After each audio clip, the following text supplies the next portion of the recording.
Johnny Dollar. Mr. Dollar, this is Frederick Benham. Benham?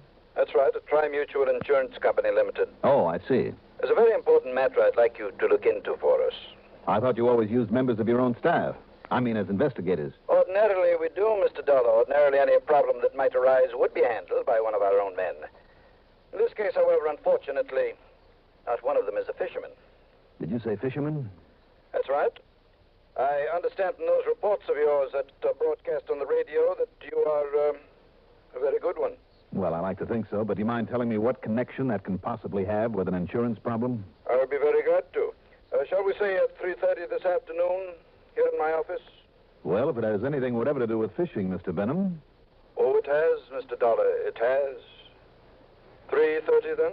Okay. I'll be there.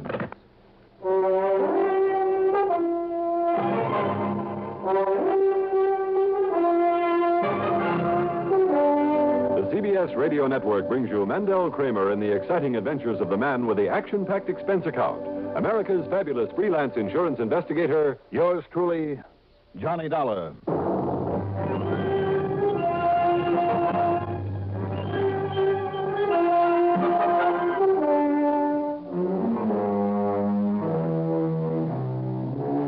Expense account submitted by Special Investigator Johnny Dollar to the Tri-Mutual Insurance Company Limited, Home Office, Hartford, Connecticut. Following is an account of expenses incurred during my investigation of the low tide matter. Why kid about it? Tri-Mutual is not a company I'd ever pick to work for. Although I'm sure they serve their clients very well, they just happen to be a notoriously stingy outfit when it comes to handing out money for assigned services. But it's the old story. Mention that magical word fishing, and I'm gone. Expense account item 1. At exactly 3:15 p.m., $1.20 for a cab to Mr. Benham's office in the Tri-Mutual building. Being the methodical sort that he is, he kept me waiting at the reception desk until the exact time of our appointment. Very well, Mr. Dollar. You may come in now. I was beginning to think you'd forgotten I was waiting out here. Our date was for 3:30, I believe. Well, then you're slipping, Mr. Benham. Slipping? Mm-hmm. According to my watch, it's nearly 3:31. Then your watch must be wrong. Come in, please. All right. Now, let's get one thing straight. Yeah? I'm freelance. That means you pay my expense account on whatever it is you want me to do. I'm fully aware of that. Also, I'll expect a fee. I'm quite familiar with your scale of fees, Mr. Dollar. Or, of course, a commission. A percentage of the actual amount of insurance involved. Of the amount saved, Mr. Dollar. All right, have it your way. I usually do. I'm sure you do. But whichever comes out largest, fee or commission, that's what I get. Okay? Yes. But now sit down. All right. I wouldn't want you to start charging us for the time taken with these, shall we say, amenities. What's it all about? The Foster Machine Tool Company, or rather, Mr. Charles Foster himself, and his junior partner, Michael Brady. They're both clients of yours? Our concern is over a partnership policy we've written for them.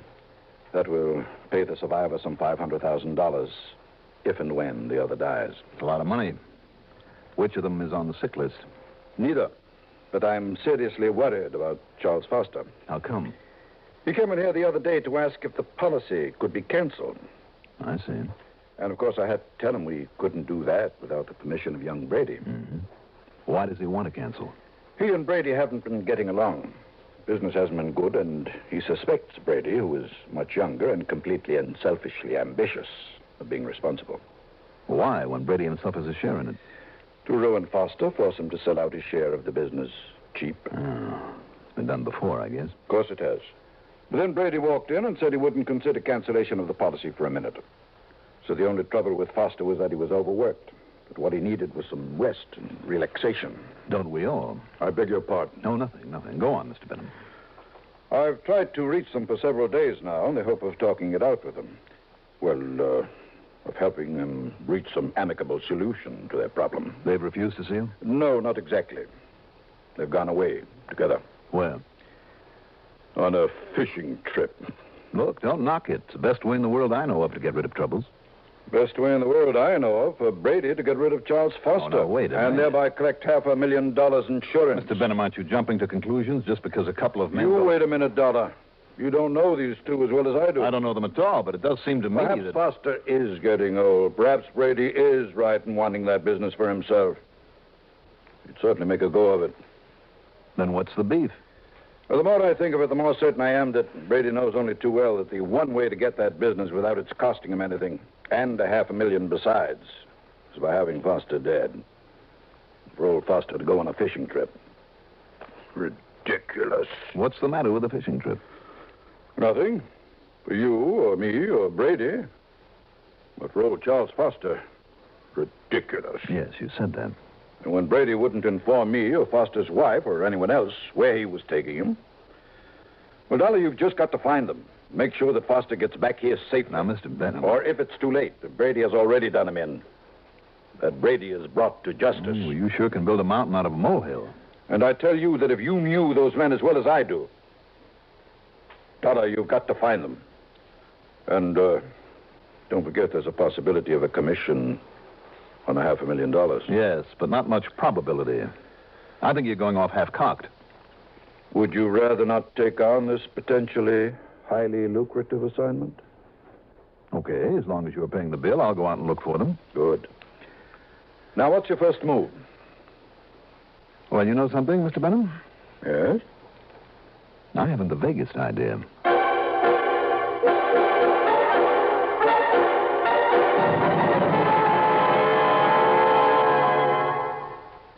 If you ever suffer a touch of arthritis or rheumatism and you've never tried mentholatum deep heating rub, you can't know how good its deep heating action can make you feel. As you massage it into painful areas, you feel its deep heating action. You know relief is on its way. Mentholatum Deep Heating Rub is an extra strong combination of active ingredients for safe, temporary relief of minor arthritic, rheumatic pain. Use greaseless, stainless Mentholatum Deep Heating Rub often.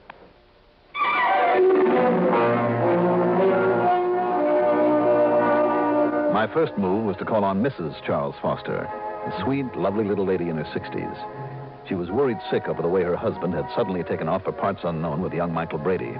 She didn't trust Brady. She was afraid of him, of what he might do to get his hands on the business. By the time she got through talking, I began to wonder if maybe Fred Benham's fears weren't justified after all. Then I called on Mrs. Mike Brady. This was something else again. Kathy Brady was a living doll, and not one bit worried about the way her husband had taken off. Why should she be? This girl had everything. I mean, besides looks and charm and all that goes with. He'd set her up in a home that must have cost a couple of $100,000 with a couple of expensive cars, clothing, jewelry, the whole bit. Whether business was bad or not, they were living high on the hog, no doubt of it. And while Mike's away, Johnny, I'm having a ball. A flock of big parties that are really the most... I don't doubt it, Mrs. Brady, but Oh, now what please, Johnny, call me Kathy. Hmm? Okay. Now, Kathy... And if you're on the loose, I mean, if you'd like to be included in on some of these brawls... I'm afraid that I have a job to do. I have to find your husband. And I would certainly appreciate your giving me any ideas of where I could start. Oh, now look, honey, don't worry about Mike. He'll be back.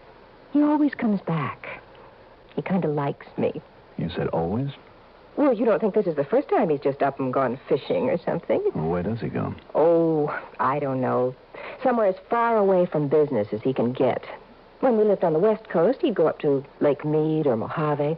Sometimes he even came east to Maine, New Hampshire. So, now, who knows? Tell me one thing, Kathy.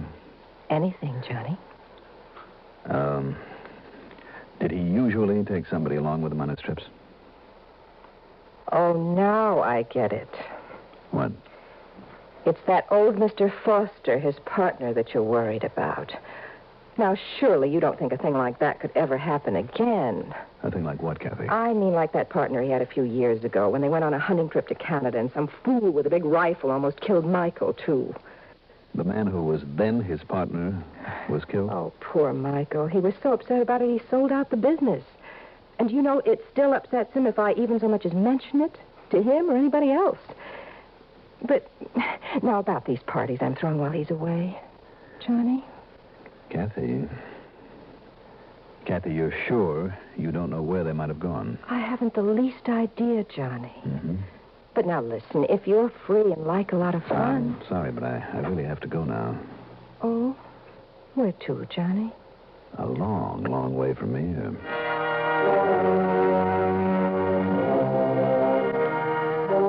Sure, Mike Brady could use a $500,000. Living it up the way they obviously did. And what a plum that machine tool business would be if, that is, he didn't have to share it with an old man. And what about his former partner? Hunting accident? I'll bet. But where to start? I took a cab back to my apartment. That's item 3, $1.50. Poured myself a drink, pulled a steak out of the refrigerator, and then something Kathy Brady had said clicked in my head. I fairly ran to the telephone and put in a long-distance call to my old pal, Ham Pratt. Johnny, good to talk to you. Coming out to Lake Mojave for a little fishing? I don't know, Ham. Depends on your answer to a question. Fire away, Johnny. Well, this is a real shot in the dark. Have you seen or heard anything of a guy named Charles Foster? Charles Foster? Yeah, Foster. You know anything? Boy, Johnny, your shots in the dark are getting better and luckier all the time. What do you mean? Well, the police from over in Kingman and the sheriff and the coroner seem to think that a guy named Charles Foster has been in some kind of accident or something. But, Johnny, if you ask me... Just hold everything, Ham. I'll ask you in person. I'm on my way.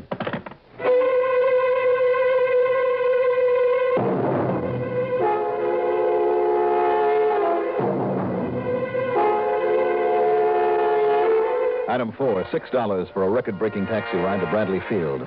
Item 5, $170.40 for a night flight to Los Angeles. Item 6, $21.10 for a plane to Las Vegas. There I got hold of a rental car. The deposit of $50 on it is item 7. Shortly after noon the next day, I was at my favorite fishing spot, Lake Mojave Resort, just above Davis Dam in the Colorado River. But I had other things in mind as I sat in the little office down by the dock and talked with Ham Pratt, the manager of the place. And the authorities have asked Mr. Brady, that was his partner, you know, have asked that Brady stay around a few days just in case. Now, let me get the whole thing straight, Ham. Go right ahead, Johnny. All right, now, Monday, that's 3 days ago, Brady and Foster hadn't been getting along too well, so each of them went fishing alone. Right. Mr. Foster went up toward the Big Basin. That's about 10, 12 miles up the lake. And Brady said he fished down below, near the dam. That's right. Mm-hmm. And nobody has any reason to believe otherwise. Nobody except you.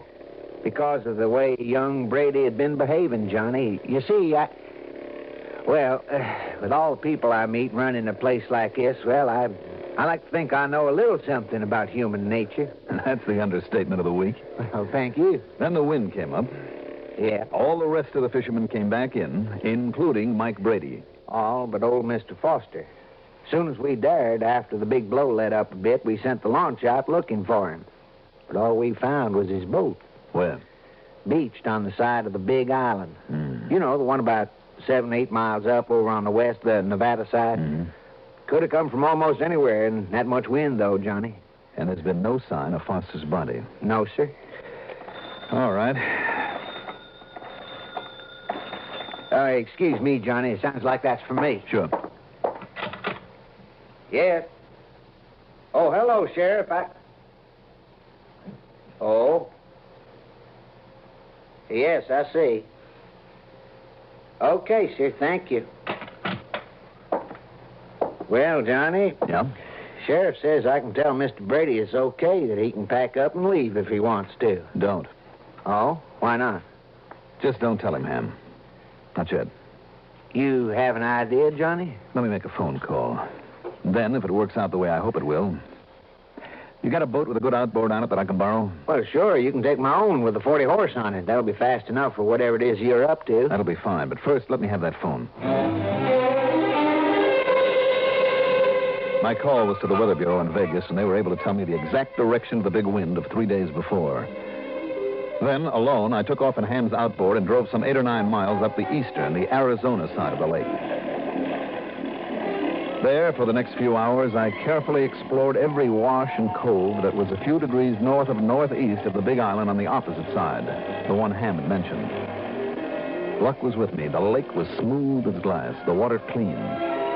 There were a few other boats around in some of the coves, fishermen. I hope I didn't disturb them too much with my prowling. I noticed that one boat kind of followed me, as though the man in it hoped I might lead him to a hot fishing spot. He didn't follow me into the cove they call the rock pile, where a lot of huge boulders have fallen from the cliffs above into the deep, clear water. And there I found it. The body of a man, wedged down between 2 rocks some 15 feet below the surface. One foot apparently was tangled in an anchor line. I quickly stripped down to my shorts, dove on over the side.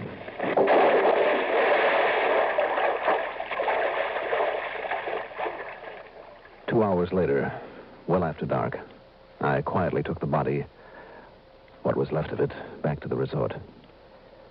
The body of Charles Foster.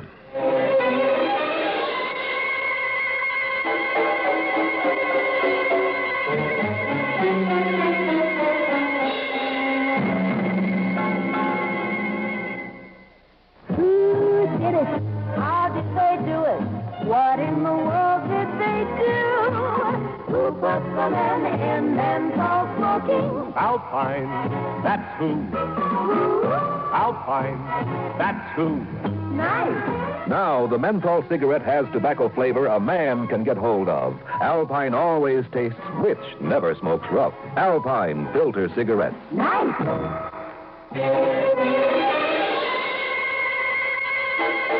And you don't think we ought to notify the sheriff's office? Not yet, Ham, because we haven't any proof that he was thrown overboard with that anchor tied to his leg. Even the bruises on what's left of him don't really prove anything. Pretty diabolical, Johnny. If you hadn't been carefully looking for him in those coves, I mean at that depth and with usually a ripple on the water. I know. That dead calm was the only thing that made it possible. That and a little luck. And if the body had stayed there a while, nobody ever would have found him. But now look, Johnny, if what you told me is true, if all that insurance was set up to go to Brady and the business, well, now listen, you better nail him fast. Proof, Ham. Don't you see, without proof that Brady did it, and with everybody believing his alibi about being down at this end of the lake near the dam, if only there was some way to make him show his hand, something we could do that... Yeah, well? Ham, I got an idea. Believe me, Johnny, better be a good one.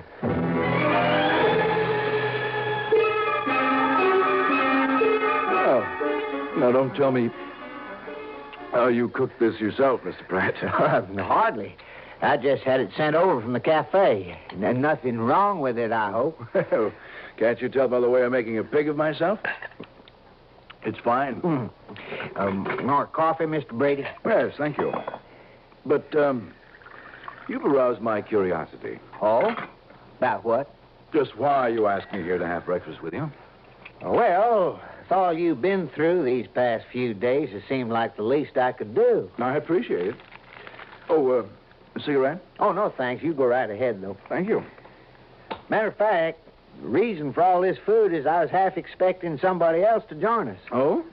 Who? Old friend of mine who pulled in here yesterday afternoon. His name is, oh, now, maybe that's him now. Come in. I thought you was going to have breakfast with us, too. Ham, I forgot all about it. Sorry. Well, sit down and have a cup of coffee with us anyhow. Why not? Meet Mr. Mike Brady, one of our new customers here. Hi. Mr. Brady, this is Mr. Johnny Harris. Oh? Harris? That's right. Why do you say it that way, Mr. Brady?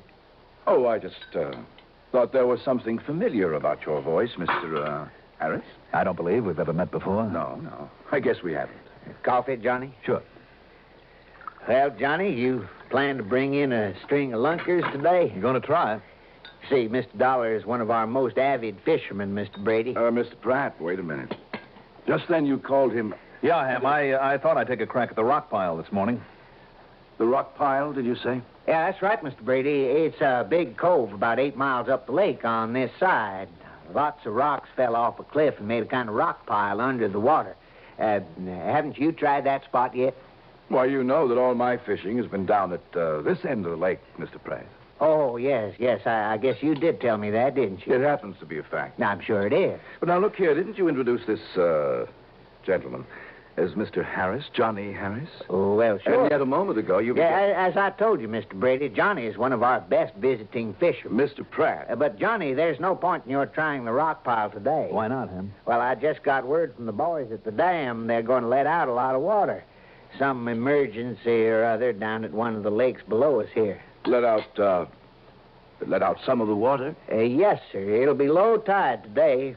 I'm sorry, Johnny. Oh, so am I. Well... how much do they drop the water in this lake, Mr. Pratt? The way I understand it, may go down as much as 20 feet. 20 feet? What's the matter, Mr. Brady? Why, nothing. Nothing at all. But now, excuse me, gentlemen. There are some things I have to do. Well, now, Mr. Brady, I thought you was going fishing, too, this morning. Yes, I am. Thanks very much for the breakfast. Wait a minute, Brady. Why don't you go out with me? I'd rather go alone, thank you. Oh, we could at least try the rock pile until the water gets too low up there. No, excuse me. I'll see you later on. What's the hurry? I tell you, I want to go fishing. Oh, no, you don't. I beg your pardon. You want to be sure of getting up to that rock pile before I do, What are you talking about? so that you can move the body of your partner, the man you murdered, out of that cove before somebody else sees it. What are you talking Get it out of there and hide it somewhere else. You're crazy. Because you know it'll be a dead giveaway. No. You know the bruises on it will show how you murdered him, how you tied the anchor line around his leg to make him slip, to Listen, get your you- hands on the insurance, $500,000 worth. Get your hands on the business that he's left behind. Can you deny that, Brady? No. No, I can't. Any more than you can deny who you really are. Mr. Johnny Dollar. That's right. Insurance investigator. Right again. It's too bad. It's too bad for you. Too bad that you caught up with me. Do you see this? Now, put away that gun, Mr. Brady. You see, you give me no choice now, Dollar. And I'm sorry, Mr. Pratt, but the same goes for you. Don't be ridiculous, Brady. Ridiculous or smart? Surely you don't think you can get off a shot with that thing before I can draw my own gun. Dollar? For instance, like this. Oh, no. Oh. Ooh, Johnny, that took a lot of nerve. Nerve. Damn, I was scared to death. What? I guess I never qualify for a part on Gunsmoke.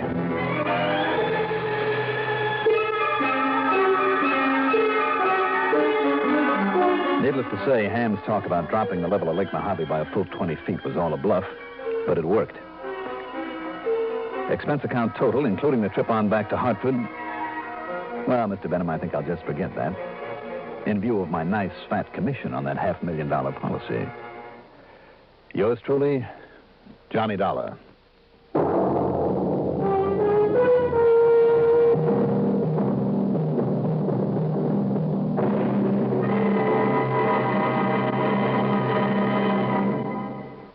Now, here is our star to tell you about next week's story. Next week, somebody takes a crack at the perfect crime, and with pretty exciting results. Join us, won't you? Yours truly, Johnny Dollar.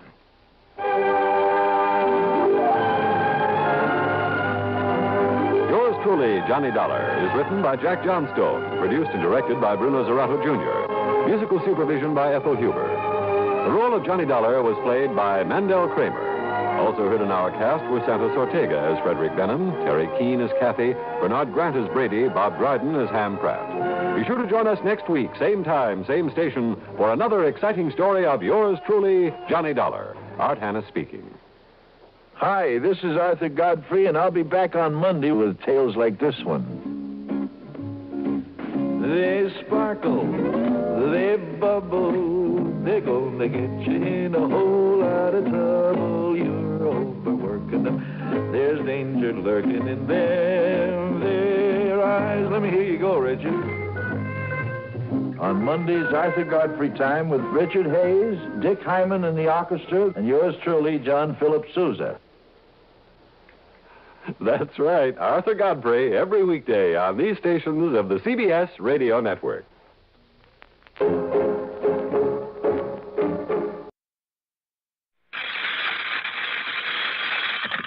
Johnny Dollar. Hi, Johnny. This is Lou Little over here at State Unity Life. Lou, it's about time I got a call from you. I know. But then our nice, quiet, wealthy clientele hasn't been giving us any trouble. Up to now. What's the problem now? Johnny, I've got a crazy writer on my hands. Well, maybe not crazy. Actually, he's a very nice old guy, but you know how writers are. Do I? Well, don't you? Only writer I have any contact with is Johnstone, the man who dramatizes these cases of mine to put them on the air. And he's perfectly normal? Well, let's see. He's kind of a nut about fishing. You see, if it isn't fishing, it's something else. So help me, every one of them is, well, they've got some peculiarity. Look, Lou, if liking to fish is a peculiarity, I'm the nuttiest guy around. Well, you know what I mean. They get so wrapped up in things. Anyhow, this man, this author, is a nut on murder. Writes nothing but murder stories. That's all he thinks about. So that makes him a killer? Can you think of anyone better qualified to plan a perfect crime? You have reason to think something like that's going on, Lou? Maybe. Maybe you better come on over here and let me tell you about it. Yeah. Maybe I better.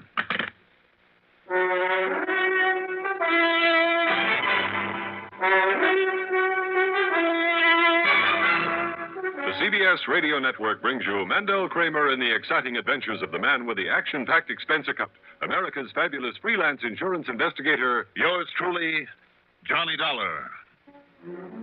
Expense account submitted by Special Investigator Johnny Dollar to State Unity Life Insurance Company, Home Office, Hartford, Connecticut. Following is an account of expenses incurred during my investigation of the imperfect crime matter. Expense account item 1, $4.26 for a tank full of gas. As long as I could fill up my own car on the expense account, why not? When I got to his office, Lou Little wasted no time in getting to the point. Bodyguard. Well, I'd say that's up to you after you've heard the facts in the case. Go ahead, shoot. Must say, though, I can't think of a nicer job than acting as a bodyguard for her. Her? And I mean, what a body. And all that goeth with, wow. Then you meant authoress rather than author. No, Johnny, I'm talking about Mrs. Porter. Porter? That's right, Denise Porter. The wife of G. Stanley Porter? That's right, you know him? No, but I'd like to. I doubt that. Lou, in my book, he is one of the best mystery writers alive. Oh, no question of it.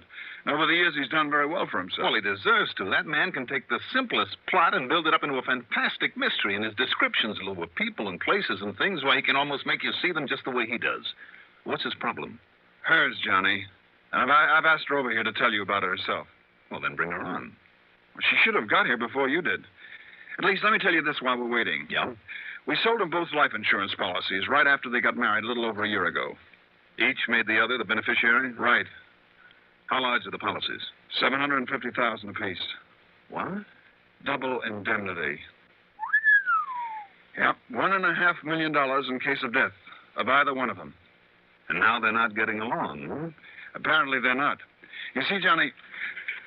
Oh. Your secretary said to come right in, Mr. Little. Yes, do. Please, come in.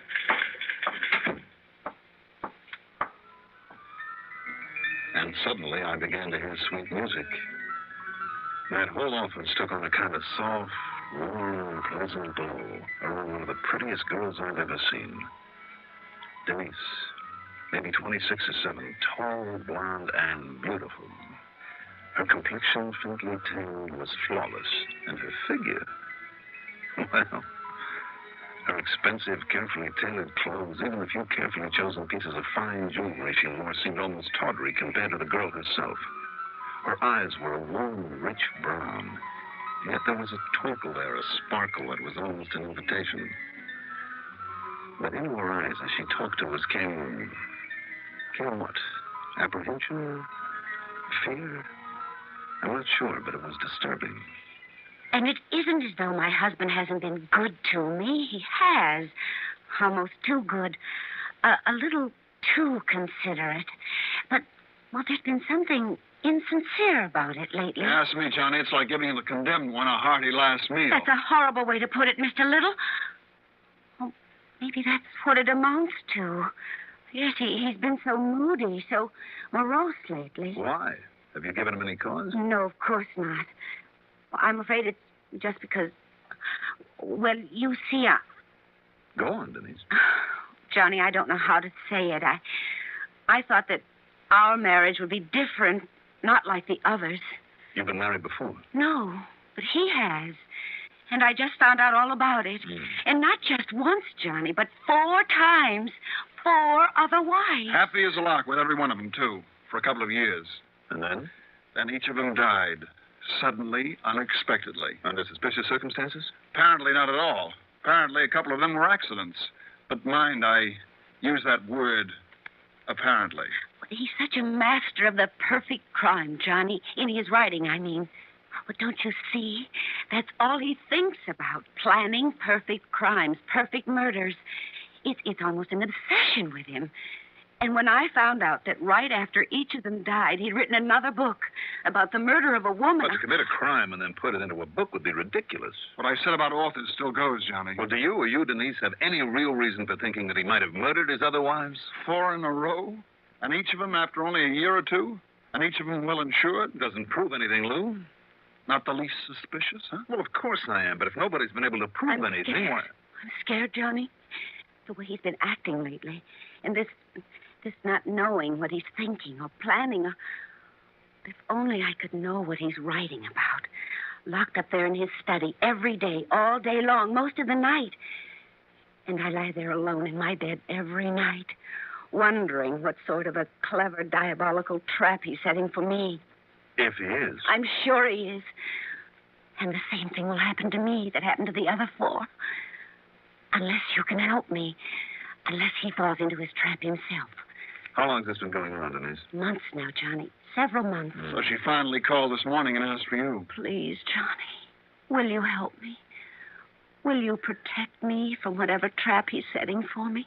Of course he will, Denise. I'm not sure. You're not sure? Johnny. Let me think about it. No? I'll be in touch. Maybe in a couple of days.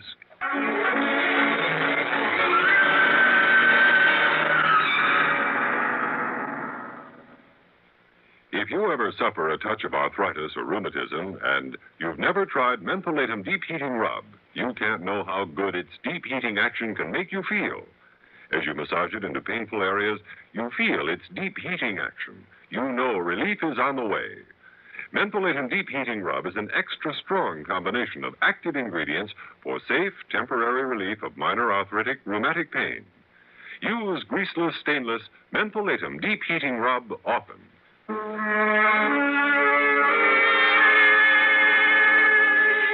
went back to my apartment to think this one over. I couldn't imagine anything pleasanter than acting as a bodyguard for beautiful Denise Porter. But the more I thought about it, the more I wondered. No question but that an author, constantly preoccupied with planning the perfect crime, would be the most likely to get away with it, or at least to think he could.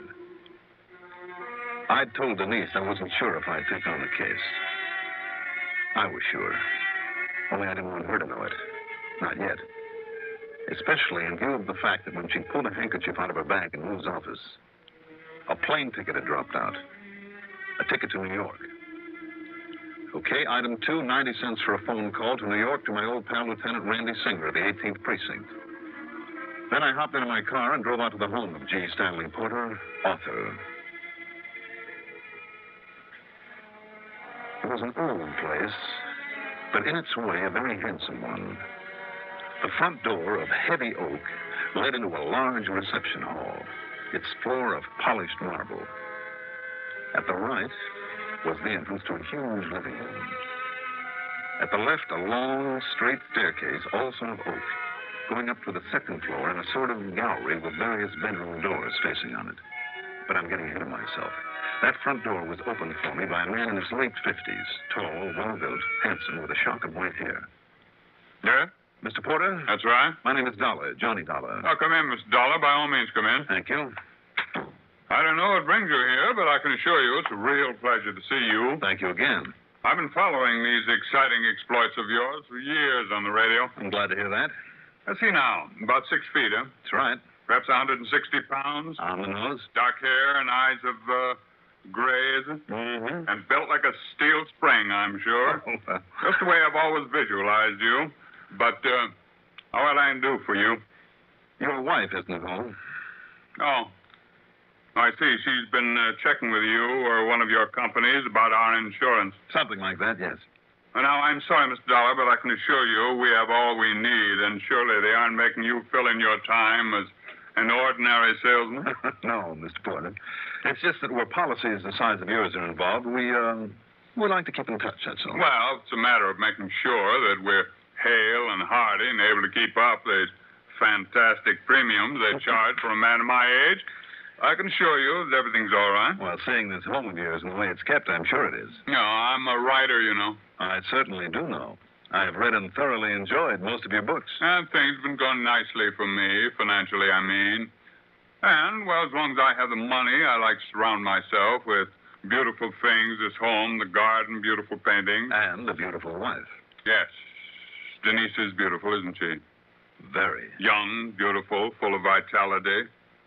Yes, I'm very lucky for a man of my age. And I suspect that all she needs to do is ask, and you give her everything she wants. Everything? Well, I try, but working the way I do, the long hours alone. You see, Dollar, my writing is a sort of compulsion. Writing is my whole life. I get ideas from everything, from everyone I meet. Now, it may sound morbid, but even the passing of my former wives, and believe me, I love them dearly, gave me ideas for stories. And if I don't get them down on paper and work them out immediately, well, I have to, or I'll lose them. You understand that, Dollar? Yeah, I think so. Oh. But apart from some of my, perhaps too much of my time, I tried to give her everything to keep her happy. And, of course, when I die, she'll have not only my insurance, but other things and money as well. It's the least I can do when you consider how she nursed me back to health from an almost fatal illness. And if she dies before you? Have that happen again, lose her, my little Denise, the way the other... Sorry, Dollar, forgive me. I'm sorry she isn't here. She went down to New York with some of her girlfriends, and she won't be back until after the theater. Mm-hmm. Well, it really doesn't make any difference, I guess. As long as you're here, come along. Up to my study, second floor. Only it's really where I practically live these days with the book I work on. Oh? I'd like to talk further with you. Who knows? Maybe some of your exciting adventures will give me plot material. I'll lead the way. Well, you coming? Yes. Yes. Oh, why do you say it that way? A little surprised, perhaps, at the way I move around this place? More than a little, Mr. Porter. Why? Just because I happen to be totally blind?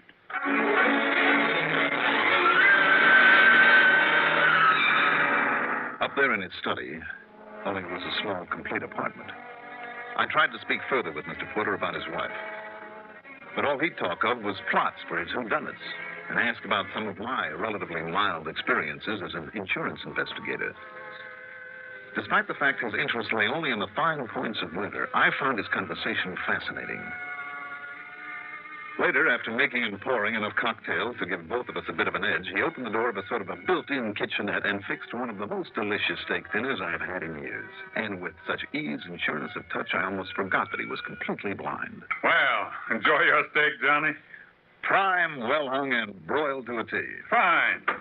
Now, just let me get these dishes cleaned up, and we can talk some more. You can give me some more of your ideas. No, you don't. Now, you stay right there. You stay right there and finish your cigarette and coffee.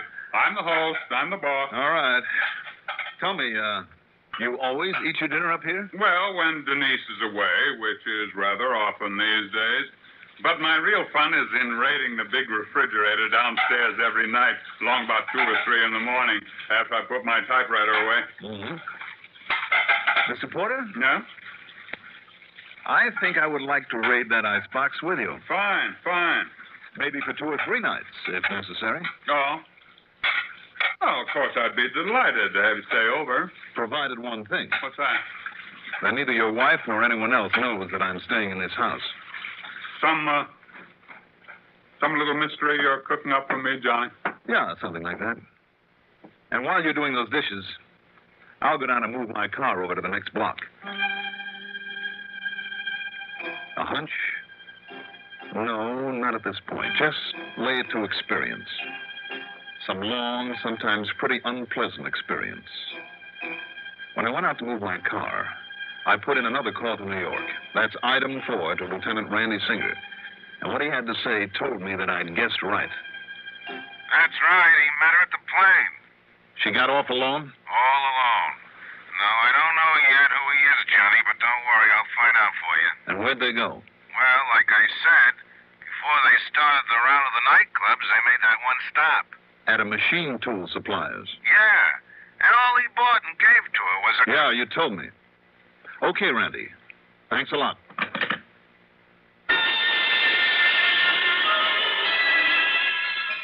It all added up. And why call me in on the whole thing? As a cover-up, of course. To convince me so that I would convince the law when it was all over that Mr. G. Stanley Porter had slipped up. With his mind on his book, he'd forgotten the trap he'd set. That he'd fallen into it himself.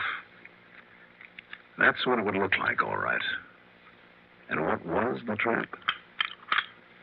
Johnny, this mysterious behavior of yours intrigues me more than you may realize. Well, who knows? Maybe you'll get some material for a story. Well, at least give me some clues to what you're up to. Later, Mr. Porter. Maybe later. Maybe tomorrow. Whatever you say. Another drink? No, thanks. I'm fine. See, may be that I'm ahead of you. Huh? What is it, sir? Front door. Denise is home. Now, as I told you, Johnny, she'll stop in here for a minute to say good night to me. So if you want to go through this little stunt of hiding from her, she's coming up the stairs now. I'll get to my typewriter. When I look back on it, the business of hiding in that tiny kitchenette with the door open only a crack seems almost childish, like a couple of kids playing mystery story. But believe me, this was playing for keeps.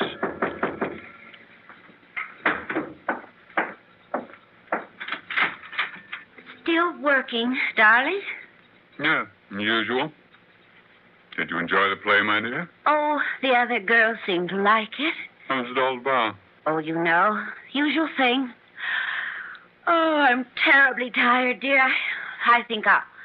Oh, there's plenty of milk and a nice chocolate cake. Your favorite kind in the refrigerator.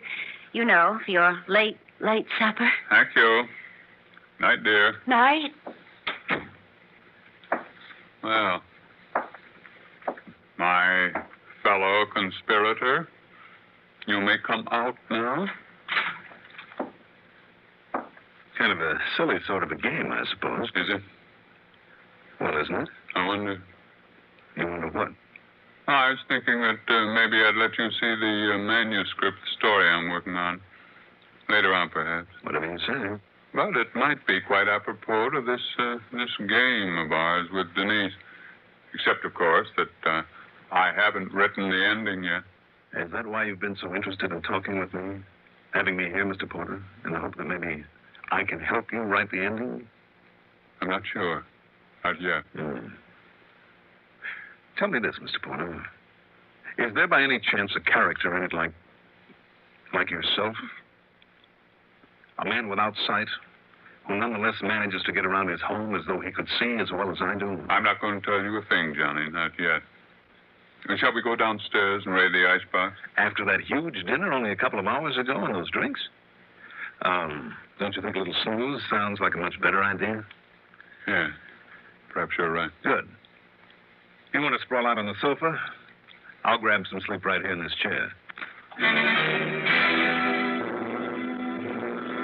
Finally, after what seemed like a couple of hours, he began to snore, softly but deeply. Quietly as possible, I slipped out of the room and to the head of the long, dark staircase that led to the marble floor of the reception hall far below. Then, carefully feeling my way, one step at a time, I started down. And there they were, on the fourth step from the top. There must have been a couple of dozen of them. Small, smooth steel ball bearings that she and her boyfriend in New York had bought. Had Porter ever stepped on them in one of his usual quick flights down those stairs, nothing in the world could possibly have saved him from crashing to the stone floor below. And when it was over, she could have gathered up those ball bearings, disposed of them, and nobody would have known the fall wasn't an accident by a blind man who simply missed a step that he couldn't see. There'd be nothing to suggest that he was pushed down the stairs because he wasn't. No marks where a wire might have been stretched across because there was none. No sign at all of what really happened. Carefully, still feeling my way in the dark, I collected the ball bearings from the stair tread and put them in my pocket. Then I went back up and started feeling my way back to Mr. Porter's. That's all right, Johnny. Mr. Porter. I've seen now what you planned for me. Or rather, my ears have told me. I'm sorry, Mr. Porter. And it looks as though you have given me an ending to my story, doesn't it? You mean your story is about this? About Denise? And her having got tired of living with an old man about her lover in New York. Yeah. I'm afraid I've known all along, Johnny, about a lot of things. And a man of my age married to a lovely young girl, only half his age. I guess that's why I felt in the beginning, Mr. Porter, that if one of you were plotting to kill the other, it wouldn't be you. All I didn't know was how she would try it, or when. What did you do now, sir? No, I know it's really none of my affair. Now, give me the little steel balls you found. When I give them to her, and she sees that I know, I guess from now on, mine will be a very lonely life, Johnny. I left him then, walked out to my car, drove back to my apartment, poured myself a good stiff drink, and have been quietly sitting here writing out this report. Whatever may have happened when he faced her with the evidence of her attempt to murder him is none of my affair. The expense account? Forget it. Yours truly, Johnny Dollar.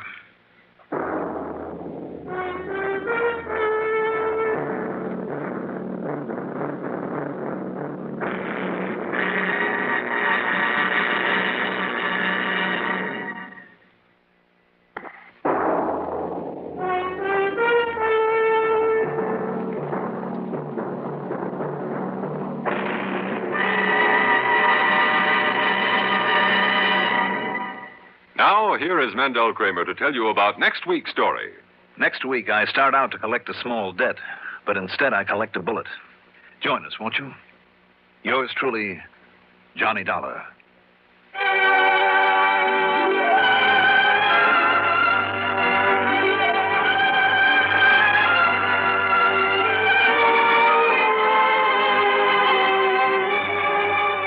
Yours truly, Johnny Dollar, is written by Jack Johnstone, produced by Bruno Zerato Jr., directed by Ed Oates, musical supervision by Ethel Huber. The part of Johnny Dollar was played by Mandel Kramer.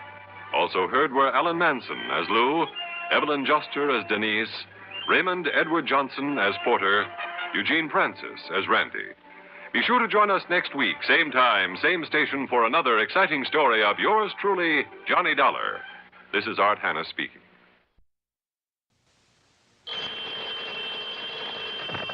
Johnny Dollar. Hi, Johnny. This is Lou Little over here at State Unity Life. Lou, there must be some mistake. Goodbye. What? Oh, wait a minute, will you? Well? Don't hang up on me. What do you mean, some mistake? 2 solid years I had to wait for an assignment from you. Well, I know. Now but suddenly 2 calls within 2 weeks? I don't know if I can stand the shock. Come clean. What's the problem? Problem? My only problem, Johnny, is getting rid of exactly $1,000. Well, how nice. And I suppose you just want to hand it over to me. What else? You're kidding. Am I? You got to be. Why did you come over here and see? Sure, why not? Just be ready to pay my cab fare. Sure, why not? Okay. Okay.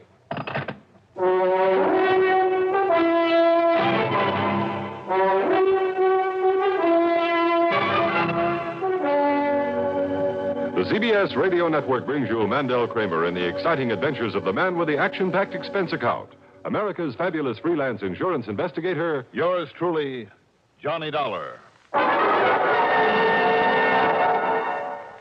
If you ever suffer a touch of arthritis or rheumatism and you've never tried mentholatum deep heating rub, you can't know how good its deep heating action can make you feel.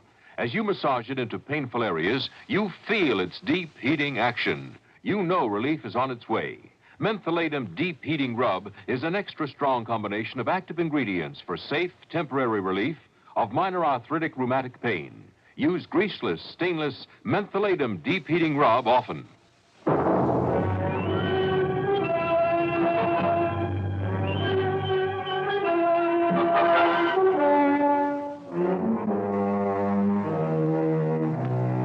Expense account submitted by Special Investigator Johnny Dollar to State Unity Life Insurance Company, Home Office, Hartford, Connecticut. Following is an account of expenses incurred during my investigation of the Well of Trouble matter. So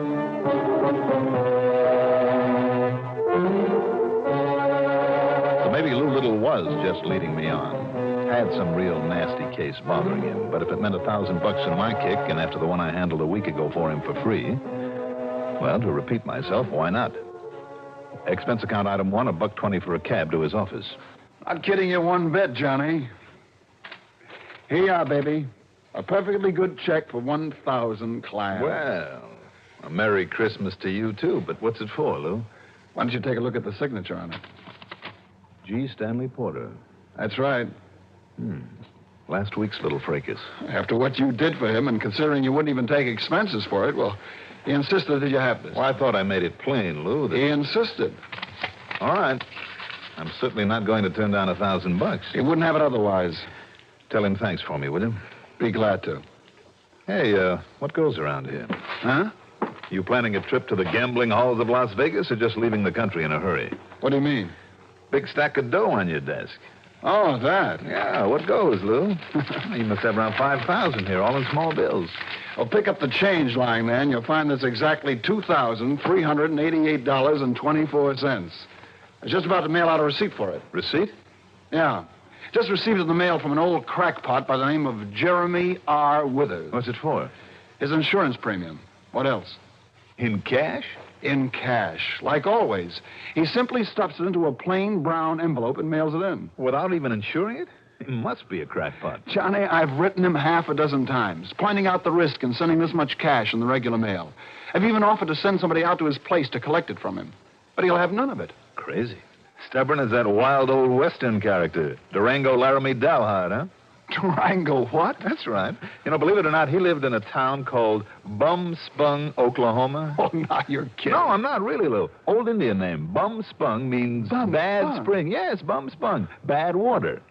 But at least Durango had sense enough to bring in the cash in person. Nearly 4,000 at a crack once a year. I thought maybe you might have heard my report on the case a couple of years ago. I must have missed it. But at least old Jeremy Withers has company in his eccentricity. Look, if you could meet some of the wacky policyholders I've had to deal with, you'd think nothing at all of Withers. Maybe, maybe not. What are you chuckling about? Old Durango. Boy, he gave us quite a scare that one time. How do you mean? Well, he brought in a stack like this one day, you know, and, brother, you should have seen them. One look, and you'd have sworn they were counterfeit. But they weren't? Now, you know what they'd done? Carefully washed and starched and ironed the money to make it look like new, just like some of these... Wait a minute, Lou. What's the matter, Johnny? Just hold everything a minute. Huh? Just hold up on that receipt for this stuff, will you? Why? What's the matter with it? Where'll I find this Jeremy Withers? You got his address? Well, sure. Let me have it. Well, sure, Johnny. Well, what's the matter? Just let me have his address.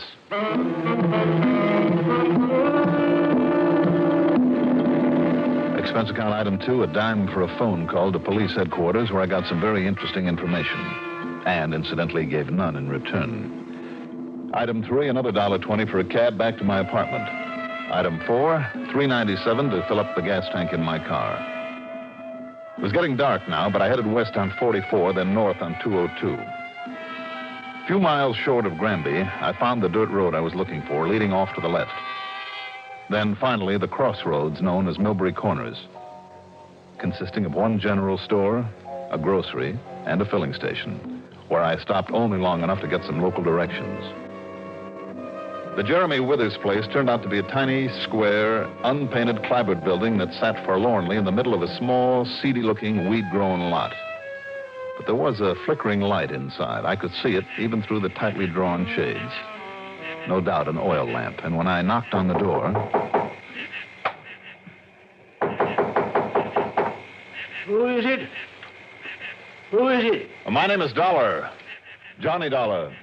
Dollar? That's right, from the insurance company. Open up, Mr. Withers. Just to leave me open up the peephole I put on this here door so as I can take a look at you first. Go ahead. Dollar, eh? Here, take a look at these, my credentials, if you can see them in the moonlight. Dollar, eh? Come on, Withers, open up, Just leave me get these here now chains undid. This bolt now. Come on, Withers, you're stalling. All right now. Just you stay outside there and tell me what the trouble is, young fella. It's about that insurance premium of yours. What's the matter with you, boy? I sent it all in yesterday. I'll say you did. In hard cash, too. Just like always. Good hard cash. Good, huh? Say, what are you talking about? I'm talking about some of the 20s that were mixed in with that stack of bills. Some of the nice new ones. Like this one, for instance. What's the matter with it? Are you kidding? Plenty. Just a minute, young fella. Just tell me one thing, Mr. Withers. Where did you get this money?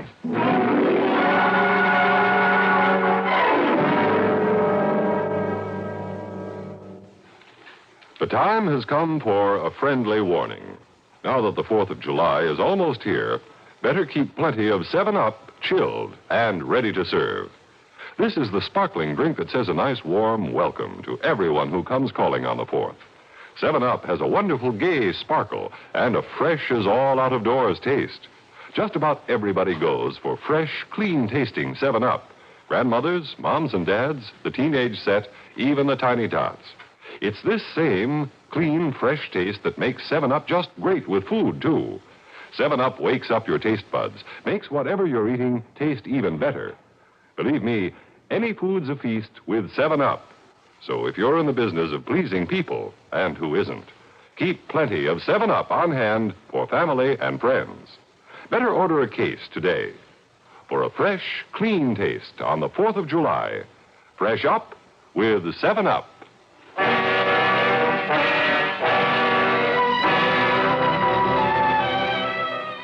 Now, you look here, boy.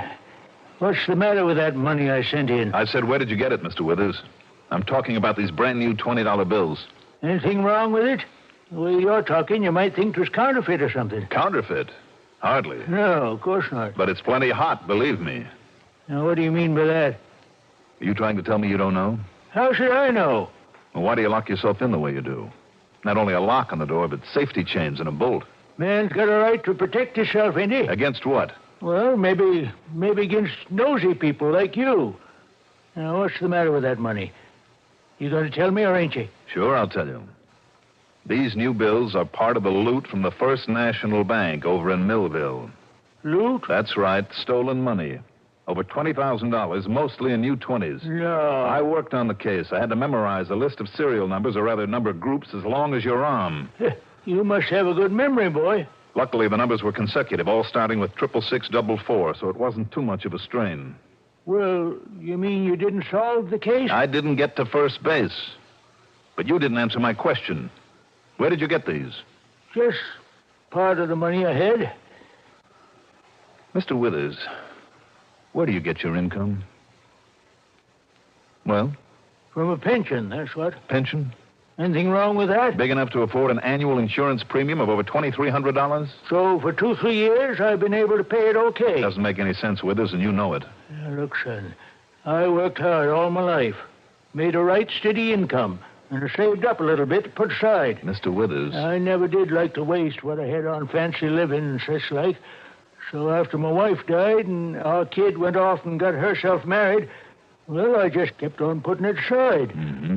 And these here last couple of years, too, I've been buying up some insurance so my daughter, she can benefit when I die. Now, anything wrong with that?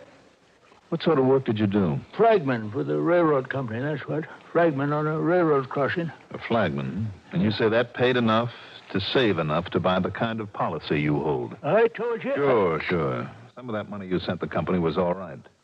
Maybe it did come out of your pension money or whatever you managed to save. But the rest, these brand new $20 bills? Now, you better tell me about it, Mr. Withers, or would you rather tell it to a judge? Well, all right, Mr. Dollar, did you say it is? That's right, Johnny Dollar. Well, maybe I had better tell you where some of the money come from. I think you better. Well, you see, I had a son, too. A stepson. His name was Bernard. Wait a minute. Barney Withers? You knowed him? Barney the Bum. That punk and small-time bank robber who was finally killed trying to crack Security First over in Danbury. Yes, sir. That was right after the job in Millville and 2 or 3 others before that. Yes, sir. Keep talking, Mr. Withers. Well, now, maybe it's a pretty bad thing for me to say, him being my wife's kid and all, but, mister, that Bernard was no good. That's an understatement. Whatever happened to him, I mean his being killed, that's all he deserved. No good bank robber. Go on. Well, it was my knowing about him. That's what kept me from ever putting what I had in any bank. Instead, I sort of kept it right close, where I could watch over it. Where? Yeah, sure, I'll tell you. Right under the floor, over there in the corner. You better show it to me, Mr. Withers. I'd like a look at the rest of your money. Well, it's all gone now. Gone? I mean, all used up. The money of my own, I mean. That's why I had to start using up some of that Bernard hid away. What's the matter with you, anyway? First, you tell me Barney was no good because of the jobs he pulled. You say that he deserved to die for what he did. Yes, sir. But you don't hesitate to keep and use the money that he stole. Well, no, I didn't steal it, did I? Well, do you think that makes you any less guilty for keeping it and spending it? Well, sure. Instead of returning it to the banks that it was stolen from? And why didn't you turn Barney in when you found out what he was doing? You say you had no use for him. Well, I've been looking out for myself, is all. Man's got to look out for himself, don't he? Well, from now on, the state's going to be looking out for you. You mean you're going to get me arrested and put in jail? You don't think I'm going to let you get off scot-free? Well, it ain't as though Bernard done them jobs alone by himself, is it? What difference does that make? Well, 'cause that partner of his killed the bank guard over in Millville. Never caught him, though. That has nothing whatever to do with this money that... Wait a minute. You know who that partner was? Oh, I know. Why else you suppose I keep myself locked in here this way, and why I took out some life insurance? Who was he? Oh, that rotten, crooked Jerry McNear, that's who. And you didn't tell the authorities? Why should I? If I had, they might have tried to make me tell them where Bernard hid the money at. The same as that McNear's been trying. Only I kept telling him I don't know. Mr. Withers... Don't you see? As 'tis, the police and all think McNear got all the money. And I'll tell you this, Mr. Dollar. Yes, tell me. Only thing that's kept that McNear from killing me off for not telling him is that then he'd never find out where Bernard hid out that money. Well, you better tell me, Mr. Withers, and fast. Yeah. Well, now, if I tell you where it's at, so's you can take it back, you think maybe the police, they'd go a little easier on me? Well, isn't that pretty up? Wait a minute, what's that? A little shutter out there on the kitchen window. Must be. Now, listen. If you're sure it'll make it any easier on me... If all or most of that money can be returned on the basis of your information, well, of course it will. All right, then. You know the old Hacker farm about 2 miles up the road? No, but go on. Well, that's where the big poplar trees and the broken-down windmill is. Mm-hmm. A lot of broken windows in the house. Place is empty. Go on. That's counting nobody been living in it maybe for, 10, 15 years now. Except in Bernard when he was hiding. And the money is somewhere in that house? Well?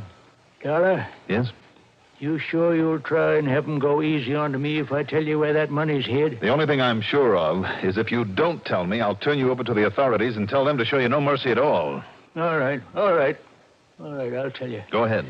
Well, now, at the back of that old house, there's an old well. Only it ain't been used for years, and it's near empty now. Yes? You let yourself down by the rope on the windlass, maybe, 7, 8 foot. And there's a sort of big shelf hollowed out. And that's where it is? The money's right there on that shelf. Hey. Okay, Pop, thanks. Jerry! Expecting somebody else, Pop? That's a corny line, McNear. Keep out of this. Ready, Pop? No, Jerry. No, listen, Jerry. Put it down. Put that thing down. And now you. Take it easy, McNair. Don't move. Listen to me. No, keep away from that lamp. Yeah.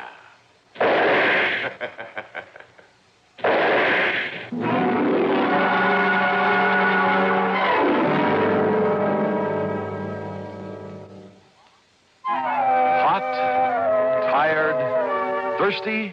Easy as 1, 2, 3.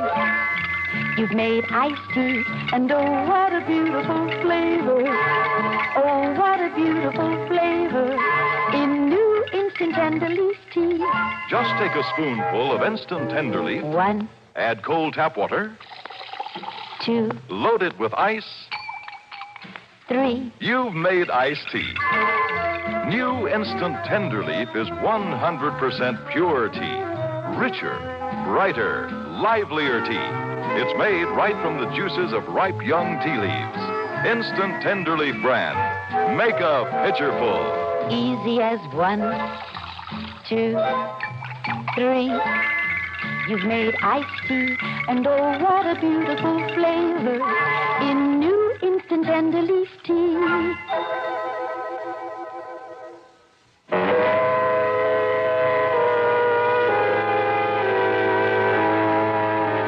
In the brief second it took him to shoot down the old man, I suddenly realized that I'd come along without my gun. In spite of smashing the old-fashioned oil lamp, the only light in the place, his first shot put a nice new part in my hair. As I rolled under the table, the other 2 shots missed me, although he must have been able to see me in the light from the fire I'd started. He stood there looking down at me at the blood running from the crease in my hair. But then, instead of shooting again, he turned away from the now roaring fire, went out the door, and took off in a car. I got thoroughly singed, dragging myself and the body of Mr. Withers outside. Then jumped into my car and headed up the dirt road, hoping I could find the Hacker farm some 2 miles away. The one with the tall poplars, the broken windmill, the windowless house. Yes, and the loot from the bank robberies. Ahead of me were the tail lights of McNair's car. The moon was full. I could see pretty well, so I cut off my own lights. After only a mile or so, he turned off to a farm that had a broken windmill, all right, but there were lights in the windows of the house. Good. He was going to the wrong place. Or else the old man had told me wrong. With my headlights on again, I finally found it. The old Hacker farm. The remains of a mailbox still bore the name on it. After a quick look to make sure I wasn't being followed, I drove in the yard and parked the car behind a clump of bushes. Then walked around the old well. With only the moonlight to go by, I lowered the bucket, snagged the rope over the handle of the windlass, and slowly went down, hand over hand, into the well, feeling with my feet around the circular brick wall for the shelf that Withers had described. It was a big square hole in the side of that wall, big enough for me to crouch in, and to find, with the help of a match, the 2 battered, moldy old suitcases loaded with money. Mostly 10s and 20s, literally hundreds of them. No wonder McNair had been willing to kill once he'd found out where it was hidden. But as I knelt there, wondering about the best way to load the stuff in the bucket that was now swinging down near the water at the bottom of the well. Pretty stupid, Dollar. What? Got yourself into a trap, didn't you? Did I, McNair? You think I didn't know it was you coming down the road after me before you turned off your lights? So you knew. That's why I turned off at that other place, to make you think I was stopping there, so you fell for it, huh? Fell for that old gag. Pretty smart, aren't you, McNair? That's right. That's why I stay alive. But you're not smart, Dollar. And that's why you're going to end up in the bottom of this well feeling real dead. Kind of, I'm the guy that's got the gun. So as soon as I get a match going... What makes you think I haven't got a gun? And didn't try to use it while I was knocking over the old man? And you think I didn't know you were still alive back As he there talked, in his place? I crouched there, out of his sight, and pulled off my jacket. I draped it over one of the suitcases, set my hat on one corner of it, then shoved it out just far enough for him to see it if he struck another match, in the hope he'd think it was me. Then I waited.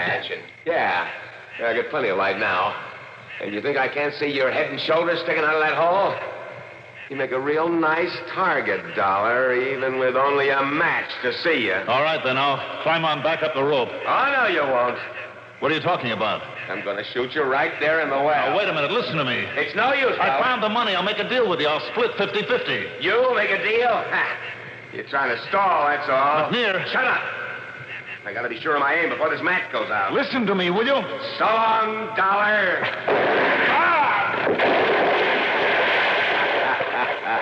Just as easy as that. Now, all I got to do is get down there and pick up all that nice new money. Oh.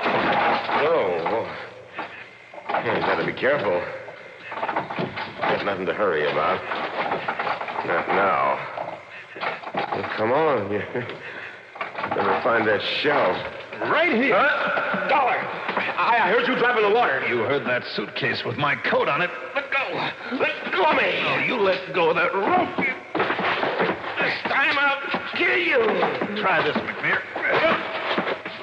I'll kill you. With only one hand, try this.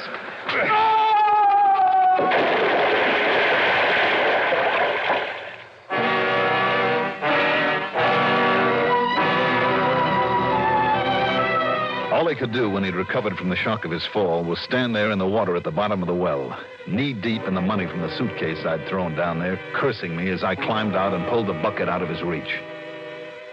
He was still there when I brought back a couple of the state police. Expense account total? Why bother with it when I'll collect such a nice commission on the loot I recovered? Not bad, you know. I mean, for one night's work. Yours truly, Johnny Dollar.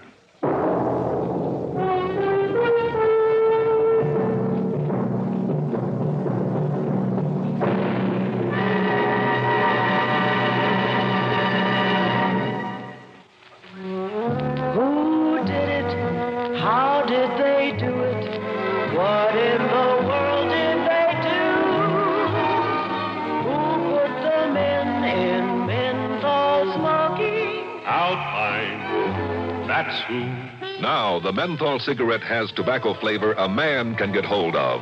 Alpine always tastes rich, never smokes rough. Alpine filter cigarettes. Nice. Now, here is our star to tell you about next week's story. Next week, one of the most valuable violins in the world that inspires a man to murder. Join us, won't you? Yours truly, Johnny Dollar.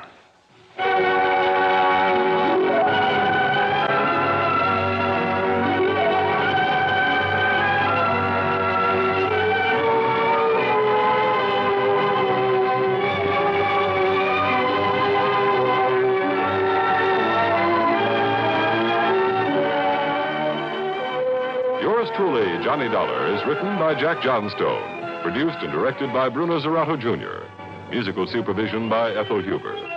Johnny Dollar is played by Mandel Kramer. Also featured in our cast were Parker Fennelly as Mr. Withers, Leon Janney as McNear, and Ellen Manson as Lou Little. Be sure to join us next week, same time, same station, for another exciting story of yours truly, Johnny Dollar. This is Art Hanna speaking. This is the CBS Radio Network. Johnny Dollar. Hi, Johnny. This is Earl Foreman. Earl.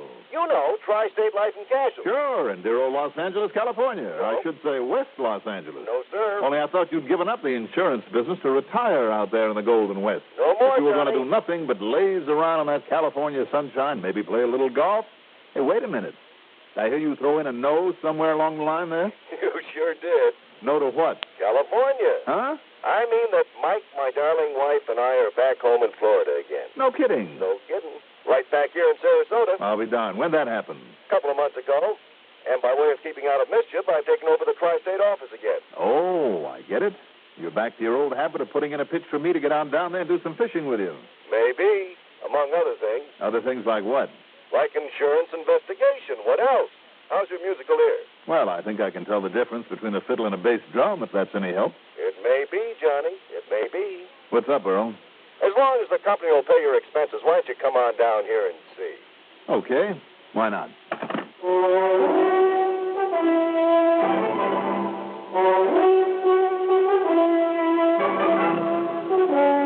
The CBS Radio Network brings you Mandel Kramer in the exciting adventures of the man with the action-packed expense account. America's fabulous freelance insurance investigator, yours truly, Johnny Dollar.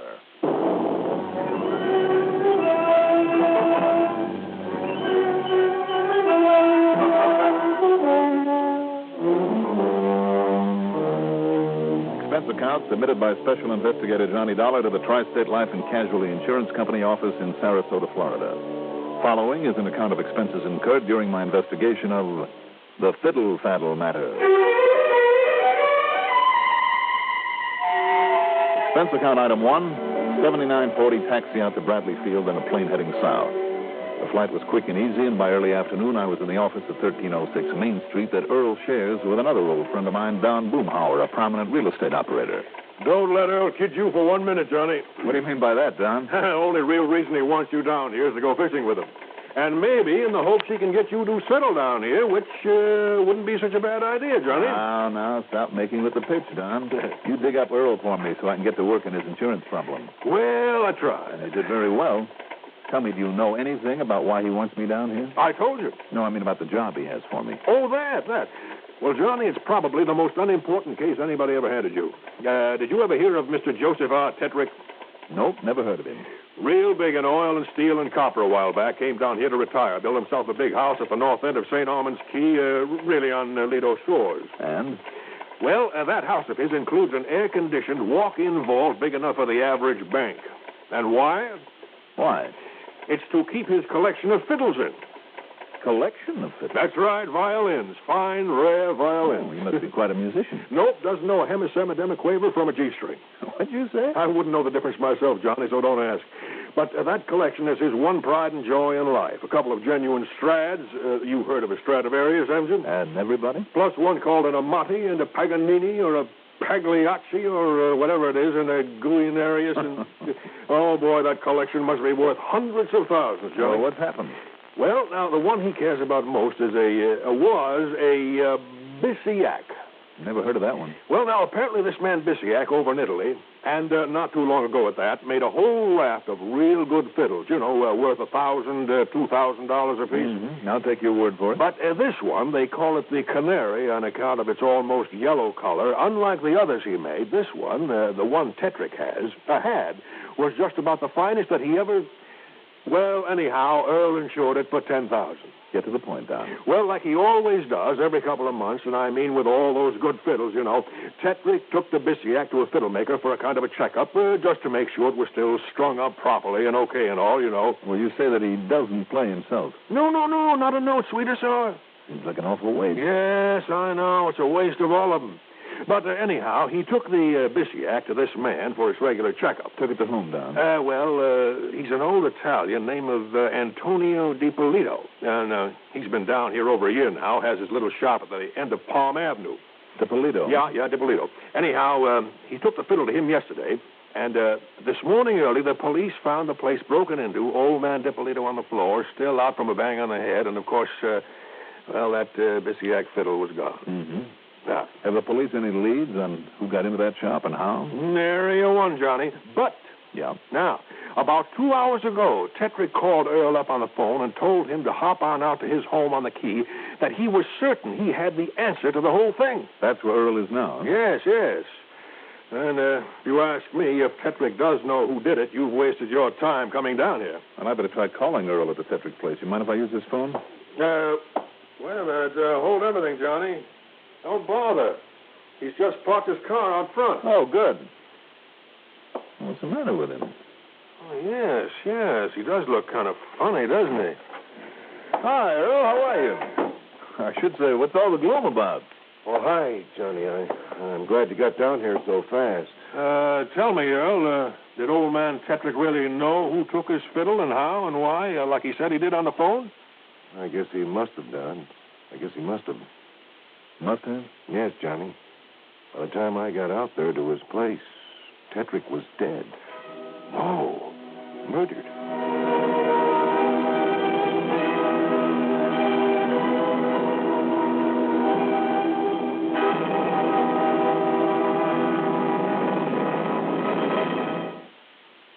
Take a thirsty man and serve him 7-Up. When he wants a fresh, clean taste, just serve him 7-Up. Noon or night, 7-Up is right. A quick, refreshing lift. We're thirsty now, but we won't be thirsty long. 7-Up. And a thirsty man can tell you outside eating takes on extra pleasure when you serve 7-Up. It can be hot dogs on the grill, hamburgers on the broiler, or charcoal cooking that's really extra fancy. 7-Up just plain makes them all taste better. That's because 7-Up sharpens up your taste buds. Trout fresh from a stream, backyard barbecue, picnic at the beach. 7-Up is the greatest outdoor eating companion you can take along. So pure and wholesome, everyone can enjoy it, regardless of age. When you're planning a cookout, include plenty of 7-Up. Fresh up with 7-Up.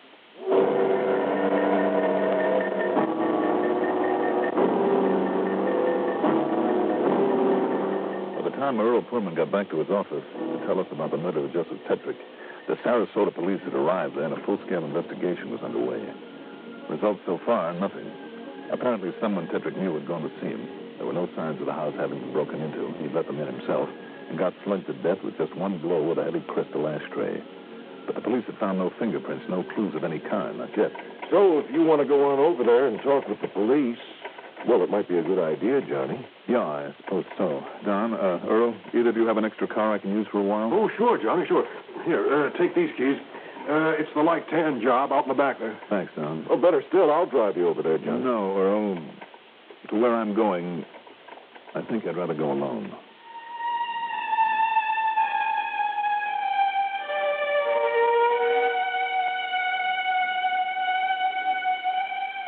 The little shop of Antonio DiPolito, there at the end of Palm Avenue, was just that. Little and dirty and thoroughly cluttered with the tools of his trade. In the dusty fly-specked window, he had half a dozen or so dark brown, cheap violins in a stack of fiber cases. Inside, on a couple of shelves serving as a counter, was the usual stock of strings, rosin, mutes, and so on. Mr. DiPolito sat behind his workbench, a bandage around his head, concentrating on a refinishing job on the fiddle in his lap. Now, let me say again that I'm no expert, but it did strike me that he was doing a rather good job with the varnish that he so carefully, painstakingly applied. He's a kid. He's a crazy kid. The body of the violin took on a sort of old-world patina under his expert hand. These are children. They get us so careless. They drop the violin to make it a crack in the belly. That's a good violin, Mr. DiPolito? It's maybe $150, $250, but it's too good for the kid. He don't take care of him. So I got to fix up. Put on the varnish. Then he's to look like a $500. Yeah, it looks pretty good. Okay. Now I'm hang it up here. And it'll dry. Yeah. And now, what am I going to do for you, mister? I'm an insurance investigator, Mr. DiPolito. Oh. Oh, yes. It's a terrible thing. Yes, that happened last night. Beesiac, the beautiful, beautiful canary beesiac. I call it canary because of its color, I understand. Yeah. Because it had sort of a yellowish cast to it, And because of the way it could sing like only the most beautiful violin of a master can sing. Only my own boy, my young Antonio. Yeah, but now the violin is gone. A terrible thing. You want to tell me what happened to the Beesiac? I was working on it, Mr. Dollar, Johnny Dollar. See, I was alone. It was very late. And because it was the beautiful Beesiac, and I pulled down the shades in at the front, I locked the door, just like I'm going to tell the police, so that nobody would have seen me, and it's so late. Yes? And I'm, I guess I fall asleep. And then I'm going to wake up, because I'm hearing somebody in behind me. Could you see who it was? By the time I'm turning my head, he's a hit to me, and a hit to me. I want to know it. Only is a daylight. And I'm going to see the police when he's a bang-bang on the front door, so I'm going to let him in. Well, the door was still locked then? Yes, yes. And he'd come up behind you? Yes. From the window in the back of the room. Mm-hmm. Come, I'm going to show you where he's break open the window while I'm asleep. Yeah, I'd like to see that. Now, here. You see where he cut the glass? Where he make it the hole to reach in and lock the window?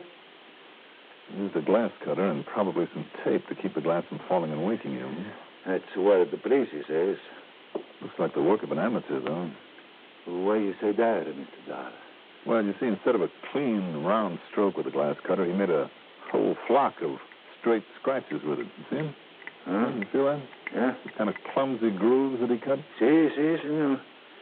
But he's thinking he hit me. Now, Mr. DiPolito. Yes? Like I've said a couple of times now, I don't know very much about these things. But you tell me, where could a fine violin like that, where would a person be able to buy one? Well, Beesiac. I mean, surely a little place like this of yours wouldn't sell them. Oh, no. At least if those you have in the window are any sample of the stock you'd carry. Oh, no. Fine violin is like a fine jewel. That's exactly what I'm thinking of. And it's a lot more conspicuous. So whoever stole a thing like the Beesiac would either have to hide it away for years or get rid of it immediately before the alarm was out. The only place I know of that would handle a fine violin. Oh. Yeah, I kind of thought you might be coming over here. Feeling any better, Dippolito?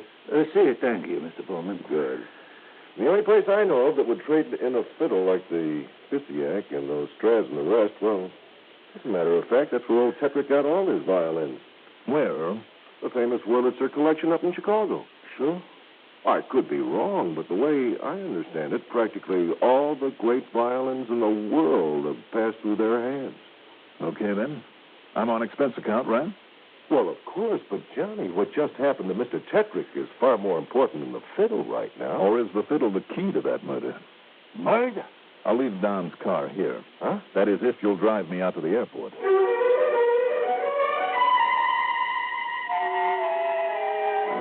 Item 2 is $79.05, plane fare to Chicago. I had a late dinner and spent the night at the Blackstone Hotel. That's item 3. Call it $15 even. In the morning, within 5 minutes of the time they opened for business, I was talking with one of the experts at the Wurlitzer collection. Well, of course, Mr. Dollar will immediately notify every one of our branches, too, New York, Los Angeles, and so on, to be on watch for that Bisiak. Good. And, of course, we'll let you know right away if it shows up. Beyond that, however, I don't know what we can do. Well, I'm afraid I don't either. Terrible shame if it's got into the wrong hands. Only a true artist could do justice to that violin, but then, of course, no such artist would dare to use it. Why you say that? Well, because it's now known to be stolen, too easily identified because of its unique, almost yellow color. Oh, I see. Poor Emil will be heartbroken when he learns of this. Emil? Emil Victor, who once owned it, played it in concerts all over the world before he brought it to us, and we sold it to Mr. Tetrick. Tell me, why did this Emil Victor ever sell it? Oh, you didn't know? Tragic accident to his hands that also left him blind? Oh, I'm sorry. No, I didn't know. Matter of fact, I'm afraid that I never even heard of Mr. Emil. Wait a minute. Yeah? That name, of course. Emil? No. Oh, son of a gun, I knew that name had rung a bell. Oh, who's Mr. Dollar? How stupid can I be? I'm afraid I don't. Listen, Emil Victor played that Bisiak for years. Oh, 15 or 20 at least. All right, then blind or not, he'd recognize it immediately if he heard it. But I thought you just said Emil's was not the name that rang a bell, so to speak. Don't you worry about that. Just tell me where I can find this Emil Victor and get me a list of concert bookings anywhere in this country. Concert bookings? Now, I don't understand. You will when I recover that Bisiak.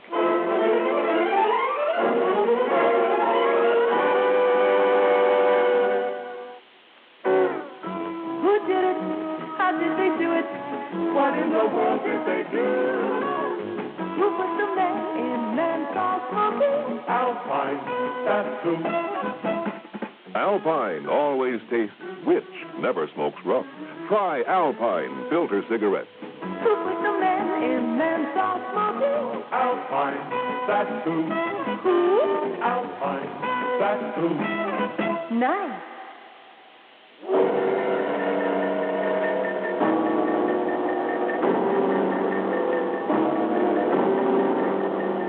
Item 4 is $4.20 for a couple of phone calls to Earl Pullman.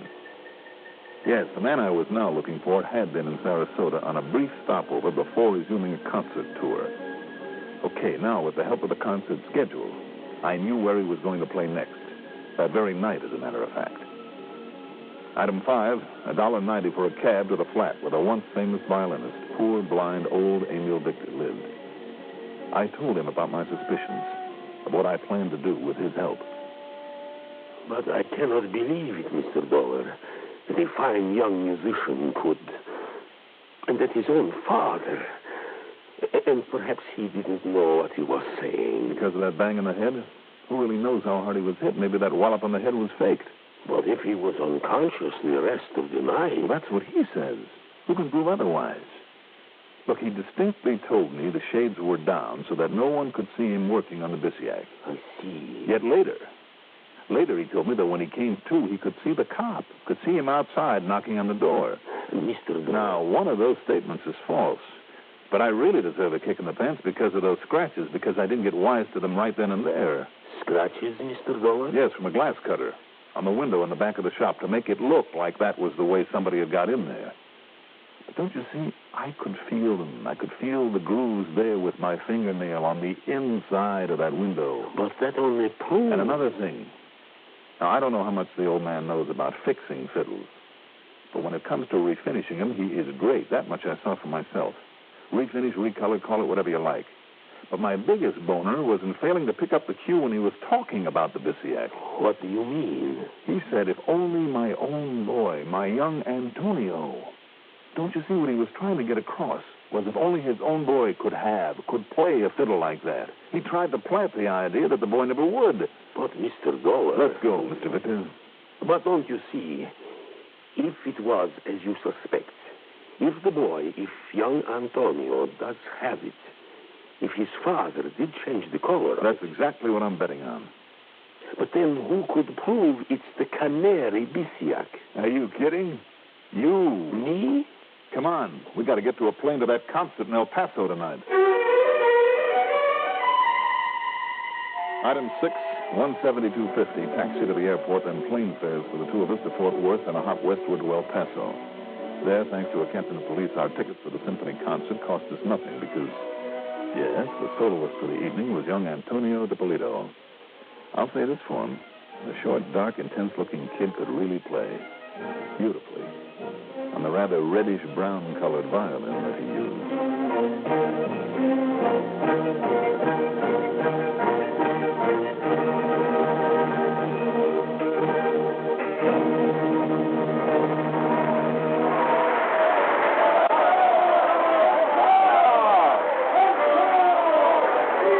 Well, Amy? Yes, Mr. Dollar. It is the Bisiac. I am sure. Absolutely sure? How could I be mistaken when that instrument of heaven was my own for so many years? Okay. Would a father not recognize his own child? And I tell you, the Bisiac was far closer to me than a child could ever be. It was a part of me, as much as my own hands and mind and spirit are a part of me. From the first note that young Antonio played, I knew it was the Bisiac. Good. Even though it does not quite sound the same as it did. What do you mean? Because of the varnish he must have used, the old man, to change the color. Mm-hmm. There is a dryness to the tone that was not there before. It is just as robust, as commanding in its tone as ever. Yet there is a dryness, too, that only I would hear. But it is the Bisiac. The Canary Bisiac. Of that there can be no question. Okay, then, come on. We'll pick up the police and wait for him in his dressing room.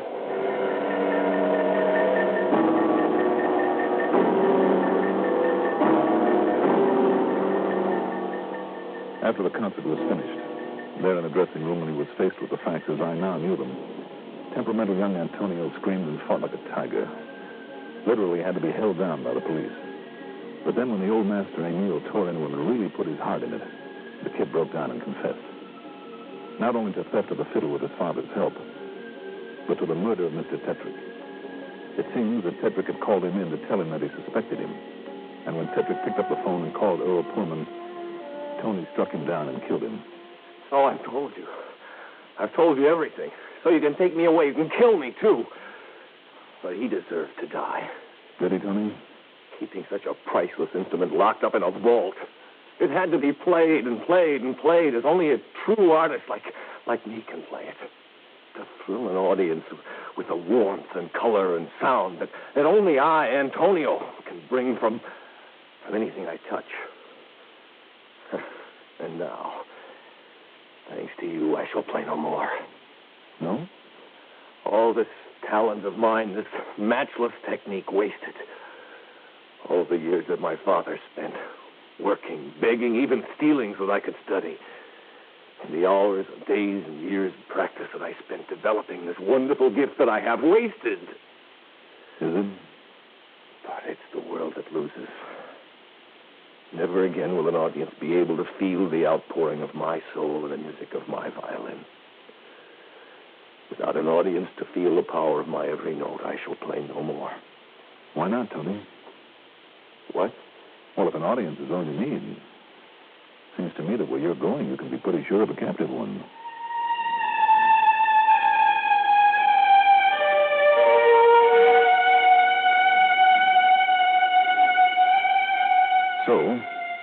here on out, it's up to the courts. And that means for his father, too. You know, I wonder if the Tetrick estate will put the priceless fiddles in that collection in the hands of musicians where they can be used and appreciated. I hope so. Expense account total, including back to Chicago with Emil Victor and the trip home. That is after a few days of fishing with Earl Pullman back in Sarasota. $681.80. Yours truly, Johnny Dollar.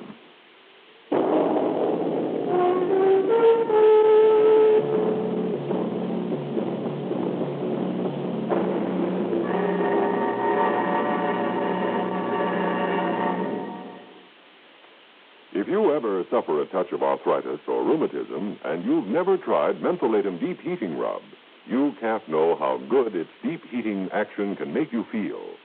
As you massage it into painful areas, you feel its deep heating action. You know relief is on its way. Mentholatum Deep Heating Rub is an extra strong combination of active ingredients for safe, temporary relief of minor arthritic rheumatic pain. Use greaseless, stainless Mentholatum Deep Heating Rub often. Now, here's our star to tell you about next week's story. Next week, the old-fashioned murder matter. As if there was anything new-fashioned about it. Join us, won't you? Yours truly, Johnny Dollar.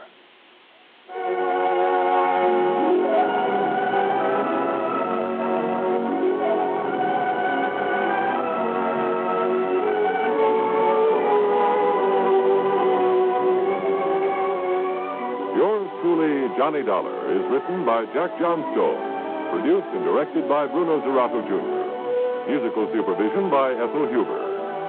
Johnny Dollar is played by Mandel Kramer. Also heard in our cast were Santos Ortega as Dipolito, Leon Janney as Emil Victor, Richard Holland as Tony, Frank Behrens as Don Boomauer, Sam Gray as Earl Poorman, and Bill Lipton as the violin expert. Be sure to join us next week, same time, same station, for another exciting story of yours truly, Johnny Dollar. This is Art Hanna speaking.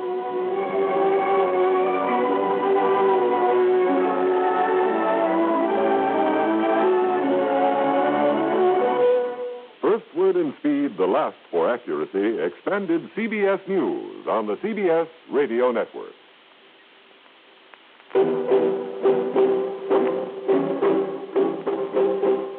Once there was a smoker, an ordinary cigarette smoker. He was neither happy nor unhappy about his cigarette. Then one day he tried a Salem cigarette. Because he heard that Salem refreshes your taste. He soon learned that Salem does refresh your taste. So softly, so gently, that when you take a puff, it's springtime. And Salem is menthol fresh, with rich tobacco taste, and a modern filter, too, and air softens every puff. Now he is a Salem smoker, and very happy.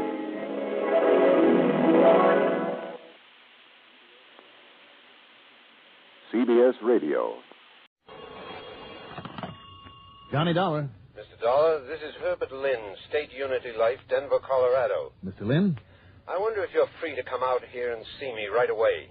Well, now, let me see. I hope so. What's more, I can promise you a handsome fee, in addition to your expense account, of course, whether my fears are justified or not.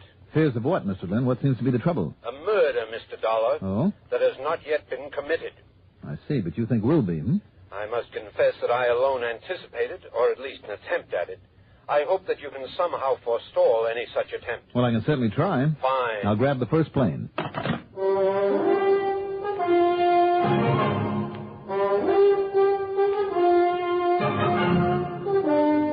The CBS Radio Network brings you Mandel Kramer and the exciting adventures of the man with the action-packed expense account, America's fabulous freelance insurance investigator. Yours truly, Johnny Dollar.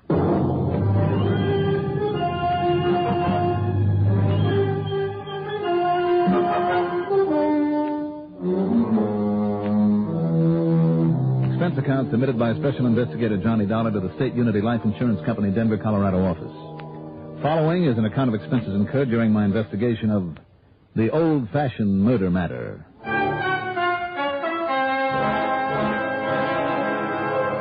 Expense account item 1, $111.45 airfare.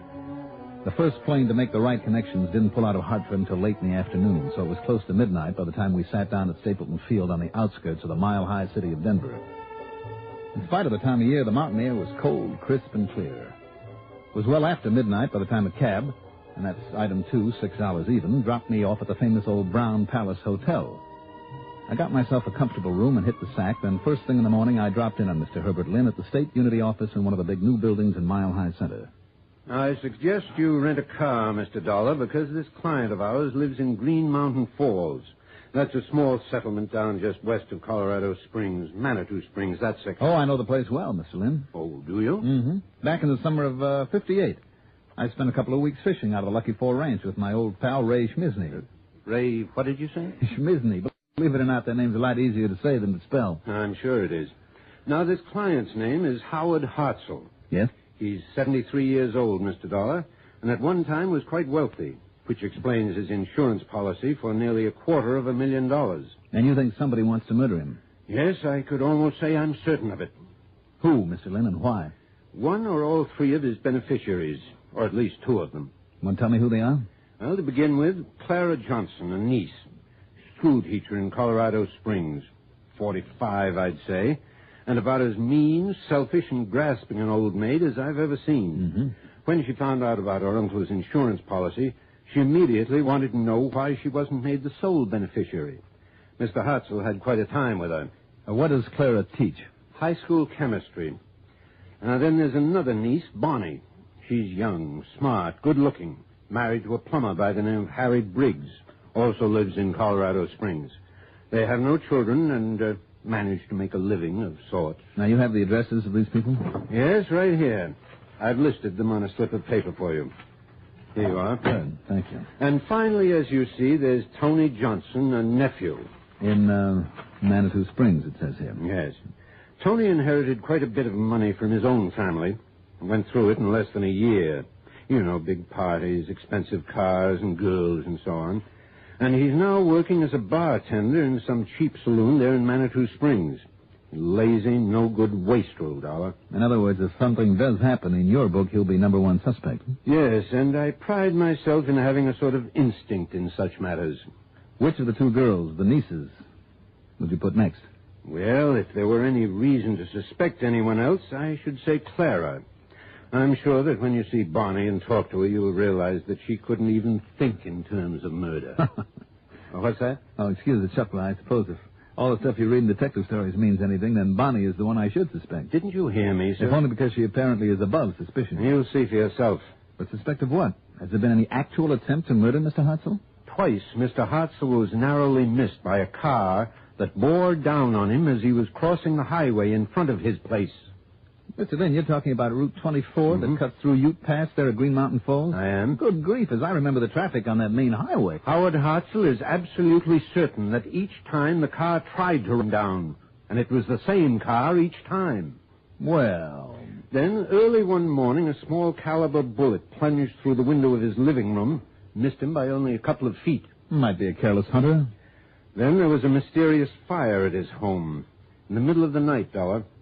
If a passing motorist hadn't seen it... Even so. And Mr. Hartzell was confined to his bed at the time. Well, he wouldn't have stood a chance. Incidentally, there's another thing. What's that, sir? His health recently. After all, I believe you did say he was 73. But up until recently, as healthy a specimen as you could... Why, if I'm in as good shape when I reach that age as he is, or rather was... What's been the trouble? I tell you, Dollar, that whatever's ailed him has been too all-fired mysterious. Hasn't he had a doctor? That's another thing. That ancient family doctor of his, Dr. Easterday. What about him? Well, if you ask me, his name ought to be Yesterday. He should have quit practice 20 years ago. But he's the only one that Hartzell will have. Matter of fact, Doc Easterday is living there with him now, to protect Hartzell, he says. Oh? Yes, and I suppose I must give the old pill pusher credit for that anyway. How do you mean? Well, I'm not the only one who feels that Hartzell's life is in danger, that those things that have happened weren't accidental.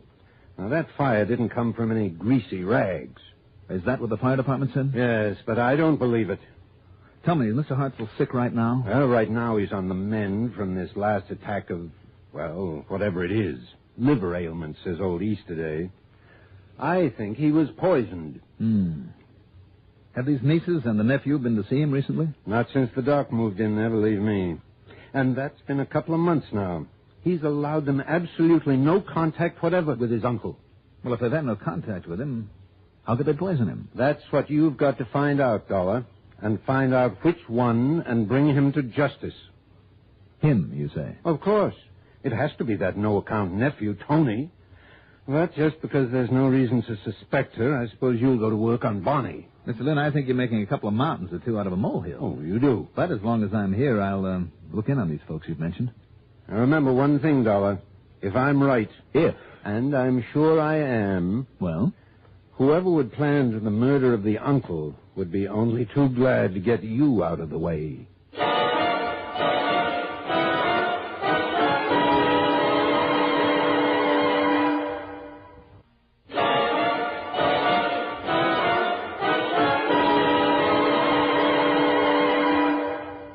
Mr. Lynn had given me a good idea, possibly a dangerous one.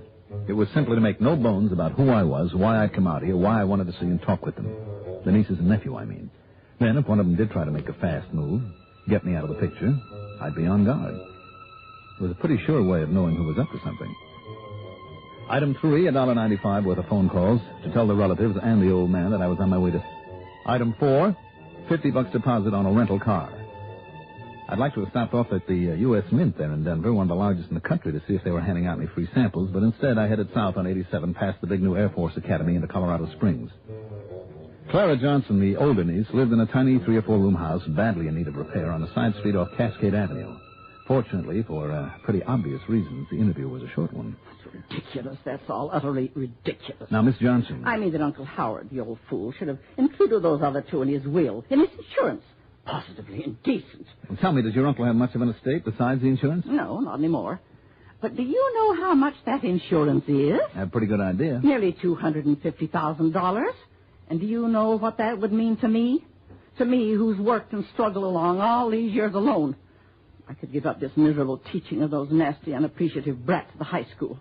I could travel, go abroad, enjoy myself for a change, the way I deserve to after all these years. Now, don't you think that Tony and Bonnie... Oh, look at Bonnie. She has that young husband to take care of her, give her everything she wants, or at least most everything. And she's pretty. She has a nice figure, and do you think that Tony deserves anything? Miss Johnson. After the way he went through the fortune that his father left him. He does not. Well, nonetheless... Saloon keeper, that's what he is. And always getting into scrapes for those gangsters that hang around that dive where he works. It's disgusting. Miss Johnson. I'm the one who deserves that money. All of it. Clara. If only that old miser would die before it's too late, before I get too old. But he keeps on living just to spite me. Too bad you can't help him along then, isn't it? I don't wish I could, Mr. Dollar. Believe me, if I could find some way to... Oh, no, I didn't mean that. Didn't you? No, I shouldn't have said such a thing. Well, I'm afraid you did. Thanks very much, Miss Johnson. Now, wait. I didn't mean that the way it sounded. Bye.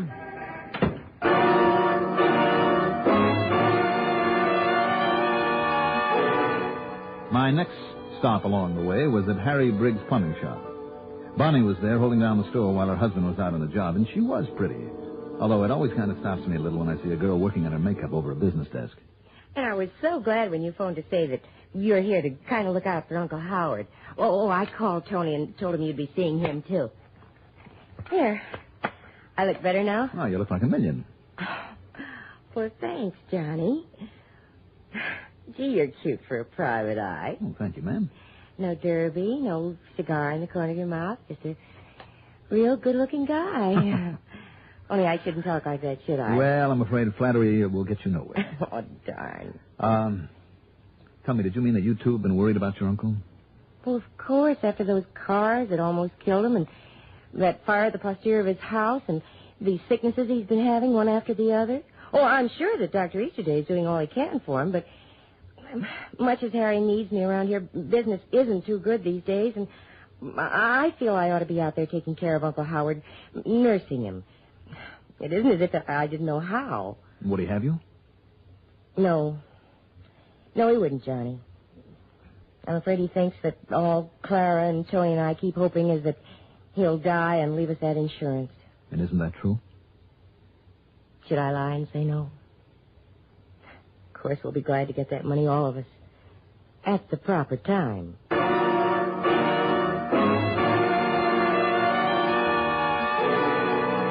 Completely forthright and frank, and I must admit I was well impressed. Maybe Herbert Lynn was a good judge of character. He was certainly right about Tony there in the cheap bar and grill over in Manitou Springs. This was a character I didn't like immediately. Short, thin, hair plastered down with nervous hands and shifty eyes set close together. As we stood there behind the bar talking, with Tony claiming only undying affection for poor Uncle Howard, another man came in and stood by, as though waiting for Tony's signal to rough me up. Yeah, Mr. Lynn was right, all right. I wouldn't have trusted Tony as far as I could throw the Empire State Building. Sure, Dollar. If you can figure some way to knock off the old man. Well, I know 3 of us would be glad to cut you in on that nice fat hunk of insurance. What good is he living out the rest of his days? Sick half the time. Maybe you'd like to help him along, You think I wouldn't, wise guy, if I thought I could get away with it? Don't pull any boo-boos, Tony. Don't worry, buddy. I'm too smart. Or all talk. Hey, Tony, give me a drink. Hey, look, I got to get ready for the afternoon train, huh? Go ahead. Maybe I'll see you later. Sure. Any old time. Usual, Eddie?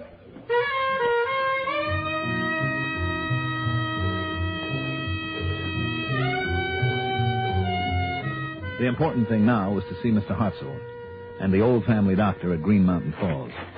I walked around to the back of the saloon, got into my car, then turned on the ignition. But in that brief moment before the starter took hold, I heard a buzzing under the hood, a sound that I knew only too well. That car had been wired. I jumped out and ran, almost too late.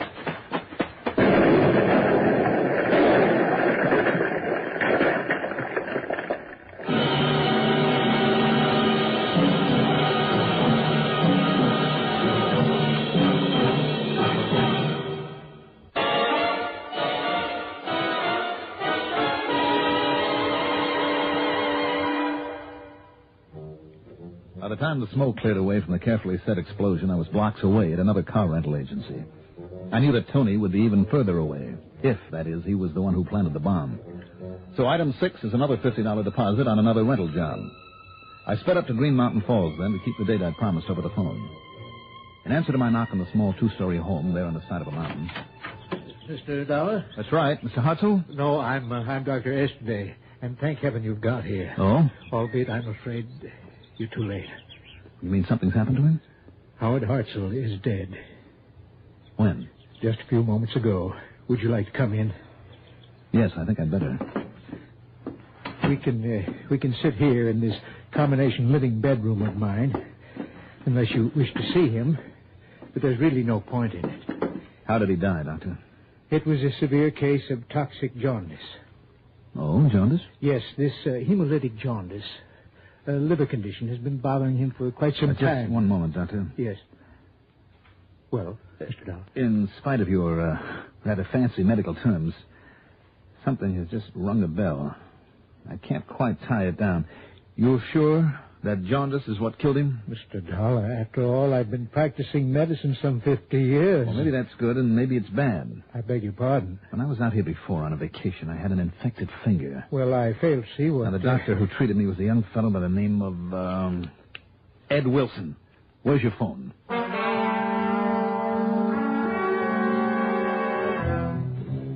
What young Dr. Ed Wilson had to tell me was more than a little interesting. That's right, Johnny.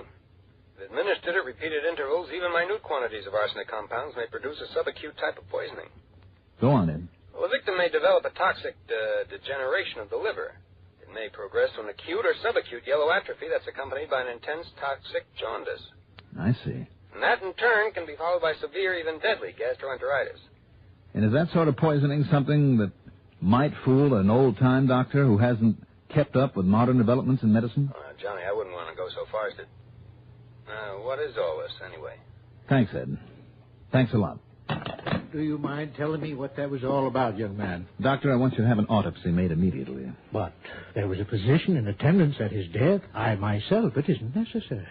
Doctor, will you please order the autopsy? Well, very well, if you insist.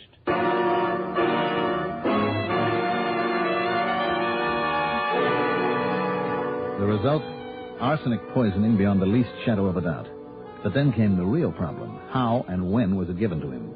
More important, how it was given to him in small doses over a long period of time and by whom? I, Mr. Dollar? Well, apparently you're the only one who's been with him all this time. But to think that I might... Oh, that's ridiculous. Well, I hope so, Doctor. I said, yet... Yes? Well, I suppose I can't blame you for wondering about me. Ever since I began to worry about him and he began to suspect his relatives of planning his death, I've permitted no one else to see him. As you can see, I have my room and bath here on the first floor. His are on the second. And there is no way anyone could have gotten to him up there without my knowing about it. you always ate the same food he did? Always, and I prepared it myself. The only time during his waking hours when I wasn't with him, watching over him, was when he was in the privacy of his little bathroom up there. Mm-hmm. And yet somehow... Did Clara ever come here to see him? No. As I told you, ever since I've been here. How about Tony? Well, Tony hasn't been here since the day he... And even then I didn't let him in the door, since the last time he delivered a bottle of whiskey. Whiskey? Yes.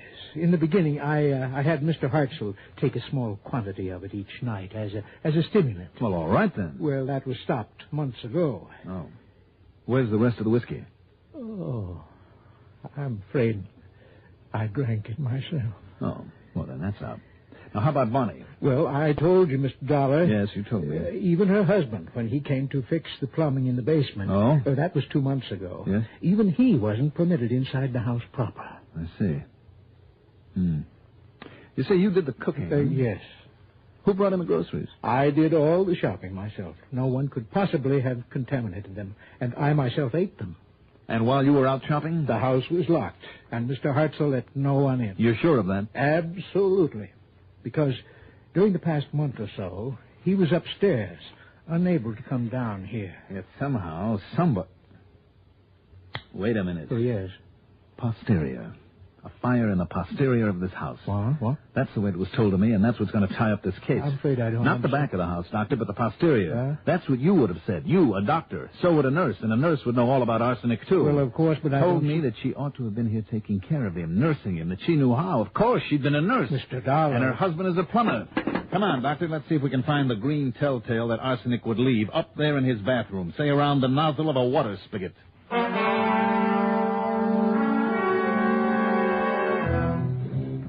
And that's exactly where we found it.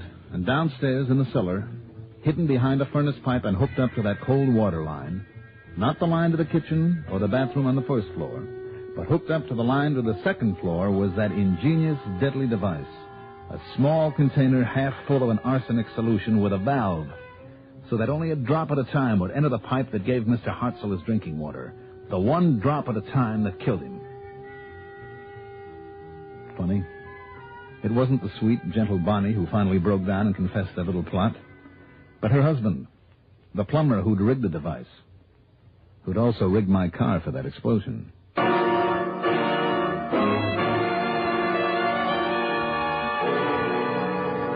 So, once more, it's up to the courts.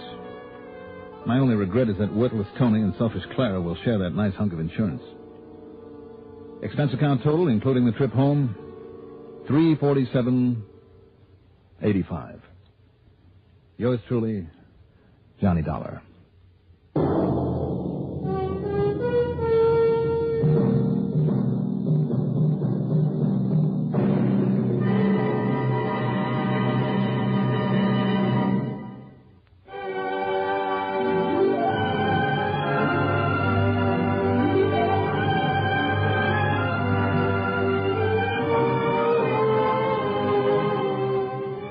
Truly, Johnny Dollar is written by Jack Johnstone, produced and directed by Bruno Zerato, Jr., musical supervision by Ethel Huber. Johnny Dollar is played by Mandel Kramer. Also heard in our cast were Leora Thatcher as Clara, Lawson Zerby as Dr. Easterday, Patsy Campbell as Bonnie, John Seymour as Herbert Lynn, Richard Holland as Tony, and William Lipton as Dr. Ed Wilson. Be sure to join us next week, same time, same station, for another exciting story of yours truly, Johnny Dollar. This is Alan Burns speaking.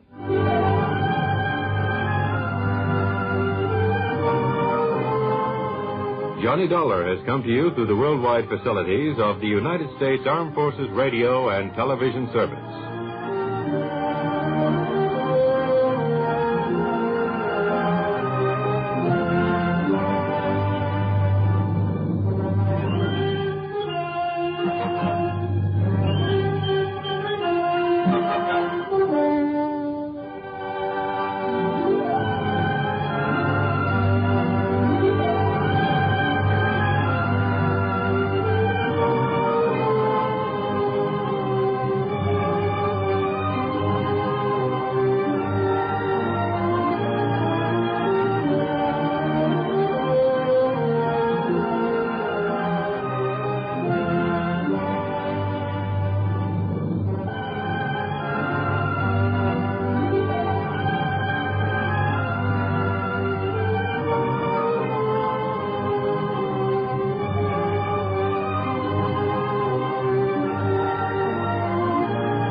Johnny Dollar. Lucian Peterson here. Luke, how are you? Just fine, Johnny. How are you? Still out there in dear old Seattle, Wash? Yep. And still holding down a job with Western Maritime and Life? Sure am. Or let's say I'm trying to, but at the rate we've been paying off on claims lately on some of my own clients, well, the Home Office doesn't like me too well. Something phony about some of those claims, maybe? No, but they've all been big ones. $500,000 here, $250,000 there, $600,000 just last week. No wonder the company doesn't like it. So right now, I don't want to have to pay off on Mrs. Myra Brittingham. That is, if I can help it. Well, I don't know Myra Brittingham or anything about her, but if you've insured her and she is now dead... That's just the point, Johnny. She isn't. Hmm? Not yet. Oh? But maybe somebody would like to see her that way? Well, I don't know, but I think so. Or maybe this hunch of mine is all wrong, Johnny.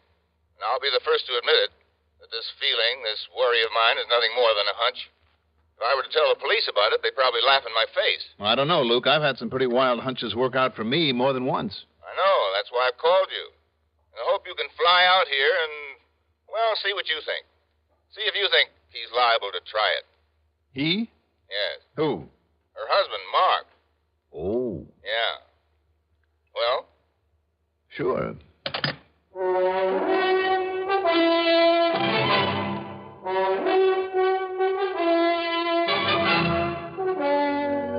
The CBS Radio Network brings you Mandel Kramer in the exciting adventures of the man with the action-packed expense account, America's fabulous freelance insurance investigator. Yours truly, Johnny Dollar.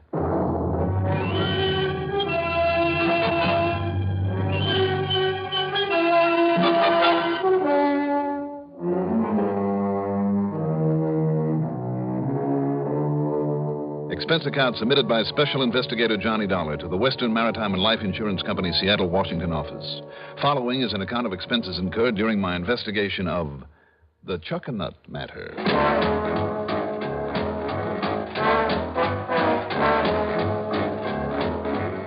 Expense account item 1, $6 for a cab out to Bradley Field. Item 2, $186.70 plane fare.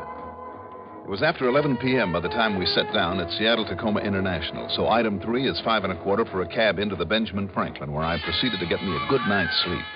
Then, after a hearty breakfast the next morning, I dropped in on Lucian Peterson. Now, Johnny, you're staying at the Ben Franklin? That's right. And that's where I'll have them deliver a rental car for you. You can repack your bags, toss them in, be on your way. Oh? To where, Luke? The little town of Chuckanut. Where is that? Well, you know where Bellingham is. Yeah, it's about 85 miles north of here. And Chuckanut's 5, 6, 7 miles this side of Bellingham. Oh.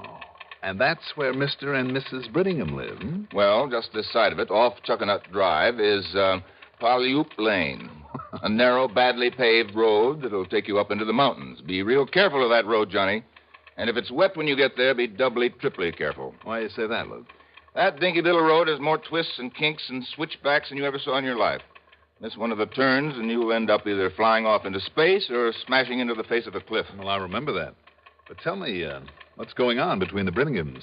Well, to begin with, they're both heavily insured. As a matter of fact, $500,000 worth apiece. Wow. Yes, and they're insured in each other's favor. I see. Mark Brittingham is about 35, Johnny, and all his life he's been nothing but a playboy and a sportsman. Mm-hmm. Living first on the money his father gave him, and now on the insurance left him by his last wife. Oh, then Myra's number 2. Myra's number 4. Oh. And, Johnny, I'm as sure as I am that I'm sitting here, that the only reason Mark married her is because she had one of those incurable diseases, only a few months to live type of thing. I see. Yes. Then modern medical science, not long ago, suddenly, unexpectedly, found a complete cure for it. Mm-hmm. Tell me, Luke, did his former wife die of some incurable disease? Well, that's what the police and company investigator and the court decided. Johnny, I've always suspected that he somehow helped the old biddy on her way. Now you think he wants to do the same for Myra, so he can collect on her insurance, huh? I do. You have any concrete evidence, Luke? Well, it's no secret that Mark and Myra haven't been getting along lately. Things have been pretty tense between them. Why? Well, Myra's 5 or 6 years older than he is. Still a very attractive woman, Johnny, believe me. But she's older than he is. Mm-hmm. Also, that woman has more expensive taste than anyone I've ever known. In other words, instead of dying off like he thought she would and leaving him a lot of money, all she does is spend it for him. I see. So instead of having plenty of dough for the racetracks and nightclubs and parties and so on, he's having to reef in his sales. And the only way he can ever get together a sizable hunk again is by having her dead. Well, you think he'd go so far as to kill her? If he can get away with it, yes. Because evidence to the contrary notwithstanding, Johnny, I still think that's what happened to the last one. Well, if he should, I mean, he'd never collect the insurance. If we could prove it. Well, yes. Well, what am I supposed to do, Luke? Go up there and scare him out of it? Why not? That's a new one. I know. As I told you on the phone, this is really all just a hunch on my part.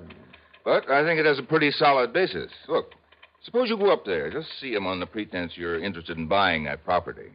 Oh, is it for sale? Well, he wants to sell it to raise some of that green stuff he loves so much and that he's rapidly running out of. To spend a couple of hours talking about their house and property. Now, listen, Johnny. And then just let it slip out who and what you really are.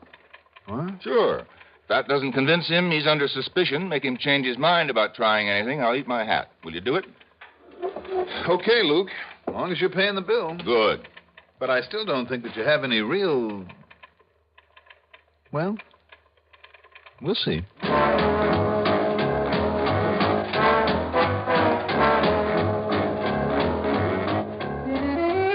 The weather was clear, and the drive up to Chuckanut was a pleasant one. But that little side road, leading up to and around the edge of a mountain toward the Brittingham place, was anything but.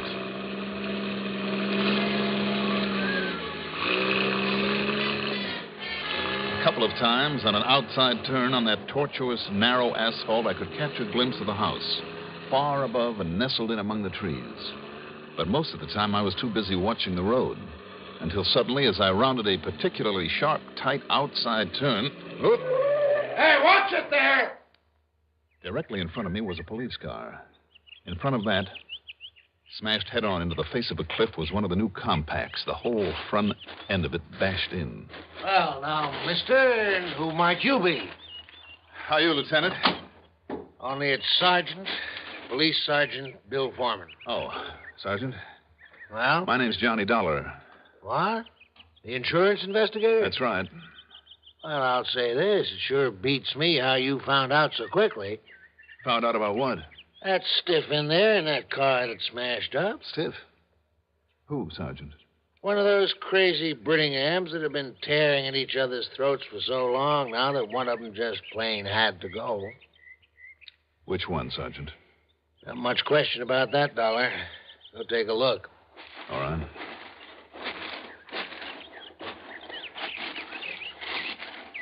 Yeah, Dollar, that's Mr. Mark Brittingham. What's left of him. Mr. Brittingham? Hey, you sound surprised. Yeah, I am. You know him? No. Oh, his wife, then? No, Sergeant. I never met either of them. How did you find out about the accident? I got a call from his wife, Myra. Said Mark's been away for a while. He wouldn't be back until sometime early in the week, so she was all alone. Yeah? Said she was sitting up there on the porch. You notice the porch that sticks out the side of their house up there, Dollar? No, it's so far away, and I was so busy driving. Go on. Well, when you walk back to your car, there on that outside curve, maybe you can see it.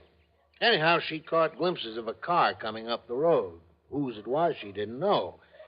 And, well, her being alone, she didn't want any prowlers around, so would I come take a look? So? Well, I told her I was busy. Maybe it was just a special delivery or something, but then she hollered, "Oh, my goodness, it sounds like there's been an explosion down there on the road." So I came on up here. She didn't recognize the car? This morning sun right in her face, and the car only showing itself now and then on those outside curves. Well, just take a look at that sun. Ah, I see what you mean. So it wasn't the sun in Brittingham's eyes that caused this wreck? No. The sun was directly at his back as he came around that last hairpin. But, Dollar, I always warned him about the way he'd come tearing up this twisty little stretch. That is, until he made me ride with him one day to prove his point. What do you mean by that? Well, he used to be a racing driver. Sure. He had me hanging on for dear life a couple of times. But I'll tell you this, Dollar. He could really handle that wheel. Anything made him crack up this way, wasn't himself. Must have been something gone wrong with his car. Well, if that's so, it's going to be pretty hard to prove, Sergeant. Considering the way it's smashed up. Don't be too sure about that.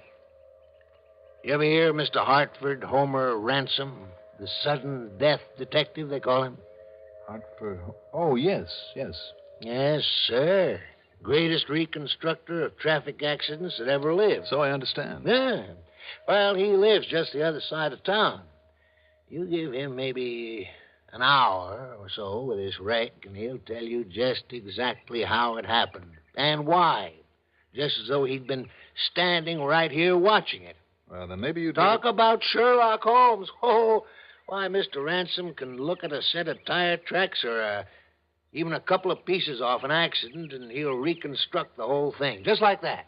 I tell you, sir, it's uncanny. Well, Sergeant, you better get him up here to look at this. I'll do that. Also, I think you better have your coroner look at Mr. Brittingham's body. And, Yeah? Well, what is it, Dollar?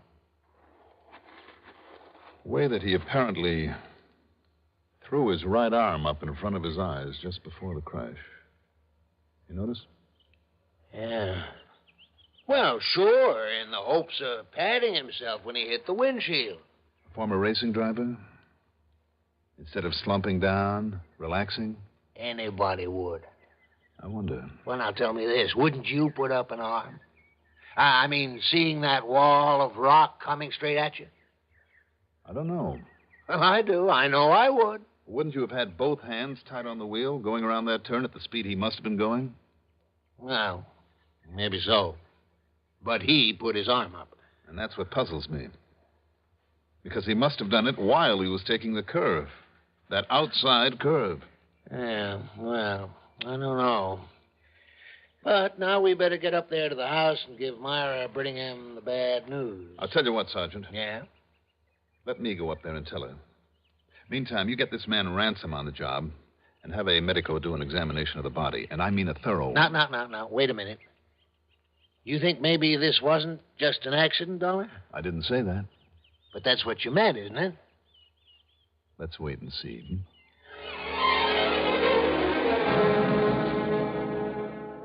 The Brittingham place, built there on the side of a mountain among the trees, was quite an establishment.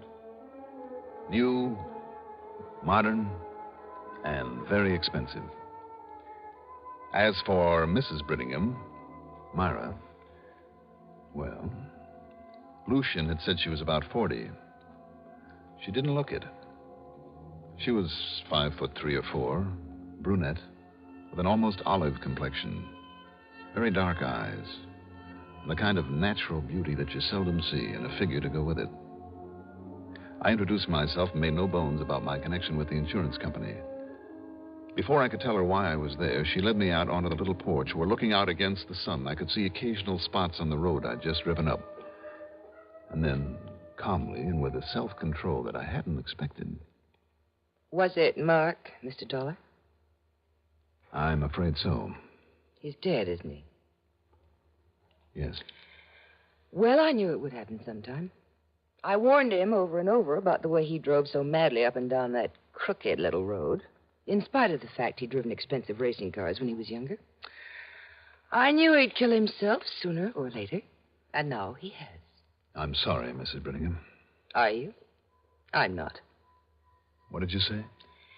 It rather settles things, doesn't it? Does it? We, hadn't been getting along, Mark and I, for quite some time. And I know it was partly my fault. Why do you say that? Because of money, Mr. Dollar. You see, I married him for his money because I thought that for the rest of my life he'd be able to give me all the things I'd always wanted. Yes? Oh, it was all great fun with him while he still had it. The big parties night after night, the racetracks all over the country, theaters, nightclubs. I even put up with his silly hunting and fishing up here. But when the money began to run out and we had to sell the big home in Bellingham and the cars and get rid of the servants and settle down in this little place, I've hated this place, Mr. Dollar. And I hated him. And we fought like spoiled, hysterical children. But you see, when he knew the money was getting low, well, if he had any gumption, he'd have got himself a job of some kind. For once, he'd have had to work for a living. But instead, he only got moody. He drank a lot, acted very strangely. Began looking at me in a peculiar, frightening kind of a way. Oh? And then, because of something he said one night, I began to fear him, what he might do. Go on, Mrs. Brittingham. Oh, I know, Mr. Dollar. He was upset that night because we'd had another argument, a terrible argument. And he'd had too much to drink. But he started laughing to himself, quietly chuckling to himself. And then he tried to say it lightly, as though he might be joking, but he said... Yes? He said, wouldn't it be nice for him if I should die, like his wife before me had? Then he could get a little fun out of life again, on my insurance money. It frightened me, Mr. Dollar, terribly. I can't say I blame you. And then these long trips and leaving me alone like this. Trips to where, do you know? No. Oh, I've wondered if he hasn't been out looking for someone to take my place. Or just planning some way to, Well, it's all over now. Well, I'd lie to you if I said I was sorry. You know, of course, that you stand to collect some $500,000 of insurance. Yes, I know. And I'll use it to get as far away from here as I can. Can you blame me? I want to talk further with you, Mrs. Brittingham. Of course. First, though, I'd better check out the police report on this accident, purely as a formality. Of course. So, if you don't mind. I'll be here, Mr. Dollar.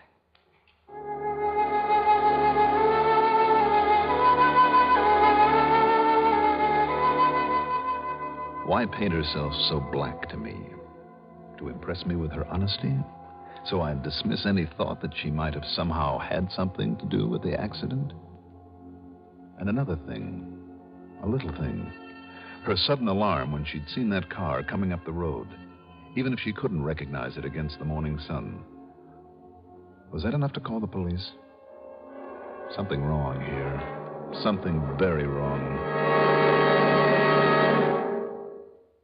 In the United States today, there are more than 6 million children under the age of 18 who live in homes where there is no father. Among them are hundreds of thousands of boys who need the guidance and interest that large-hearted men can give them. They can be set on the path toward fine citizenship through the Big Brother movement. Now, at the beginning of Big Brother Week, find out what you can do to help expand this valuable program in your community. Contact your local Big Brother organization or write Big Brothers of America, Philadelphia 3, Pennsylvania. It was early the next morning at police headquarters that I met with Sergeant Foreman, Dr. Hugo Bascom, the coroner, and with Mr. Hartford Homer Ransom, who knows more about the basic laws of inertia, matter, and motion than anyone I've ever seen. He can read a set of tire marks like an expert tracker reads a trail, and more important, he's an expert on human reaction times. But the one thing I don't understand, Mr. Dollar, is his right arm up over his eyes that way. Hey, that's funny. That's what Dollar said, too, Mr. Ransom. Seemed to me, though, he was trying to protect himself against the windshield frame. Have time to take one hand off the wheel after pulling around that turn at that speed? No, Sergeant. So he must have raised his arm to that position. While he was on the outside of that curve, which simply doesn't make sense. Not at the speed he was traveling. And like I said, he wasn't shading against the sun because the sun was at his back. Do you suppose a good-sized bird or some kind of animal had dashed across in front of him and might he have done that involuntarily? A man with racing experience on a turn like that? No, Mr. Dollar. It would have to have been something like... Like what, Mr. Ransom? I don't know. I don't know. And there was certainly nothing wrong with his car. You're sure of that? I'd stake my reputation on it. Well, there was certainly nothing wrong with him, Mr. Dollar. You did a complete autopsy, Dr. Bascom? I did as thorough an autopsy in Mark Brittingham's body as I've ever done. There was absolutely no physical reason for that accident. Mm-hmm. You checked for alcohol in his bloodstream? I checked everything. And what's more, incidentally, I know that Mark's general condition was perfect.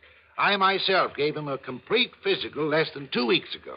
So if you're thinking about a temporary blackout or something like that, well, there's no reason for it. Well, I wasn't, Doctor, but can you be absolutely certain that that isn't a possibility? In my job, Dollar, and I mean as coroner, I would have to find actual evidence of such a thing before I could put it on record. No, there's only one conclusion that we can reach here. Suicide, Dr. Bascom? Suicide, Mr. Ransom. Well, I'm sorry, but I can't agree with you. No, you can't, eh? Why not? Well, for one thing, the tire tracks. Had he crashed into that rock wall deliberately, the tracks would have gone straight to it. As it was, they were quite erratic for the last 81 feet. I'm putting it down as suicide. Also, that position of his arm, as though he'd brought it up to shield his vision against the sun. And the sun being at his back. That doesn't make sense, and you know it. I say it was suicide, and that's the way that I... Wait a minute. Maybe it was the sun. That's impossible, Dollar. Of course it is. Ridiculous. Is it? Ridiculous. Dr. Bascom, before you file your report, I'd like time to play a little hunch. A hunch? Yes, maybe it's a pretty wild one, but there's one thing that could possibly have made him take his hand off the wheel on that curve and made him raise up his arm that way. Are you still harping on that, young man? I'm still harping on that because if this hunch of mine is right, Mark Brittingham was murdered. Murdered? Sergeant. Yes, sir? I want you to drive up to the house and bring Myra Brittingham down here. But why? Any excuse you can think of to look over these gentlemen's reports or something, but make it good because she's smart. Then when I call you on the phone... Where'll you be? When I call you, drive her on back to the house. And listen, when you get to that curve, take it slowly. Just crawl around it and with 1 foot on the brake. Well, now, look... Unless you want to end up the way Mark Brittingham did.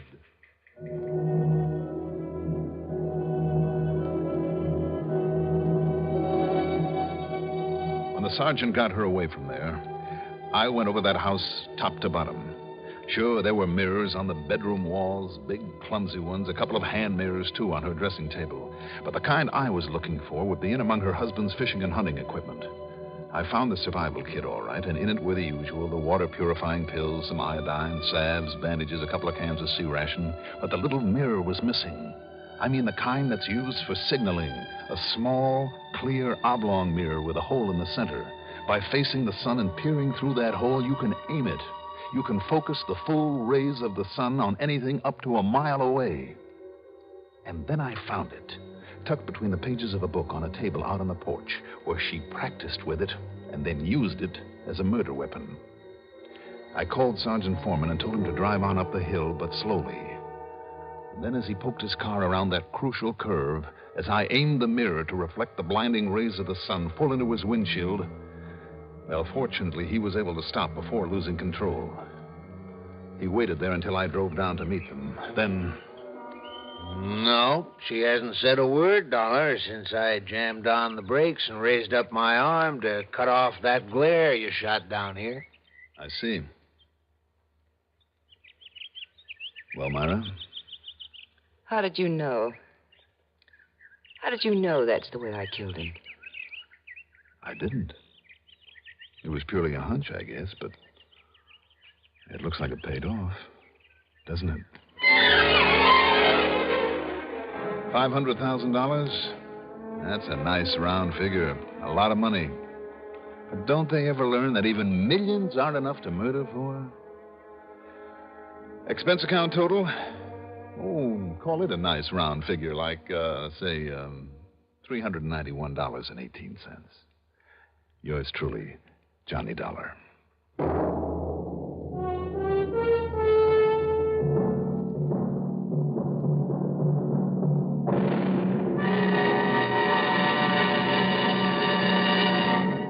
Now, here is our star to tell you about next week's story. Next week, I'll be back with another exciting adventure that'll really surprise you. Join us, won't you? Yours truly, Johnny Dollar.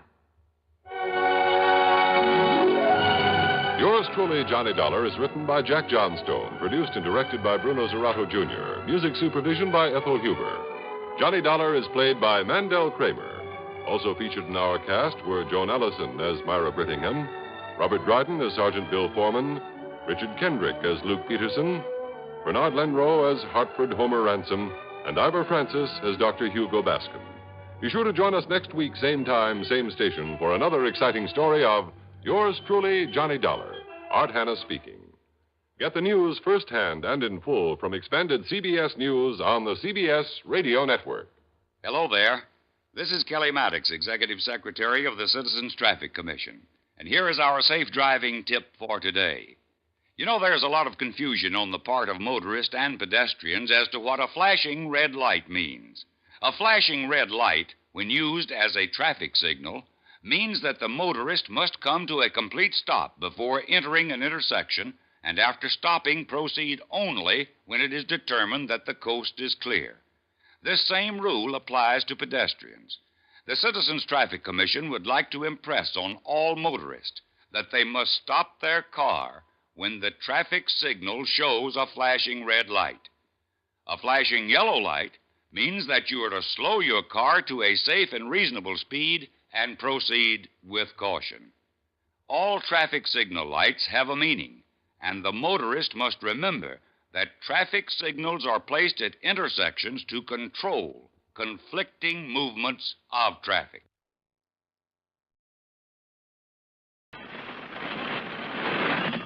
Johnny Dollar. This is George Caldwell, Mr. Dollar. Caldwell? That's right.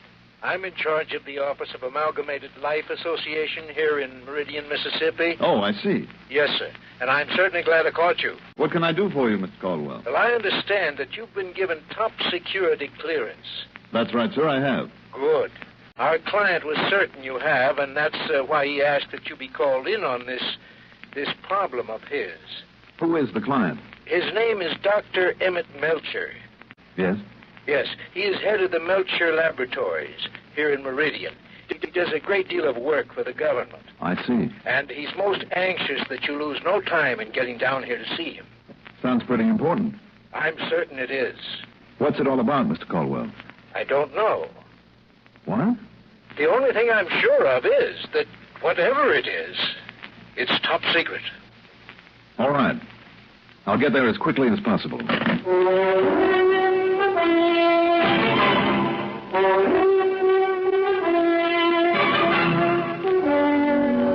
CBS Radio Network brings you Mandel Kramer in the exciting adventures of the man with the action-packed expense account.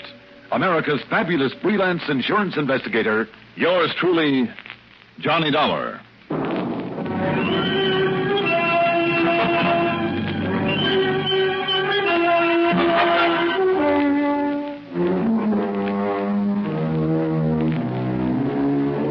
Expense account submitted by Special Investigator Johnny Dollar to Amalgamated Life Association Meridian office. Following is an account of expenses incurred during my investigation of the Philadelphia Miss matter.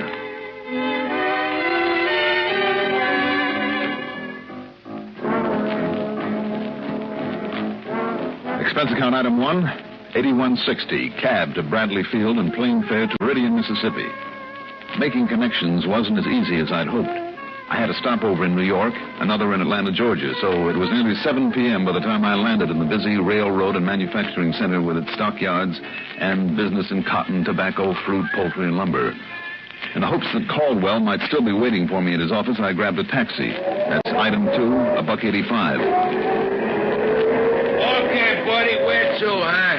Do you know the address of the Amalgamated Life building? Are you kidding, buddy? I know this town like the back of my hand. Where'd you say you want to go? Amalgamated Life Association. Say it again, just once more. Amalgamated Life. I knowed it the minute you opened that yap of yours. Hiya, Johnny. Johnny? Sure. I don't get it.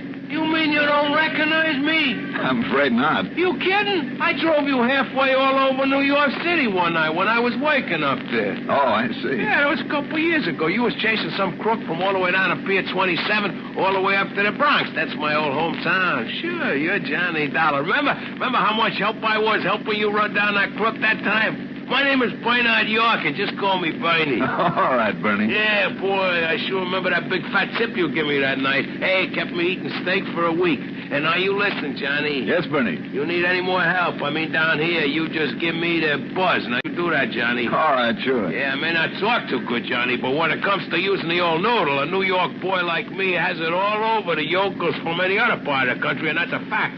So, what kind of case you got down here, huh? I haven't the least idea. Oh, now don't give me that, Johnny. No, it's a fact. Okay. You keep it a secret if you want. I don't blame you. I guess it's part of your business.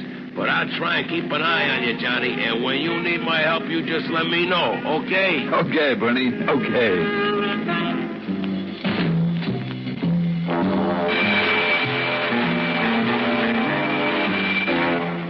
George Caldwell was still in his office, and we got to the point right away. Yes, I checked the airline schedule, Mr. Dollar, found out how late you would arrive, and figured I had better stay around. Well, tell me, have you found out any more about what's bothering this Dr. Melcher? Well, I phoned the laboratories to tell him you were on your way, but it seems he was suddenly called to Washington and may not be back until quite late tonight. Mm-hmm. However, his secretary, Miss Mona Littlewolf, said that she would wait for him. Little Wolf? Yes, she's a Philadelphia girl. Part Indian, I understand. Oh, I see. Well, I suppose I better grab a taxi and get on out to the laboratories. I would think it advisable. And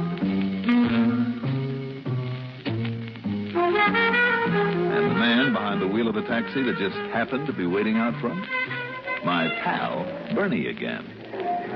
Melcher Laboratories, huh? Must be real important, Johnny. I wouldn't know. Well, I do. And they got more government secrets going on at that place, you know, man in space and all that caper. Oh? Hey, is that what you come down here to investigate, something like that? Bernie, I told you I wouldn't know. Okay. But when you need me, Johnny, you just holler. I'll be around. I'm sure you will.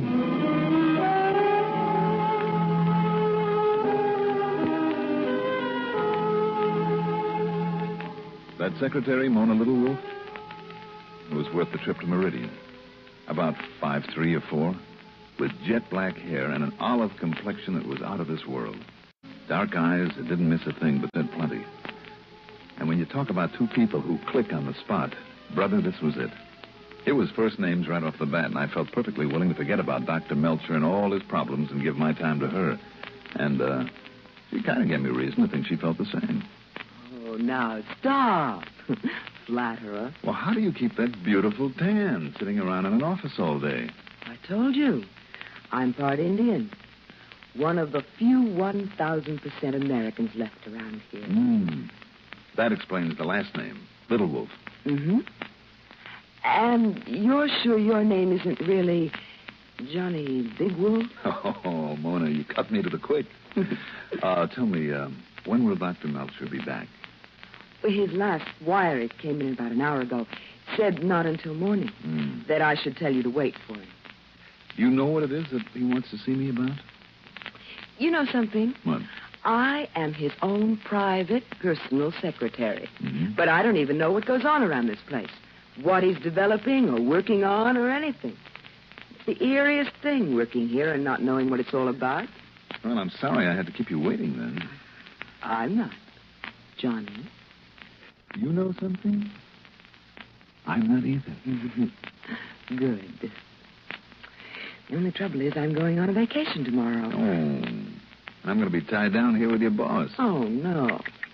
Look, as long as I have until morning before he gets back. While the cat's away? Why not? Must be all sorts of ways to spend a pleasant evening here in Meridian. With you along. Why not?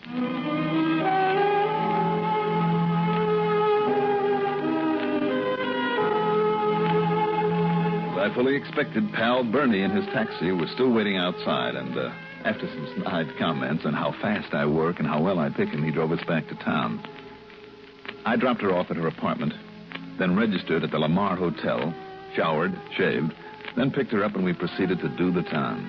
This time, by some miracle, without Bernie around. It was something after 3 o'clock in the morning by the time Mona and I helped close up the last nightclub on our list, then went out to the nearly vacant street to look for a cab. Taxi! Oh, what a wonderful evening, Johnny, darling. Mona, have you looked? It's morning. Then the morning's wonderful. You're wonderful. Everything is wonderful. Oh, Mona, are you sure you want to go away on that vacation? Mm-mm. But I'm afraid I better. But why? Truth, Johnny? The truth. You? I'd better kind of get away and think about you and me. Mona, another day or two. You want a taxi, mister? Oh, yeah, sure. I didn't want to disturb you and the lady, but here you are, sir. All right, thank you. Mona? Yes. Get away, mister. I'll help her in. Wait a minute now. Get in, lady. Just a minute. And stay in there and shut up. Now, look. No, you don't. Oh, no? Ah. And just to make sure, mister.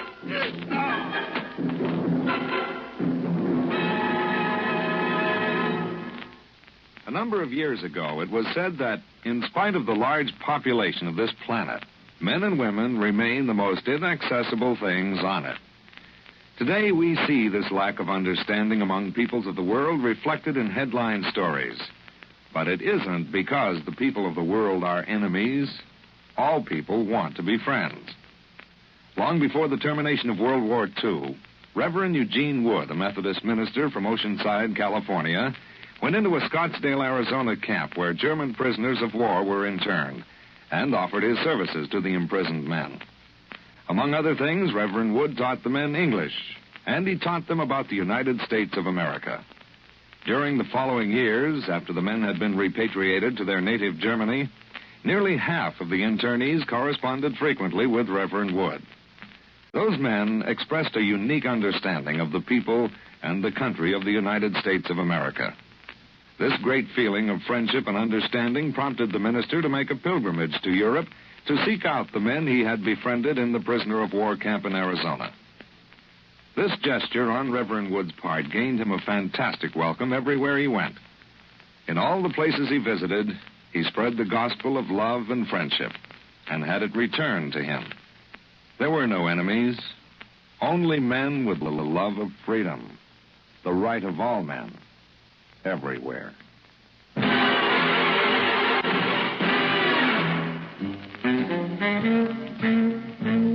came to in my own bed at the Lamar Hotel. Working over me with a wet towel in one hand and a bottle of bourbon in the other was Bernie the cabbie. Atta boy, Johnny, pal, you're coming around all okay.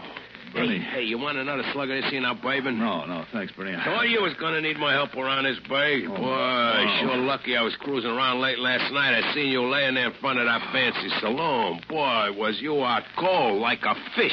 Bernie, what time is it? Well, it's almost 9 a.m. in the morning. Now, you lay still. I'll call. I'll have some breakfast brung up No. And some good, strong coffee, boy. Hey, let me have that phone, will you? What? Now, listen, Johnny, pal, you better just relax. Hello. Now, Hello, operator. Johnny. Operator.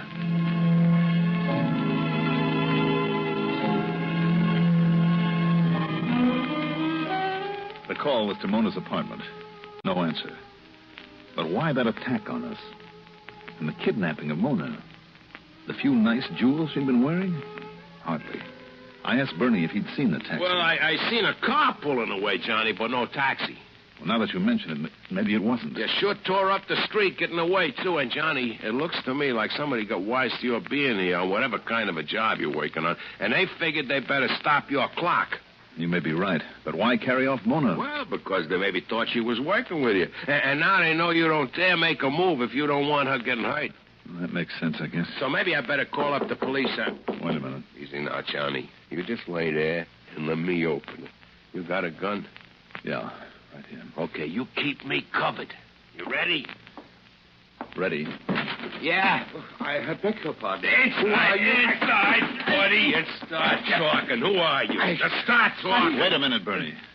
Are you Mr. Dollar? That's right. Oh, thank goodness. I am Dr. Melcher. Oh, say, Doc, I'm sorry. But what is going on here? Well, that's exactly what I'd like to know, Doctor. And what has happened to you, Mr. Dollar? Bernie. Yeah, Johnny. Don't call in the police, not yet. Anything you say, Johnny. See if you can find somehow what happened to the girl, what happened to Mona. Mona? If anything really did. Check with all your driver pals all over town. If anybody's likely to have seen her, they are. You're right, Johnny. A hockey is better than all the cops in town when it comes to right. checking. Now, go ahead. Circulate around. Put it on your meter, and I'll pay the bill. And if I get a lead on her, should I bring her here? No. Don't even let her know. Just call me. If I'm not here, I'll be at the doctor's laboratory.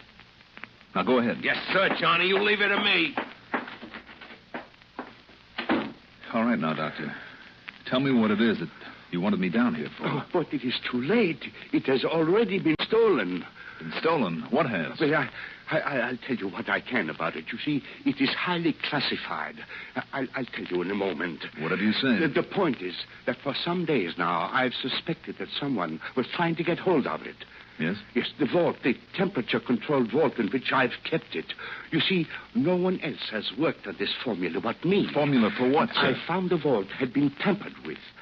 I didn't dare to call the police because of the secrecy involved, but perhaps I should have called in the FBI, but I sent for you because I knew that you... Oh, but you are too late now, Mr. Dollar. When I got back from Washington, I got there this morning. It was gone. The formula? No. The product itself. And unless it is found within 2 or 3 days at the most... But now I suppose I'd better tell you what it is. Yes, Doctor. I think maybe you'd better.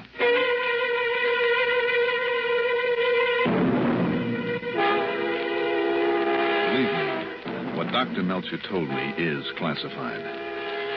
I can only tell you it has to do with, well, a sort of experimental fuel he's been working on. What's more, Mr. Dollar, this substance is not only very powerful, but extremely unstable. Unless carefully controlled temperature and pressure are maintained constantly... An explosion, Doctor? Something like that? A most devastating explosion would take place. Not when it is perfected, you understand. That is what I am working on, but in its present form, the form in which it was stolen. Why would it be stolen? Full knowledge of it could be worth millions. You mean to a foreign power? To anyone working in this field. But don't you see, whoever stole it does not know the sample he took is incomplete, is imperfect, is terribly, terribly dangerous. Within a matter of a day or two... You simply got to find it, Mr. Dollar. Listen, did you tell anyone that I was coming here? No one. Except, of course, Mr. Colwell at the insurance company. But no one else? No one else. Absolutely no one. But she told me she had orders to wait around for me. She? Yes, Mona. But I... So, obviously, the attack on her was only a fake. A cover-up. Oh, no, Mr. Dollar. I have a sneaking suspicion that when we find her, we'll find this... what we're looking for. Oh, but I can't believe it. Mona. You said it's worth $1 million, didn't you? Millions. All right, she knew I was coming because Caldwell phoned your office yesterday. And she must have figured out why. That girl's got a brain, Doctor. She knew then that she'd have to act fast, she and whoever's working with her, like the man who tried to kill me last night. Tried to kill you? Yes, it was her idea to go to that particular nightclub. It was a rendezvous with that goon. Now it all ties up. Hello? Here's the word on it, Johnny. Yes, Bernie. I got it from one of the drivers waste the depot in the bus station. Yes? Furthermore, he's known that dame for years. Yes, Bernie, go on. I mean, he's seen her around. He's had her for a fair, so there's no mistake about it. Where is she? Took off on a bus with a heavy suitcase with her. Took off to where? Bought a ticket to Philadelphia. Philadelphia? That's right. But now, Johnny... All right, Bernie, thanks. Caldwell said she came here from Philadelphia. Doctor, I'll see you later. Where are you going, Mr. Dollar? The airport. Airport? That's right. Oh, but I'm afraid I don't... Oh, but you must understand the danger, Mr. Dollar. If that substance is not found... No time to talk about it, Doctor. I've got to get out to that airport and fast.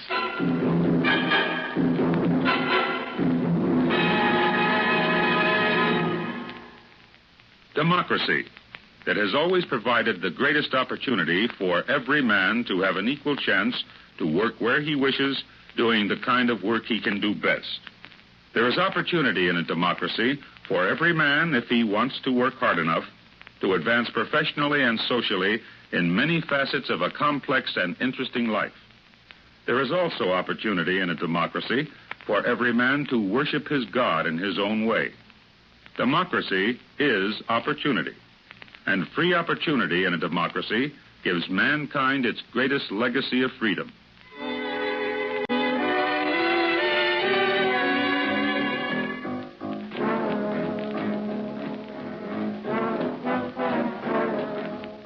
Expense account item 4, $2 for a cab. Not Bernie's, couldn't wait for him. A cab to the airport. Item 5, $30.45 plane ticket to Philadelphia, PA. But before taking off, I called the office of the bus line, talked to the manager, and gave him specific instructions about a checkup on all passengers who'd cleared for the city of brotherly love that morning, about where and how to contact me. Then I jumped aboard the plane and we took off. When I got to Philadelphia, I enlisted the aid of my old pal, Lieutenant Harry Langley, of the police department. He went to work immediately, but then, nearly 24 hours later... Nothing, Johnny, nothing. I checked that bus line from stem to stern at every station between Riddy and Miss and here. Well, it's the Philadelphia Miss I'm interested in. And don't forget, when that bus line manager called you here, he said he had no record of any long-trip ticket to any Mona Little Wolf to begin with. Well, then she must have used another name. Yeah, when he said the only through ticket to here was bought by a man? Well, maybe by that henchman of hers. The cab driver back then meant the ticket was bought for her. And, Johnny, I've had good men at the railroad stations and the airport, too, just in case. All of them with a perfect description of her. I don't think she's coming here. Lieutenant, can you think of a better place to hide out than a big city like this? Some out-of-the-way small town. Yeah, I suppose so. Of course, her ticket... Of course, Philadelphia was pretty small when I was born in it. You know, only a couple of hundred people. What's the gag? No gag. When I was born in Philadelphia, that's exactly what the population was, about 200. What? That was in Philadelphia, Indiana. What'd you say? Sure, my old hometown, Philly, Indiana. Wait a minute, Lieutenant. Wait a minute. You didn't think that right here in PA was the only Philadelphia, did you? Lieutenant, if there's one more Philadelphia, maybe there's more than one more. I wouldn't know. Come on, get me a handful of maps, an atlas, anything.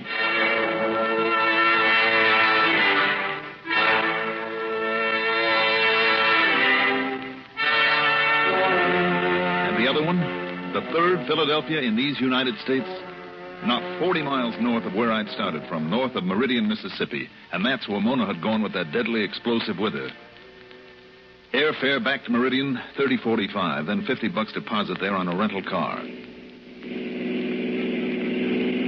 I raced north and west on Route 19 up in Neshoba County, heart of Mississippi's Indian country, where Mona Little Wolf could be sure of finding protection among her friends.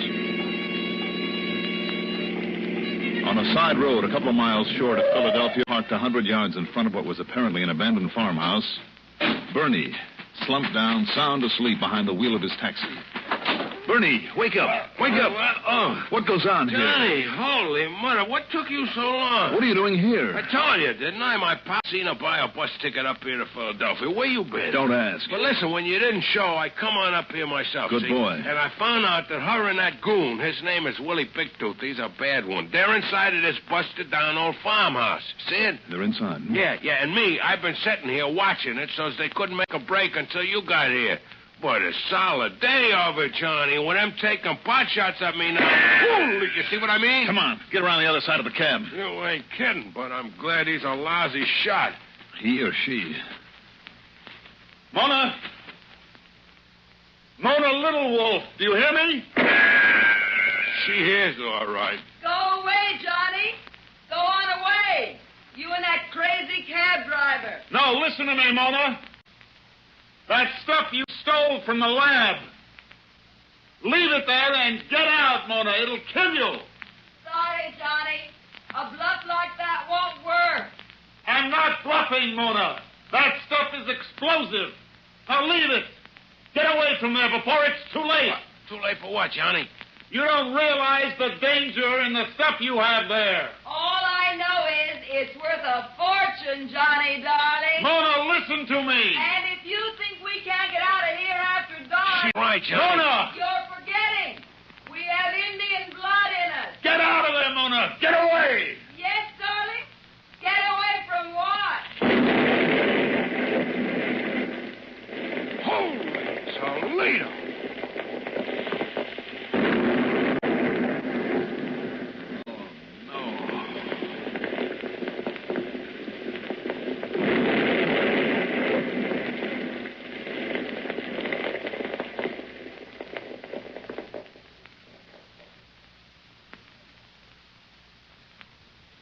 Any comments on this case? Why bother? Expense account total, including a mittful for good old faithful Bernie, $485.75. Yours truly, Johnny Dollar.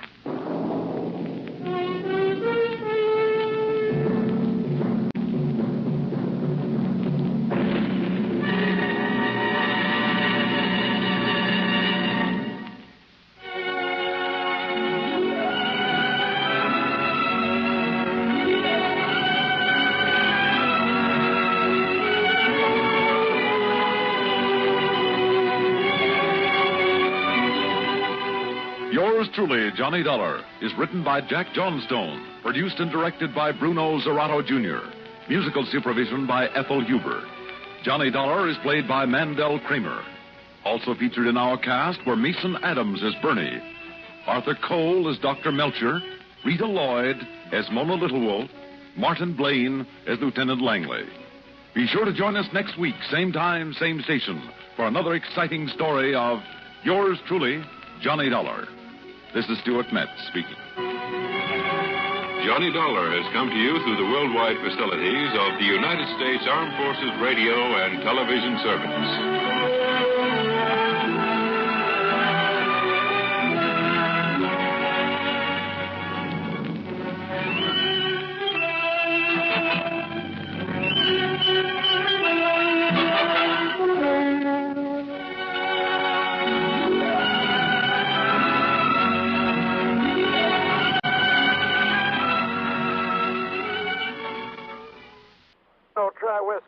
Down here in Corpus Christi. Well, sure I know. How are you, Jackson? Pretty good, pretty good. You're all upset over some insurance problem. Well, no, not really. Well, don't tell me you called up just to pass the time of day and on the company's phone bill. No, not that either. Well, then? Tell me, Johnny, did you ever hear of the Padre Island treasure? I never even heard of Padre Island. Wait a minute. Sure. Are you talking about that long strip of sand and stuff out there in the Gulf? That's it. Runs down the coastline from Corpus almost all the way down to Mexico. That's Padre Island, all 115 miles of it. I didn't realize it was that long. It sure is. And like you said, that narrow finger of land, sometimes a couple, sometimes 10 or 12 miles off the coast, goes all the way from here down to the northeast corner of Mexico. Uh-huh. That's why it's going to be so hard to find that old Spanish ship, what remains of it. What are you talking about? Loaded with Spanish doubloons. A lot of solid gold bullion and heaven knows what else. You mean you want me down there to hunt for treasure? Among other things. Ah, there's a hitch to it. What other things? Pretty good bait, though, wasn't it? That treasure fish. What other things, Jackson? Why don't you come on down here and see? On expense account. That's right, on expense account. Okay, you've asked for it. I'll grab a plane first thing in the morning.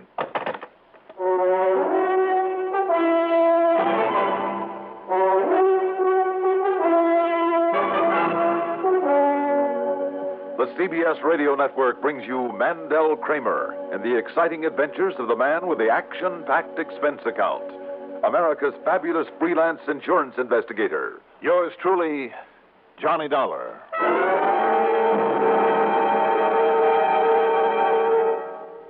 The Kingston Trio sings for 7 Up. Was you ever in Quebec Getting thirsty, mighty thirsty, loading timber on the deck. Getting mighty thirsty. Was you ever in New York? Getting thirsty, mighty thirsty, loading all them barrels of pork. Getting mighty thirsty.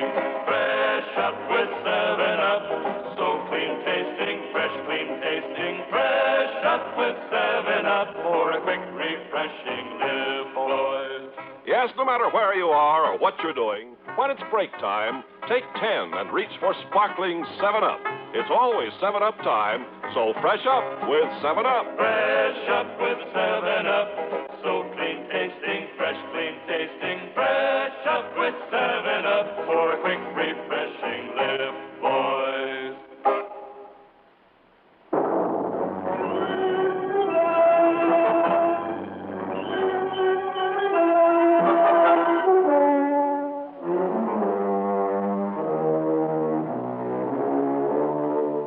Expense account submitted by Special Investigator Johnny Dollar to the Tri-Western Life Insurance Company office in Corpus Christi. Following is an account of expenses incurred during my investigation of the perilous Padre matter.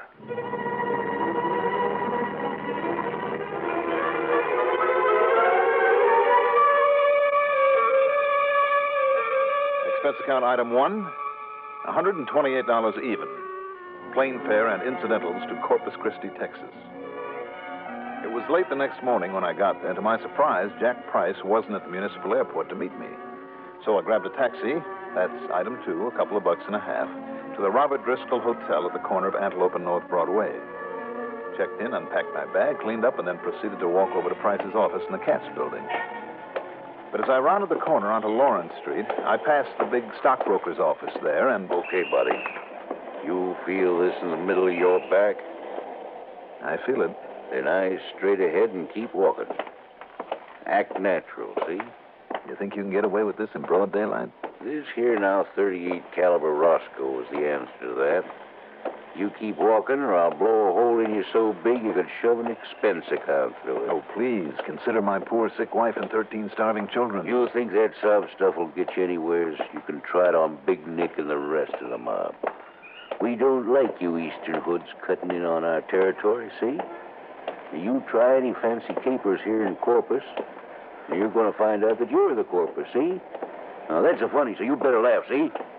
Now, laugh. I'm sorry, Doug, but I'm weeping because you'll never make it. Oh, sir, you cut me to the quick.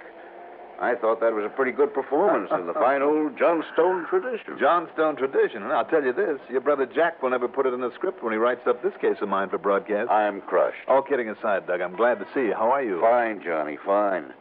But why doesn't that brother of mine let me know in advance when you're coming down here? Doug, are you forgetting that he can't dramatize these insurance investigations for the air until after they're done and over with? Well, I guess you've got a point there. But how'd you find out so soon? Well, that's just the point, Doug. I didn't. You what? Mr. Johnstone, I will have you know that at this moment, I haven't the least idea what I'm supposed to be investigating down here. Well, then maybe I have. Oh?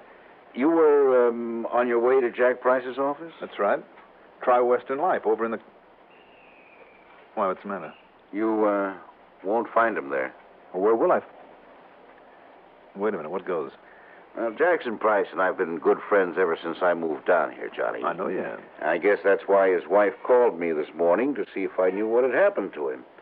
Now, when she told me that he'd phoned to you last night, asked you to come down here, well, then I wondered if you and he had gone out there together. Gone where, Doug? But when I thought about it and realized you couldn't have got on down here soon enough for the two of you to have gone out there together last night... Doug, gone where? Which wouldn't have made any sense anyway. I mean, going out there at night. Doug. But then, last night was the last she saw of him. Doug, that bush you're beating around. Yeah, I know. Come on, Johnny. You and I had better round up some equipment and get out there without wasting any time. Get out where, Doug? Padre Island. Oh. Yes. And let's hope that... Well, let's hope we find Jackson still alive out there.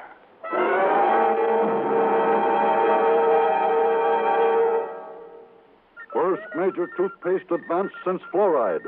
Westbrook Van Voris announcing new Ipana with hexafluoride. contains fluoride plus hexachlorophene. Now listen, gum troubles cause more loss of adult teeth than tooth decay. Gum trouble is often caused by tartar.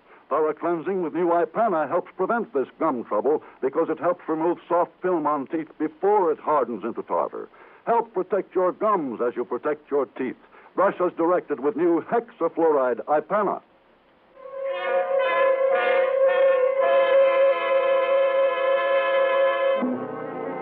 When Doug Johnstone spoke of rounding up some equipment, he meant getting hold of a beach buggy, a sort of contraption that was just as much at home on soft sand as on a paved highway.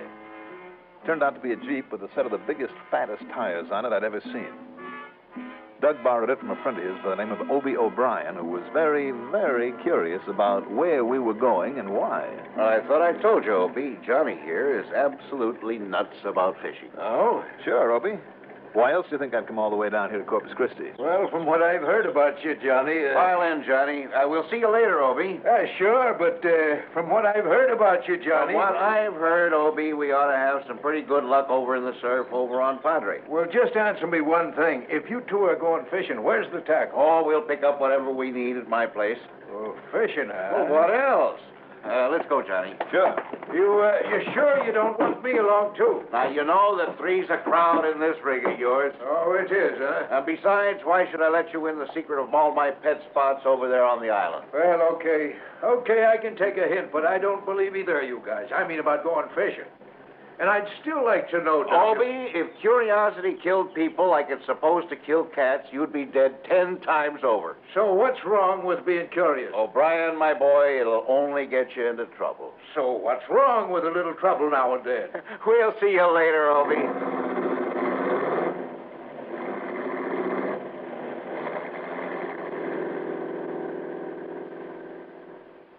But at Doug's house on Hinman Drive, instead of loading up with fishing tackle, he threw in a couple of long-handled shovels, a couple of Jeep cans of extra gas, a can of water, and, most important of all, he said, was an old but well-oiled 30-30 Winchester and a box of cartridges. You'd better throw some shells into it, Johnny. I don't like toting a loaded gun in a car any more than you do, but I think we'd better be prepared for anything.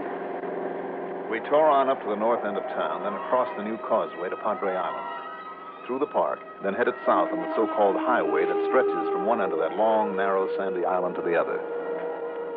Then, and only then, did Doug tell me what it was all about. And he unfolded one of the most fascinating bits of history I've heard in a long time. You see, Johnny, it goes back to the year 1553, when a Spanish treasure fleet, 20 ships or more, set out from Veracruz, Mexico, loaded down with more gold and jewels than you can shake a stick at. The treasure that Jack Price told me about over the phone.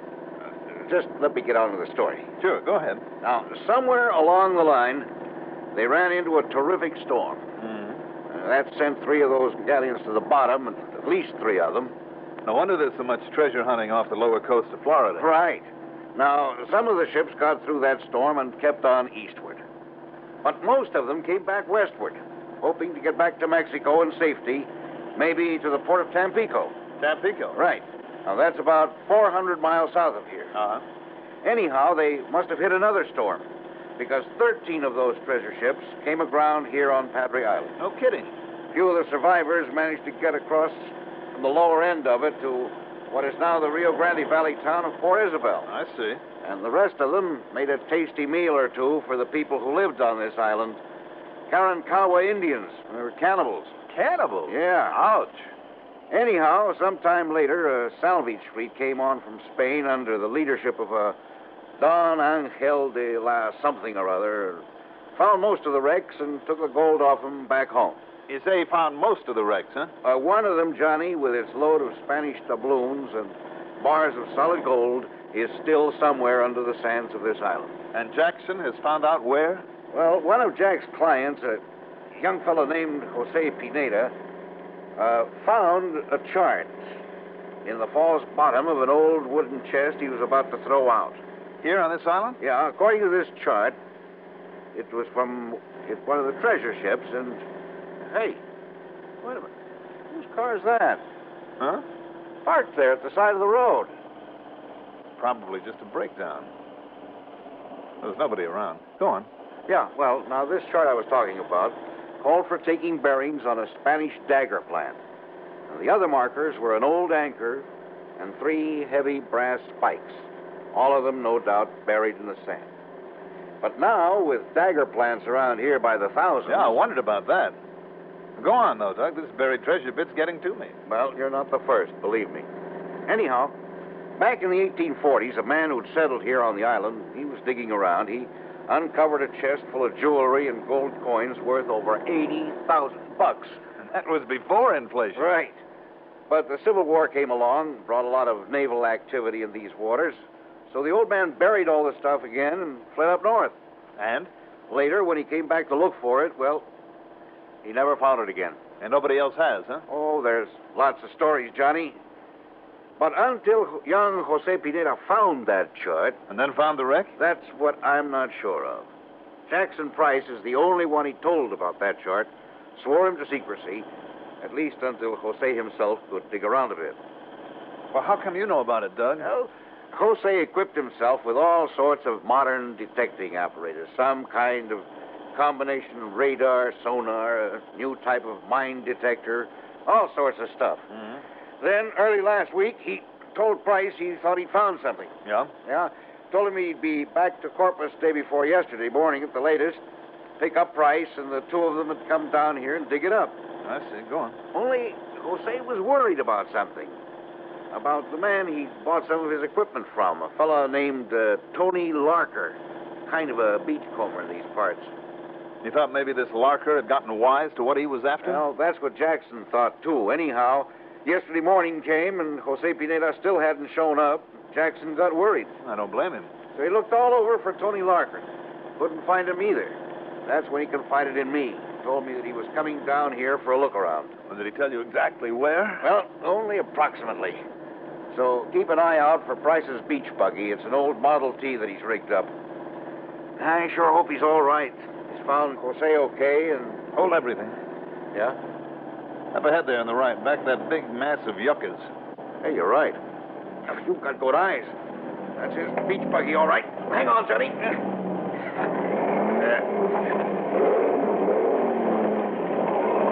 Kind of a deep hollow in that sand. Yeah, it's an old treasure hunting spot. Look, Doug. Somebody's working in it. I caught the flash of a shovel. Well, thank goodness. That means that Jackson's okay. Skirt around that big mound on the left. Right. Looks a little smoother over there. Yeah, no sooner said than done. Hang on. Hey, you were right. This is a lot better. It's a better approach to that hollowed out spot, too. Only... What's happened to Jackson? Where is he now? Well, his buggy's still there. Slow down a minute, Doug. Shouldn't Jose Pineda's car be out here, too? Yeah, you're right. You sure it was Jackson in that hollow? Well, who else could it have been? Well, why did he duck out of sight when he saw us coming? I don't like the looks of this. He's shooting at us. Let's get out of this thing and around the back of it. I'm way ahead of you. Mister, that bullet through the windshield was too close for comfort. Wait a minute. I can just reach that old 30-30 in the back without making a target of myself. There it is. Be careful, will you? Stay down. Johnny, I don't get it. I'm afraid I do.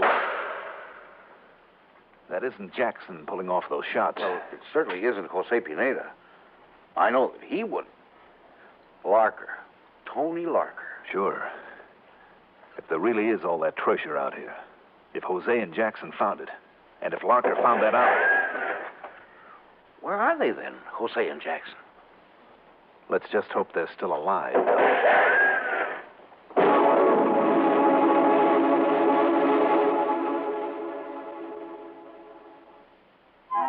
Hot, tired, thirsty. Easy as 1, 2, 3. You've made iced tea, and oh, what a beautiful flavor. Oh, what a beautiful flavor in new instant tender leaf tea. Just take a spoonful of instant tender leaf. 1, Add cold tap water. 2, Load it with ice. 3. You've made iced tea. New instant tender leaf is 100% pure tea. Richer, brighter, livelier tea. It's made right from the juices of ripe young tea leaves. Instant tender leaf brand. Make a pitcher full. Easy as 1, 2, 3. You've made iced tea, and oh, what a beautiful flavor in new instant tender leaf tea.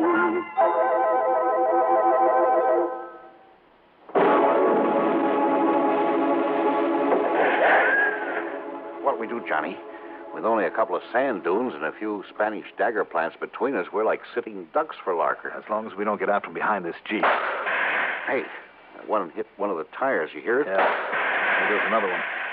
All right, Doug, if he wants to play at war, we can too. You mean try to shoot it out with him? First of all, if I can reach one of these shovels in the back, we'll dig ourselves in. Huh? Then, sit here and wait for darkness, which isn't too far away now. Yeah, and then? Well, there are two of us, Doug. Maybe if we handle it right, we can surround him. You feeling brave, old boy? Johnny, I'm just as scared as you are. Okay, then. Let's map out our plan of action.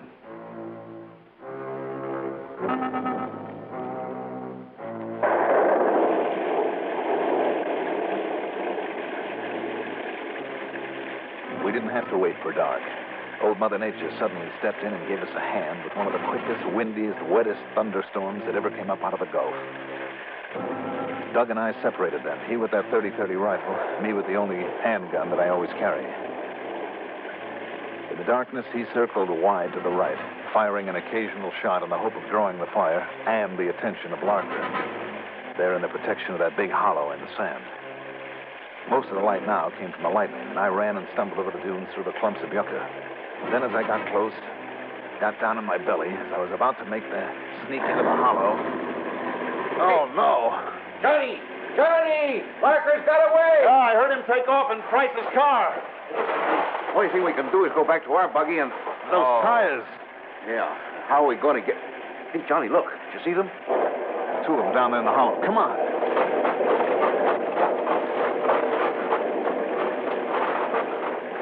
Jackson. Johnny. Jack. What happened here? That bullet crease on the top of your head.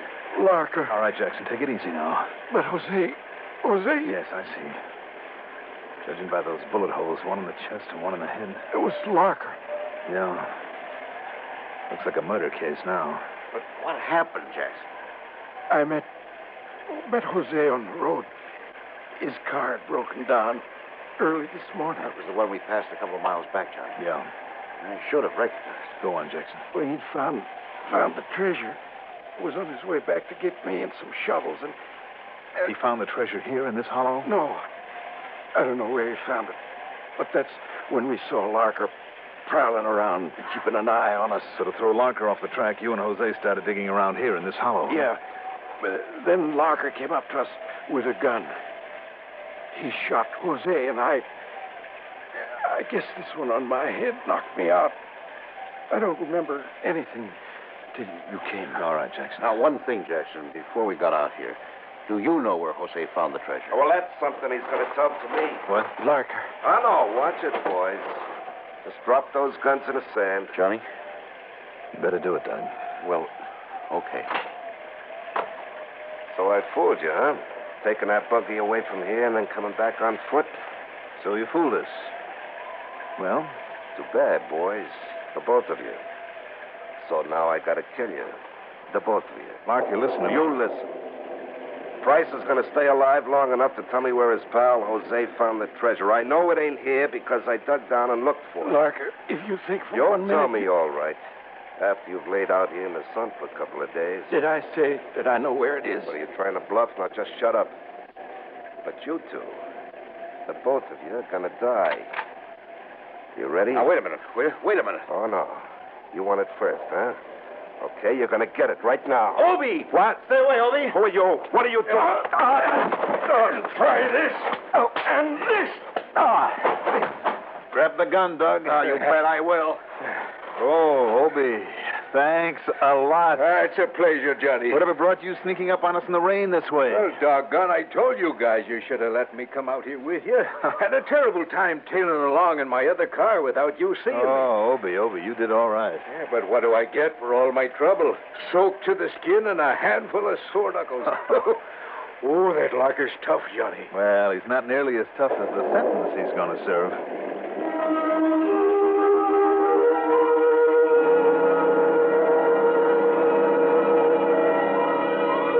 Treasure?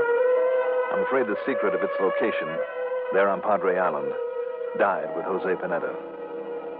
Unless, of course, somebody happens to find out where he hid away the chart. But you can bet your bottom dollar there'll be plenty of people looking for it. Maybe even Jack Price and Obie O'Brien. As for Doug, he says he's had enough of it. Expense account total, including a suit of clothes for Obie and a couple of new tires for his Jeep, $485 even. Yours truly, Johnny Dollar.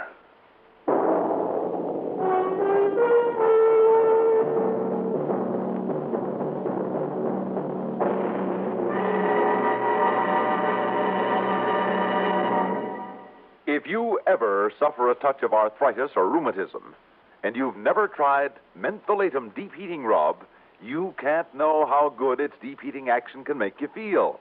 As you massage it into painful areas, you feel its deep heating action. You know relief is on its way.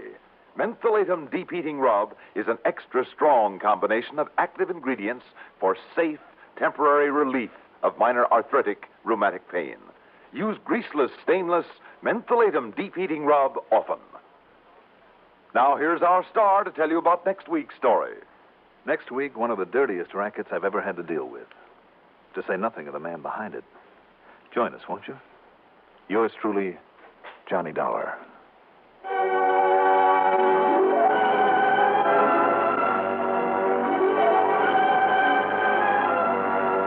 Yours truly, Johnny Dollar, is written by Jack Johnstone, produced and directed by Bruno Zerato Jr., music supervision by Ethel Huber. Johnny Dollar is played by Mandel Kramer. Also featured in our cast were Louis Van Ruten as Doug, Larry Haynes as Tony, Maurice Tarplin as Price, and Lawson Zerby as Obie. Be sure to join us next week, same time, same station, for another exciting story of yours truly, Johnny Dollar. This is Stuart Metz speaking. Johnny Dollar.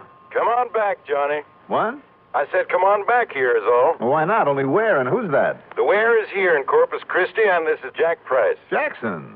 Haven't you had enough of me lately? Sure we have, but that's beside the point. Now, wait a minute, Jack. Well? Don't tell me you and Doug Johnstone have finally found that old Spanish treasure we were all looking for last week. No, thanks. And I thought we made it plain we've had our fill of that caper. But seriously, Johnny. Yeah. What happened to us out there on Padre Island kind of proves a point, doesn't it? That in this world of ours, you simply don't get something for nothing? Right. And sometimes when you try to, you may lose everything. Like young Jose Pineda lost his life. Yeah. Jackson, from here on, I'm perfectly willing to work for what I need and want.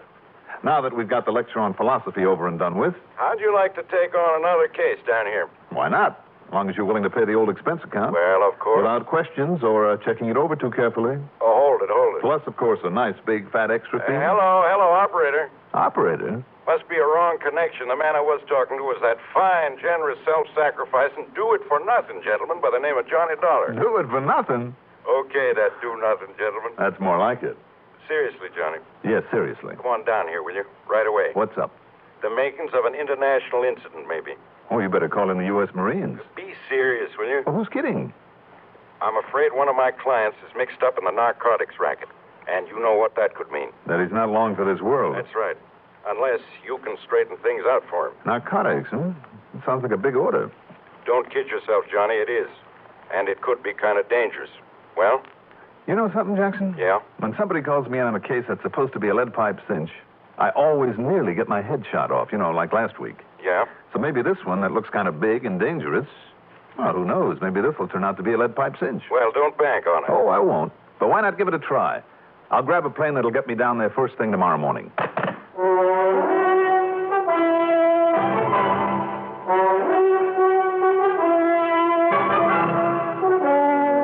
The CBS Radio Network brings you Mandel Kramer and the exciting adventures of the man with the action-packed expense account.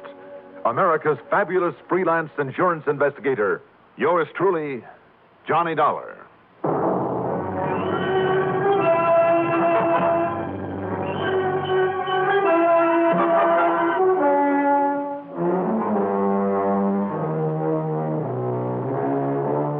Expense account submitted by Special Investigator Johnny Dollar to the Tri-Western Life Insurance Company Corpus Christi office.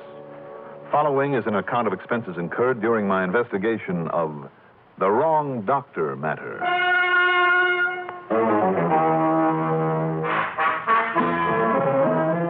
Expense account item 1, shortly after midnight, $132.21. That's for a taxi out to Bradley Field and a plane ticket to Corpus Christi, Texas. As promised, I arrived early in the morning.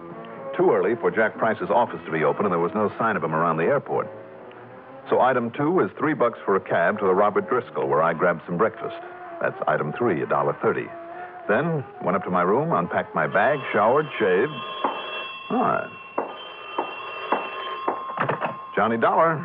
Jack Price, Johnny. I thought you might have signed in there at the hotel. Well, after all, Jackson, if you weren't up early enough to meet me at the airport. Oh, I've been up all right and down at the office. Now, this thing is even harder than I thought it would be. Oh? Yeah, you see, this client, his name is Julio Olvera. Sounds Mexican. He is. Now, go on. Julio worked the shrimp boats, down the Mexican coast, and they dump their catch off here. Yeah, so? Well, one of them started hauling narcotics up here, heroin. Much easier than smuggling it across the border on land. Now, Julio happened to be on board, so the judge gave him 3 years in the clink. Now he's out again. And back in the dope racket? Not if he can help it, Johnny. I'm sure of it. Not if he can help it? Right. But I got a call from his girlfriend, Consuelo Diaz. Real nice little girl who used to work here in this office. Uh-huh. And according to her, well, anyhow, I promised her I'd send for you. Because, Johnny, what's happened is this. I'm listening. Only wait, I try to explain it over the phone. That's right. You're only a few blocks away. Right, so come on over here at the office. I'll give you the whole story. Right. Okay. Now, let's see. I'd better take along the old 38 lemon squeezer. And I'm sure I put my hat somewhere. There we are. Now, off to the races, Johnny. Yes? Room service. Room service? Yes, sir. Sorry, you must have made some mistake. There's no mistakes in your dollar. Isn't the silencer on that thing just a bit corny in this day and age? Back up so I can come in and close the door. Well, sure, as long as you hold the gun and with that chambermaid coming down the hall. I said inside. Never let it be said that Johnny Dollar isn't the perfect host. Try and trick me, huh? You may be pretty big. Too big for you, senor. Oh, my goodness. What's happened? What's happened here? My friend, he hurt himself. But I thought I heard a shot. No, he fell. He fell against the door. He hurt himself very bad. Oh, my goodness. See, you go on downstairs. You get the doctor, eh? Oh, yes, I surely will. I'll get the doctor right away. Yes, pronto. And by the time the doctor he arrive here, Senor Dollar, you will be very dead.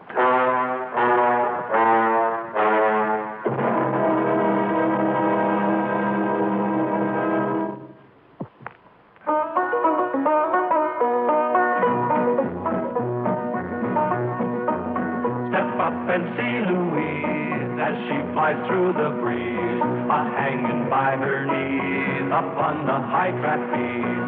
But first may we suggest a 7-Up you test. Its fresh, clean taste is best. Come be Louise's guest. No time to waste. You'll love that fresh, clean taste.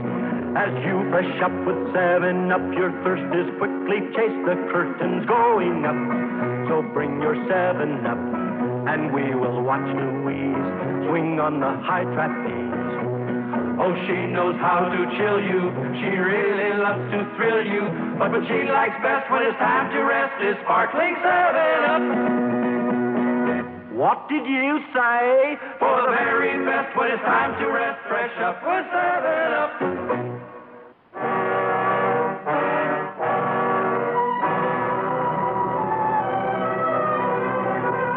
I learned it a long time ago.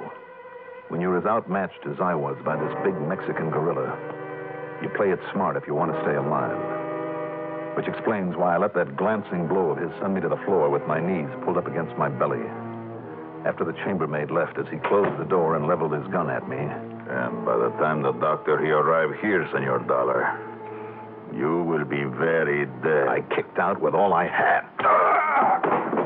The gun flew out of his hand across the floor, but he left it lay there and turned on me. He was big and he was tough. But That kick in the stomach had slowed him down a little. I caught him with a hard left that staggered him, but only for a second.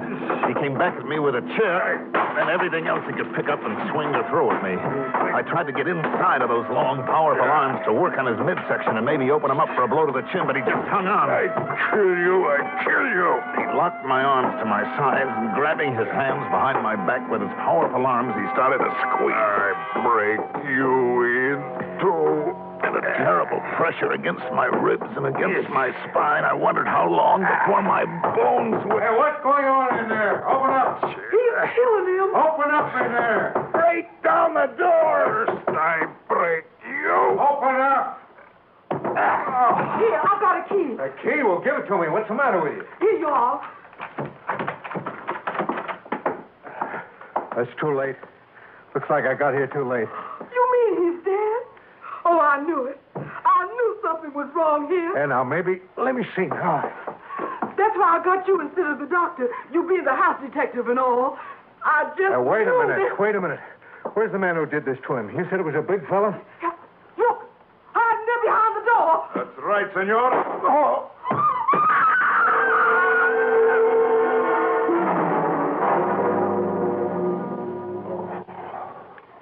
Now, just take it easy, Johnny. The doctor says you've got to rest. Take it easy. Oh, hi, Jackson. Yeah, Oh, Jack. that's right.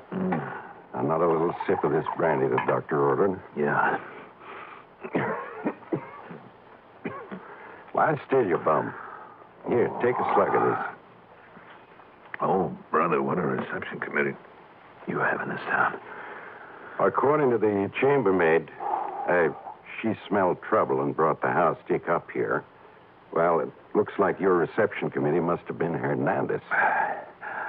Hernandez? Diego Hernandez. When we met you out there at the airport, I didn't dream that Hernandez might find out about your coming here. Who is he, Jack? Well, you remember I mentioned Julio Olvera to you over the phone? Oh, yeah, the one who's just out of the pen. Yeah. Hernandez was skipper of that shrimp boat. Mm-hmm. He was the one who was running the heroin up here from somewhere in Mexico. As you know, that could mean from somewhere way to the south or from just barely across the border. Yeah, I know. But more important, Hernandez is the one who was never caught. He skipped across the border and disappeared. I see. But then Consuelo, that's young Julio's girl, and Johnny, she's the one who convinced me that Julio is on the up and up, keeping his nose clean. You got it all straight now, Johnny? Yeah, I think so. Go ahead. Okay. Well, she's the one who called me. She'd found out somehow that Diego Hernandez was here in town again. And that's when I called you in Hartford. And you didn't tell the police? Yeah, no, I should have. Well, sure you should have. Probably the Narcotics Bureau, too. Well, they all know it now, of course. You see, when you didn't come to the office and I came over here and found out what had happened to you... What about the girl, Consuelo? Well, she was afraid, and I don't blame her, that Hernandez had come here to get young Julio. Why? Because it was his testimony in court 3 years ago that put the finger on Diego Hernandez and his drug racket. Oh, I see. Anyhow, early this morning, she called me again. Hernandez had been out there to see her to try and make her tell him where he could find Julio. And did she? No. In spite of Diego's claim that he only wanted Julio in on a business deal, which, of course, is exactly what she didn't do. What's the matter? Of course. What? She must have been the one who told Hernandez you were coming here. You know, in the hope it would scare him off. Oh, well, thanks a lot, Consuelo, whatever your name is. Yeah. But the point is this, Johnny. And darn it, I forgot to tell the police, but they'll be coming here any minute now to talk with you about this attack. I'll tell them then. Tell them what, Jack? Consuelo had no way of warning young Julio. He's been out of town coming back this morning. He'll be stopping by to see Consuelo. But if Hernandez goes back there and finds him there, heaven help him. Come on, Jackson. We got... Now, you stay in that bed, Johnny. Now, take it easy. What's the matter with you? We got to get to Julio and that girl before he does, if we're not too late already. Well, Johnny, when the police come... Will you stop wasting time and help me get into my clothes? But the police are on their way up here now, All now. But we'll leave them a note or something, that's all. Well, like I said, Johnny, I haven't yet told them about Consuelo and Julio Jackson, and... over there at the desk. You write him a note while I finish dressing, and don't waste any time about it.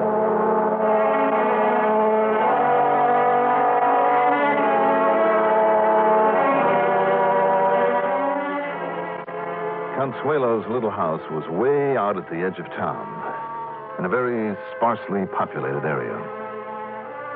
I knew the minute that we pulled up in front of it that we got there too late. The front door was wide open. Inside was still the smell of cordite from that pistol with the silencer on it. Yeah, Diego Hernandez had got there first, all right, and done his job well. Too well. In the doorway lay the body of young Julio. Just one well-aimed bullet must have killed him instantly. The little Consuelo, young, pretty, dark-haired Consuelo, was still alive. And she tried to drag herself to the phone on a nearby table, but she just lay there gasping, barely out of reach of it. While Jackson called the police and a doctor, I carried her into the bedroom, and I went to work with a couple of wet towels and a bottle of tequila I found. Then, finally... No. It is no use, senor. Oh, now, sure it is, Consuelo. Sure it is. You're going to be all right. The doctor will be here in a couple of minutes, and he'll get that bullet out of your back. No. With my Julio gone, I do not want to live now. Consuelo, come on now. Now listen to me. Listen. Tell me, what was it Hernandez, Consuelo? Was it Diego Hernandez who did this? See? I want my Julio to help him again. He wanted him to help him in the heroin racket again. See? To go with him. To help him. To go with him where, Consuelo? Consuelo, listen to me. Did Hernandez tell you where he's operating? Where? Doctor. No, you mustn't worry. The doctor will be here. No. Where will we find Hernandez? I can't tell you. That's right, Consuelo. That's right. Tell me. Doctor. Well, last question. Maybe it'll be Dr. Velasquez, but please, Consuelo. Where will I find Hernandez? Where, Consuelo? I say it. Yes? Dr. Velasquez. Consuelo, I know the doctor is on his way. You must tell me, where has Hernandez gone?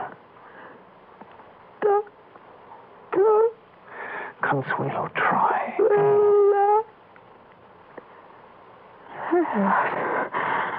Consuelo. It's okay, Johnny. The cops and Dr. Parker are on their way. Parker? Yeah, so we could... Oh. Is she... Yeah. Too bad. She was a pretty little thing. She sure was. Could she give you any lead on Diego Hernandez? No, I'm afraid she didn't make very much sense, Jackson, before. Wait a minute, maybe she did. What? Maybe she did.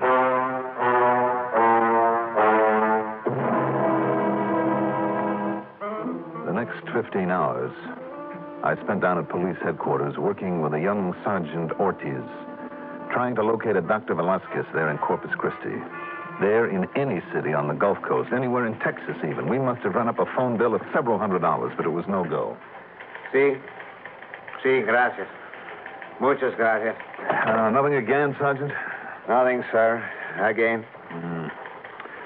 Well, unless this map here is lying, we have covered every single town this side of the Mexican border. Look at it. I've circled them all. I know. But if he went to a Dr. Velasquez and the girl was sure of it... Of course, down in Mexico, a name like that is probably as... Wait a minute. What is it, Mr. Dollar? Of course she told us where he is. Here, right in front of our noses on this map. Look, Sergeant, don't you see it? Yes. Only about 50 miles below the border. And others here, other towns also named after people. Here, you see? Here's one called General Bravo. Here's Dr. Gonzalez, Dr. Cos. Little town. The one we care about is this one, Sergeant. The town they call Dr. Velasquez. Yes? And, of course, that's where he works his racket. Right there below the border in Dr. Velasquez. Okay, Sergeant. Yeah, but Mr. Dollar, by the time the necessary contact can be made with the policia down there, by the time the necessary papers can be drawn up, and look, here it is such a small town on just a little side road, and in such a desert country. That's all the better. That means if I take things into my own hands, there'll be nobody around to interfere. You would go down there alone, without the authorization? After what Hernandez did? The attack on me, 2 murders, and heaven only knows how many people he's killed with this filthy heroin. You are right. But he has had such a start on you in a fast car, even now he could be well across the border. All the better. It's down there in that wasteland that I'm just dying to meet him. And if I'm lucky, maybe I can get down there ahead of him. But how? Yeah, I'll be waiting for him at the town of Dr. Velasquez. But how can you? And the day, it is getting late, Mr. Dollar. Sergeant, whatever I may do from here on out, you know something? It's none of your business. You are right. It's none of my business. Good. I know nothing. Good. If only I knew somebody around here with a light plane I could charter and no questions asked. I mean, if you should just happen to have a friend or a friend of a friend. Of course, you don't know what I'm thinking of, but... Oh, no, of course not. But, why don't we go out to my squad car and take a little ride, huh? It's a beautiful afternoon, huh? Let's go, Sergeant. That little single-engine plane was a beauty. Incidentally, item 4 on the expense account is $250 to that friend of a friend. It was getting late, though, and I opened the throttle wide, flying a rather erratic course in the hope I wouldn't be intercepted crossing the border. Luckily, I wasn't. Then, with only a highway map to guide me, and believe me, the sun was getting mighty low now, I finally found the place I was looking for. The so-called town of Dr. Velasquez wasn't even a crossroads. It was just a handful of ramshackle buildings out there in the middle of the desert, some 20 miles north of the nearest decent piece of highway. Along the rough dirt road leading to it was a bare space where, by wrestling the controls a bit, I managed to set down. Then I taxied carefully onto that road, blocking it off. Why? Because in that last rays of the sun, I'd seen a cloud of dust that said there was a car on the road heading my way. Hernandez? I hope so. If not, I'd simply have to stay there and wait for him. Or rather, stay nearby in a clump of mesquite. It was Hernandez, all right. And as the headlights picked up the plane, barring his way... Just hold everything, Hernandez. And don't reach for that gun. You again? That's right. Keep him up over your head. What are you doing out here? What's your guess? I will kill you, Senor Dollar. Like I meant to kill you before. Sorry. This time I have the gun on you. It will do you no good. Turn around. Keep those hands up in the air. I will kill you. Remember that. Aren't you getting a little tired of killing? This gun of yours will be a nice souvenir. Thanks. So, you have what you call the advantage, eh? That's right. But not for long. Well, we'll see about that. All right, put your hands down slowly. Put them behind your back. You're not afraid to let me lower the hands, eh? Do it, but slowly. Very well. But it gives me the chance, senor. The one chance. Yes, for what? Have you never heard of the gun in the sleeve? No, you don't. No, I kill you. Why don't I ever learn to frisk one of these punks before I let him lower his hands? Next time I might not be so lucky. It was well after dark when I finally got us back to Corpus Christi, and I had quite a time landing in the small private field from which I'd borrowed the plane. Sergeant Otis, of course, denied any knowledge of the whole thing, but I noticed the landing lights were on and waiting for me, and also, by pure coincidence, a young fellow from the narcotics squad just happened to be there to meet me. Nor did he suggest that I might have picked up my prisoner anywhere but this side of the border. Just the same, Jackson, maybe it wouldn't hurt to keep this report under wraps for a while. Expense account total, including board and room, the trip home, $532.40. Yours truly, Johnny Dollar.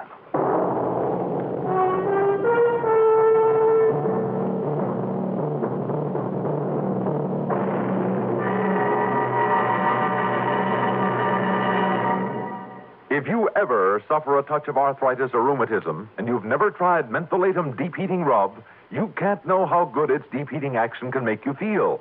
As you massage it into painful areas, you feel its deep heating action. You know relief is on its way.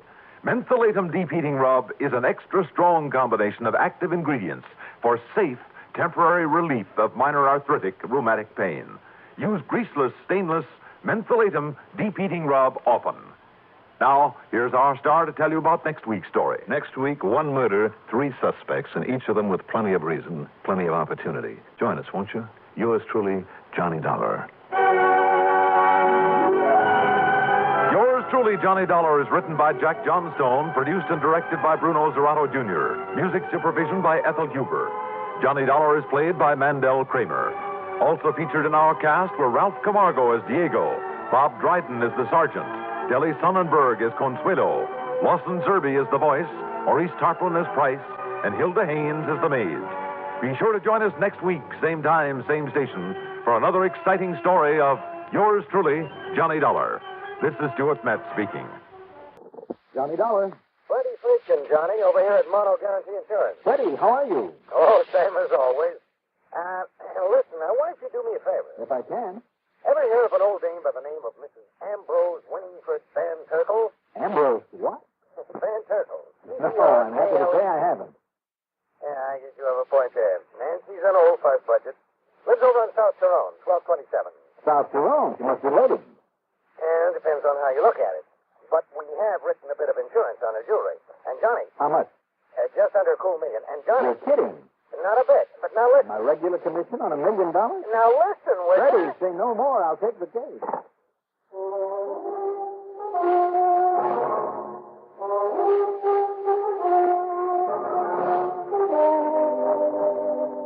The CBS Radio Network brings you Mandel Kramer in the exciting adventures of the man with the action-packed expense account. America's fabulous freelance insurance investigator, yours truly, Johnny Dollar.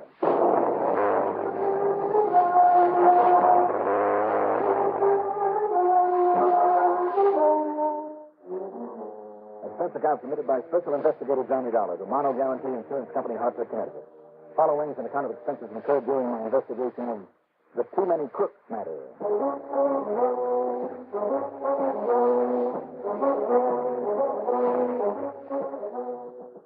You know, they say that too many cooks spoil the broth.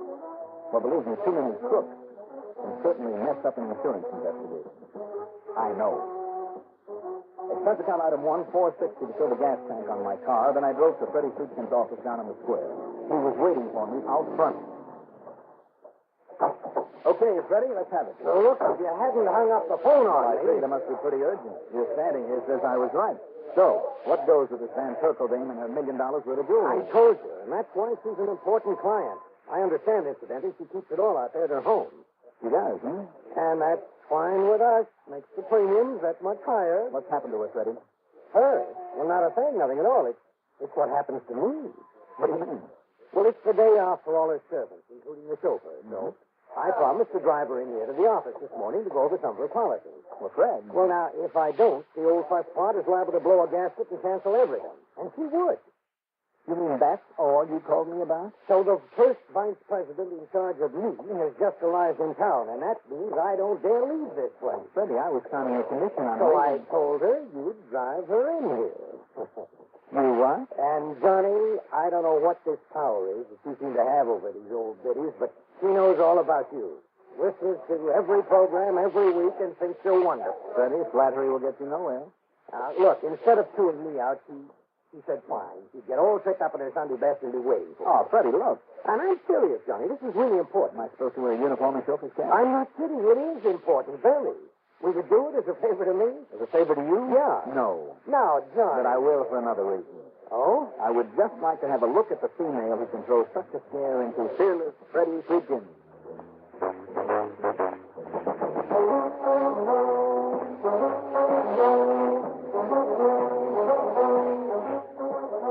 I drove to the CCU residential section on South Cologne Avenue. Number 1227 was one of those huge, once very fashionable brownstone affairs surrounded with broad lawns, formal gardens, and plenty of stately elms. The winding driveway led to a porte cochere on one side. I pulled in it, gave the horn a couple of polite beats, and waited.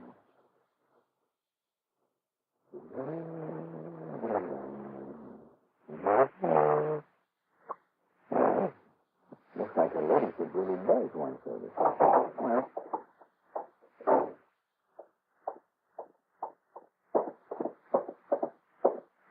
there's something that's still using these things.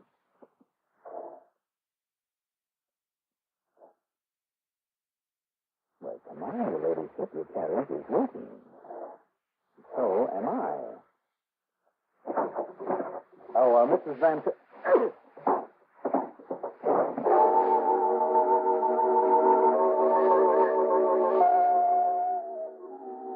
When I finally saw the light again, the birds out there in the trees were singing merrily. But to my aching head, it sounded like they were screaming. I just lay there for a minute or two trying to collect my wits. Whoever given me that cloud over the head had really done a good job of it. It made sure I'd stay out of circulation long enough for him to... But wait a minute. I had just one glimpse of him in a brief second when I'd opened that door. Willie McPeak. That's who it was. Willie McPeak, slugger and second story man with a record as long as your arm. With old Mrs. Van Turkle alone in this big house. I managed painfully to get back on my feet. Mrs. Van Turkle? Mrs. Van Turkle!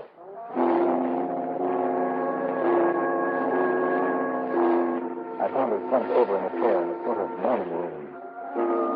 She'd been struck over the head, too, and hard. She was bleeding, but only faintly. I grabbed the telephone.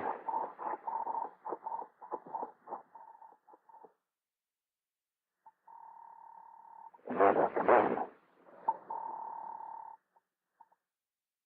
Dr. Brinkley here? Oh, Doctor, listen. Yes? This is Johnny Dollar. I'm over here at Mrs. Van Turkle's place. Oh, yes, Johnny. She's a patient of mine. Listen to me, Doctor, will you? Somebody got in here and hit her over the head, and she's in bad shape. What? I don't know whether she'll live. I'll be there right away. You better.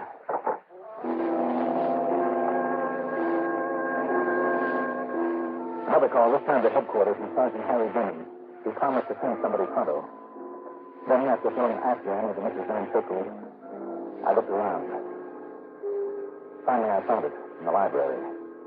The oil painting pushed aside. In back of it, the wall safe.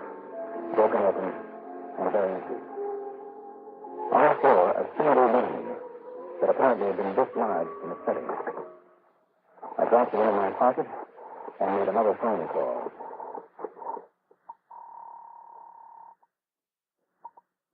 Hello. Freddie, Johnny. But where are you, Johnny? What happened? Didn't you go out there and pick her up? Listen to me, Freddie. Yeah? How much did you say you've insured the jewelry for? Well, close to $1 million. Why? You better get ready to send her a check. What? If she stays alive.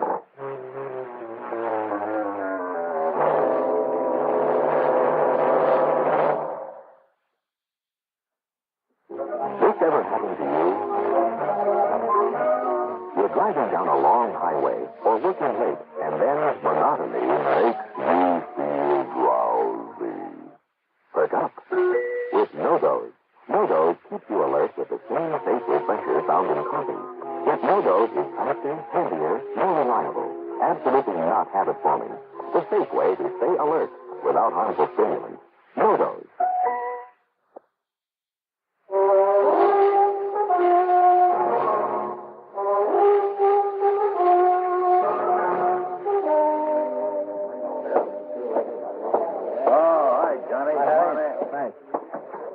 Sit down.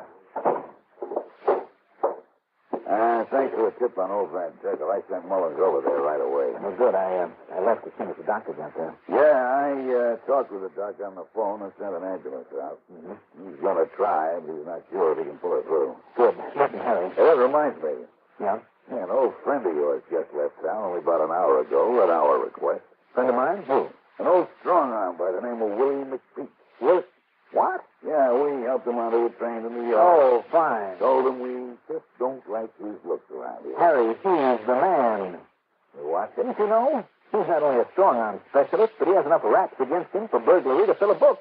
But our records here only show a couple of arrests over the years. I don't care what they show, Harry. He's the one I found there at Mrs. Van Turkle's house, the one who belted me over the head. Oh, and we helped him out of town. You sure did. Okay, Johnny, okay. I'll notify the New York Police Department right away to grab him for us. If they can find him. And you know how long it'll take just to get the wheels turning, get all the red tape out of the way? Yeah, I know. Oh, brother. Oh, wait a minute. Maybe I can find him. How, Johnny? A little local knowledge, Harry. About him? About him and about some other people down there. I'll see you later.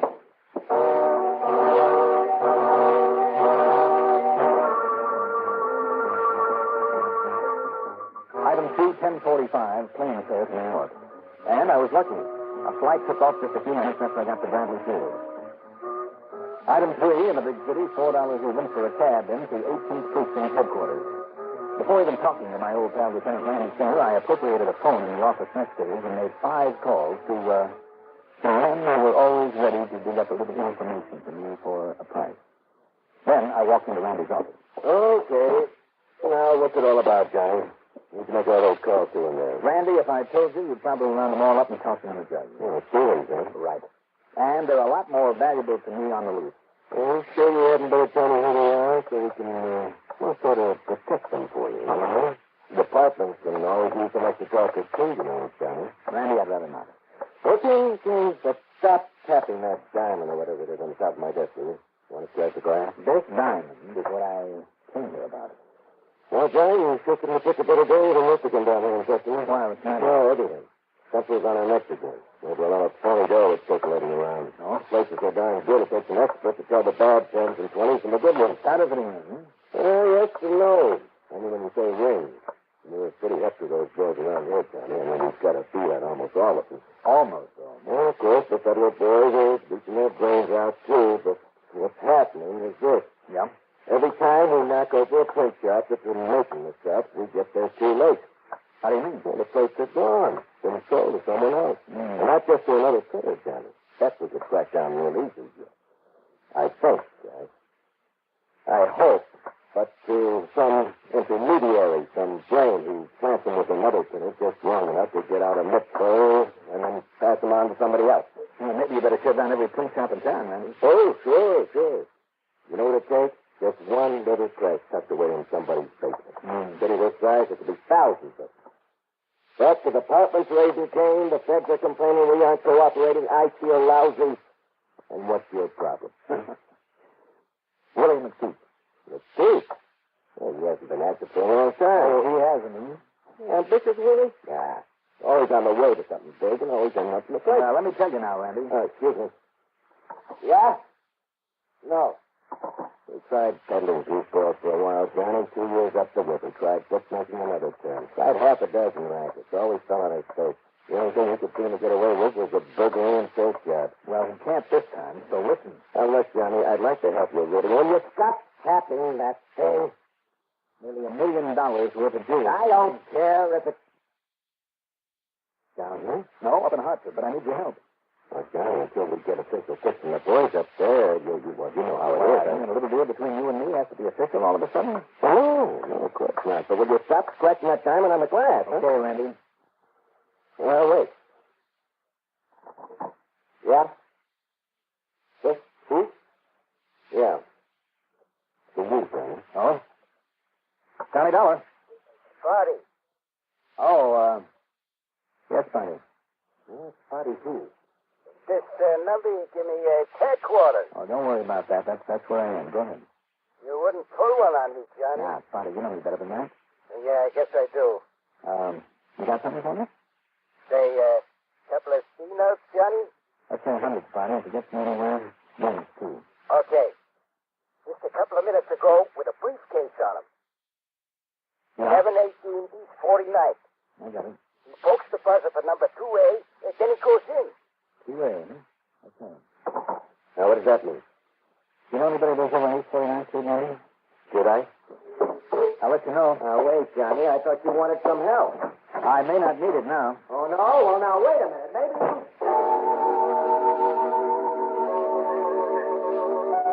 Item $1 even for a cab to the Mustang 16-unit apartment building on East 49th Street. I quickly pushed the button for each apartment the 2A. They all must have been empty and the tenants were going out because nobody kicked open the lock on the front door for me. So I flipped the lock, and I quietly went inside and up the stairs to the door of 2A.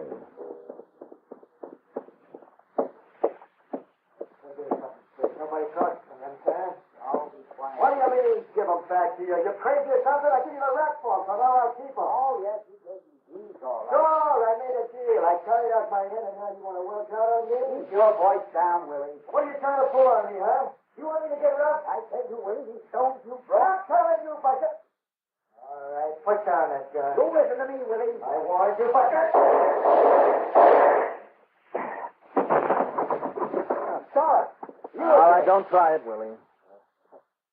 Okay. Just drop your gun. Kick it over here. Come on. Sure. Okay. All right, now sit down over there against the wall. Let me take a look at you. Looks like you killed him, Willie. Turn it back out on me. But if you figure on keeping this message of yours and whatever it was he gave you for them. What was it, Willie? What did he give you for them? Look, take a look at his briefcase here. Don't move, Willie. Okay. You got the gun.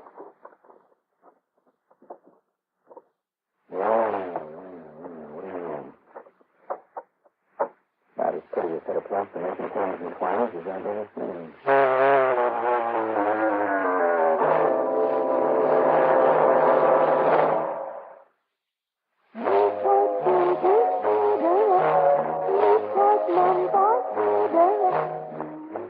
There's that Newport team again.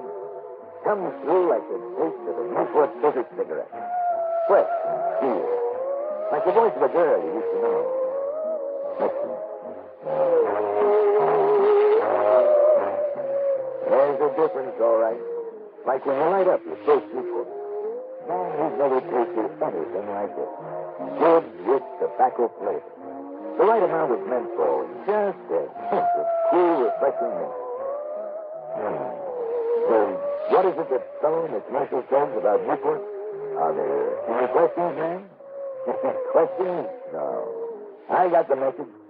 Newport, more refreshing to begin with, more refreshing all the way. Newport.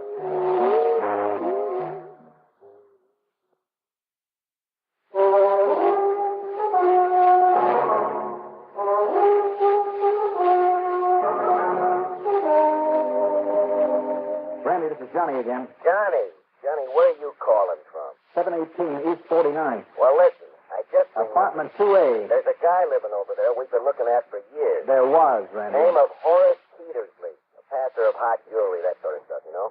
Only we never have been able to... Hey, what'd you say? What? That's right, he's dead. Okay, I'll be right over. No, Randy. What do you mean? Send somebody else. Well, now listen, Johnny, if you knocked him off, I mean, even... Somebody else killed him, Randy. The punk I have sitting here at the other end of my gun. Who? You stay right there in your office, and I'll be along in a couple of minutes with the Van Turkle jewels and with Willie McPeak in tow. You're kidding. Not a bit. And that's all the more reason I better get over there. No, Randy, because while you're waiting for us, I want you to get hold of Fritz Melchior. That, gemologist? Yes. Tell him to get there immediately with all of his equipment. Well, I don't get it, Johnny. You will, Randy, you will.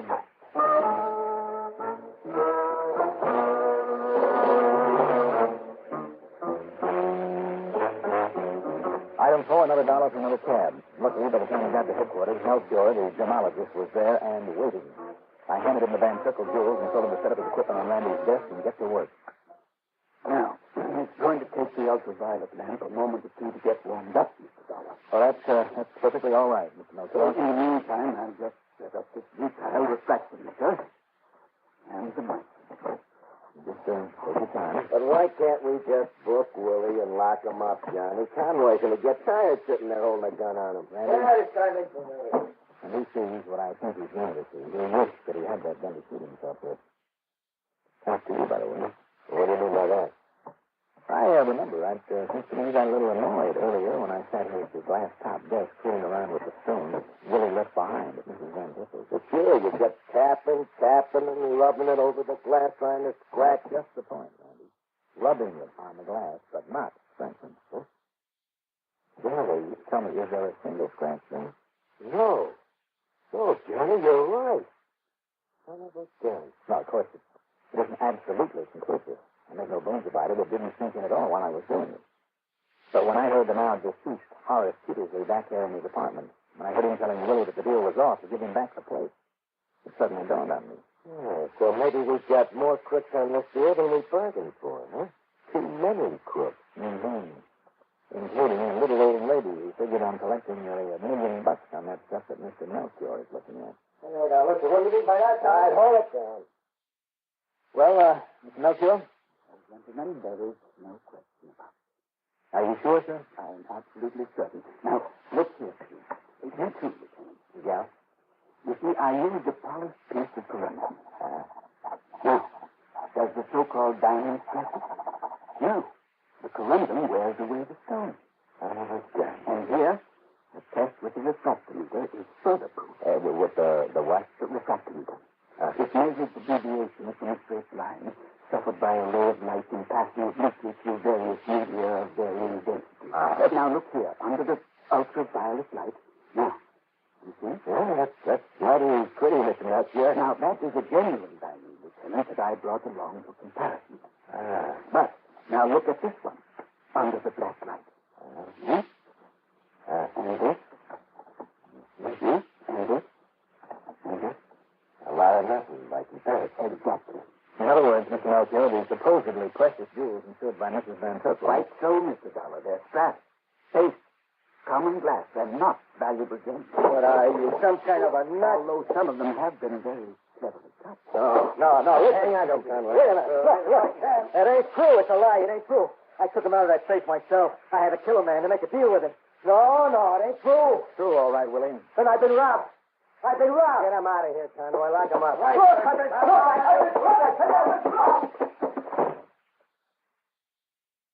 Well, Johnny, much as I hate to admit it, you've kind of done yourself a good day's work. Well, of course, Willie Hector did. Oh, sure. He got hold of those counterfeit plates for you, Randy, didn't he?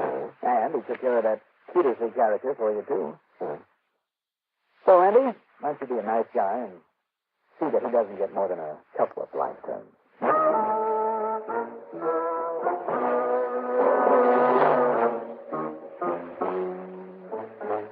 As for the phony jewels, well, old Mrs. Van Tippel, who completely recovered from her beating, by the way, set us straight.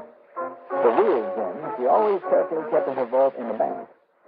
The paste that she had there in the wall safe were for casual wear. Expense account total, including the payoff to my friend Spotty, call it $250. Yours truly, Johnny Dollar.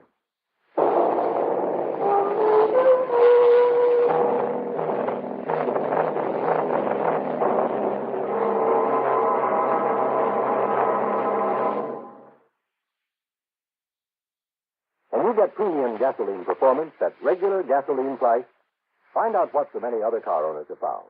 In 3 out of 5 cars, regular price Sinclair Dyno gasoline matches performance of premium gasoline. Saves you up to 4 cents a gallon. Almost anywhere you see the Sinclair sign, you can save up to 4 cents a gallon with Dyno and still get premium performance and mileage. Drive with care and buy Sinclair Dyno gasoline.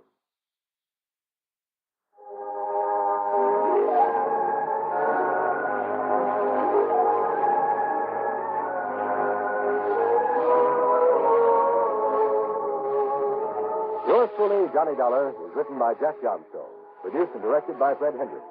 Music supervision by Ethel Huber. Sound patterns by Walter Otto. Johnny Dollar is played by Mandel Kramer.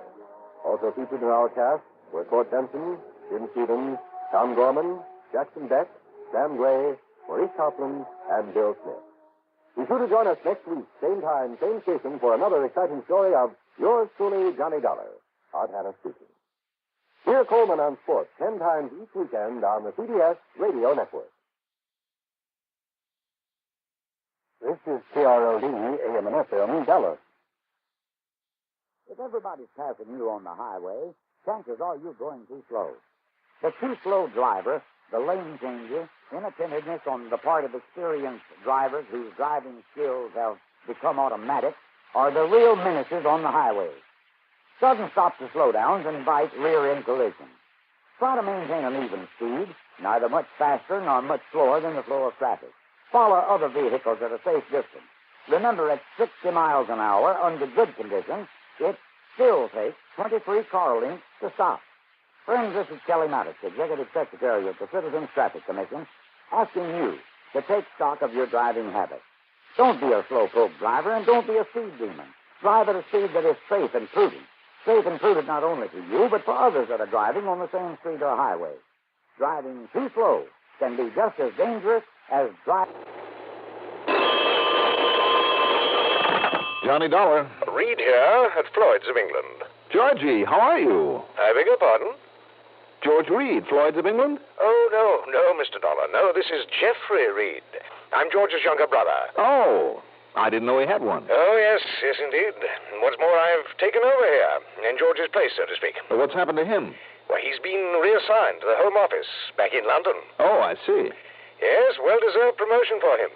He'll be in charge of all foreign business out of the Home Office, yes. That big bum. Eh?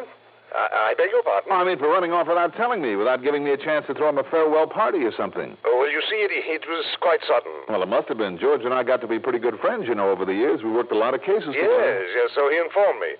He also informed me, Mr. Some of them were Dollar. pretty wild, though, I must say, like the insurance on a pair of singing mice, on stolen ambergris from a totally non-existent whale.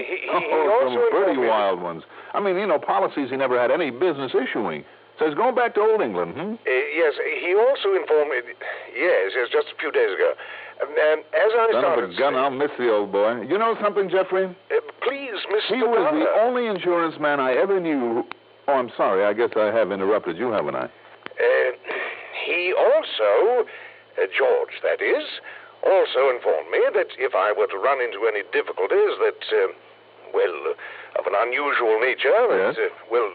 shall we say that shouldn't be called to the attention of the police, that I need never hesitate to call upon you. Uh-oh. What kind of crazy coverage has that company of yours given this time? It's a policy George wrote himself. Oh, then I shudder. And I dare say you can hardly call this one crazy, Mr. Dollar. That is, when you consider it will require paying out some 100,000 of your American dollars. On what? On the life, or I should say the return, of a little child. Return of a... Oh, wait a minute. Are you talking about a kidnapping? Yes, I am. Well, have you called in the police, the FBI? No, definitely not. Why not? Because the most explicit terms of the policy... What are you talking about? What's an insurance policy got to do with whether or not you bring in the proper authorities? Everything, Mr. Dollar. Don't you understand, Reed, that kidnapping is a federal offense? Listen, give me the names involved. I'll notify the FBI myself. No. That is the one thing you must not do. Now, listen to me. Now, please, Mr. Dollar, come over here and read the policy. Let me give you the facts of the case. I shall try to have the father over here to see and talk with you. And I think you'll change your mind about calling in the FBI. Well, that I doubt very much. But okay, Mr. Reed. I'll be there in a few minutes.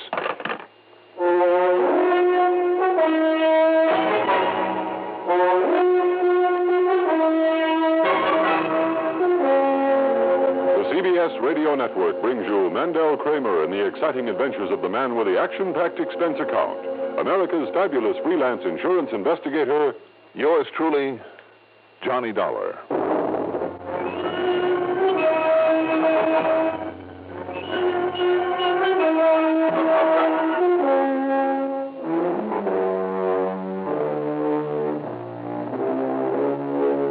Expense account submitted by Special Investigator Johnny Dollar to Floyd's of England, North American Office, Hartford, Connecticut.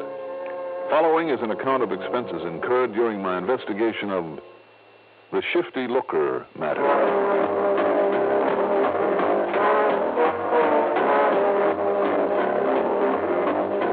Expense account item 1.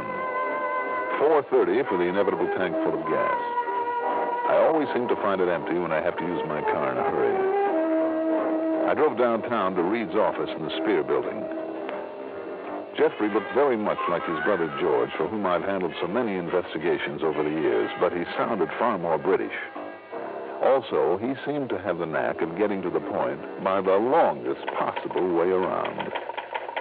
He also informed me, Mr. Donner, that I should keep, shall we say, a rather wary eye on your expense account. Well, yes, but... that it might tend to get somewhat out of hand on occasion. Well, let's not worry about that just now. And I know, now that I've taken over this office, I fully appreciate how you may feel about some of the policies George issued during his tenure of office here.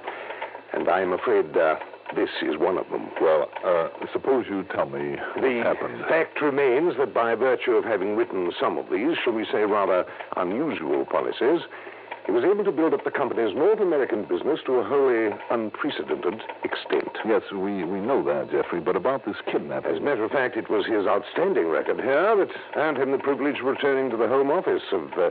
Jeffrey, let's get to the business at hand, shall we? Oh, yes, of course. Do you mind if I use the typical American familiarity and call you Johnny, as I understand George... You can call me anything you like if you'll only get to the point. Very well. And first, Johnny, I must insist that you read the terms of the policy covering the Looker child. Looker? Yes, just what it sounds like. Looker. Cynthia Looker, and her father's name is Stephen. Stephen Looker. Steve Looker. Why do you say it that way? I'm not sure, really. Somewhere in the back of my mind... Oh, forget it. Now, what happened? Well, Mr. Looker and his child have residence at the old Wakefield Towers. He's retired, I understand. At least according to the policy. Looker. I beg your pardon? No, nothing. Go on. Well, he called me just before I called you. That is, I called you after checking over this policy, as he insists I do. Yes, well? It seems that he spent last evening, up to the wee small hours, with some friends, leaving his daughter Cynthia alone in the apartment. How old is Cynthia? 7. Go on. When he returned early this morning, she was gone. Well, now, that doesn't necessarily mean that she was kidnapped. Oh, but I'm afraid it does, Johnny. Was there a ransom note? A ransom message, rather, on a tape recording device attached to his telephone, demanding $100,000. I see. By some coincidence, that is exactly the amount specified in the policy. Now, read it, please.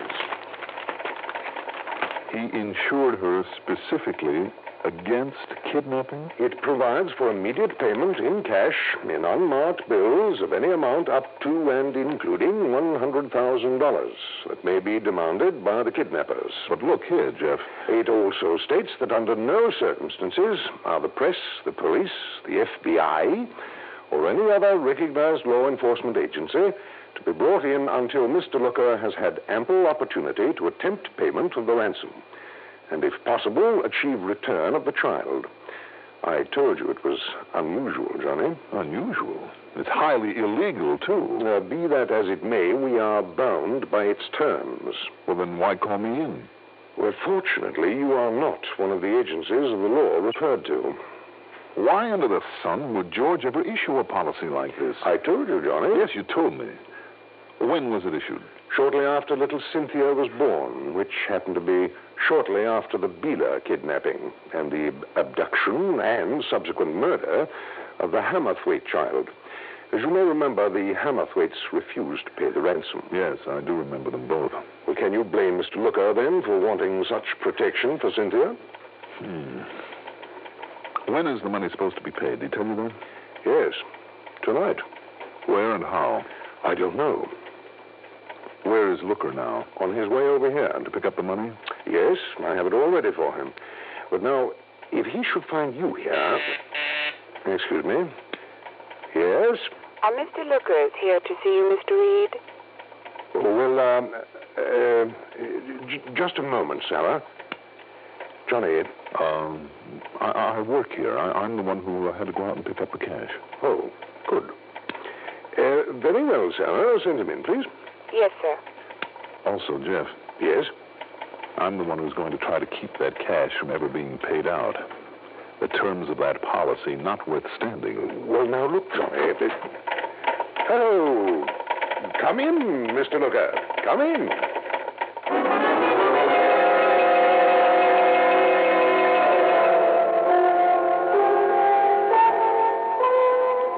There was something familiar about Stephen Looker. The more I watched him and listened to him, the more I was sure of it. When Jeffrey Reed introduced me as an associate, he protested that it was a breach of the confidence stipulated in the insurance policy.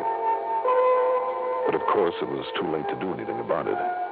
He simply warned me that if I, or Jeff either for that matter, if we made any attempt to contact the authorities, he'd have our heads, and I think he meant just exactly that. Because I know about those dirty, rotten kidnappings. I've read all about them, so have you. And you know what happens if you don't do exactly what they say. Well, don't believe everything you read, Mr. Looker. It's easy for you to say, Mr. Dollar, is it? Yes. Because it isn't your kid, but I don't follow out their orders exactly in every way. They'll kill her. I know they will. Now, wait a minute. Wait, nothing. Cynthia's all I got in my life. She's the most wonderful kid alive, the sweetest, the prettiest, the most lovin'est little. She's all I got, don't you understand? And neither you or anybody else is going to let them take her away from me. Mr. Looker, if you pay off once, don't you know that they'll try it again? Not on me, they won't. Because I and Cynthia will be far away.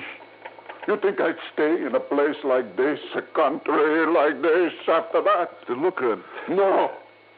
No. Don't try. Argue with me. It won't do any good. Just give me the money. Let me pay him off and get her back. Well, of course, we are faced with the matter of proof. Proof?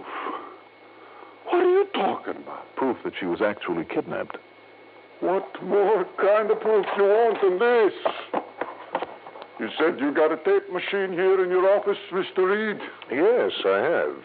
Right over there. Then put this on and play it back for this doubting Thompson or whatever he calls himself. Play back this tape recording and he'll see. Very well, I shall. Yeah. Go ahead. Just take me a moment to get it warmed up and ready. Mr. Looker, why do you have your phone conversations taped? Why not? Just a habit from the business I was in before I retired. Oh? What kind of business? Look, can't you think of anything better to do than ask a lot of silly questions at a time like this? Well, it's something you'd rather not talk about. Okay, it was radio and electrical stuff and tape recorders, that sort of thing. I see. When my wife died, rest her soul, right after Cynthia was born, and we come here to live in peace, I wasn't working anymore. Well, any reason why I shouldn't rig up a gadget to answer the phone while I was out and rig it so as it could take down a message for me? Does it also record conversations when you answer the phone? Sure, if I wanted to. Why not? I just wondered. I mean, outside of a business where it might be wise to have orders or contracts or legal commitments recorded. I said I'm retired. The only reason I can think of for an individual would be if he expects to be threatened or something and wants a record of it for the police. Expects? I mean, suppose he had contacts with people of questionable reputation. What? All ready when you are, gentlemen. Then go ahead and start the tape. You wanted proof, Dollar. Now you'll get it. All ready? Right. Very well. Hello, this is a recording. Hello. I'm not in right now, but any message you want to leave will be kept on tape for me when I get back. Go right ahead with your message. Well, that's real good. So listen, Mr. Looker. We got your baby, your little Cynthia. She's okay, she's alive and comfortable. The kidnapper, Johnny. Now, Wait, Jeff. you do exactly what we tell you to, you'll get her back again tonight. You don't, you'll never see her alive. Now, all you got to do is this. Get hold of 100 G's unmarked. You get that? Unmarked. And when you turn it over to us, we turn over the kid to you. We'll even let you get a look at her a couple of seconds before you hand us the money so you'll know we're on the level and she's okay. Well, at least they... But I want to warn you. Deliver the dough alone and don't try anything funny. If you call on the cops or anybody else, all you'll ever see is a dead body. They would. They'd kill my little girl. Wait, Mr. All you got to do is this. Tonight, Mr. Looker. Tonight. Tomorrow's going to be too late. You put the dough in a regular paper bag, see? And exactly 11 o'clock tonight... Stop the machine. Bring it to the... I'm taking no chances that you or anybody else can interfere. He does have a point there, Johnny. If anyone interferes... You bet I got a point. All right. But, of course, the tape will have to be left here as evidence, Mr. Looker. After I paid over the money, after I got my Cynthia back, then you can have it. Then if you want somebody to try and chase down these dirty crooks, that's up to you. But not until I get my little girl back. Well, now, when you do get her back, since we are paying out all this money, you must let me know immediately. Don't you worry. The second I get her back to the apartment, I'll call you. I'll have her talk to you so you'll be sure. That's the Wakefield Tower. That's right. Good. They have a switchboard there. What's the difference? Well, as long as you make the call from there, from your own apartment, there'll be a record of it. Splendid. And that will suffice for the evidence we'll need before we call in the police. Okay. I'll do it just like you say. Now, give me the money, and the both of you better pray a little bit.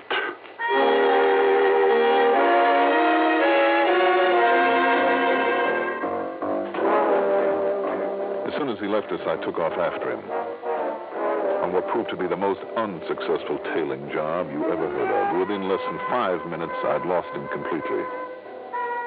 And why? Because he must have known it. He must have been afraid of what might happen to his daughter if somebody else tagged along with him. Or was it? Because it was just about then, a little bell in the back of my head suddenly rang out loud and clear. Steve Looker. Shifty Looker. To make sure, I passed up a couple of red lights to get to the public library before it closed. There in the old newspaper files, I found it. A story from September of 1954, Dateline Chicago. When they rounded up the old Maroney mob and took him to trial, only one man got off without a prison term. The one they called Shifty Looker, alleged to be the man who kept his pals informed about the cops by means of a clever, elaborate radio hookup, who jammed the police radio frequency whenever the gang was pulling a job. He got off the hook because he turned state's evidence, but Maroney, who drew a 7-year stretch, swore he'd get even. And Maroney had also been suspected of kidnapping. By the time I walked out of that library, the bell in the back of my brain was clanging like a fire alarm.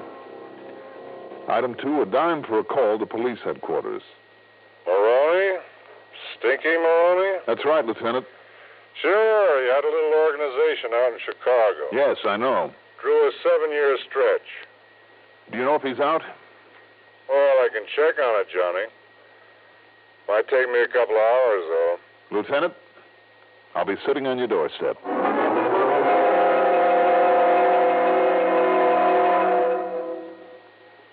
If you ever suffer a touch of arthritis or rheumatism and you've never tried Mentholatum Deep Heating Rub, you can't know how good its deep heating action can make you feel.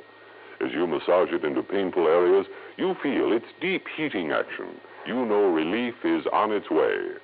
Mentholatum Deep Heating Rub is an extra strong combination of active ingredients for safe temporary relief of minor arthritic rheumatic pain.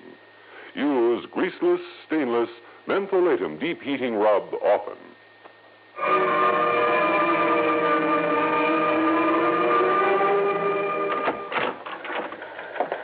Well, Lieutenant? Johnny, I've been staring at that teletype machine out there until I can't see straight. Still no word. Come on, boy. Sure you don't want to tell me what this is all about? Sorry, Lieutenant. Now, wait a minute. Are you thinking maybe Maroney might have some reason for coming here to Hartford? I didn't say that. Now, listen, Johnny, we've known each other too long. If you think that maybe Maroney has some reason for... Oh, now, hold the phone. What's that supposed to mean? Do you by any chance just happen to know that one of his ex-pals just happens to be living here now? No kidding. That didn't sound very convincing, Johnny. I don't know why not. But his name is Stephen Looker. You know him? Looker? Should I? The one member of the mob that got off scot-free. Been here for years now, behaving like an angel. He and his little girl. So we haven't bothered him. But... Yeah, but what? Maroney had a grudge against him. Swore he'd get him. So? You know the worst thing Maroney could possibly do to Steve Looker? Should I? Well, if you really don't know him, I guess not. But I'll tell you, Johnny, the worst thing would be for him to harm that little girl. Money? No, Looker hasn't got much. But if one hair of his little girl's head is touched, listen, he's been a mother and a father and everything else to that pretty little kid. And like I say, he's kept his nose clean here in Hartford. So if Maroney is out... Okay, I know what I'm going to do. What, Lieutenant? Put a 24-hour watch over Steve Looker and the kid, beginning right now. Now, wait a minute. Wait a minute, what for? Conroy, will you take here. it easy for a minute? Oh, you mean that's why you're so concerned about Maroney? I didn't say that. Then I'm saying it. Of course it is. But it's a police matter, Johnny. Listen, Lieutenant. So you just leave it up to me. Conroy! You call me, Lieutenant? Yeah? Come in here. Right, sir. Oh, and here's the telly you were waiting Oh, for. good. Let me see it. And, what do you want me for, Lieutenant? You, Conroy, not a thing. Not yet, that is. Not for a couple of weeks, so relax. Huh? The teletype, Lieutenant. Johnny, you can relax, too. What do you mean? Your friend Maroney doesn't get out of the pen until the 1st of next month. Oh. Yeah. Okay, Conroy, that's all. Yes, sir. Yes, Johnny, you can just relax for 2 solid weeks. I guess that teletype knocks a theory of mine. Oh, smoke. How blind can I be? Now, listen, Johnny. I'll see you later.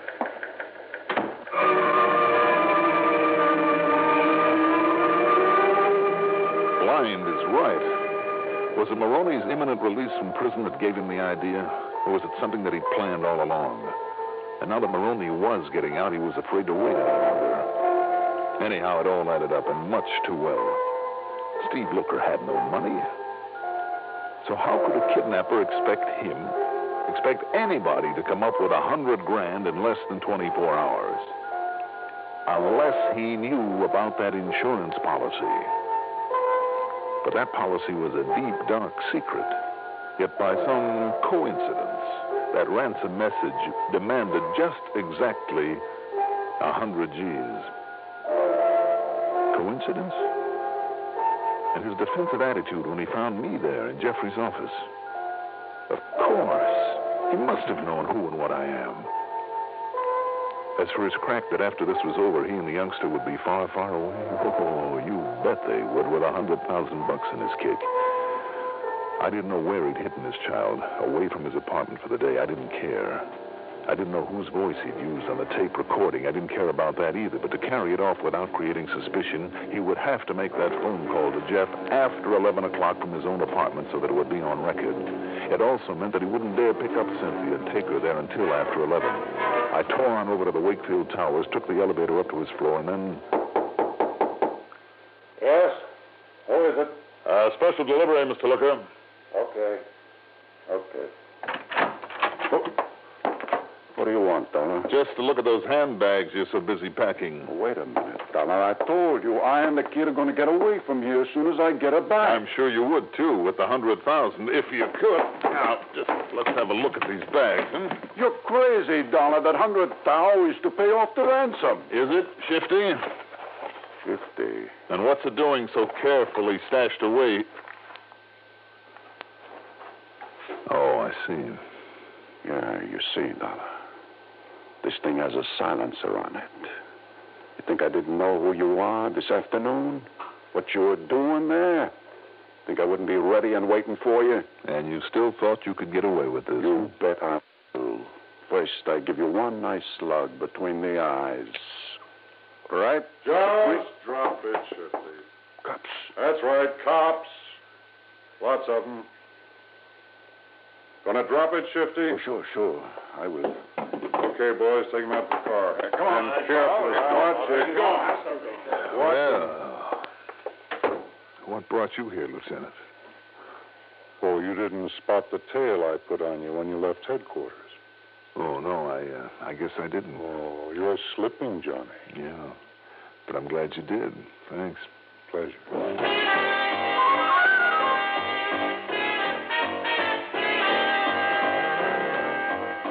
Well, let's see now. Expense account total is exactly $4.40. Okay, Jeffrey, it's perfectly all right. As long as you don't forget my commission on just exactly 100,000 clams. Not bad, for a single day's work? I'll take it any time. Yours truly, Johnny Dollar.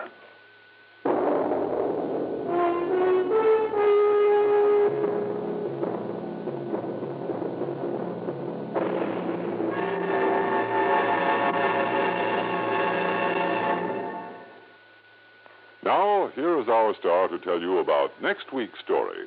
Next week, one of the cleverest, most diabolical weapons for murder I've ever seen. Join us, won't you? Yours truly, Johnny Dollar.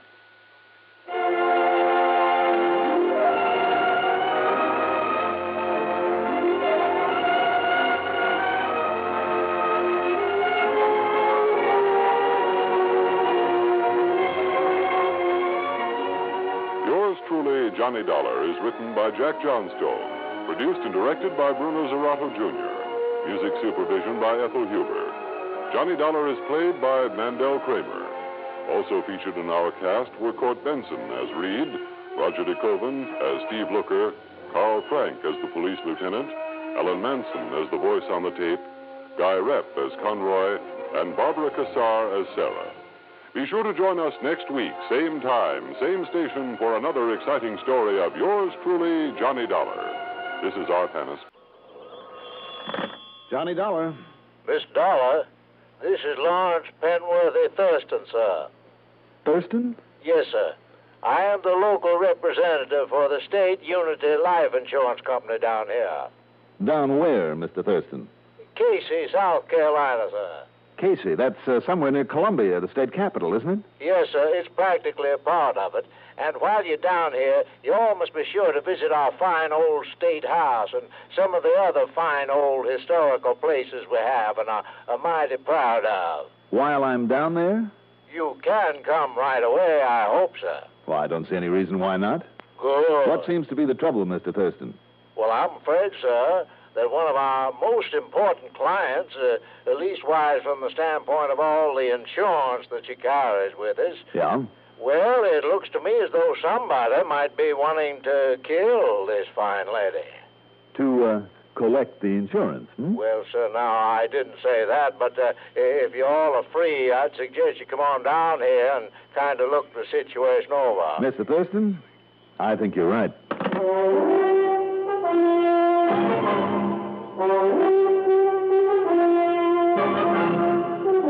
The CBS Radio Network brings you Mandel Kramer in the exciting adventures of the man with the action-packed expense account, America's fabulous freelance insurance investigator, Yours truly, Johnny Dollar.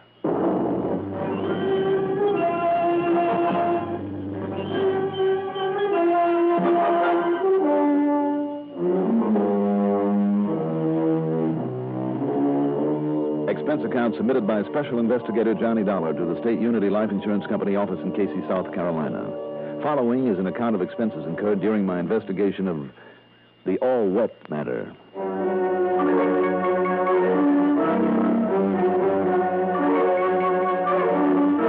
Expense account item 1, 5110 plane fare, Hartford to New York to Columbia, South Carolina. It was close to midnight when the plane set down at the airport. So item 2, a total of $18.50, covers a cab into the DeSoto Hotel, a late supper, some of that well-known pounding of the pillow, then breakfast and a taxi to the office of State Unity over in Casey. The office happens to be on State Street, not far away from station WCAY, which incidentally carries the radio reports of these cases of mine every week. The insurance man, Thurston, turned out to be a round, pleasant, white-haired fellow in his early 60s with a soft, warm southern accent so thick you could cut it with a knife. All right now, Miss Dollar. Would you all care for a cigar? Thank you, but I'll smoke one of these cigarettes, if you don't mind. Not at all, not at all.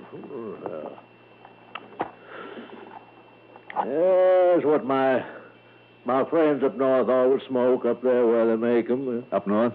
North Carolina, Virginia, way up there. Oh, I see. Yeah, but all right now, Miss Dollar. This client of mine is a fine lady by the name of Miss Melanie Ramsey Pembroke. And you said it looks to you. And Miss Dollar, yes, she come from one of the finest, wealthiest old families we got around here. Yes. Yes, sir. Dates back to 1718 on the Ramsey side, that is, when they first put up old Fort Congaree just south of here, at a place they call Granby. Fort was to keep away the Indians, named after the Congaree River. Yes. Or maybe it was the other way around. The river named after the fort. Anyhow, that was long before the war. I mean the war. Yes, I'm sure it was. Now, Mr. Thurston... Anyhow, her great-great-grandfather, or maybe it was her great-great-great... Well, anyhow, Colonel Jacob Ramsey got a hold of thousands of acres all over these parts, and Miss Dollar, the Ramsey side of that family's had money ever since, and that includes up to the present. Yes, now you said that this Mrs. Ramsey Pembroke... That's right, sir. Miss Melanie Ramsey Pembroke lives in the one fine big old home over in Ramseyville. You just take the Platte Springs Road out of Casey, and you follow the sign, and you can't miss it. And what's happened to her?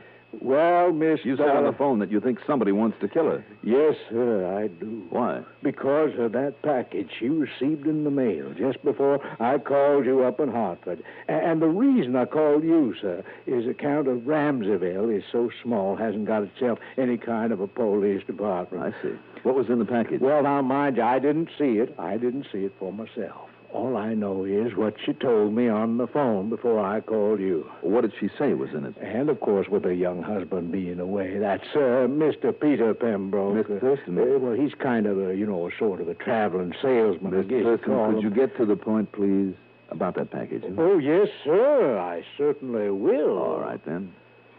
Because, Mr. Dollar, the way I figure it out, you better rent yourself a car and get yourself over there to see her just as quick as you can. The package? Well, Miss Dollar, you know what was in it? What? One of those, what you all call, one of those infernal machines.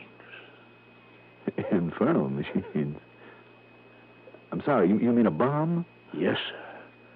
And if I was you... Yes. All right, Mr. Thurston. I'll see you later.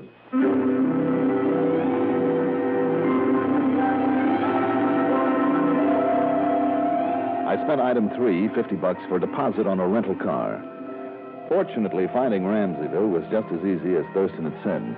Also, as he told me, there wasn't much to the place except the Ramsey, now the Pembroke, home. I was met at the door by Mrs. Melanie Ramsey Pembroke herself. She was in her late 40s and still very beautiful. Or perhaps handsome is a better word. Or put it this way, in that fine, dignified, well-kept old home, she fit perfectly. Please do sit down now, Mr. Dollar, and let me tell you about this terrible thing that's happened, this horrible, infernal machine. Yes, ma'am, thank you. My husband is away, you see. He spends a great deal of his time out selling things. I believe you call it on the road. What does he sell, Mrs. Pembroke? Some kind of tools, I think they are, for big companies. Machine tools? Yes, that's what he calls them. He's really not very good at it.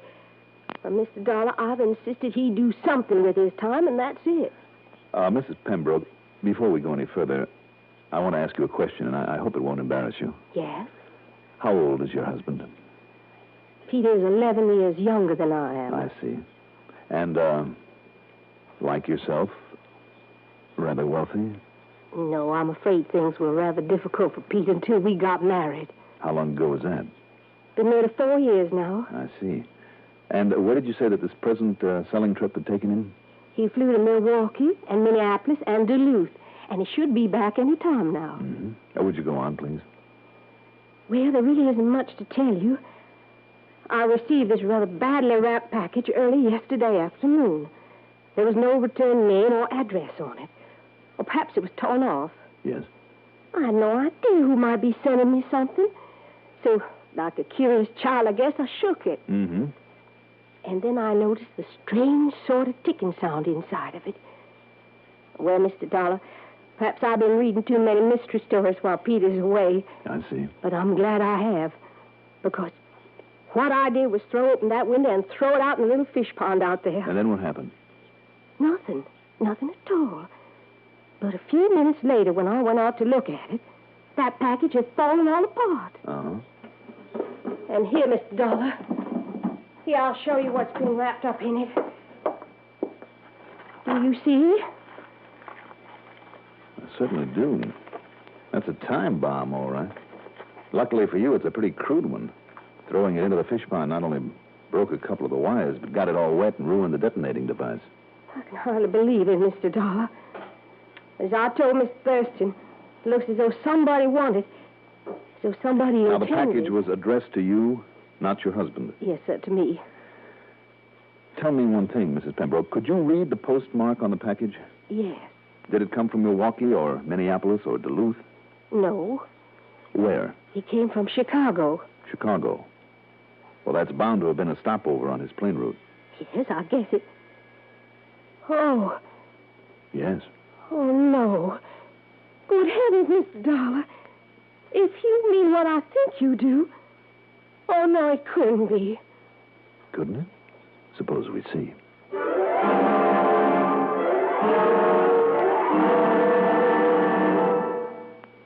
News is no respecter of broadcasting schedules. News doesn't obediently wait until it's convenient for a newscaster to talk about it. Here at the CBS Radio Network, CBS News now makes use of an innovational system called Net Alert. By the simple pressing of a button in New York Central Control, the new Net Alert system instantly cues every CBS radio station across the country that an important bulletin is coming up. Net Alert, another reason why CBS News remains the most complete news service in broadcasting today.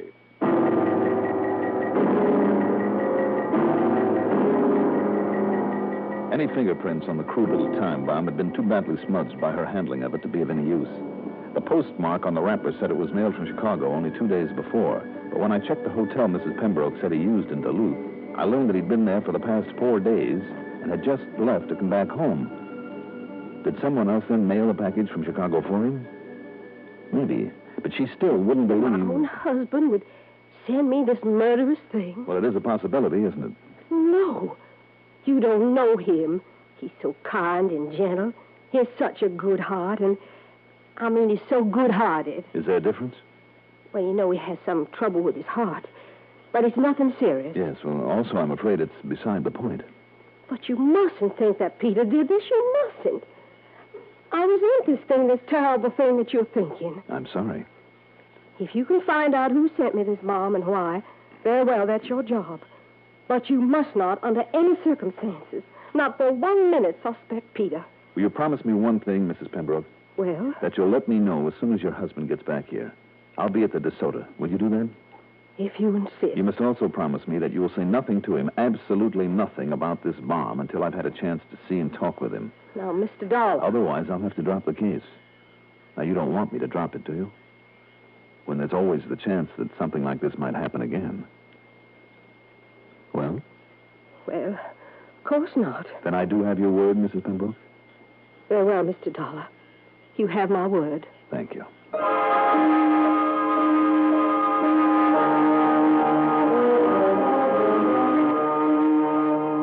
Item 4, 10 cents for a phone call to the desk at the hotel where I'd registered, and I left instructions about forwarding any phone calls that I might receive. Then I drove over to station WCAY. After swapping the usual amenities with the station manager and program director, I talked with young Bill Barrett of the News Bureau, kind of feeling my way gently so not to arouse any suspicion. Surely you aren't here just on a sightseeing trip, Johnny. Why not? Don't you think I'm entitled to some time off to kind of roam around and look at this country of ours as much as anybody else? Oh, don't kid me now, Johnny. What did you come down here for? Oh, I told you, Bill. Look, aren't there any fine old plantation houses around here, the sort we Northerners keep hearing about all the time? Oh, there's a few of them left. Of course, there's There's the old Ramsey place. Where's that? Over in Ramseyville, if you can call it a ville. Old Mrs. Melanie Ramsey Pembroke, last of the line. Pembroke? I thought you said the name was... Well, she married Pete Pembroke a couple of years ago, 3 or 4. Oh, I see. Another good old Southern family. Huh? Oh, are you kidding? But he was smart, Johnny. Pete married into a lot of money there. Oh, good for him. Yeah, sure is. If she doesn't catch up with him, that is. What do you mean? Well, he's 10, 12 years younger than she is. A real Romeo, or maybe Casanova is a better word. That's so? Yeah. Married her for only one thing, that money. Mm. What he gets now and what he'll take when she kicks off. It's a funny thing, though. What's that, Bill? Well, she's supposed to be a pretty shrewd character, in spite of all her polite manners and such. But, Johnny, it looks like she's the only one around these parts isn't wise to him. Hmm. I mean, his playing around, these so-called business trips he takes. Oh, that kind. Yeah, a real playboy. And she doesn't know anything about it? Are you kidding? Of course she doesn't. You sure of that? You think she wouldn't do something about it if she did know? Cut off his money, throw him out, something like that? You don't know her, Johnny. But to get back to your sightseeing. Oh, yeah. If you'd like to look around the Ramsey place, well, maybe one of the boys in the station here knows her. Oh, why bother, Bill? Oh, excuse me. Bill Bryan. Oh, yes, he is. Mrs. Who? It's for you, Johnny. Oh, thanks. Hey, listen, boy, you been kidding me? Johnny Dollar. This is Mrs. Pembroke. I promised to call you. Oh, he's come home? Half or 3/4 of an hour ago. This is the first opportunity. All right, I'll be right over. Oh, now, Johnny, you were just stringing me along. Now, why? I'm sorry, Bill. I gotta go.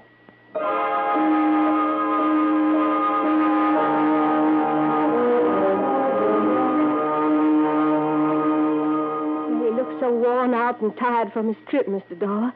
And with that heart of his... Well, he said he was just going to soak away his fatigue in a nice warm tub. I see. And that's where he is now, Mrs. Pembroke? Yes. When he's tired, he likes nothing better than to lie there in that tub and read or listen to the radio and relax and... What's the matter? Well, it's just that he's been up there so long now. Almost an hour. Well, if he was all tuckered out... You think it's good for him? All that hot water and for so long? Oh, I don't know why not. No, I don't. I'm going to just make sure that he's all right. I'll go along if you don't mind. Did you, say anything to him about what happened? No, Mr. Dollar, I kept my word to you. Good, I'm glad you did. I still know you're entirely wrong, though.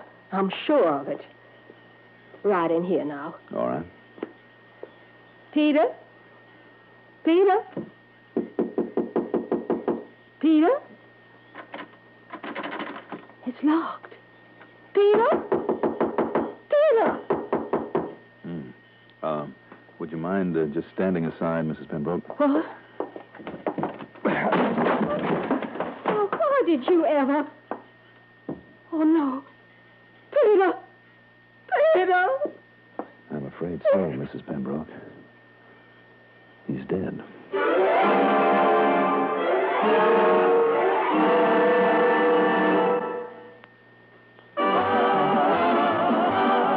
Now this is a year more people need more, so dig a little deeper than you did before to help out the folks who depend upon the United Campaign. Just think how your gift covers so many things, the good that it does, the great help that it brings through United agencies tried and true. United Campaign is counting on you. Give heart to the United Campaign.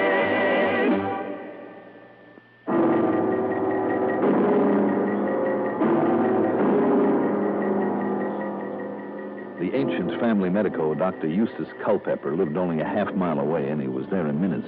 There's no question of it, Mr. Dollar. His heart attack came on to him while he was laying there in the tub, reading or listening to the radio, the way he often did. I see. Now, was that radio on the shelf by the tub turned on? No. At least it wasn't on when I broke in the door. Then he just peacefully read his life away. Doctor, had he had a history of heart trouble? Well, he tried to keep it to himself, sir. Even I wouldn't have known about it if Melanie hadn't told me. Too bad, him being such a young man and all. Well, no, I better look in and make sure she's resting properly after that little bit of sedative I gave her. You will excuse me, please. Oh, sure, Doctor. And if you like, you can make arrangements for the body. Yes. Or maybe I have a better idea.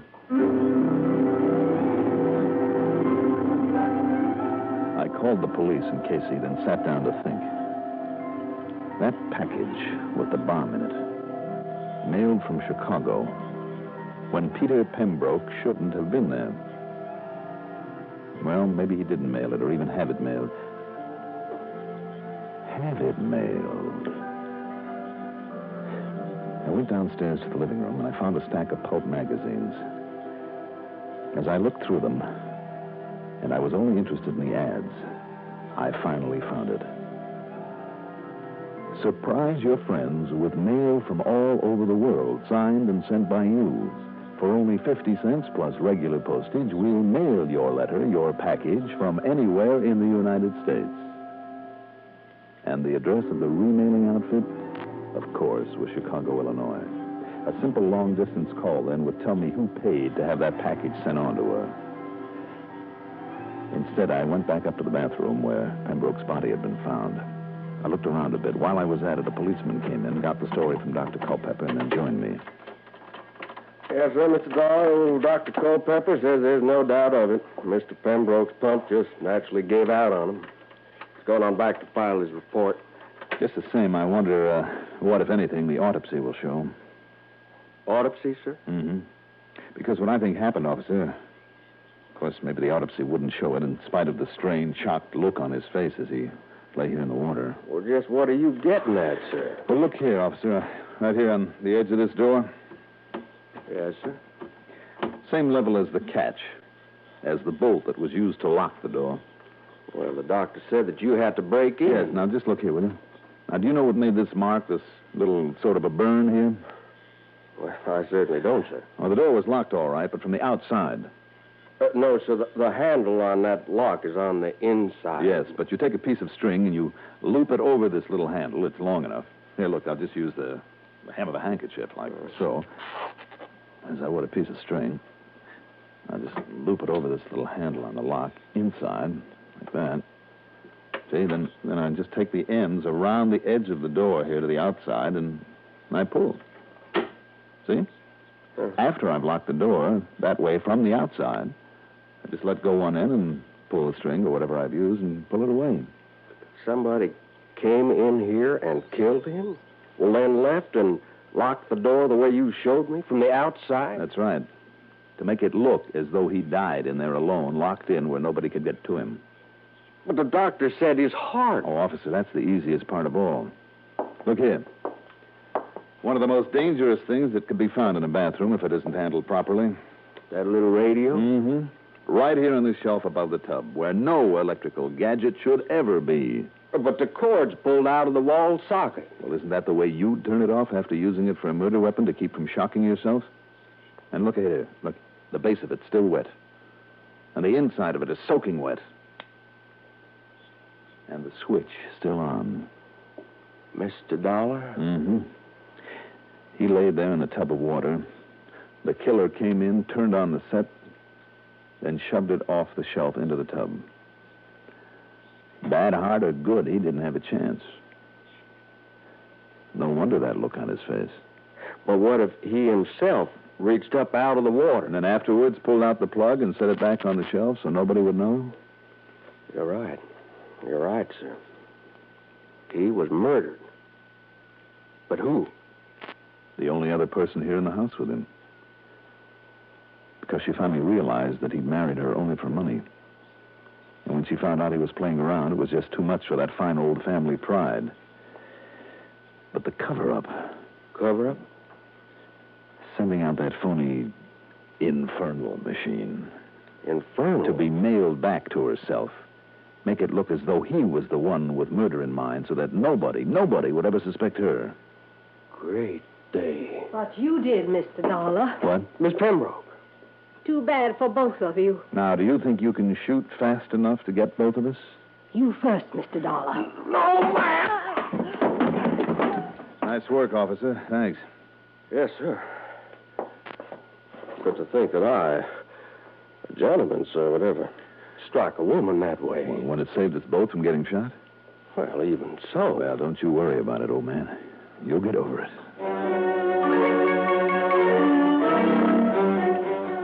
So, from here on in, it's up to the courts. It's not to be broadcast, but a tidy hunk of this expense account went to that officer who so fortunately for a moment forgot to be a gentleman. You'll notice I haven't given his name. Expense account total, including hotel bill, incidentals, and the trip home, call it $300 even. Yours truly, Johnny Dollar.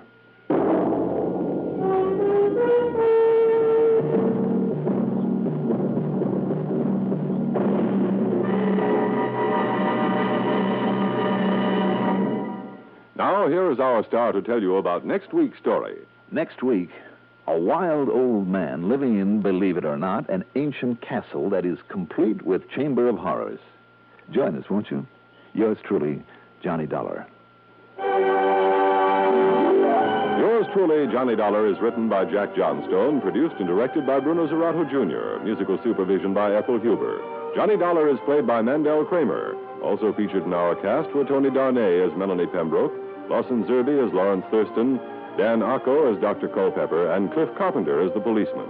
Be sure to join us next week, same time, same station, for another exciting story of yours truly, Johnny Dollar. This is Art. Johnny Dollar. Johnny, this is Don Regal at Worldwide Mutual. Oh, sure, Don. Out in Chicago. No, guess again. You've been moved? Yeah. Where? I hope it's been a promotion. Well, Johnny, I'm sitting here looking out the window of my office at the vast blue expanse of the mighty Pacific. Or at least I would be if the fog weren't so dark and thick this afternoon. San Francisco. Right. One of my favorite towns. Go on. I'll bet you say that to every city in the United States. No, I mean it. I have some real fond memories. Oh, yeah? Who is she, Johnny? I mean memories of nice, big, fat fees. Uh-huh. You know, Don, every case I've handled in that fair city of yours over the years has paid me very nicely. How about this one, Don? Let's wait and see, huh? What's the problem? Man missing. Anybody I might know? Well, I doubt it. His name is Harvey Lehman. And, Johnny, I find we have the gentleman insured to the tune of exactly $250,000. Wow. Yeah. Okay, Don. I'm on my way.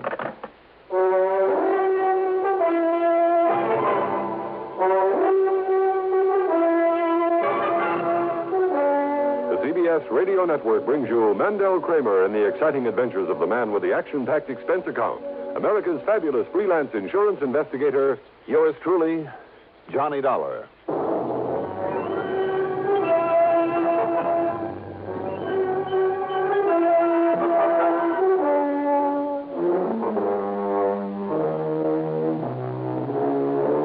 Expense account submitted by Special Investigator Johnny Dollar to the Worldwide Mutual Insurance Company San Francisco office. Following is an account of expenses incurred during my investigation of the buyer and the seller matter. Item 1, after a quick early dinner, is $6 for a cab out to Bradley Field, and item 2, $175.70 plane fare. It was quite late by the time we set down at San Francisco International Airport, so item 3 is another $6 for a taxi into the Huntington Hotel, high on famous Nob Hill, where from my window I could look out over Telegraph Hill and Chinatown, Fisherman's Wharf, the Embarcadero, and other familiar spots of this wonderful, colorful city. First thing in the morning, I dropped in on Don Regal at his office right near station KCBS that carries these reports of mine on CBS Radio every week. You know, come to think of it, the last time I was in San Francisco, a couple of them in at KCBS helped me solve an important arson case. Yeah, I remember that one, Johnny. Where are you staying this trip? Over at the Huntington, as usual. Well, I hope you didn't bother to unpack your bag. Oh, why? Well, you may have a little more traveling to do. What do you think I did to get out here? Had my way, I'd stick around and enjoy this town of yours for a little while. Well, no reason why you shouldn't. You can come back after you've cleared up this case for us. And believe me, I hope you can, Johnny. What's it all about, Don? Well, as I told you on the phone, the man's name is Harvey Lehman. As I also told you, he's disappeared. And if somebody's knocked him off, you'll have to pay a nice hunk of insurance. Yeah, exactly $250,000. But if that man ever had an enemy, I'm crazy as a bedbug. Well, I've always suspected that. Who's the beneficiary? His wife, Doris Lehman. They've been getting along all right? No, to be honest with you. Uh-oh, here we go again. Oh, no, wait a minute, Johnny. Don't start jumping to any fancy conclusions. Why not? That's a lot of money. Yeah, sure it is. But Harvey Lehman is only 48, 49. All right, so why wait around for him to grow old and die before collecting on him? No, Johnny. What I mean is that he has a good business going, and it'll be worth a lot more over the years than any hunk of insurance is now. Even 250 G's? Even that. Even if it means putting up with him over the years? Well, any putting up with it, Johnny, I'd say is on his part. How do you mean? Well, Lehman's a real solid, hard-working citizen who's so completely straight and decent that, well, he's the sort that other folks often take advantage of, especially his wife. Yeah? Domineering. She's overpowering. And while he's working, she's spending, and not on him or his house, anything like that, mind you, but on her own selfish self. Well, then you've just opened up possibility number 2. That he's disappeared deliberately to get away from her? Sure. No. Why not? Well, he's simply not the type. And there's a stubborn streak in him, Johnny, and I'm sure he'd keep trying to make a go of it in the hope that she'd get over this extravagance and nagging one day, and... Well, I just don't think he'd give up. I know he wouldn't run away. Maybe. Maybe not. I'm sure of it. How long ago did he disappear? By the way, what sort of business is he in? Well, he's a buyer, Johnny. I guess you'd call him a commission buyer. Oh, buyer of what? Well, antiques, that sort of thing. You want a giant ruby from some ancient Persian idol, Lehman would get it for you if anyone could. Or the suit of armor that King Arthur wore. Or even a whole room from some Scottish castle. You know that sort of thing. Uh-huh. Well, anyhow, he left here just a week ago. A week ago? Mm-hmm. Well, that means a pretty cold trail. Yeah, I know. He told his wife he was going down to Los Angeles, to Beverly Hills to be exact, to see a man.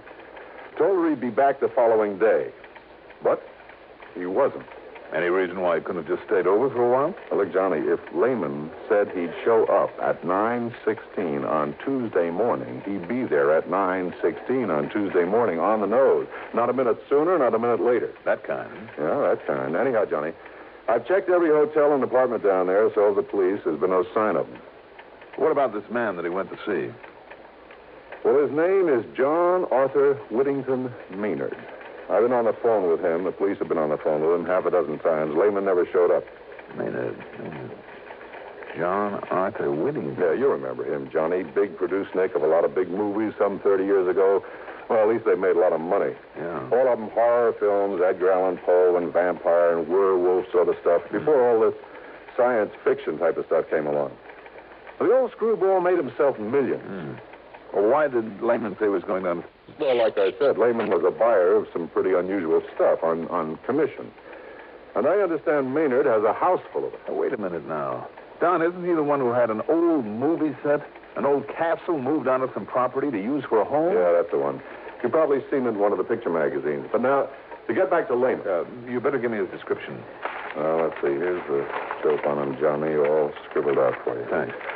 And if you want a picture without having to go to the police, his wife has promised to have one for you. Good. Because she's the one person that I want to talk to about this. Now, have you got a car I can use? No, sure, you can have mine. But listen, Johnny, so far as Mrs. Lehman is concerned, I thought I made it clear a couple of minutes ago Okay, Don, okay.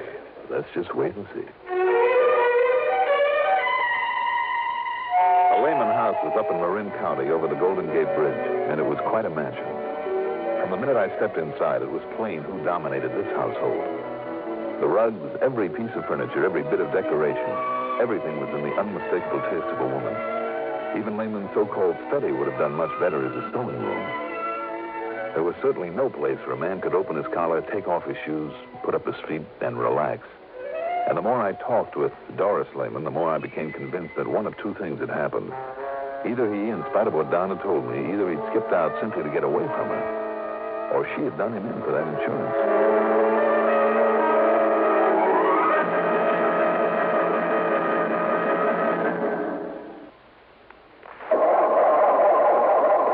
Or cars left out at night, or in unheated garages. Don't ask for trouble, ask for DuPont, Xerox, antifreeze. Wintertime is trouble time for many of us who leave our cars out at night or in unheated garages. So don't ask for trouble. Ask for DuPont Xerox Antifreeze. Xerox outlasts winter. It protects your car against sudden drops in temperature all winter long. It won't boil away, even during a warm spell. And Xerox has an exclusive rust inhibitor, MR8, that protects all engine metals, including aluminum, against rust and corrosion. So, for safe, dependable protection, do as millions of motorists have done for over 20 years. Ask for Xerox Antifreeze. It's made by DuPont. Remember, For cars left out at night or in unheated garages. Don't ask for trouble, ask for DuPont Xerox Antifreeze.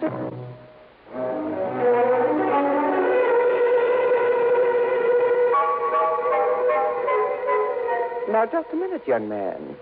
If you came out here to insult me... I'm sorry, Mrs. Lehman. You very well should be. But in my job, we have to consider all the possibilities. Ridiculous. Do you think for 1 minute I'd dirty my hands with such a low act as murder? It's ridiculous. Even for $250,000? Make no mistake about it, Mr. Dollar. Harvey is worth a great deal more to me alive than he might ever be dead. He's done very well for me and will continue to. If you can find him and bring him back to me...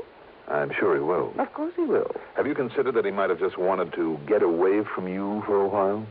I beg your pardon. Harvey just run off and leave me? Well? He wouldn't dare. I wondered. Well, you can stop wondering right here and now. Harvey would no more... He would no more... Yes? Go on, Mrs. Lehman, or if I hit a sore spot. Mr. Dollar, if I thought for 1 minute, if it were possible that you were right... No, I refuse to believe it. And if you have no better theory, I suggest you get out of here and forget the whole thing. If he's to be found, the police can do it. Have they accomplished anything as yet? No. Big, talking, do-nothing men. They haven't accomplished a thing.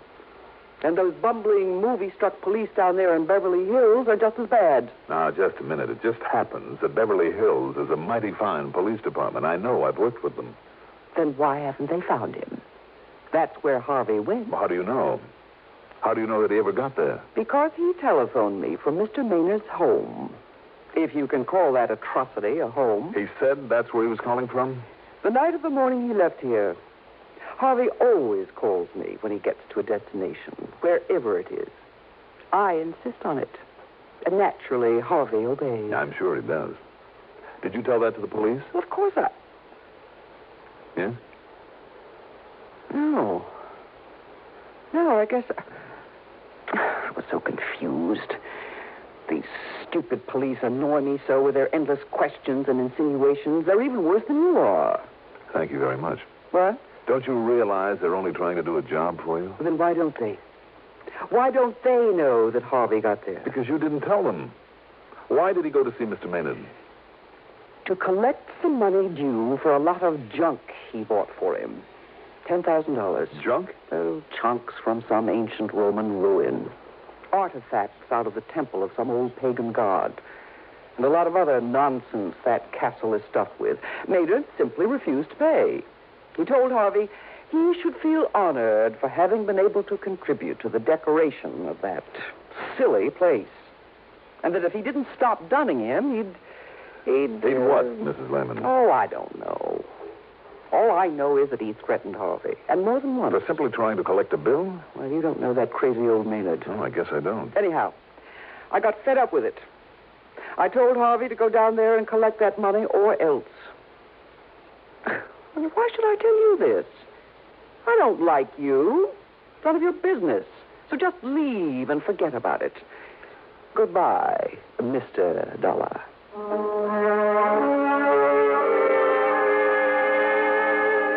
I was afraid if I lingered any longer, she'd literally throw me out. So I got the next bit of information, her telephone number, from the phone book in my room at the Huntington. Then I put through a call, not to her, but to an old pal of mine. Under the circumstances, it wouldn't be diplomatic to give his right name, so we'll just call him Brady. Sergeant Brady, the Beverly Hills Police Department. And 15 minutes later, he called me back. Johnny Dollar. Brady, Johnny. Yeah. Well, as you suggested, I snooped the phone company, and yes, there was a call to that Marin County number the same night Lehman should have arrived down here. All right, then, Brady. So maybe old Maynard called to see why he hadn't. He must have known Lehman was planning to come. I don't think so. I don't think Maynard would have called because I don't believe he did know Lehman was heading your way. Oh, you don't, huh? What's more, it was Lehman himself who made that call. Now, wait a minute. You're sure of that? Yes. At least that's what I was told by... Yeah, Johnny? Well, maybe I'm not sure. Well, if you're thinking that maybe Lehman did get here and that maybe they had a fight or something, well, Johnny, we thought of that, too. You see, we know that wacky old Maynard pretty well. He's a real nut. And if you don't believe me, just dig up some of those old horror pictures he used to make. Wow. I know what you mean. Made a lot of the props for him, too, with his own little hands. Anyhow, just in case, some of the boys and I went through that joint of his from stem to stern. And? Nothing. Zero. No sign of Lehman or anybody else. We even tapped on walls and took measurements, looking for hidden rooms or secret panels, that sort of thing. Nothing. But you did suspect him. Did? Yeah. But only because that crazy old man, just to be dramatic, might try most anything, just for kicks. Even murder? Murder. So what's a murder to him? I mean, after all those he put on film? But you know something? No? If that ham ever did kill somebody, why, Johnny, he'd be the first one to ask us over. He'd probably lead us right to where he'd hidden the stiff after fixing it so we wouldn't see it. Just to show off? Yeah, sure. That's why we went over the place so carefully. Even poked around in all the old suits of armor that he kept pointing out to us. Brady, how long are you going to be on duty? Well, I'm off in half an hour, but now listen, Johnny, if you think you have some Well, idea... I'm not sure, but maybe I'll run on down there. If so, I'll holler. Yeah, you do that.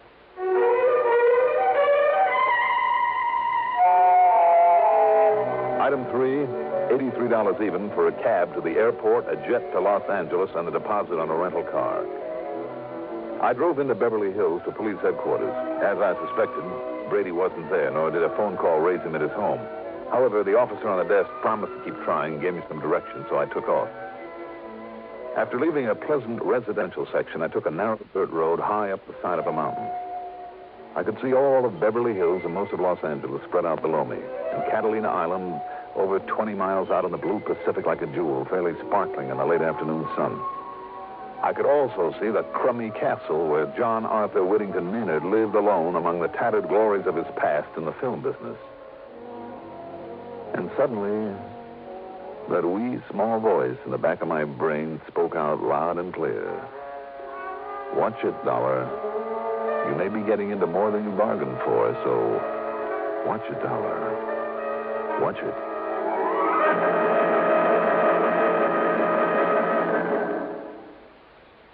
In thousands of communities throughout the nation, this is the time of year when we strive to help our less fortunate neighbors. Not that we don't try to help all year round. It's just that now many health, recreation, and welfare agencies band together in a common fundraising campaign. When you give just once to your United Fund or community chest, you'll help many people in your city, the sick, the needy, the aged, the serviceman, and veteran. So give the United Way, and please give generously.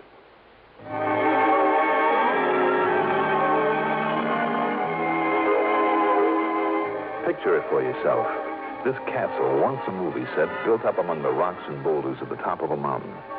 Complete with gray stone walls, battlements, a gallery between the towers, and believe it or not, even a moat with a heavy wooden drawbridge.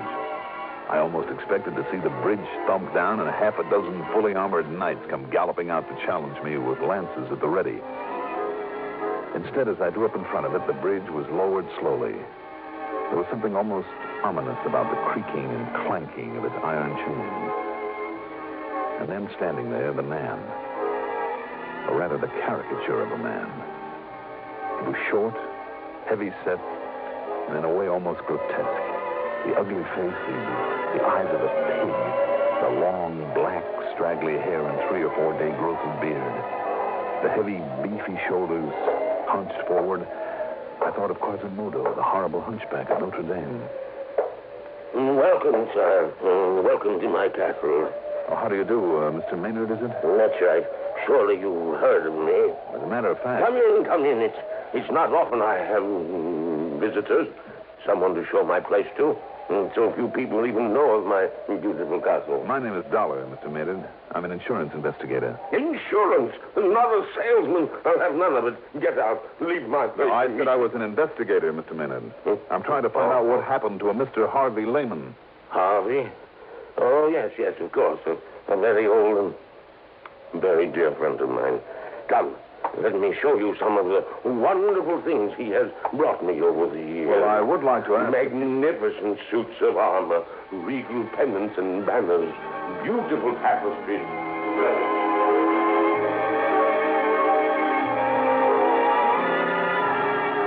Pinning him down to talk about Harvey Lehman was almost impossible. But I must confess that the trip around that phony castle was interesting, to say the least. Much of what he showed me deserved a place in a museum, real collector's items. And some of the props from old horror pictures that he's made were just fascinating. Especially down in one of the dank, dark, dirty dungeons. Ancient instruments of torture, the rack, the wheel, the Iron Maiden, a metal boot to be filled with boiling oil. From my pictures, Dollar. From my pictures. Realism, that's what I had in all of them. Because I was the greatest plotter of them all.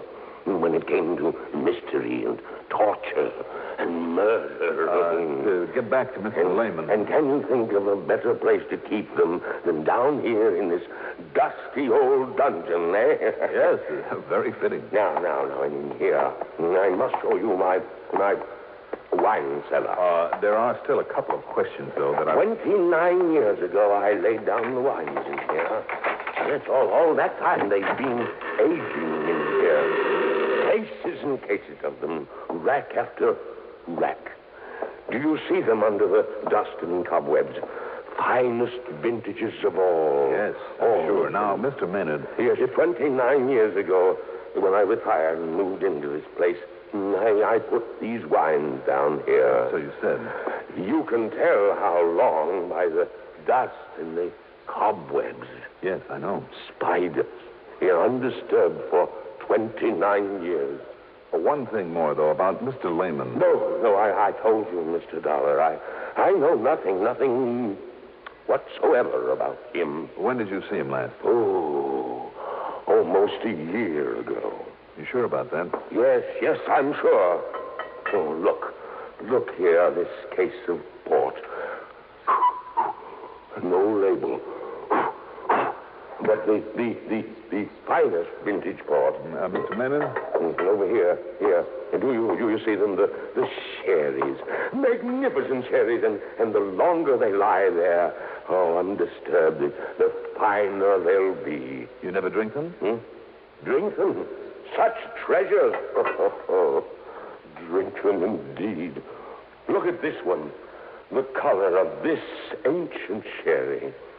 Hold it up to the light. There. Do you see? Yes, I'm afraid I do now. What? I see. Realism, you said.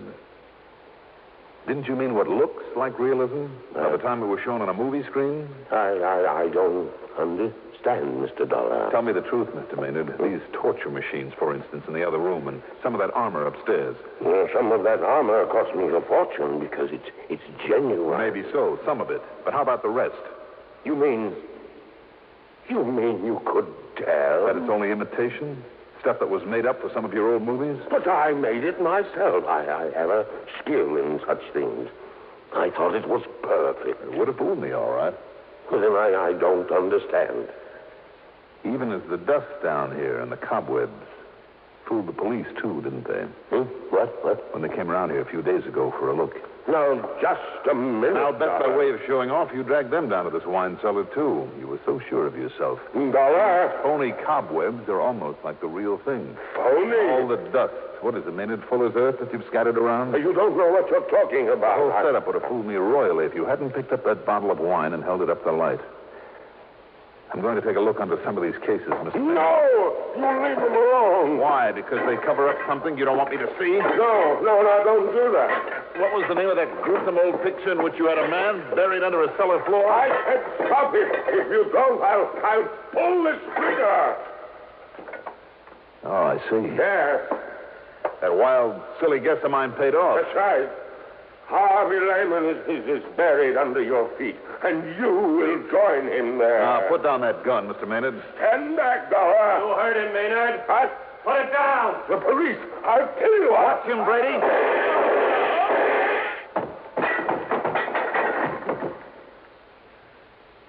Thanks, Brady. Well, it was a pleasure, Johnny. I'm sure glad you left word for me at headquarters. Oh, believe me, so am I. And he certainly fooled us when the boys and I went through here a couple of days ago. But how did you ever guess? A bottle of wine when he held it up to the light. Well? He said it was fine old sherry, lying around down here for 29 years. So? Sherry? There should have been a sediment in that bottle this thick. Uh-huh. So the age and dust and cobwebs were a fake, huh? And he must have moved the bottles over this spot only recently. That's right. I just took a wild guess. You know the rest. Pretty smart, Johnny. Pretty smart. Needless to say, wild as the whole thing may seem, they found Lehman's body buried there in the cellar. Expense account total, including the trip back to Hartford by way of San Francisco to pick up my clothes, $477.30. Yours truly, Johnny Dollar.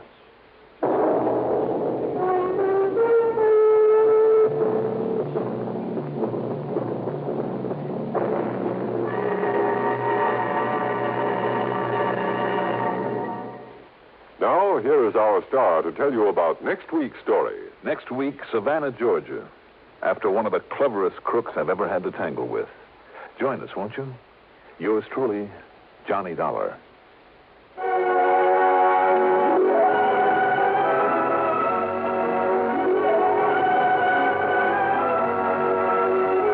Yours truly, Johnny Dollar is written by Jack Johnstone, produced and directed by Bruno Zerato Jr., music supervision by Ethel Huber. Johnny Dollar is played by Mandel Kramer. Also featured in our cast were Leon Janney as Maynard, Gertrude Warner as Doris Lehman, William Redfield as Brady, and Carl Frank as Don Riegel. Be sure to join us next week, same time, same station, for another exciting story of yours truly, Johnny Dollar. This is Art Hanna speaking. Don't just stand there. Enjoy the Gary Moore Show weekdays on the CBS Radio Network. Johnny Dollar. Johnny, this is Phil Easterday. Easterday? That's right. Out in San Diego. Right, with Mono Guarantee Insurance. Well, sure. How are you, Phil? It's been a long time. I'm fine, yes, I know it has. How'd you like to take a little run out here, Johnny? Sunny Southern California? Why not? Okay. Now, according to this plane schedule I'm looking at, if you can get a move on, you can just about make connections on one of the jets coming out this way. Good. I'll pick you up at the airport. See you, Johnny. Hey, wait a minute, Phil. Yes? Give me something to worry about along the way. What's your problem? Burglary. Oh? Or rather, a whole series of them. I see. Yep, all directed at the same man. Or rather, man and wife. Whole series of them, hmm? Right. What's been taken? The same thing every time, Johnny. That's so what? Hold your hat. I'm holding. Just exactly nothing. All right, I'll grab... What was that? You heard me. Well, I asked you what had been stolen. Yes, that's and you right. said exactly nothing. Right. That doesn't make sense. I know. But now you'll have to hurry to make your plane. Goodbye. Phil, just a minute. I'll be here and waiting for you.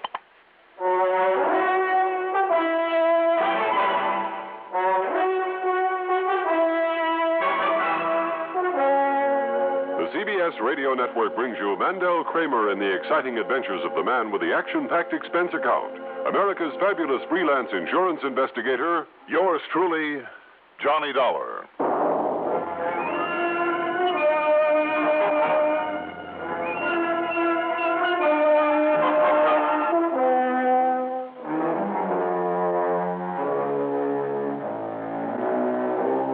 Expense account submitted by Special Investigator Johnny Dollar to the Mono Guarantee Insurance Company office in San Diego, California. Following is an account of expenses incurred during my investigation of the double-barreled matter.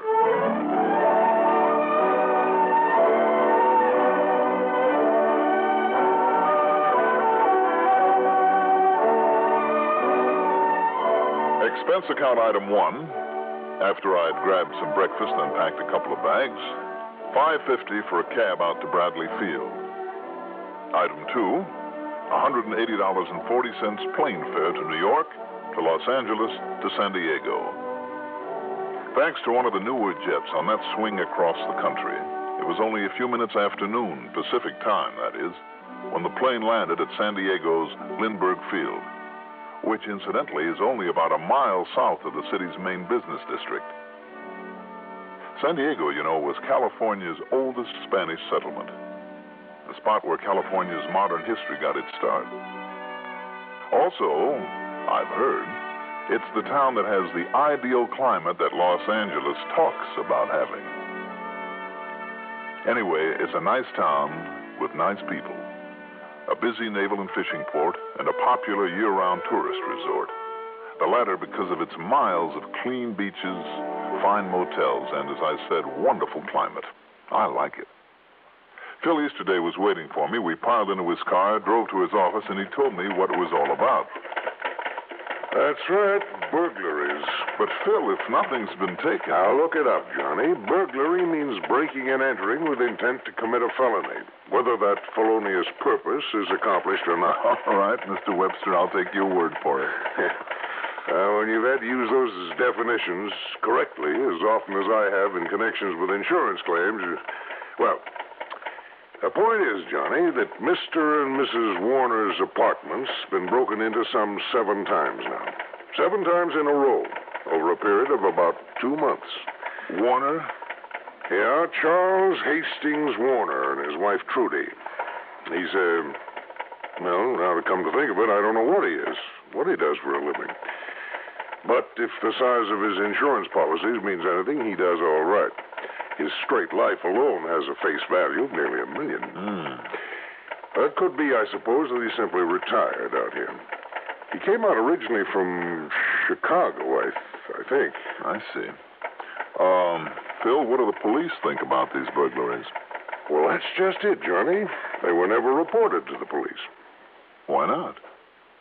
How did you find out about them? Well, my wife plays bridge a couple of times a week. One of the group is Trudy Warner. Trudy told her, she told me, so I called up Mrs. Warner and got the story. All right, now answer the first part of my question. What, about the police? Mm-hmm. Well, she said that as long as nothing's been missing, her husband Charlie said there was no point in bothering them.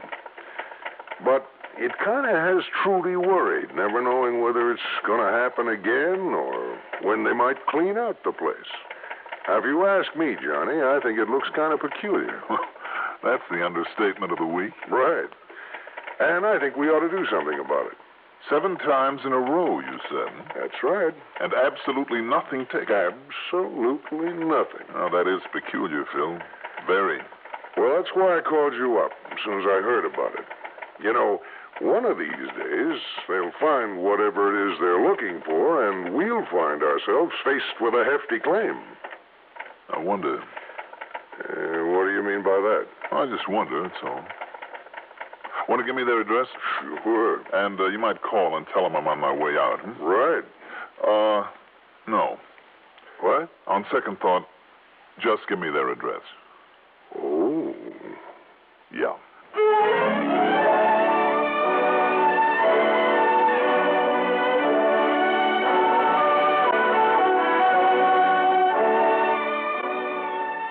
Expense account item 3, $50 deposit on a rental car. The Warner's apartment was really a single detached cottage in back of one of the better hotels. Very nice, very exclusive, very expensive. Rather than go into all the details later, let me tell you right now that it was expensively furnished, too. Thick wall-to-wall carpeting, fine furniture, everything very modern but in good taste, obviously the work of a high-priced decorator. As for Mrs. Trudy Warner, well, she was 25 or 26, tall, statuesque and blonde, with just enough makeup to enhance her natural beauty. She had a rather distinguished look, a quiet sort of dignity in her bearing. She wore a housecoat of fine oriental silk, long jeweled earrings with enough diamonds to choke a horse, but also in good taste. A couple of bracelets and the gold band of her watch were set in gems, and I'm sure that the huge stone in one of her well-chosen rings was a genuine ruby. At first glance, this all meant wealth, social status, a blue blood. But when in response to my knock, she opened the door and then opened her mouth. Yeah? Mrs. Warner? Yeah, that's me. Who are you, huh? My name is Dollar. Johnny Dollar. Yeah, I ever seen you around anywheres before? I doubt it. Well, then, listen, Is Mr. Warner at home? No, he ain't. He's gone away for a couple of days. But no fooling around, Buster, so you better get back on your bicycle and scram. Goodbye. Just a minute. Hey, now, Mr. get Warner. your foot out of this door. You want I should scream for help or something? No, that won't be necessary. Believe me, I'm here because I represent your husband's insurance company. Oh, you do, huh? Well, can you prove it? Well, here, let me show you my credentials. Oh, okay. I'll take your word for it. Well, what do you want to see him about, huh? Well, about those burglaries you've been having. Oh, about those people busting in here, going through all our stuff all the time, hmm? That's right. Boy, am I glad to see you, Johnny. How'd you find out about it? Well, I just happened to be here in town and talking with Mr. Easterday. Oh, yeah. I just knew I shouldn't have told that insurance guy's wife at that bridge the other day. And when he called me up and made me tell him more about it, but there wasn't ever anything stolen, so there wasn't anything he could do about it, he said. Only why Charlie wouldn't call the cops in, I'll never know. May I come in, Mrs. Warner? Huh? Oh, yeah, sure, come in. Thank you. But if Charlie finds out, I mean, he's not even wanting to bother the cops, well, maybe he won't like this. I don't know why not. I'm glad you're going to do something about it, because I asked you, Johnny, what if I was to come in from shopping or something? I mean, like in broad daylight. Like when Charlie was away like this, and maybe find somebody's busted in and was still here and pulled a gun on me or something. Sit down, huh? Oh, thanks. These burglaries have all occurred while your husband was away? No, it's always right after he's come home again. We've been out somewheres at night together. We do a lot of night clubbing and stuff, and even sometimes go up to L.A.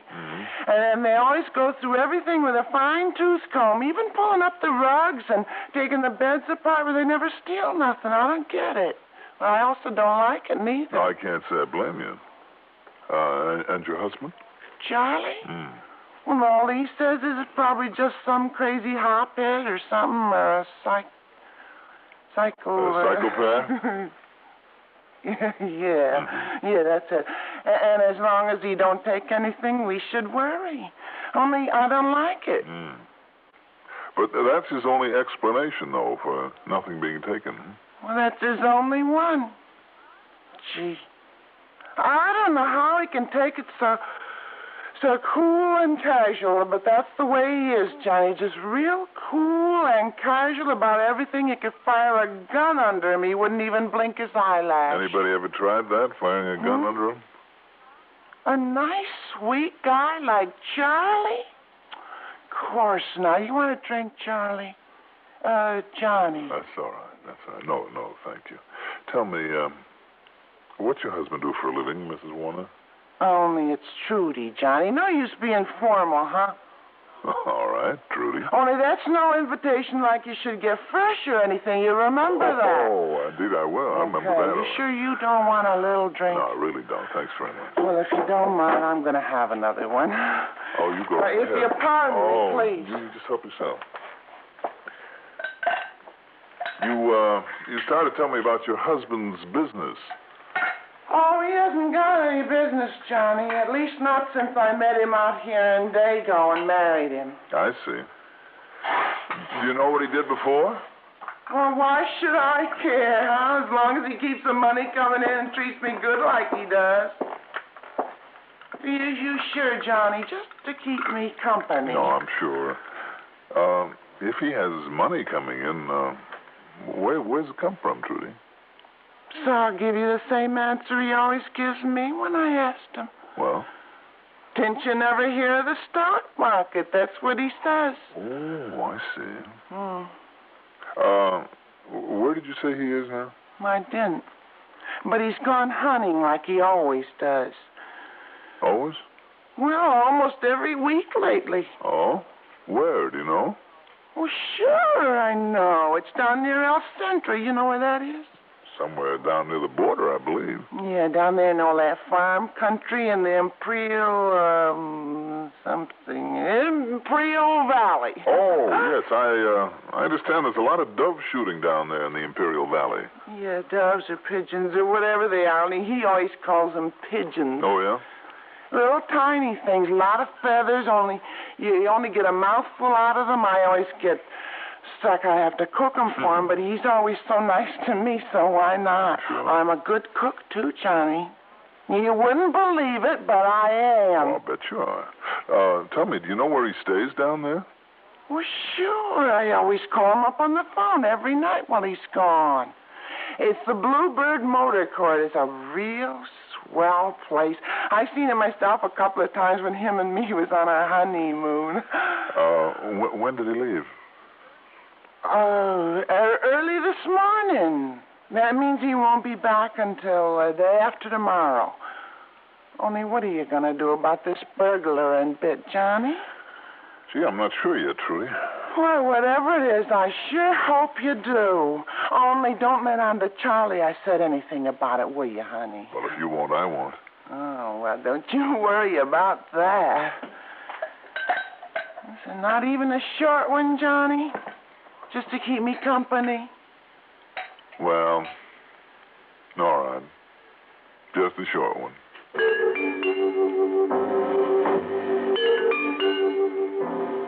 More conversation, but no more information of any consequence.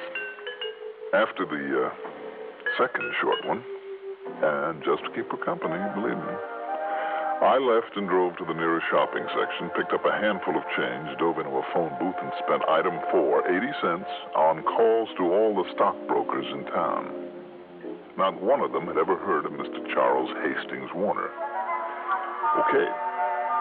Item 5, $3.90 for a call to an old friend of mine in Chicago, Pete Fuller, a feature writer for the Chicago Sun-Times. Charles Hastings Warner? Are you kidding, Johnny? You don't know who Chicky Warner is? Or rather, was when he was operating here in Chi? And you in the private eye business? Well, brother, leave me pour you an earful. I hope you got plenty of dimes to feed that slot machine you're talking through. I can only tell you this. By the time Pete Fuller got through giving me a rundown on Chick Warner, it suddenly began to look as though I'd got myself involved in one of the most important and possibly one of the most dangerous cases in my whole career.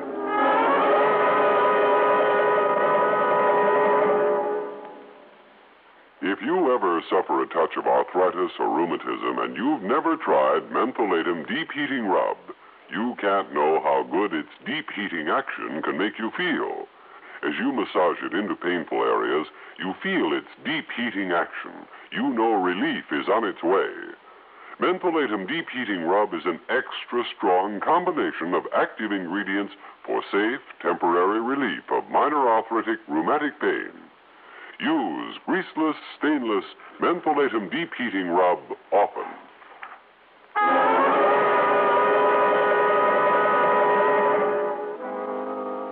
With Chick Warner due back in San Diego in less than 2 days, I decided that I'd better act fast. Act on a hunch. That's all it was, but for once I felt there was plenty of reason for it, and not because of the circumstances, the burglaries, but the character of the man I now knew I'd be dealing with. I spent item 6 in one of the local sporting goods stores. For a total of $314.61, I came out with some lightweight hunting clothes, a pair of bird shooter boots, a good quality double-barreled 12-gauge shotgun, and 3 boxes of shells loaded with number 9 birdshot.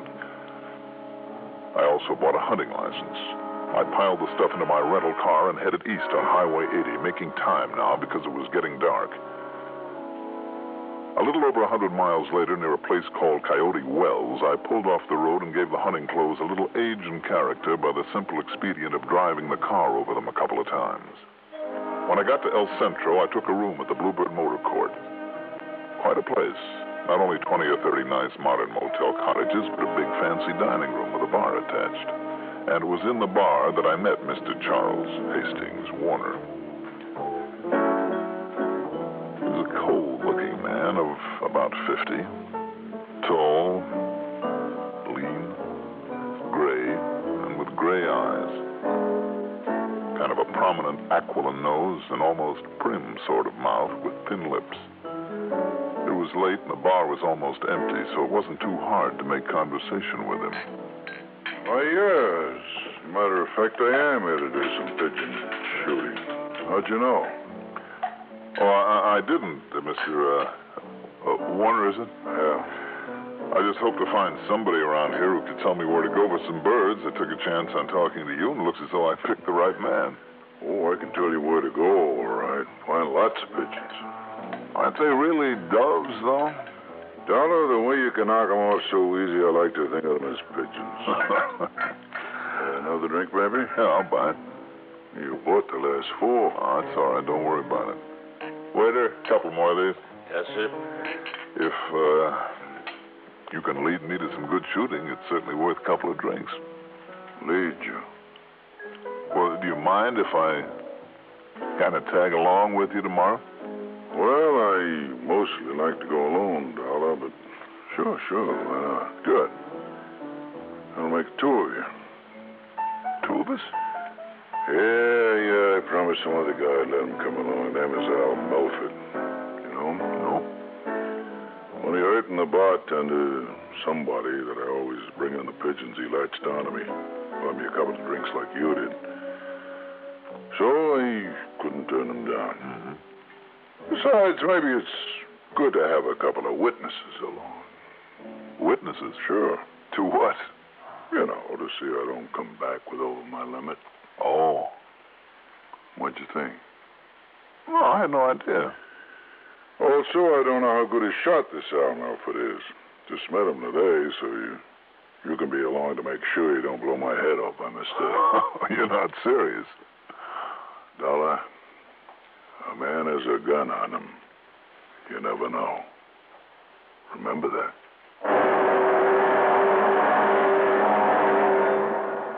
Early the next morning, far too early for my money, was long before sunrise. The 3 of us, Chick Warner, Al Milford, and I, set out in Warner's car. We headed south across the flat desert and farmland, to and through Calexico. Within spitting distance of the border, we turned right and then hit a narrow, dusty road that wound around so much I wondered a couple of times if we weren't getting a little too close to Mexico. Al Milford, by the way, put me on guard. 35 or so, there was a kind of shiftiness about him that I didn't like. I began to wonder if I'd walked myself into a trap of some kind. Finally, Chick stopped and deployed us around a vast, heavy cover of what I believe they called deer brush. Oh, there must have been several acres of it, and mesquite and sage that was higher than my head. Al went to the north end, I to the west, and Warner to the south, and we waited. Sure enough, as soon as the sun came up, as Warner promised, the birds started rising. For the next 10 or 15 minutes or so, I had more action than I'd ever dreamed possible in bird shooting. But I noticed 2 things. Chick Warner's shooting was only 1 blast at a time. And more important, after the first big flurry, there wasn't a sound from Al's gun. I worked my way slowly, cautiously toward the spot where Chick Warner supposedly had his stand. What I came on stopped me in my tracks. Al Milford, lying prone, his shotgun aimed toward the spot where Warner should have been, and beside him in reach, a .38 revolver. As I sneaked up on him, he suddenly, quietly swung around, and I found myself staring into the barrel of that gun. Just take it easy, Doctor. Yeah. Before you do anything silly, just take a look at these. My credentials. Catch. Credentials? I know who you are, but you don't know who I am, so you better look. You think I'll argue with you as long as... Oh. Yeah. Narcotics squad. That's right. Now listen. Put down your gun and listen before he gets back here. Sure. He's been quiet quite a while now, so I think he's made his haul. What? Don't you see, we know how he gets the stuff across the border. Stuff? White stuff, heroin, pure, uncut heroin. I figured as much from his record in Chicago. Sure. Now he picks it up on these so-called hunting trips. From a contact just across the border. Yeah, and he always has company, a witness who would swear he just came out here shooting, sometimes one of our men. But none of them has ever found the stuff on him. Then those raids in his apartment, yours. I didn't say that, Johnny. But strip him down, strip his apartment, there's never a sign of it. Yet somehow he's not only getting it, but storing it, then spreading it around up north. And somehow I've got to find out what he does with it after he picks it up here, where he hides it. You'll never know that. Warner. All right, Warner. No. No, Dollar. You reach for that gun, you get this other barrel. That wasn't any birch shot at him. That was a slug. I can see that. Okay. Pick up that handgun of his. With your left hand. Toss it over here. But real careful. Go on, do it. I say toss me his gun or I give you this other barrel. What's the matter, you blind? They only use one shot on him. This gun's a double. Can't you see that? Sure, Warner. Do like I tell you. You want this other barrel? Yes, Warner, I think I do. Stay back or you'll get it. Stay back, stay back! Clever, Warner. Clever hiding place when you took the stuff home. Get back. Not even the experts could find it. They're at your cottage. Get back, I tell you. And out here, after birds, only one shot at a time. That's what gave you away. You hear me? I'll pull this trigger. And let the hammer fall on the barrel full of the white stuff that it's loaded with? Why bother, Warner? Okay. Okay, Dollar, listen. I'll make a deal with you. The stuff in this other barrel is worth a lot of dough. You want to talk? You want to make a deal? Sure. Sorry, Warner. I'm afraid the only deal I'll make with you is this. All right, Al, are you still with us? Sure. Sure, Johnny, but it just caught my arm. If you can carry me back to the car. Take it easy, Al. When our friend here comes around as a reward for his cleverness, we'll let him carry you back.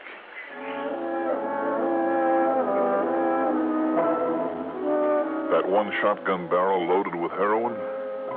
Sure, it was only a guess, but thank heaven it was the right one. You know, for a second there, I was afraid he might have a shell in it. Expense account total, including the trip on back to Hartford, call it $760 even, and cheap at half the price. Yours truly, Johnny Dollar.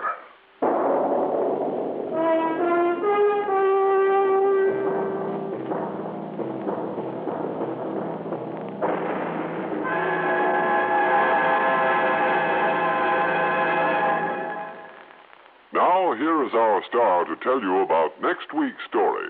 Next week, one of the rottenest rackets in the world, but a story with a real twist at the end. Join us, won't you? Yours truly, Johnny Dollar.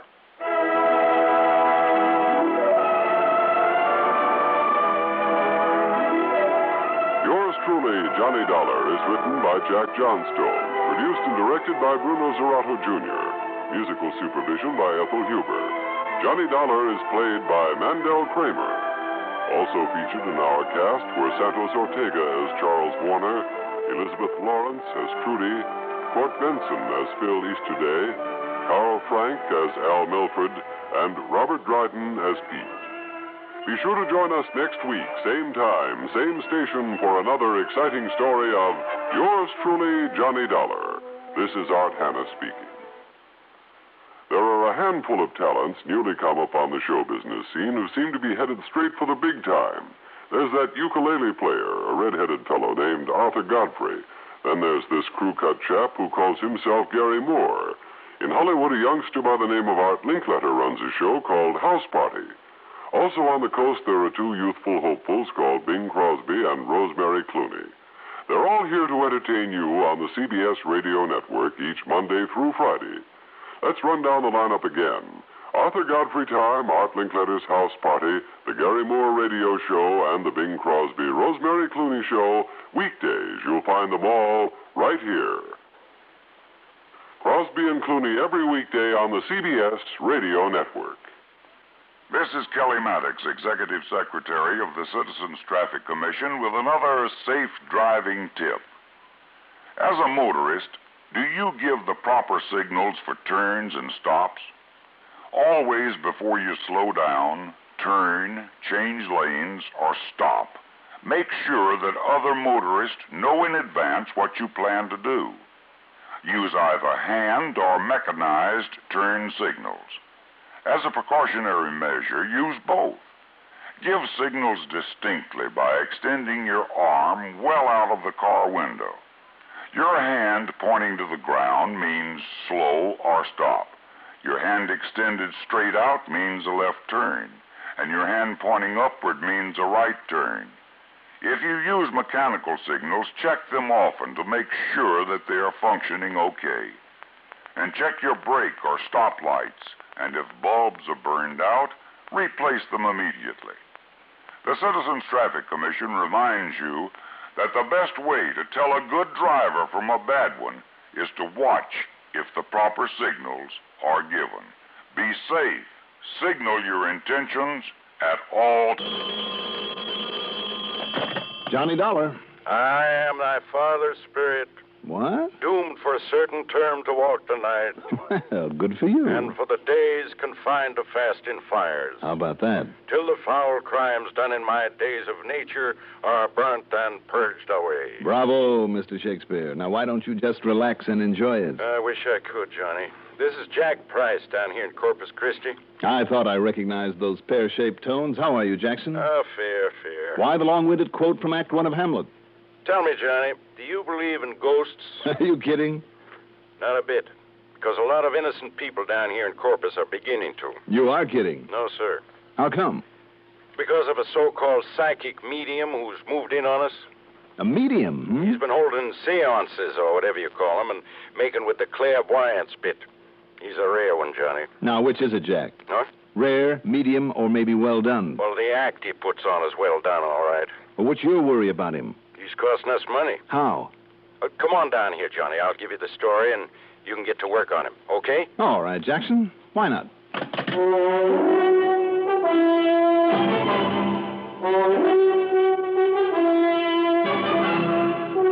The CBS Radio Network brings you Mandel Kramer in the exciting adventures of the man with the action-packed expense account, America's fabulous freelance insurance investigator. Yours truly, Johnny Dollar.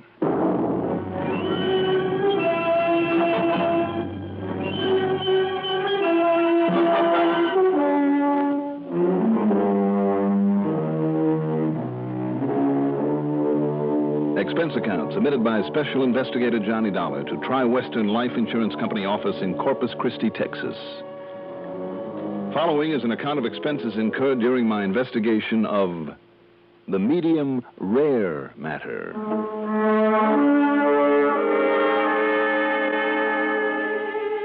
Expense account item 1, $132.15 for a cab to Bradley Field, then plane fare to Corpus Christi. Item 2 is $1.35 for the airport limousine to the Robert Driscoll Hotel, where I got myself a room, parked my luggage before walking over to Jack Price's office in the Katz building.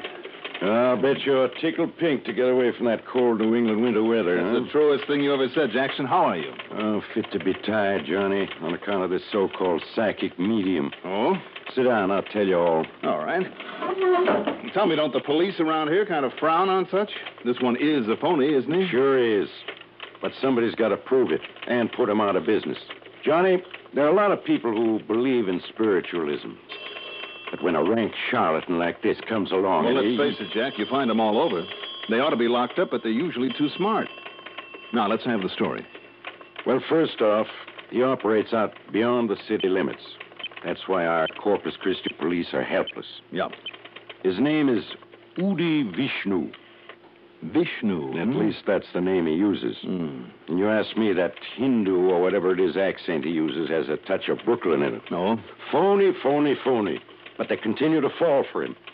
Knowledge of the past, present, and future. Mind reading, message from the dead. Phooey. You really don't like him, do you? He's already cost us money. Oh? Unless you can stop him, he'll cost us a lot more. Us and a lot of other people. And that means a lot of heartbreak, too. Don't tell me that he makes a charge for his meetings, seances, whatever you want to call them. Too smart. He'd be up against the laws on fortune-telling. No, Johnny, all it takes is contributions. There's no law against that. Just where and how does he operate? A few miles out South Staple Street. You remember the place they call Ranch 66? Wasn't that a gambling joint, among other things? Well, they prefer to call it a roadhouse. Anyhow, on a side road ways beyond Ranch 66 is a little theater that's been empty for years. Mm-hmm. And now, all decked out in fresh paint, with a new facade, it's Udi Vishnu's Temple of the Living Truth. And, Johnny, every single night of the week, that place is packed with the poor suckers who think he's some kind of a new prophet. He must be good. He is. He's great. And, brother, you should see the money they lay on the drum. Plenty, Right. Including proceeds from the insurance policies they've been cashing in. Ah, so that's where it hurts. You bet it does. We made a big thing over the years of insuring the little guy. The one that some of the big companies don't want to bother with. Policies for only $1,000 or $2,000. Don't you see, Johnny? Those are the people who need that insurance. And you've got to stop him. Well, Jackson, I don't know. You've got to, Johnny, before any more of these people get hurt. Every single night they're out there shelling out their dough to hear his glorified magic act. People from all over this part of the country. Oh? Yeah. Oklahoma, Arkansas, Louisiana, Mississippi, Alabama, wherever he's carefully planted his literature. At least that brings some extra money into this thriving city of Corpus Christi. Wrong. I forgot to tell you. The suckers don't know it, or if they do, they don't care. But he also owns a big old hotel that just happens to be only a block away from his temple. It's always jammed with his followers. This thing's been going on for over a month now, so he's really cleaning up. But mostly, of course, on the contributions. I don't know, Jack. I mean, if he's not committing any actual crime... I think he is. What do you mean? What sort of crime? Murder. Murder? Yeah. He's been getting his people his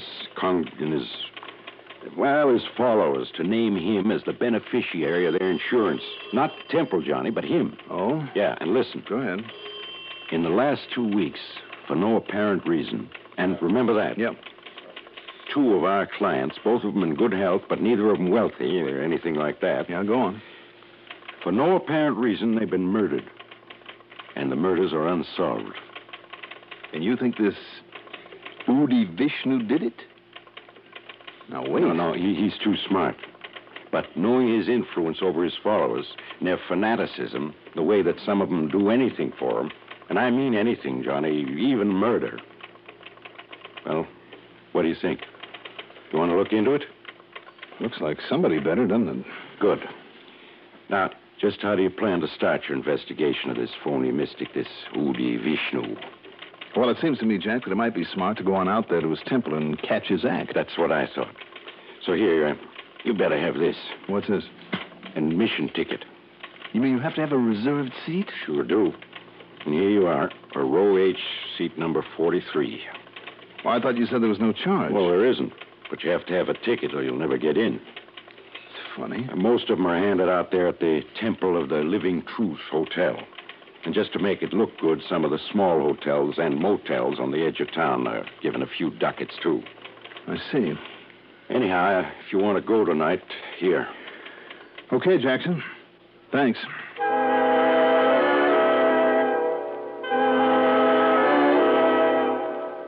Item 3, $50 deposit on a rental car. By the time I'd got it and going back to the Robert Driscoll to freshen up, well, item 4 is $6.80 for a cocktail and a leisurely dinner. Then I drove out to the Temple of the Living Truth. Literally scores of people were standing around begging to be let in. But only those with tickets for reserved seats were admitted. And remember that. Reserved seats. The audience, or rather the auditorium, held something over 100 people. And the house was packed. The wide, shallow stage was hung with gray velvet drapes and was bare. except for a sort of reading stand or lectern. There were steps leading from the audience to stage center. And Jack had been right. Most of the people gathered there looked like rather poor folks. The very kind most likely to be taken in by this self-styled mystic.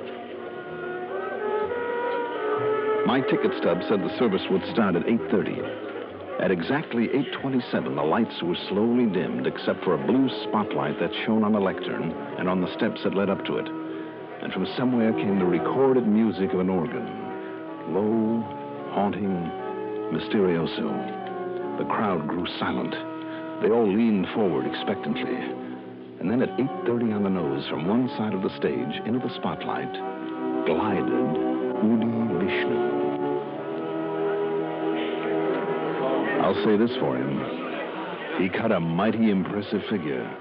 He was tall, with curly chestnut hair and a smart short beard.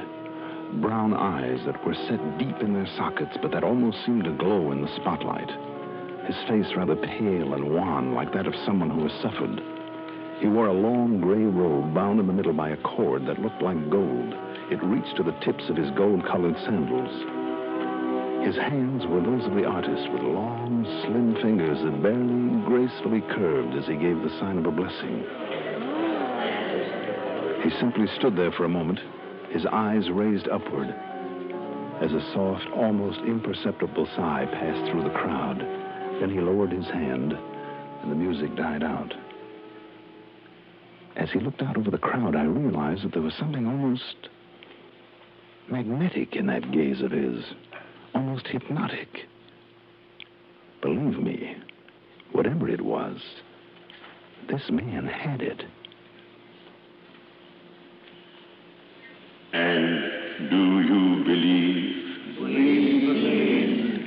And do you believe in me? We believe. And do you know that I alone possess the infinite knowledge? Yes, we know. Of all things then, and now, and forever. Yes. Then you know, my children, that through me, you too can be possessed of supranormal, supernatural powers, can share my unification with the omnipotent consciousness that rules the cosmic destiny of all mankind. My bond with the supreme intelligence, and you can gain psychic powers beyond belief. Know all things about all people. Yes. Now, these tremendous forces lie dormant within you. They must be aroused and developed, as only I can show you how. If you will uphold me, not only in worldly things, but in things spiritual. If you will believe in me, and show me that you believe, your lives will be successful, full, and complete. Yes. You know this. Yes. Then be silent. As I close my eyes, as I concentrate on someone here I have never seen before, but who will be the first tonight to be relieved of all worldly cares, who is one of the elect to share with me Yes, I see now a number. The number H41. Oh, it's me. Really? That's my ticket. My seat number. Oh, I'm sorry, mister. But see, it's the number of my seat. Yes, I see, miss, but wait a minute. I mean... Patience, my child, that I may speak. Oh, I'm sorry. In the eye of my mind, there comes a vision now. A farm in Oklahoma, near the town of Yes, El Reno, yes. Oh. And a little girl, perhaps 10 years old. Her name is Martha. Martha Winter. Yes! And with her, a little dog. The dog. The dog she was not supposed to have. She never told her mother.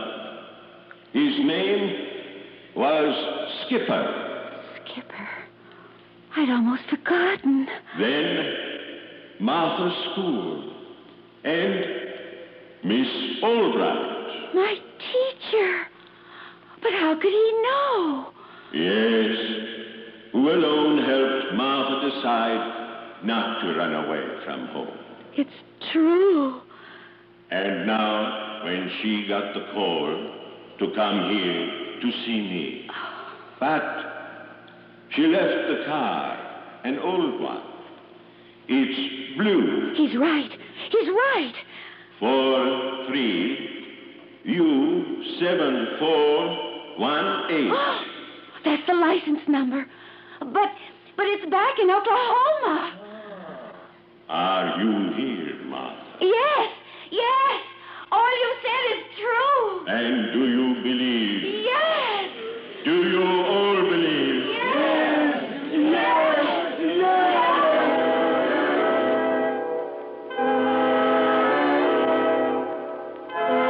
He went on that way for 2 hours, telling people there in the audience all about themselves. Names, places, dates, intimate things about their faraway homes, their childhood friends, events in their lives that they themselves had almost forgotten.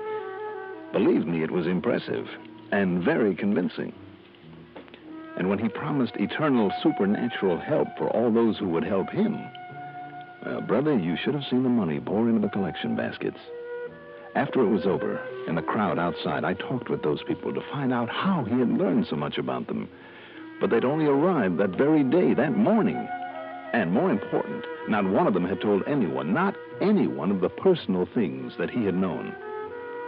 Who could blame them then for believing him, and for believing in him, and for going on back to their farms or whatever, convinced that thanks to him all their troubles were over and forever? And the next night there'd be another, a fresh mob there, to shell out their money for his phony promise of supernatural help. But how to stop him? You know the only way, of course. Do I, Jack? Sure. Somehow prove to those followers of his how he actually does get all that information about him. But it's pretty fantastic, isn't it? He's never seen them before, doesn't even have any way of knowing they're going to be there. Yeah, he's mighty convincing. And what he does is just plain impossible. But until you or I or somebody can duplicate his act, then tell him it's all a phony. But how? Even Houdini or Thurston or Blackstone or any other magician would have to take a back seat to this punk. Wait a minute, Jackson. Yeah? Reserved seats. Huh? And one of those names you mentioned, a magician, years ago when he set out to expose the phony mediums. What are you talking about? In all the big cities where he played, New York, Philadelphia, Chicago, all the big towns. But this one, this Udi Vishnu, plays to the country folks who couldn't have known about that magician's expose. Look, will you please tell me... Jackson, I think I can do it. Yeah? Get some tickets for tonight's performance and drag in all the state or county authorities, whoever has jurisdiction, all of them that you can. Also, somebody from one of the news services. What are you going to do, Johnny? See if I can prove once and for all that this big mystic is just one big mistake.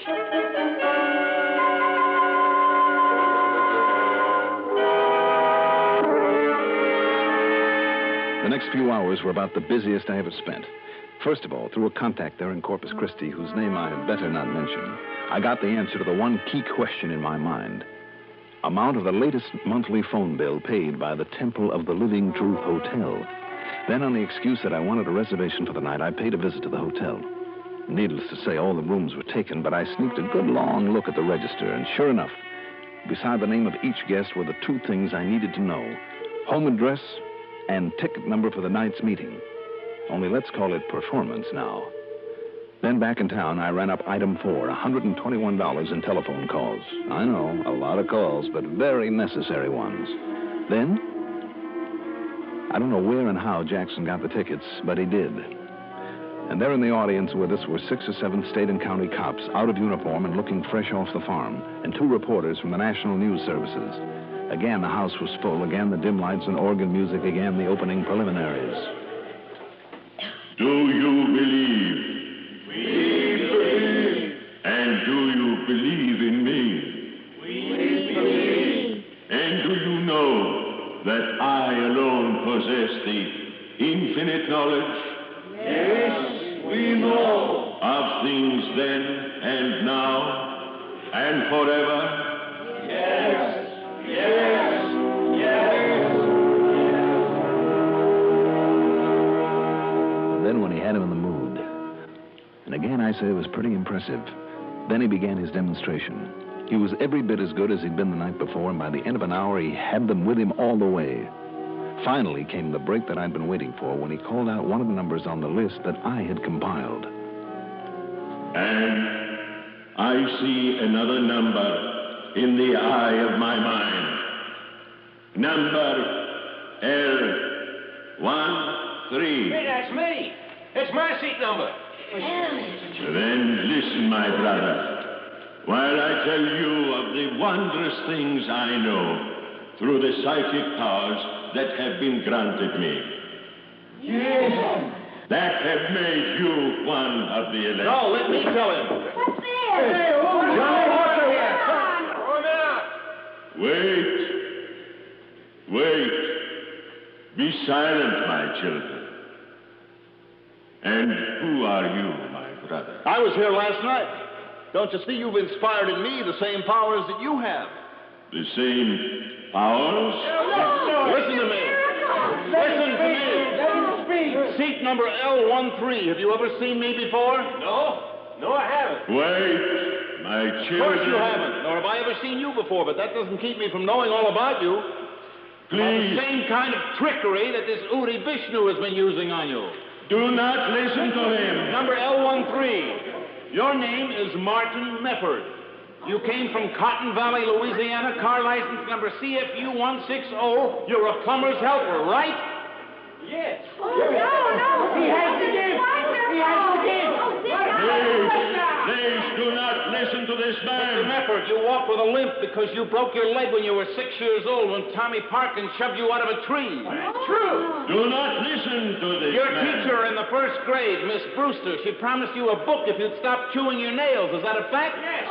How'd you know? I forgot it myself. I know by the same trick this crook has been using. My children. Seat number C41, Mrs. Nathan Parry. Yes. Your maiden name was Wilma Leonard.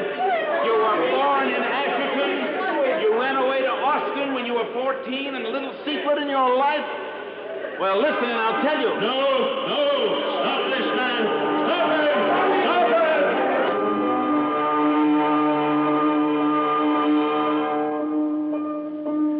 By the time I got through telling some of those people stuff that even Udi Vishnu hadn't found out about them, and some of it was pretty personal, they fairly tore the place apart. Then when Udi dragged a gun from under his robes to protect himself and pulled off a couple of shots, well, then the police moved in. As for the radio newspaper story that followed, well, believe me, Udi Vishnu, whose real name turned out to be Bernie Bildrick, won't try that caper again, even if he does get out of the pen. But you still haven't told me how you got all that dope on those people, and in only a matter of hours, Johnny. Same way he did, Jack. And some of it pretty intimate stuff, too, and stuff they couldn't have told you because they'd forgotten about it. What's more, you'd never seen them before. How, Johnny? Look, the tickets were free, but all the seats were numbered, reserved. Now, there had to be a reason, Jackson. That's what reminded me of the famous magician, the trick that he'd used up in New York. Yeah? He'd call the ticket agency, the hotel, find out the name and address of a guest who'd bought a ticket to his show. Well, down here, of course... All I had to do was look at the register, right there at the Temple of the Living Truth Hotel. Which will soon be out of business, I promise All you. right. Having seat number, name, and home address, I got on the phone. That Mr. Martin Mefford from Cotton Valley, Louisiana. I called the police chief there and the mayor. On the information they gave me, I called his old school teacher, 2 cousins, a couple of boyhood pals, an old girlfriend. Jackson, by the time I got through, I knew more about him than he did about himself, and the same with the others. Well, I'll be darned. So, that's that. You certainly proved your point. Point? Big mystic? No. Big mistake. Whether they can pin the 2 murders on him that Jack told me about remains to be seen. That's up to the authorities and out of my hands now. Expense account total, $465.30. Yours truly, Johnny Dollar.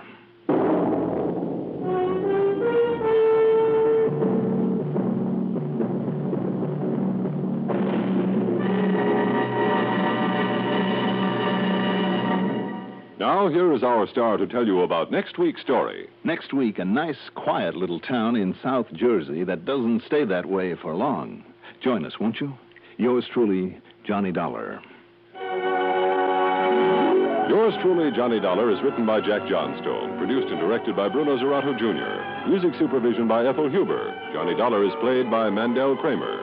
Featured in our cast were Maurice Tarplin as Jack Price, Dan Arco as Udi Vishnu, Evelyn Juster as the first woman, Bill Lipton as Martin Mefford, Tony Darnay as the second woman. Also heard in our cast were Guy Rep and Sam Raskin. Be sure to join us next week, same time, same station, for another exciting story of yours truly, Johnny Dollar. Art Hanna speaking. The #1 network for news, expanded CBS News on the CBS... Johnny Dollar. Mr. Dollar? Yes? This is Christian Albeck at International Life and Casualty in Boston. Well, Mr. Albeck, I haven't heard from you in 3 or 4 years. I know. How are you? Fine. Just fine, Mr. Dollar. But I'm afraid I have a bit of a problem. Well, who hasn't? And I wonder if you could, what was that? Nothing. You were going to say? I wonder if you're free to come up here and see me right away. I don't know why not.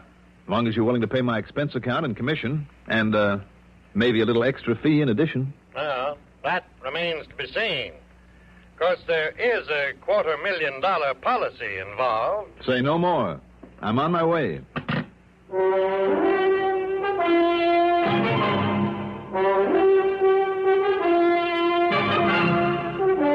The CBS Radio Network brings you Mandel Kramer in the exciting adventures of the man with the action-packed expense account, America's fabulous freelance insurance investigator. Yours truly, Johnny Dollar.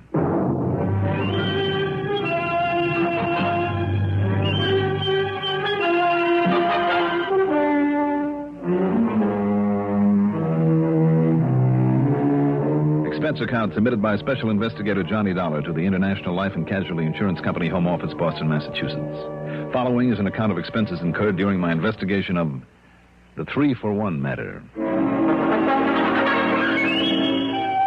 Expense account item 1, $775, plane fare to Boston.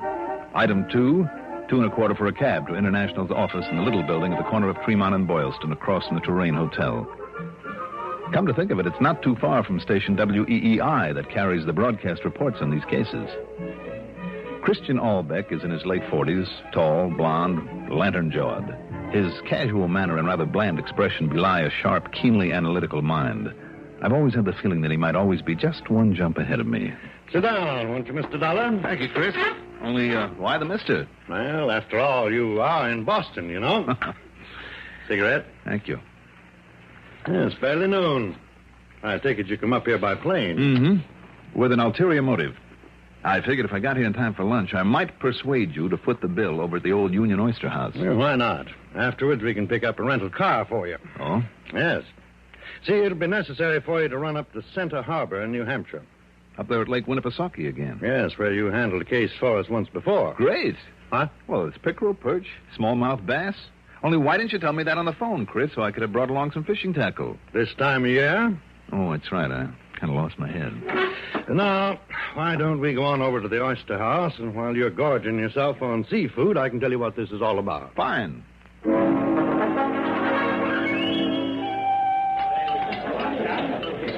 Another dozen on the half shell, Mr. Dollar? Oh, are you kidding? I've had it. Oh, I just hope I can make it up to Lake Winnipesaukee. I come to think of it. To what, Chris? To see if you can find out what's happened to a Mr. John Stewart Kirkman. Kirkman? Yes. He and his wife live on Red Hill Road up there at Center Harbor. He's a man of about 60, retired, worth quite a lot of money. I see. His wife telephoned me just before I called you this morning. She gave me no details, but it seems that Mr. Kirkman left the house sometime after dinner last evening, presumably to see a man on business of some kind or other. And, well, she simply hadn't seen or heard anything of him since. A $250,000 policy, eh? Yes, with a double indemnity clause. She's checked with this man that he went to see? She doesn't know who it was. Well, what about the police up there? Chief Mike Sharp, isn't it? Yeah.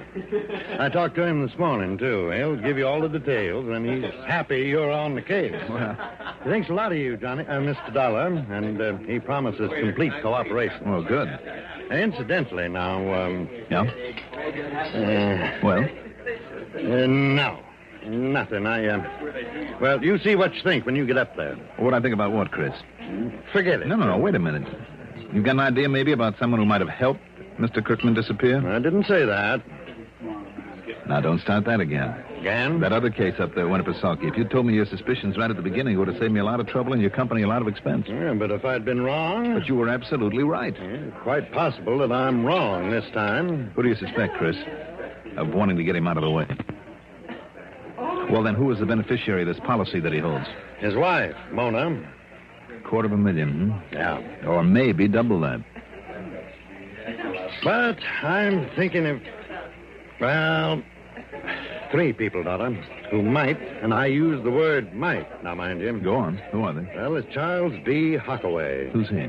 Hockaway, a sort of junior partner for a while in Mr. Kirkman's investment business here in Boston. Before Kirkman retired, went up there to live in Center Harbor. Mm-hmm. What about him? Well, Hockaway borrowed a lot of money from him on a handshake. No contract. Never paid it back. For the simple reason that he's completely impractical, incompetent, wasteful. How much? Nearly $100,000, I understand. Anyhow, last time I talked to Mr. Kirkman, he said he was going to take legal action, even if it meant complete ruin for Hockaway. Did he? I don't know. I do know that Hockaway was not only worried, but bitterly resentful. He was? He said he'd really earned the money, which isn't true. That Kirkman didn't need it, and that he'd see him in Hades before paying a cent of it. And a couple of months ago, Hockaway quietly took a little cottage up there in Center Harbor. You think that in order to avoid paying off his debt, he would go so far as to... No, I didn't say that. Then there's Mildred. Mildred who? Armstrong. She was Kirkman's first wife. When he divorced her, he made what was then a very generous settlement. But later, when he began to get really wealthy and wouldn't add to what he'd given her, well, I just happen to know that she's been threatening him for years. Threatening to kill him? Now, Mr. Dollar, I didn't... All right. You didn't say that. No. But she, too, has recently moved to Center Harbor. Well, now, Chris... And finally, there's Tony Benson, who's turned up in Wolfsboro on the other side of the lake. And who is he? Well, he's a fairly bright young fella. But basically, just a bum. Just an irresponsible young... Now, Mr. Dollar, Tony has been in more scrapes. And I'll wager he's had at least a dozen different jobs in the last 10 years. There's been absolutely no good in any of them. Right now, he's a sort of dental assistant for Dr. Porteous. And what's his beef? Mona, Mr. Kirkman's wife. Tony was in love with her once, or with her fortune, really, but Kirkman beat him to it. I thought Kirkman himself had the money. Well, it was hers that enabled him to build up his business. Therefore, his own fortune, to the point where he could retire in 4 years. Oh. Anyhow, I don't think Tony would stop at anything to get even. Oh, wait a minute. Get even with Kirkman or his wife? Frankly, knowing the way that love can turn to hatred in such a case, I would have thought with Mona. But now, of course... Well, they're pretty thin motives, it seems to me, Chris, all of them. But you think that one of those 3 might possibly have decided to put Kirkman out of the way? No, I didn't say that. I only meant... Okay, Chris. Let's get out of here. Get me a car and I'll be on my way.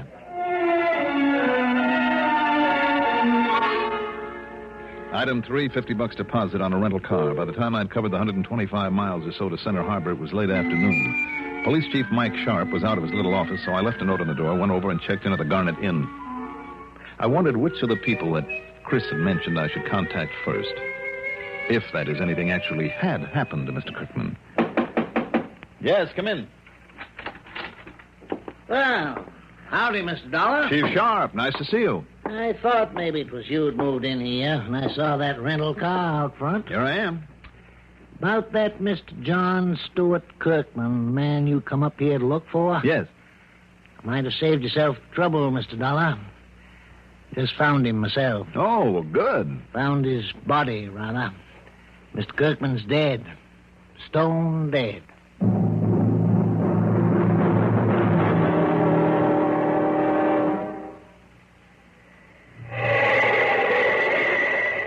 If you'll Leave your car outside at night and hope in the morning it'll be all right. If your car's in a garage that has no heat, you want antifreeze protection that's real complete. Don't ask for trouble. Ask for DuPont Zerex Antifreeze. For dependable protection against sudden drops in temperature all winter long, use DuPont Zerex Antifreeze. Even during a warm spell, Zerex won't boil away. It outlasts winter. And to guard against damaging rust and corrosion, Zerex has MR8 Rust Inhibitor, an exclusive DuPont development that protects all engine metals, including aluminum. So for safe, dependable protection, do as millions of motorists have done for over 20 years. Ask for Zerex Antifreeze. It's made by DuPont. Remember, For cars left out at night or in unheated garages, don't ask for trouble. Ask for DuPont Zerex Antifreeze.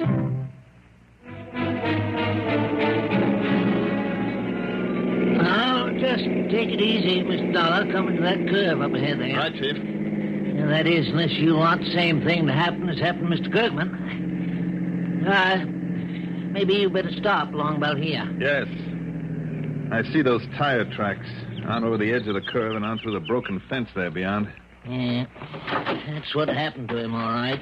Lost control, missed the curve, went on over the edge. Yeah, there. Now, see how it hit the bottom down there? Oh. 60 or 70 feet. Yeah, come along, Miss Dollar. Watch your step here. Yep. Footing's not so good on this side of the hill. Yeah, I see that. Who is that down there? Old Doc Higby. He's the coroner. I want him just to be sure that body's all right. How do you mean, all right? Well, it looks pretty obvious, like an accident, but you didn't have a chance to look at those tire tracks as careful as I did. Well, I think I know what you mean about him, Chief. Do you? Yeah, there were no skid marks. They show that he tried to put on the brakes before going over. That's right. Those tracks are so clear, so plain, Mr. Dollar. You wonder if Kirkman wasn't dead before he hit the curve, That's a possibility. Maybe somebody killed him and propped him up behind the wheel, then helped that car over the edge. Yes, sir. So, if Doc Higby has found any sign on him, any sign at all... Well, how about it, Doc? Well, not a mark, Chief Shot. Not a single mark onto him. Except for the blow to his head that killed him when the car rolled over. You're sure of that, Dr. Higby? Yeah. Eh? I mean, there's no other mark that might possibly have accounted for his death. You're absolutely certain of that, Now, just a minute, young man. Who is this young man talking to me like this? No, Doc. This is Mr. Johnny Dollar. He's kind of a special The Johnny investigator. Dollar? The insurance investigator? Yeah, that's right. Well, now, howdy, Mr. Dollar. I'm mighty pleased to meet you. Well, thank you, Doctor, but, You'll have to pardon his sparking up that way, Mr. Dollar. I guess we folks around here have him spoiled. He's just not used to having someone question his professional opinion. Yes, sir. Oh, that's perfectly all right, and I'm glad to know you, Doctor. Well, but, now, knowing how thorough you always are, Mr. Dollar, you see, I listened to all those reports on your cases over the radio, mostly on WGAN and over to Portland and on WEEI down to Boston. Well, I'm glad to hear that, sir. So, I suppose, in spite of my opinion, in spite of the way this looks like an accident, maybe I'd better do an autopsy. I think it might be a good idea, Doctor, because if he was killed before the car rolled on down here... I'll do it right away. If you two will help me get the body down to my car that's down below. Sure. In the meantime, Chief Sharp... Yeah, in the meantime, Mr. Dollar, just in case... Yeah? There are 3 people I'd like to make certain are still about in these parts. Like Charles P. Hockaway, for instance? Well, yes. But how'd you know? And perhaps Mildred Armstrong and Tony Benson? Yes, sir. Especially that Tony Benson over to Wolfsboro. Okay. While you're rounding them up, I want a mechanic to look over the brake system on this car to find out, if possible, why it went over the edge. That's a good idea. While you and Doc take in the body, I'll get a hold of Frank Marshall over at the gas station to look at the brakes, and then I'll round up those people you mentioned. Fine. I didn't stick around to watch the autopsy, thank you, but went back to the Garnet Inn. It was dinner time, and in spite of the hefty lunch in Boston, I was hungry again. But as I went to my room to wash up... It's funny, I guess I forgot to lock it. Oh, you locked it all right. What? Who are you? Johnny Dollar, aren't you? That's right. Well, I'm Tony Benson. Well, I saw the note you left on the door at Chief Sharp's office. I came over here to wait for you. Got tired of standing around, so I came up here and slipped the lock with a business card. Any objection? and if I decided that you should be held for breaking and entering? Well, it's a lot better than being held for murder, isn't it? Murder? Well, that's what that crazy old police chief would do in a minute if he could cook up something wrong about the way old Kirkman's car went over that cliff. Oh, you know about it? Doesn't everybody? But I don't want anybody accusing me of murder. Why should they? Because they all think I had a grudge against Kirkman, that's why. Didn't you? No. It wasn't him that did me dirt. It was that, well, it was Mona that left me flat.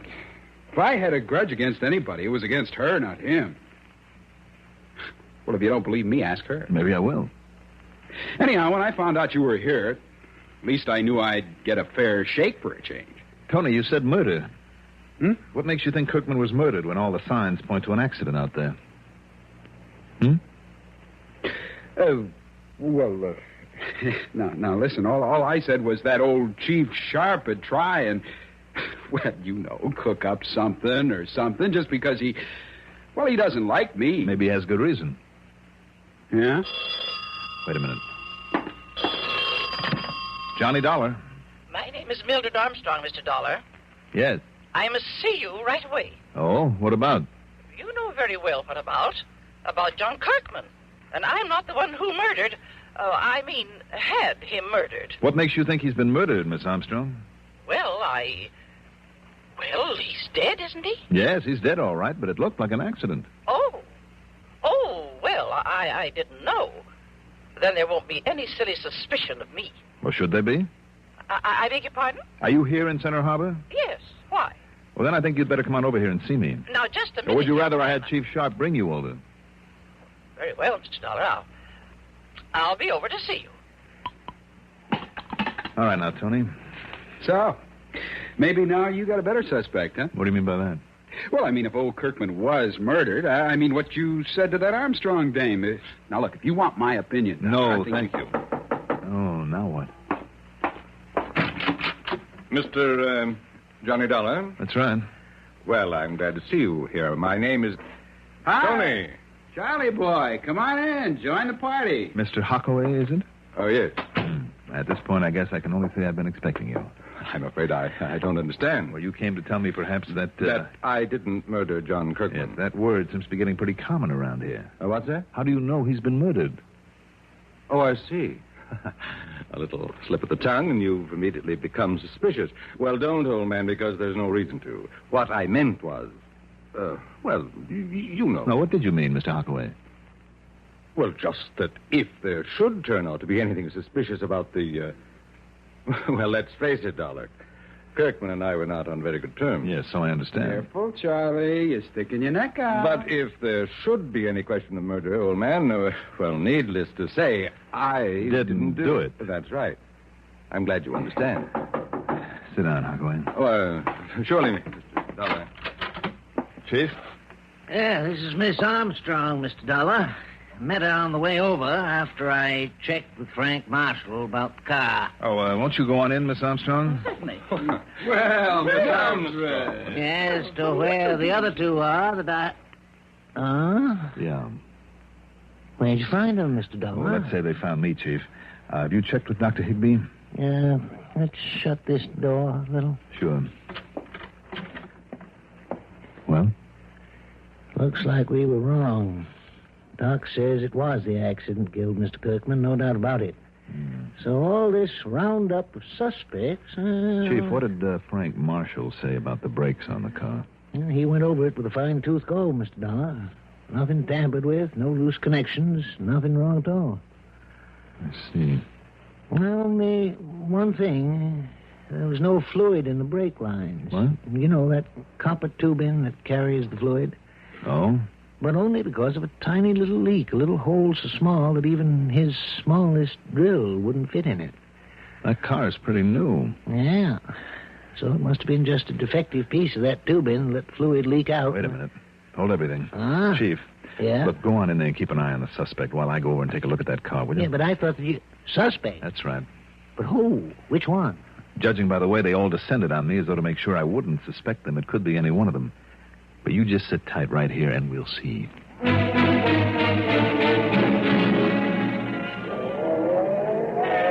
Night, Tommy. See you in the morning.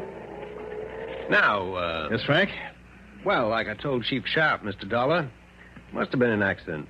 These brake lines on this car have been tampered with, and I would have known it right away. I'm sure you would, Frank. Sure. Any wrench or other tool been put on any connections, any bleedle lines, I'd have noticed. Kind of it would have disturbed the mud from that last rain we had. Would have left a mark. Mm-hmm. There's no sore marks, anything like that, anywhere on that copper tubing. And I also checked the master cylinder and all four wheel cylinders, too. Well, then how do you account for no fluid in the lines? Well, I thought about that myself. Count if I'd checked the fluid level last time I did a lube jar on this car, last week. The chief said that there is a small hole in one of the lines. Yes, sir. It's a defect in the tubing. Leastwise, it's much too small for any drill point. Is it? Oh, yes, sir. And I know because I got drill points in my kit all the way down to 128th of an inch. The hole's a lot smaller than that. Is it all right if I get under and take a look? Oh, sure. Go ahead. Here, you can use this crawler here. Just lay down, roll under. Good. You have a flashlight? Yeah, sure. Yeah, right here. Is there any kind of a magnifying glass around here? Yeah, sure. You can use this little pocket magnifier if you want. Okay, fine. The hole in that copper tubing that carries the brake fluid was tiny. But under the magnifying glass, it was all too obvious that someone had drilled it there. And remember this. Where an ordinary metal drill leaves a burr, a bit of metal shaving on the edge of a hole that it's cut, here there was none. See it under there?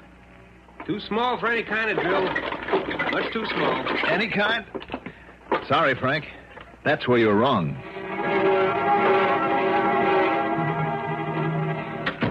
Oh, howdy, Mr. Dollar. Chief? Where you been, Dollar? Not digging up another suspect for the murder that wasn't a murder after all? Yes, the chief has just told us it was an accident due to faulty brakes. All right, it's all over. It's all settled now. So you see, Mr. Dollar, I told you there was no cause for suspicion. Right. So come on, let's get out of here. Just one question first. Yes, what is it, Mr. Dollar? What is it? Tony, Yeah? you're a dental assistant, aren't you? Well, yeah, that's right. Then you ought to be more careful with the equipment. Now, what do you mean by that? Or don't you remember what you did with this dental drill that you borrowed from the office? Well, this tiny drill that you used to drill a hole in that brake line. no. You don't remember where you put this drill without bothering to clean it? Without bothering to clean off the chips of copper on it? After you used it on the brake line? Well, Tony? You're pretty smart, you know. No. Just smart enough.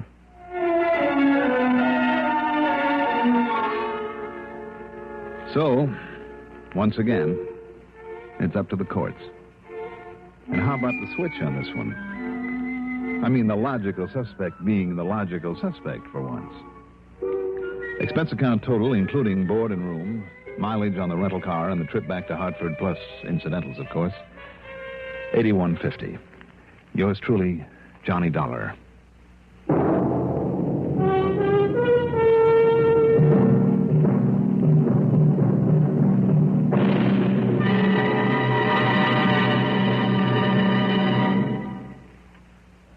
Now, here is our star to tell you about next week's story. Next week, one of the cleverest ways to work a racket that ever tripped up a crook. Join us, won't you?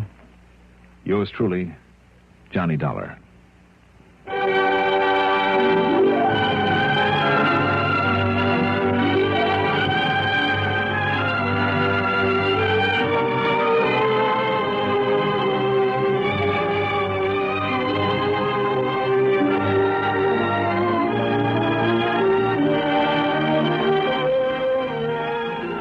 Yours truly, Johnny Dollar, is written by Jack Johnstone.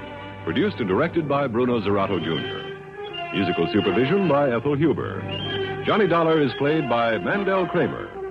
Also featured in our cast were Leora Thatcher as Mildred, William Mason as Tony, Robert Donnelly as Chris, Robert Dryden as the police chief, Reynold Osborne as Charles, Arthur Cole as the doctor, and Bill Lipton as Frank.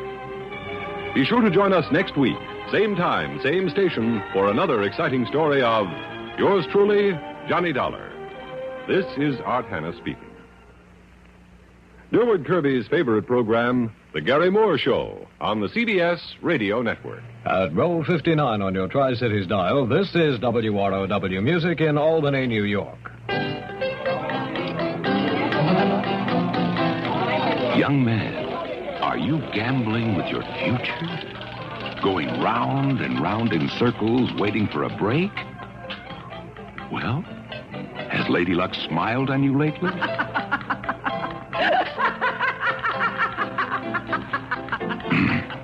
Too bad. But your future's still ahead of you. Why not kiss Lady Luck goodbye and put the odds in your favor? Choose your own job training in today's Army, and then watch your future pay off. You can choose job training before you enlist. Before you enlist in the modern army.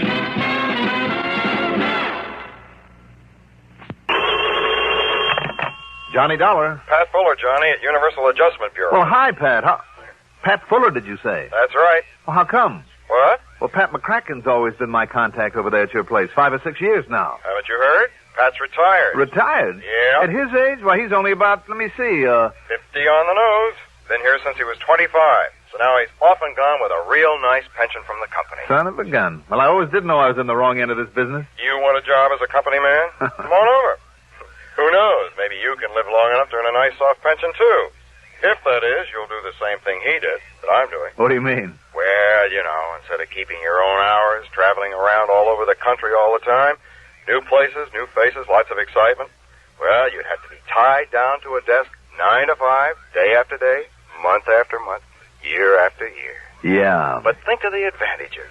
You'd have Christmas off and New Year's and the 4th of July. Well, now, let's, And all sorts of free life and health insurance and other benefits. A couple of weeks off with pay every let's forget year. it, Pat. I think I'll stay freelance and free. Whatever you say, Johnny.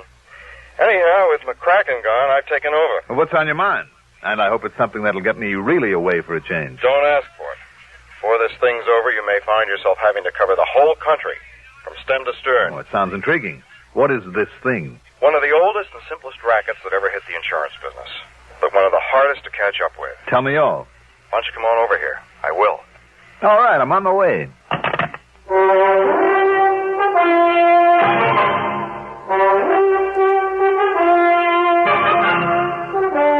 The CBS Radio Network brings you Mandel Kramer in the exciting adventures of the man with the action-packed expense account. America's fabulous freelance insurance investigator, yours truly, Johnny Dollar.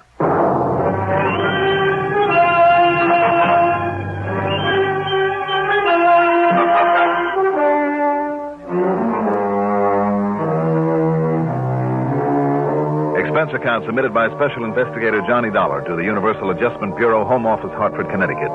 Following is an account of expenses incurred during my investigation of the be or not to be matter.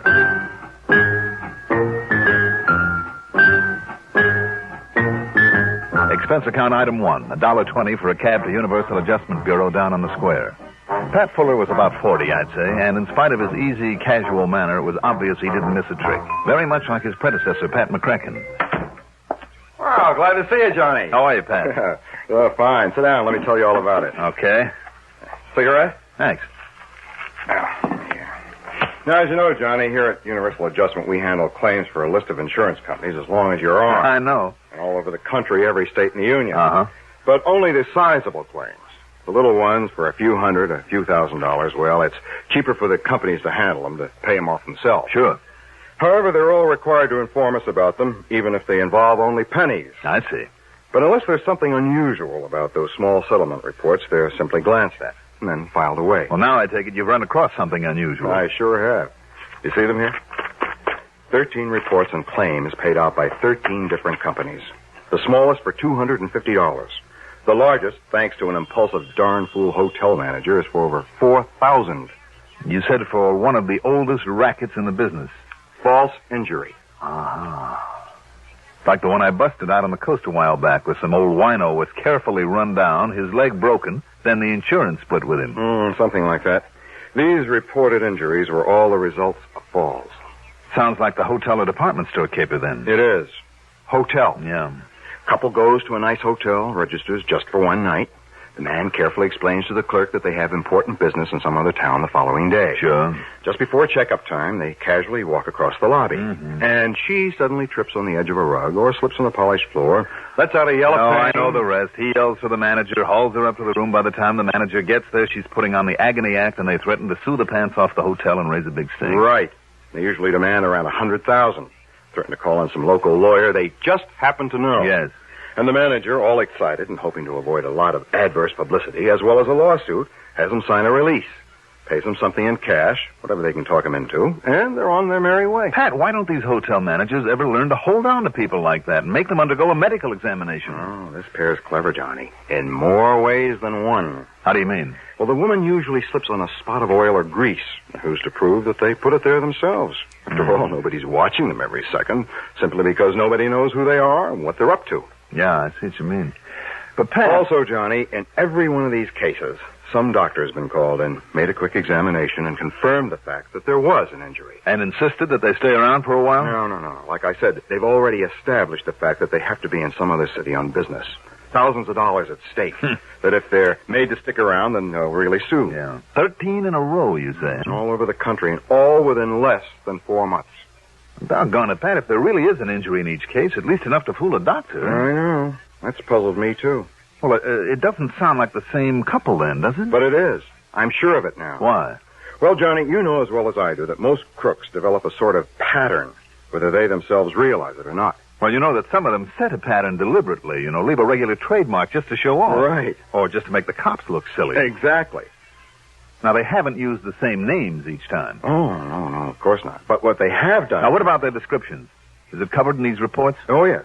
But they don't mean very much, because one time she's a blonde, the next time a brunette, and then a redhead, And the same thing goes for him. Thick glasses one time, a mustache another, clean shaven the next, and so on. Yeah. But, look, here.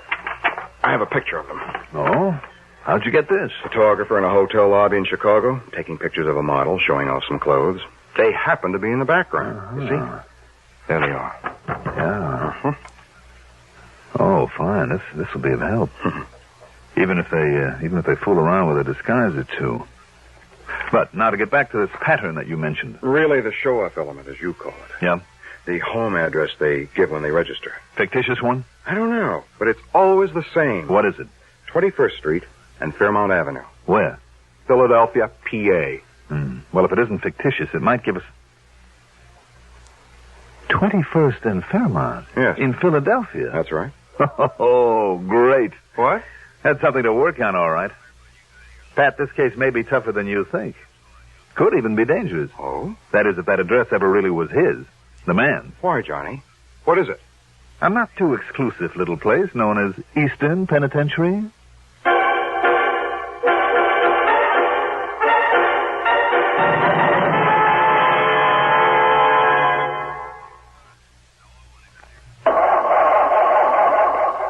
Cars left out at night or in unheated garages.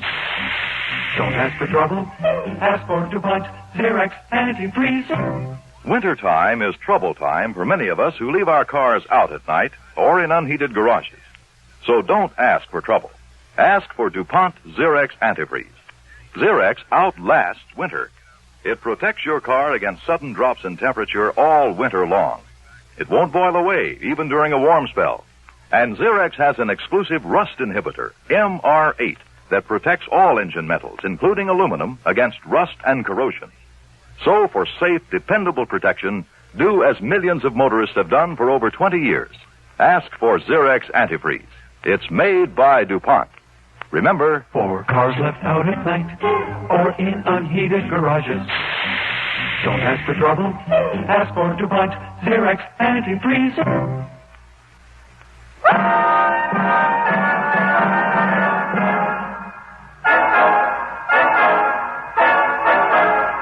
Okay, now, Pat. You could spend a lot of time and money sending a copy of this picture to every hotel in the country together with a warning to look out for this couple. But do you know how many hotels? But it probably wouldn't mean a thing. Because of the way they change their appearance somewhat each time. Mm-hmm. And because they're pros and they're smart. They'd get wind of the fact that they're being looked for and duck under cover, maybe even try some other caper until the heat died down. After all, if they're clever enough to stand a doctor's examination. Because I still don't get that part of it. I don't either. Anyhow, to really nail them down, it looks to me like they'll have to be caught in the act. But how can you possibly know where they'll operate next with this fake injury racket? Now, you said they've been all over the country. Look for yourself. Boston, Philadelphia, Houston, Albuquerque, Chicago, Miami, Portland, Oregon, Portland, Maine, Portland, Indiana. They seem to like that name. Part of a pattern? Who knows? Go ahead. Seattle, Wichita, Kansas City, and Minneapolis, Minnesota. And I'll be darned if I can see any pattern. That's pretty smart to move around so much. It'd be a lot easier to figure the next move if they covered one area, even one state at a time. There might be a chance of finding some plan in their movements, but there was only a relationship between these cities, or even some alphabetical order. Something to latch on to. A pattern? Yeah, some pattern aside from their method of operation. And of course, that ridiculous address. A state penitentiary yet. Maybe there is. What? It's only a wild hunch, but sometimes those are the ones that pay off. What are you thinking of? Can I borrow this picture of them? Sure. And a list of the towns they've hit so far. Of course. I take it there's no question about my being on expense account. Of course you are. All right. Where are you going, Johnny? What are you going to do? You think they'd like to see me in the state pen?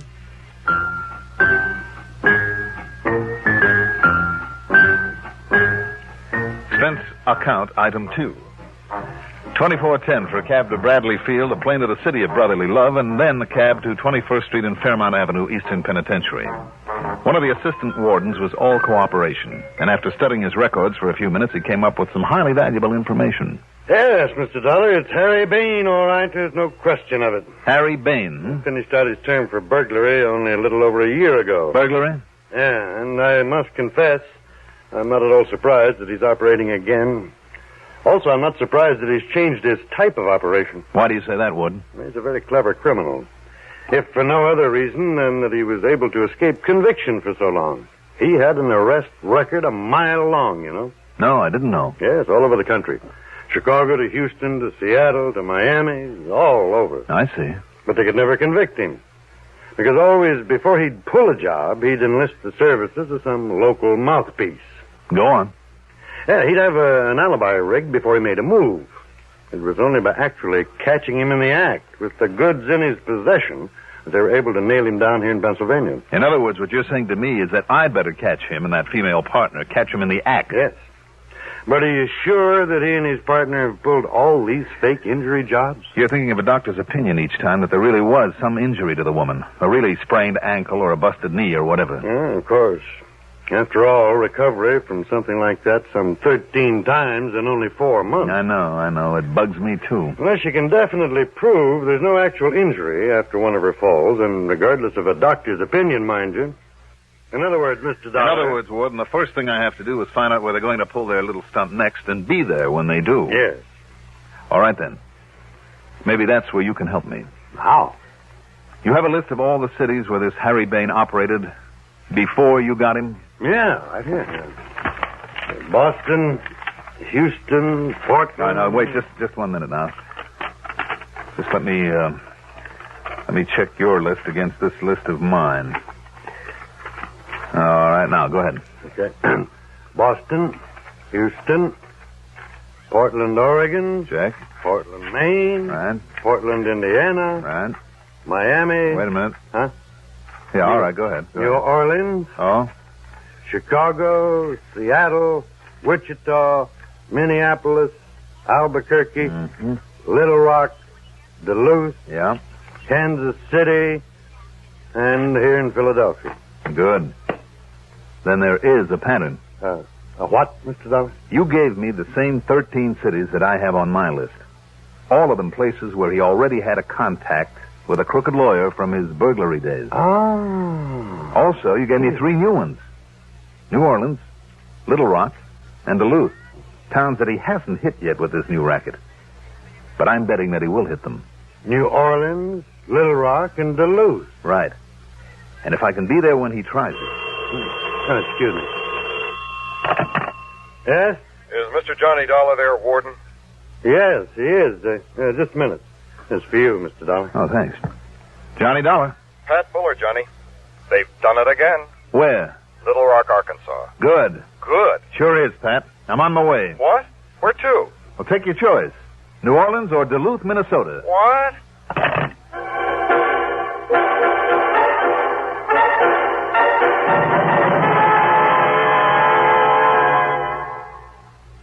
The most effective aid to needy families abroad is given each year through the religious organizations of America.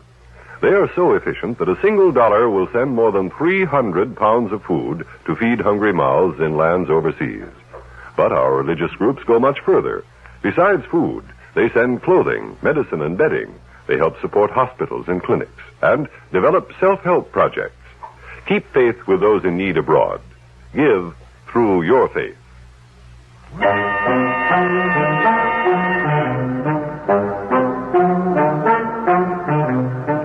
Item 3, 2 1/4 for a cab to the Bellevue Stratford. And there I ran up item 4, $181.40 in phone calls to the manager of every sizable hotel in both Duluth and New Orleans. I'd got a list from one of the big hotel associations that was only too glad to help. Item 5, $61 even for all the books, magazines, and papers I could read and for plenty of room service. I didn't even go out for meals. After 3 days of it, I just about had my fill of doing nothing but reading, eating, and sleeping, but then... Johnny Dollar. This is Monsieur Jacques Devereaux at the Hotel de Philippe in New Orleans, Monsieur Dollar. Yes. I promised to call you if anyone from up there in Pennsylvania happened to register here in our splendid hotel. Yes. We now have with us a couple by the name of Chatsworth, Monsieur and Madame Henry Chatsworth. Oh, so it's Chatsworth now. But they're such lovely people. From here in Philadelphia. Yes, but they're such lovely people. And they gave 21st and Fairmont as their address here? Yes, they did. But they're such lovely people, Monsieur Dollar. Now, listen. I just refuse to believe they're those horrid rascals that you telephoned Now, you about. just hang on to them. I'll grab the first plane I can. Hang on to them? What? But they're only staying overnight. I know. Monsieur Chatsworth has to go north on business tomorrow. That's what he thinks. Item 6, $4 for a cab. Item 7, $81.45 plane fare. But the only flight I could get didn't leave until the wee small hours of the morning, so it wasn't until after breakfast that we finally pulled into New Orleans. Item 8, another $4 for a cab to the Hotel de Philippe. And there, the prissy little manager suddenly became a real problem. And I tell you, Monsieur Dollar, that I simply refuse to believe that nice Monsieur and Madame Chatsworth are those horrible cooking men. Why, they're lovely people. Mr. Devereaux. What's more, you're only a private investigator. You have no real I know that only too well. And for that reason alone, sir, I must refuse you admittance to their... Will you please listen? If you wish to call in the police, have them station their men about heaven. A bunch of police swarming all over this place? Harry Bain, who calls himself Chatsworth, would smell them a mile away. He and the Dame Whit would simply take a powder. At least that would save my hotel from any embarrassing situation, which is all I care about. Sure, and it would let them scot-free again. And I simply refuse to believe that such lovely people... You said that. And I meant it too, sir. Now, if that's all, Monsieur Dollar... Oh. All right, Mr. Devereaux. You almost make me wish they would knock you over. I have told you. You simply refuse to believe. Yes. Now, must I order you off the premises? You mind if I stop at your bar long enough for a drink? I think I need one. Not at all. But I shall be watching you. Oh, I'm sure you shall. Oh, good morning, Mr. Chatsworth, Madame Chatsworth. Huh? You're up early this morning. I ducked behind a pillar and listened. Oh, yes, monsieur. We plan to have breakfast I could in your catch only lovely snatches of their conversation. Too bad you can't and I stay just with us prayed longer. that You're Devereaux wouldn't tip them off. Well, we'd like to stay, Mr. Devereaux, but we've got to leave for New York. Big business deal up there, and if me and the missus aren't there right on time to sign some papers, it could cost us a fortune. I mean, really big money. Yes, so we're all packed, and we'll be leaving right after breakfast. Oh, I'm so sorry. But of course I understand. Sure, I knew you would. Well, come along, dear. Yes, Henry. Oh, my, am I hungry. Now, Monsieur Dollar. Monsieur Dollar. While the manager looked for me in the bar, I ducked across to the other side of the lobby, grabbed the bellboy, and shoved a 5-spot into his hot little hand. But for what, sir? Mr. and Mrs. Chatsworth, the number of their suite. Well, it's 2:14, but may I ask Good. sir, why... Now, where can you and I have a little talk, all alone?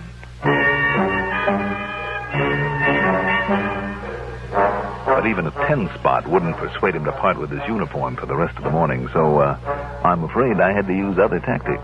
so I made sure he was comfortable in the linen closet where I tied him up, gagged, and left him. Then, grabbing a handful of towels, I ran up the back stairs to the second floor where, thanks to the borrowed bellhop's uniform, and it was a pretty sad fit, a chambermaid let me into 214. The Chatsworth luggage was packed all right. They were all ready for takeoff. But I had to find some clue as to how they passed the medical examination after one of the so-called accidents. So I carefully went through the bags one at a time. Now, what did I find? You'd never believe it. It was nothing more or less than... I heard a key in the door, so I slipped into the bedroom and under a bed. Oh, Henry, this is killing me. Killing me. Yeah, I know it, honey. And, boy, you get that manager up here and the doctor, too. You hear me? Okay, now, where is it? We gotta act fast. Oh, here in this suitcase, Henry. Good. Now, pull down your stocking. What? What's the matter? I thought I'd lock that suitcase. Well, never mind that. Don't worry about it now. Here. You ready? As ready as I ever am, I guess. I just wish it didn't hurt. You ought to be used to it by now. Here we go. Didn't hurt a little, you wouldn't sound legit. Now, that ought to do it. Now, go in the bathroom, slap on some iodine to hide the marks they made, then lie down on the bed. Yeah, okay, Henry. Hey, see how good it's taken already? You look like the worst sprained ankle that manager ever saw.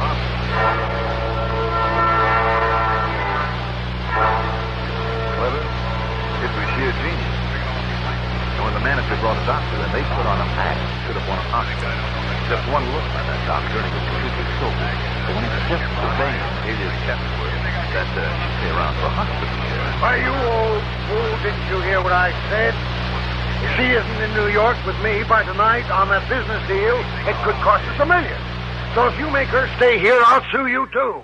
The way I'm going to sue this hotel for that slippery floor down there in the lobby. Please, Mr. Chatsworth, not so loud. You know what's good for you, Sawbones? You'll give her something to ease the pain so we can catch our plane. Then you'll get out of here.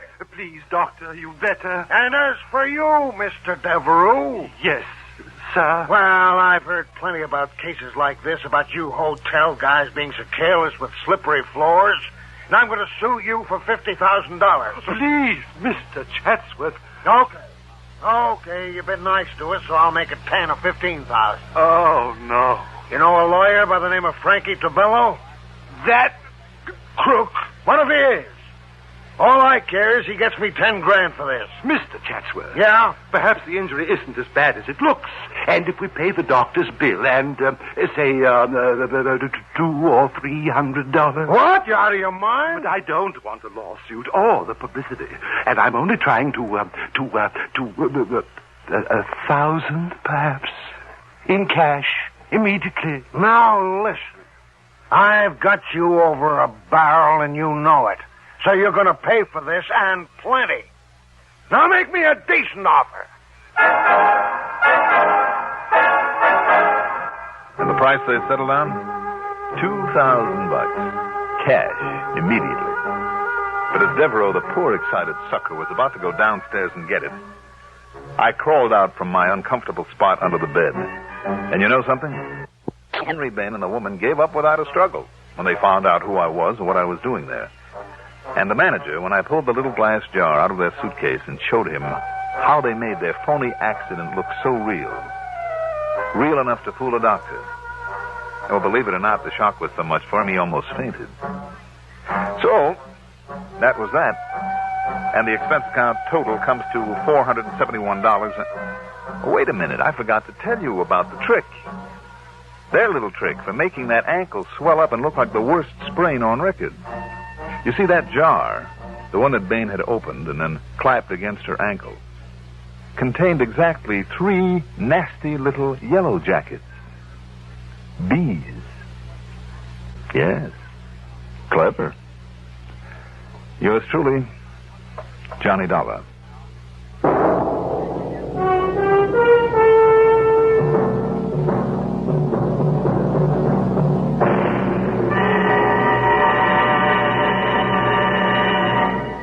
Now, here is our star to tell you about next week's story. Next week, one of the nicest killers I've ever met.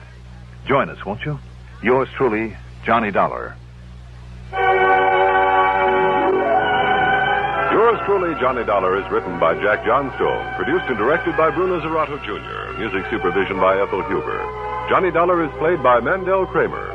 Also featured in our cast were John Thomas as Pat Fuller, Ivor Francis as the hotel manager, Robert Dryden as Harry Bain, alias Chatsworth, Gertrude Warner as Mrs. Chatsworth, and Bob Donnelly as the assistant warden. Be sure to join us next week, same time, same station, for another exciting story of Yours truly, Johnny Dollar. Art Hannes. Johnny Dollar. Mr. Dollar, this is Henry Foreman down here in Port Jarvis, New York. Port Jarvis? That's right. Lucky man. I beg your pardon? Well, the Delaware River on one side and the Neversink on the other, and that Neversink just happens to be one of my favorite trout streams. Oh, I see. Many's the time I've wet a line in that piece of water. Foreman, did you say? Yes, I'm the local representative for Inter-Allied Life Insurance Company. What can I do for you, Mr. Foreman? Not for me, Mr. Dollar, but for one of my clients. I should say the husband of one of our clients, one of our rather important clients. Yes? His name is Teckler, Rudolph Teckler, and he lives a few miles north here, the other side of Monticello. I see. Lovely place. 200 or 300 acres of beautiful woodland, a private lake, and so on. Sounds very nice. Usually, though, at this time of year, they're back in New York at their big apartment, one of those luxurious duplex affairs on East River. Also sounds like they're really loaded. Loading? Oh, yes. Oh, you mean... yes, Mr. Dollar, they're quite wealthy. Well, now, what's his problem? I haven't the least idea. Hmm? All I know is that he called me a few minutes ago, and he asked, well, as a matter of fact, he insisted that you come and see him. If, that is, you have some free time, and by that he meant anything from a few days to a few weeks. Funny. Must have something to do with his insurance. I don't know, sir. Well, look, Mr. Foreman. He did make it very plain that it's most important. Important to you, that is, to you personally. To me? Yes, he implied that if there were any question about your expenses, so on, why, he'd be more than glad to pay your expense account himself. Ah.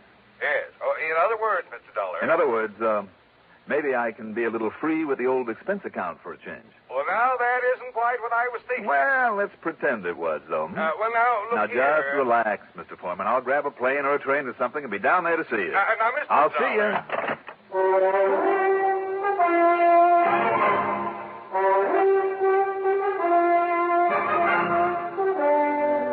The CBS Radio Network brings you Mandel Kramer in the exciting adventures of the man with the action-packed expense account. America's fabulous freelance insurance investigator, Yours truly, Johnny Dollar.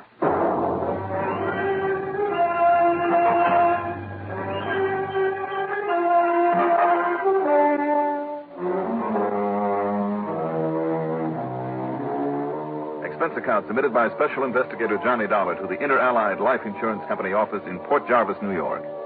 Following is an account of expenses incurred during my investigation of the Monticello mystery matter.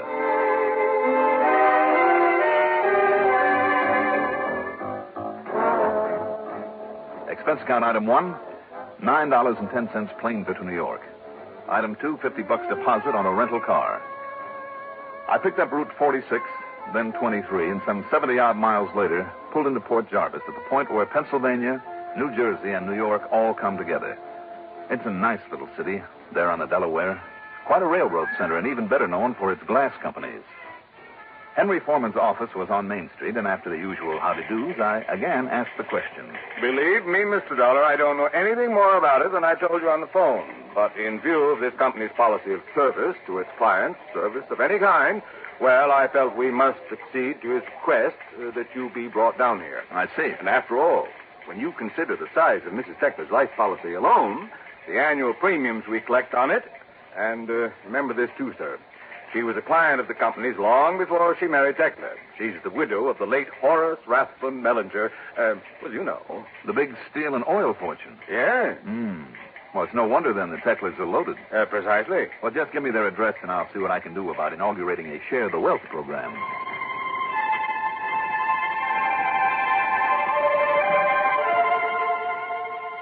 I drove north on 42 for some 25 miles to Monticello. Especially at this time of the year, this foot of the Catskills country is mighty beautiful. Then west for a few miles to the little town of Bethel, then north on a narrow, twisting little road to a spot somewhere between Canosa Lake and Swan Lake. There was a tall steel wire fence about the place, but the heavy gate was unlocked, so I went on through. And there it was. About as isolated and beautiful a place as I've ever seen. It might as well have been 100 miles away from the dozens of resorts and vacation spots that dot that area. The main building, the lodge, I guess you'd call it, was a kind of a large, two-story log cabin affair with a high peaked roof that would shed the winter snow. It was surrounded on three sides by tremendous trees, and they framed the lodge perfectly. It was a picture spot of the sort you see in a movie. And on the fourth side, out in front of the lodge and not more than 100 yards away, one look at that blue, placid lake. And there must have been at least 20 acres of it. Made me wish that I'd brought along every bit of fishing tackle I'd ever owned.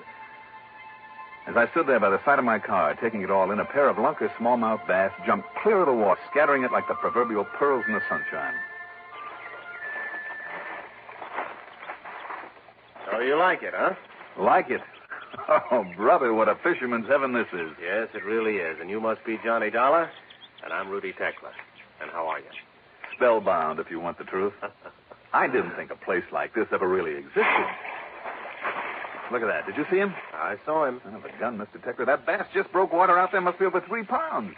You're a fisherman, too? Mm-hmm. I certainly am. What are we doing just standing here? I thought you might just possibly feel that way about it. Why, sure. Why aren't we out there and...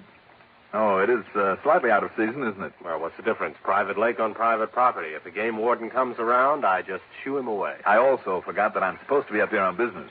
Oh? Are you? Well, aren't I? Not so far as I know. You're kidding. Not a bit. Well, you sent for me, didn't you? Yes, that's right. My wife and I sent for you, but not on business. I don't get it. Not on business? Not a bit of it. Well, why then? Johnny, suppose you go on into the house. Here, I'll help you with your bag. Well, now, wait, Mr. Tekla. Oh, now, come. Mr. Tekla, a fine fishing pal you're going to make. To you, it's Rudy, okay? Okay, Rudy, fine. Now, what was that crack about a fishing pal? Well, come along into the house, meet Nancy, my wife. Come on. All right. But if you're implying that you sent for me just to fish this beautiful lake of yours... Well, why not? Well, I'm afraid it's a little hard to believe. I don't see why. Well, let's just say I've been around, Mr. Rudy. Well, then maybe if Nancy tells you the same thing. Well, much as I'd like to, I still won't believe it. Come along and we'll see.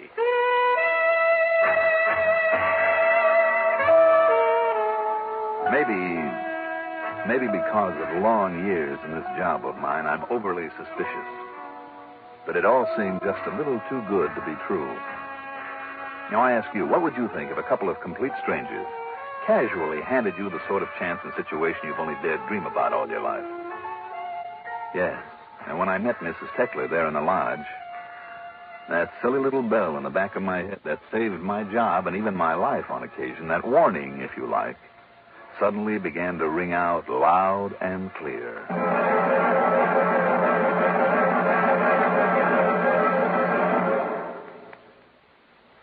Have you ever stopped to realize how lucky we are?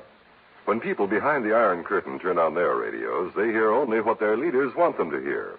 In this country, you can flick a switch day or night and get a true, complete report of what's happening everywhere.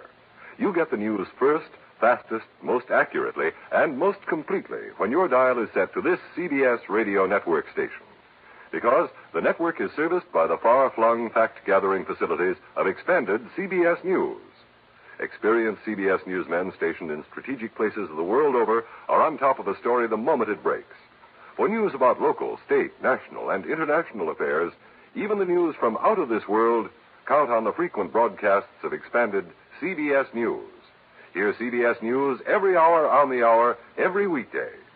Wherever you are, keep in touch with the world through world-spanning CBS News. In this land where the news is free and reliable, let CBS News satisfy your need to know.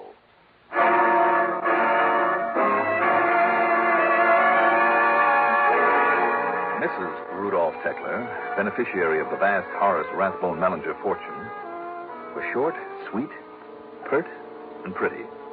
About 5 feet 2 or 3 with a trim, almost wiry figure. She had a pale, flawless complexion, sparkling dark blue eyes that contrasted with her light-colored hair, and she gave the impression of being very active, very alert, in spite of the fact that she must have been almost 60 years of age. Then you do like our little country place, Mr. Dollar. Like it? I love it, Mrs. Tekla. Oh, I knew you would. We do, too, don't we, darling? Well, you know the answer to that as well as I do, Nan. And, Johnny, you must call me Nancy, even if only to flatter me and make me feel young again. Well, you are young, Nancy. Well, thank you. In spite of the fact I had to ask for it. Not at all. You see, Johnny, this was Horace's. He was my first husband. Horace's hunting lodge. We used to come up here during the deer season, and we'd have all sorts of people around shooting off guns and playing poker all night and eating their heads off and making a general nuisance of themselves. But Horace liked it, so I put up with it, in spite of all the work it meant for me. It certainly did, and it still does. And I think we ought to bring a couple of the servants up here. Oh, now, darling. Well, you work much too hard all the time we're here. Yes, but I like getting away from the servants for a change. And all their problems. Well, I know, Nan. And but... it's no hardship for me. Does me good, keeps me healthy. Well, just the same, Nancy, next year when we come up here... Next year? Well, we'll see. But if I'm feeling as well as I do now... Well, anyway, Johnny... Yes? After Horace died, well, Rudy's never liked hunting, have you, dear? Well, Johnny, I'm no sissy, but I just don't like killing, that's all. I mean, poor, dumb animals. Fishing, though? That's something else again. I'm with you. So, after Rudy and I got married, that was in 58, well, that's when he put in the lake. Stocked it with nice big bass and some pickerel and sunfish and bluegills and things. Oh, you have me fairly drooling, you know that. Well, I'm glad, because that's the reason I thought of having you up here.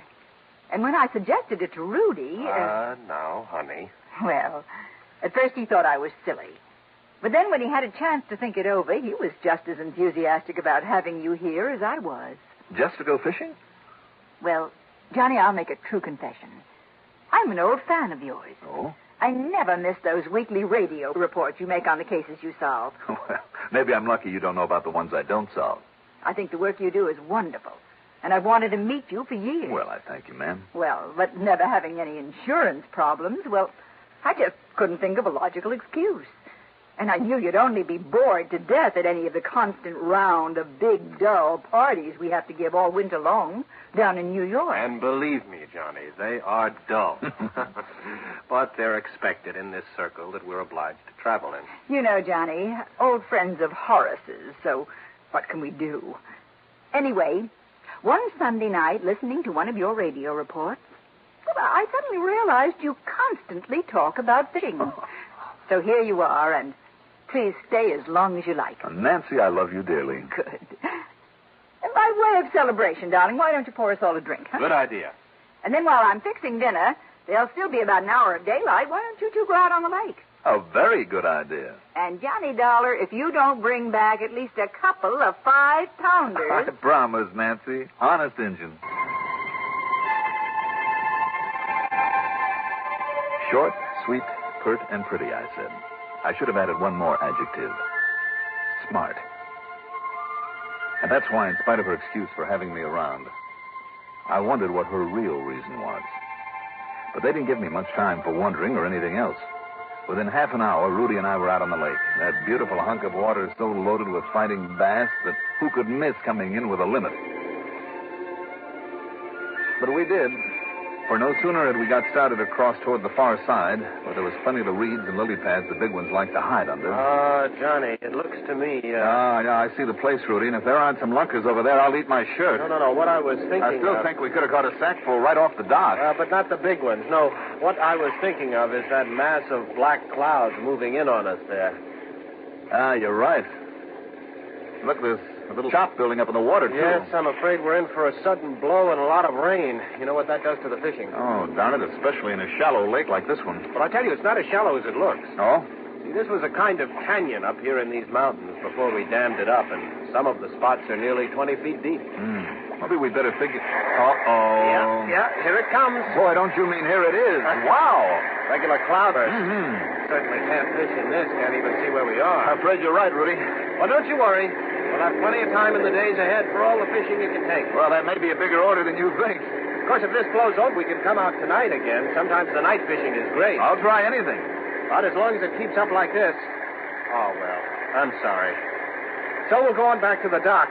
If I can find it, then back to the house, build a big fire. We can sit in front of it and drown our sorrows, huh? You mean if we don't get ourselves drowned first? Right.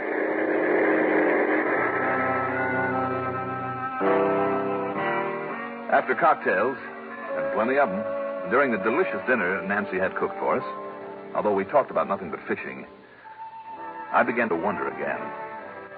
Because I suddenly became aware of something between these two that hadn't shown before, but I couldn't quite put my finger on. A sort of tension that they both very obviously tried to hide. This very young man and the older, wealthy woman he'd married. Later, in the living room, as we sat in front of a roaring fire and Rudy became a bit too generous with the highballs, especially his own, I wondered some more, because several times when he glanced over at her while she was talking to me, there was a very strange look in his eyes. Fear? Could it have been fear? But of what? I decided I'd better get him alone and talk to him, but by the time Nancy went up to her room to bed, the drinks had had their effect on him, and he didn't make very much sense. Just one more little one, huh, Johnny? I mean, for a sort of nightcap. No, huh? thanks, Rudy. I've had enough. You always drink this much? Oh, well, remember what I said this afternoon? Drown your sorrows, I said. Drown your sorrows. Yeah, Johnny, it's a very good idea. Okay, bottoms up. Oh. Rudy, are you worried about something? Why, me? With lots of money, I never have to do liquor work. Nice little wife, couple of nice places to live. Not me, Johnny. Not a thing in the world. Not as long as I can drown my sorrows. Hey, let's have just one more. Now, look, if the weather stays clear the way it is right now and we're going to do any fishing tomorrow morning, maybe we better hit the sack, huh? Yeah, sure, okay. You find your way up to your room all right? I think I can. The point is, can you? Me? Oh, sure. Right next to Nancy's room. You're on the other side. Oh. Well, shall we? I think we'd better. I helped him up to his room, put him to bed, and he promptly went out like a light. What he'd said about the clean, cool mountain air was certainly true. I slept like a log, almost as though I'd been drugged, and not because of the after-dinner drinks. I'd watched that pretty carefully. Then, shortly after sunup, came the rude awakening. Yeah, yes. Johnny. Johnny. Yes. What's the matter, Rudy? What is it? It's Nancy. Something's happened to her. Come on, quickly. Quickly!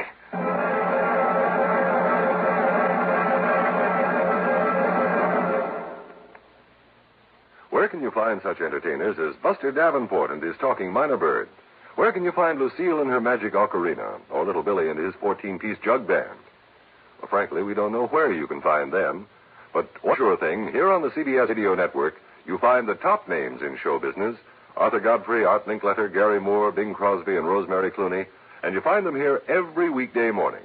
Guaranteed entertainment, Monday through Friday, right here at the Star's address.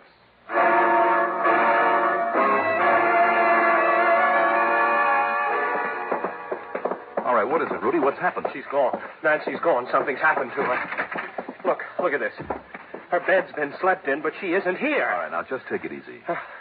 Maybe she just got up early to fix breakfast for us before we go out on the lake. No, Johnny. She isn't anywhere. I mean, not anywhere in the house. I've looked all over. Out for an early walk, maybe. What, without getting dressed? How do you know that? Look, the only things that are missing are the nightgown she wore and her robe and a pair of slippers. Now, wait a minute. You mean you've checked every other article of clothing she owns? Well, no, of course not. But those things are missing. Did you look around the ground? Oh, yes, all over. Except in the woods, of course. Which just happens to cover most of this place of yours. Johnny, the point is she's gone without letting me know. I say something's happened to her. How many cars do you keep here? Well, just the one, but it's still in the garage. Besides, Nancy doesn't drive. Did you look for any footprints when you were outside? Yes. In the mud from that rain we had? Yes, Johnny, there were none. How about tracks down at the gate? The road is paved down to the gate, even out to the highway.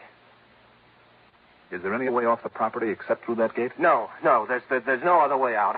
What could have happened to her? Just calm down, Rudy. Let me get some clothes on and we'll look around. I hope she's all right. Any reason why she shouldn't be? Well, no, of course not, and yet... Yes? Well? Oh, there was something. Last night, Johnny, there in front of the fireplace. Yeah? Well, didn't you get the feeling, too, that she was worried about something? Now that you mention it, yes. But what? I wish I knew. Then maybe I'd know what's happened to her. All right, you go downstairs and make some coffee while I get into my clothes. Then we'll have a look around.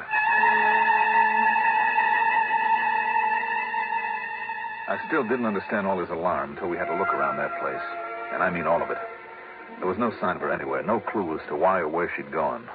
And to leave by that front gate in only a nightgown and a robe, Rudy must have been wrong about that. But even if she did change, why aren't those things still here? And why did she leave? And without letting me know, Johnny, it isn't like her. Rudy, any problems between you two? Oh, good heavens, no. Nothing serious. In spite of all her money? And let's face it, your comparative youth... Oh, now wait a minute. Now, I resent that, Johnny. I mean, whatever implication you're trying to make. What about your drinking? What, do you say that just because I happened to have a few too many last night? Oh, no. Now, that's ridiculous. And she would have told me if she'd really objected to it. Speaking of which, I think I could use one. Yes, so can I. All right, I'll get us a couple. No, I'll get them. The stuff is still on the bar from last night. I'll get them, Rudy. You just sit tight and keep an eye out this front window in case. Well, but I... All right. Bourbon, you know? Yes, I know. It had really hit me. Two things. Several things. Like the complete lack of a hangover, though I'd had to help him up to bed only a few hours before. Nancy and I had been drinking scotch. He'd taken all of his from a bottle of bourbon, so I checked that bottle. Bourbon? Nothing but weak tea. So he'd been putting on an act last night. Why? And why the insistence on keeping my glass filled? More things. That crack about drowning his sorrow, for instance. Was Nancy his sorrow? Because she got wise to the fact that he'd married her only for money? And was she the one who was really afraid? Is that why she'd sent for me? Of course, he hadn't wanted me around at first until he realized what a wonderful cover-up I'd be for him. But then where was the body? There was one place, a very obvious place, maybe so obvious I wasn't expected to think of it. It's the obvious we most often overlook. Or was all this just wild speculation on my part? I had to find out. You say a hunch, Johnny? Yes, Rudy, and by some miracle, they usually pay off for me. Well, what kind of a hunch? There's one place on this property we didn't think of. Where? You just sit tight and finish your drink while I have a look. Well, all right, Johnny. You wait here. I'll be back in a few minutes. The little dam there at one end of the lake was a simple affair. 2 concrete abutments with a wall of 12-inch planks between them, one on top of the other. To raise the water level, you added a plank, and to lower it, of course. It was a bit of a struggle to pry away the top one, but I managed it. And the water started pouring out into a sort of canyon below, and then, as I fully expected... Johnny, what are you doing? Are you out of your mind? Yes, I know, Rudy. I hate to spoil the whole lake will go down. You want to give me a hand and help me pull another one of these planks? What? Until we get the water low enough to see where you left her body after you killed her last night? Well, Rudy? Johnny, look, it won't be necessary. You see, I'll show you the spot, but listen to me. I'm listening. Not only the insurance, but all of her estate, it'll mine. And without her to dole it out to me like she would to a child. And there's plenty, you see? There's plenty for both of us. Rudy. We'll both be rich, Johnny. You understand? You see what I mean? It'll be so easy. Rudy, I hate to sound corny. Yes? But why don't you try telling that to a judge?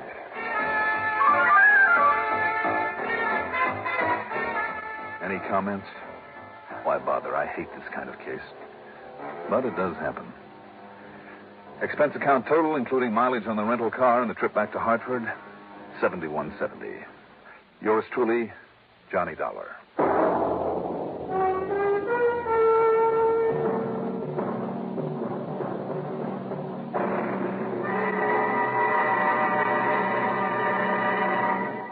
Now, here is our star to tell you about next week's story. Next week, the Everglades of Florida. And believe me, there are spots in there that can be pretty dangerous. Join us, won't you? Yours truly, Johnny Dollar. Yours truly, Johnny Dollar, is written by Jack Johnstone, produced and directed by Bruno Zerato Jr., music supervision by Ethel Huber. Johnny Dollar is played by Mandel Kramer. Also featured in our cast were William Redfield as Rudy, Adele Ronson as Nancy, and Reynold Osborne as Henry Foreman. Be sure to join us next week, same time, same station, for another exciting story of Yours truly, Johnny Dollar. This is Art Hannes. Johnny Dollar. Earl Foreman. There's the welcome voice. Hi, Earl. How are things down there in nice, warm, sunny Florida? Nice and warm and sunny. Oh, it's a lot more than you can say for up here in New England. We've just been hit over the head with a cold, wet spell, and anybody as wants it can have it. Well, what's even more important, Johnny, the fishing is red hot. Okay, all you have to do is cook up some excuse for me to hire myself down there on expense account. How about it? Well, I can try. Let's see now. Well? One broken ankle. What? I said one badly busted ankle. You think that'll do for it? For what? The excuse you want to come down here and take over a little chore I'd handled myself except for this bum ankle of mine. Earl, if you really have a broken ankle, I'm sorry to hear it. I really have. What is this little chore that you're talking about? A visit to one of our clients. Lives down the road a piece. You want me all the way down there just to call on a client? Why not? Well, you think the Home Office would okay all my expenses just for that? When I remind them of all the thousands, maybe millions you saved them over the years, why Here. Just to call on a client, huh? Honor bright. Well, I don't believe it, Earl. There's something fishy about this. Nah, you know me better than to say a thing like that, Johnny. You mean I know you just well enough? Not once have I gone down there supposedly to fish without running into a burglary or embezzlement, arson, murder, mayhem, or what have you, and been lucky to get back here in one piece. So come on, Earl, come clean. What is it this time? I told you, Johnny. Okay. I guess there's only one way for me to find out. Good. I'll be waiting for you.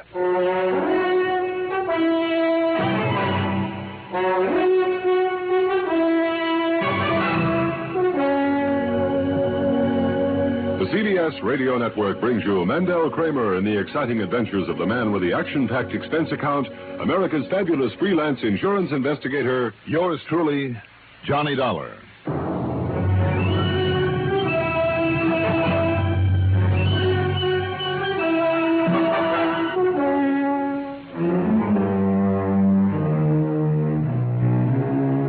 Expense account submitted by Special Investigator Johnny Dollar to Tri-State Life and Casualty Insurance Company branch office in Sarasota, Florida. Following is an account of expenses incurred during my investigation of the Wrong One matter.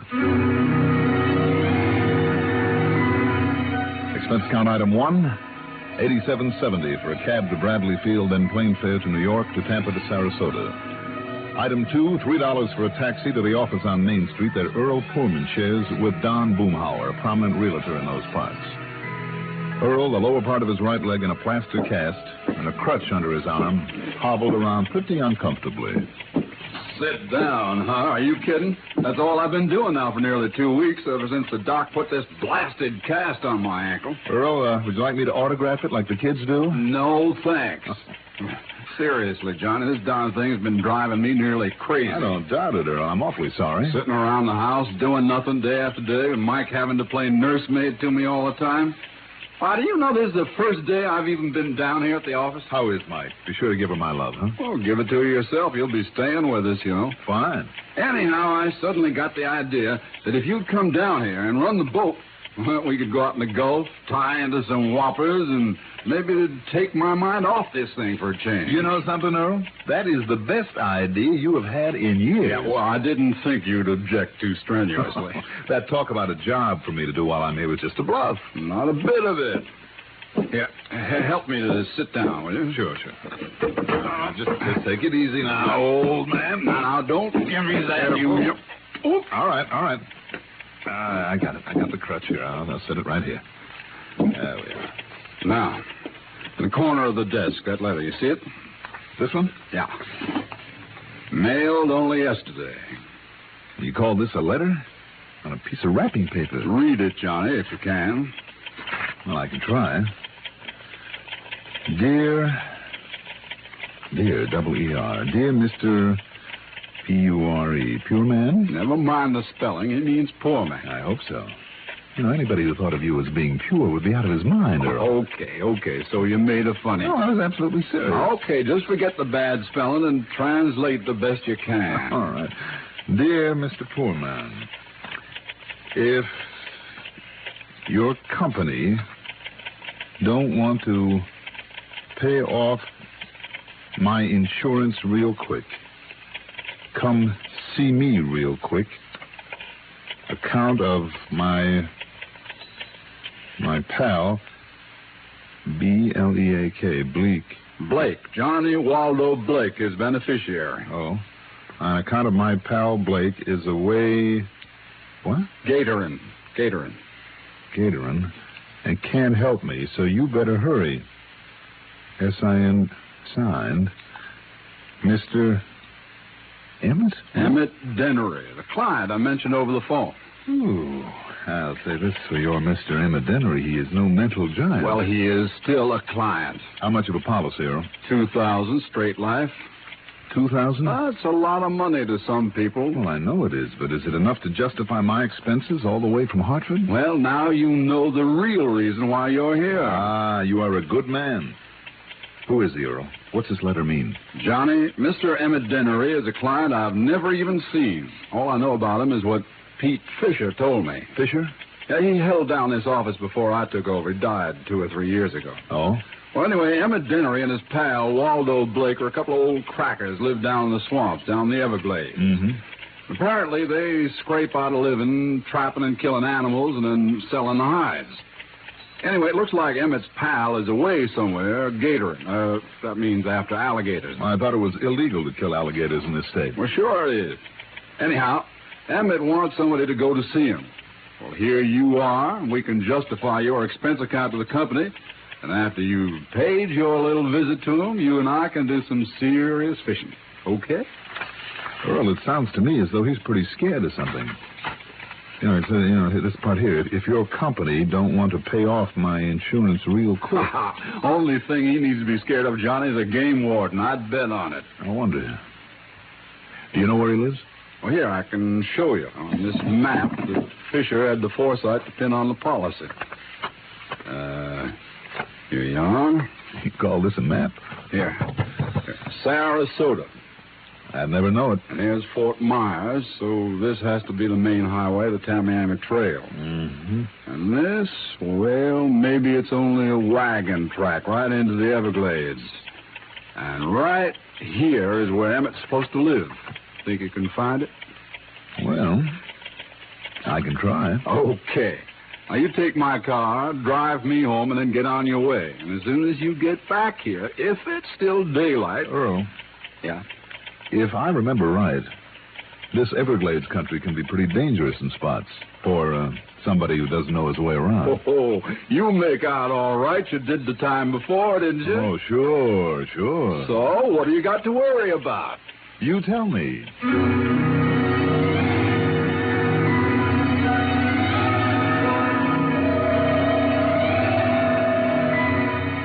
Yes, on my previous expedition into the Everglades, I had made out all right. But that time I'd had a guide, a young Indian boy by the name of Ben Osceola, which, by the way, brings up an interesting point. Nearly all the Indians who inhabit that section of swamp call themselves Osceola. It's a long, famous name among the members of the Seminole tribe. At any rate, if I could find him again, and according to the map Earl had given me, the chances were pretty good. So, after dropping Earl off at his home on Oyster Bay and staging an impromptu, passionate love scene with his wife, Mike, who is a living doll, and Earl on his crutch couldn't do a thing about it anyway except howl with pretended rage, I got behind the wheel and headed south on 41, the Tamiami Trail. At Fort Myers, I turned left on 82 into the Everglades and headed right into the middle of the big cypress swamp country. A few miles below Sunnyland, I found a pair of wagon tracks that the map had shown barely passable in the car I was driving. But this was all to my liking because I was in the same part of the swamp that I'd been in once before during the previous assignment. There in a clearing on the edge of a sort of a bayou was a little unpainted house. And from it a tall, husky young Indian emerged. In his hands, aimed straight at the car and at me, was a .30-30 rifle. Wait a minute. Aren't you Ben? Ben Osceola? You call me Ben? Sure. Don't you remember me? Mr. Johnny. That's right. Johnny Dollar. Remember? Yes. You are an old friend. I welcome you, Mr. Johnny. Well, thank you. It's nice to see you again, Ben. And I wonder if you can help me again. If I can, Mr. Johnny, I will be glad to. Ben, I'm looking for a man by the name of Emmett Dennery. You, want to see that old man? Yes. Does he still live around here somewhere? So far as I know. Well, good. But he is not our friend. Oh? You Indian people, been having some trouble with him? No, but we have nothing to do with him. Why is that, Ben? Because he and the other, the one they call Lefty. Will that be Waldo Blake? Yes, Lefty Blake. What about him? They do not obey the law. They take much game they should not take. They live and hunt on our land, our Seminole land. I see. Ben, have your people been getting rough with them? No, Mr. Johnny. But we stay far away from them. We do not wish to soil our hands or minds by any contact with them. They are taboo. What you're saying, then, is that if somebody is bothering Dennery, it is not your people. That is right. And you say that in spite of the way you seem to feel about him? Yes, Mr. Johnny. When did you last see him, Ben? Many years ago, as a child. At least I think it was. How do you mean? They looked so much alike that few could tell them apart. Oh? I see. Ben, if you still have an airboat that can ride out over this swamp, have you? Back in my house. Well, can I hire you to take me to where Emmett Dennery lives? No, Mr. Johnny. No? I must not go there. It's taboo among my people. I see. Well, look, just look here now, Ben. If this map means anything, it can't be too far from here. And you can take my airboat yourself. All right. And I'll pay you for it. Well, that is not necessary. Oh, it is as far as I'm concerned. Here you are. Would 20 be enough? Thank you. You will buy many shoes for my children. Well, I'm glad, Ben. You can give me some directions. This map, I'm afraid, isn't too good. Oh, yes. I am sorry I cannot go with you, Mr. Johnny. Well? It might be better if I could. What do you mean by that, Ben? From what I have heard about these men, you must be very careful.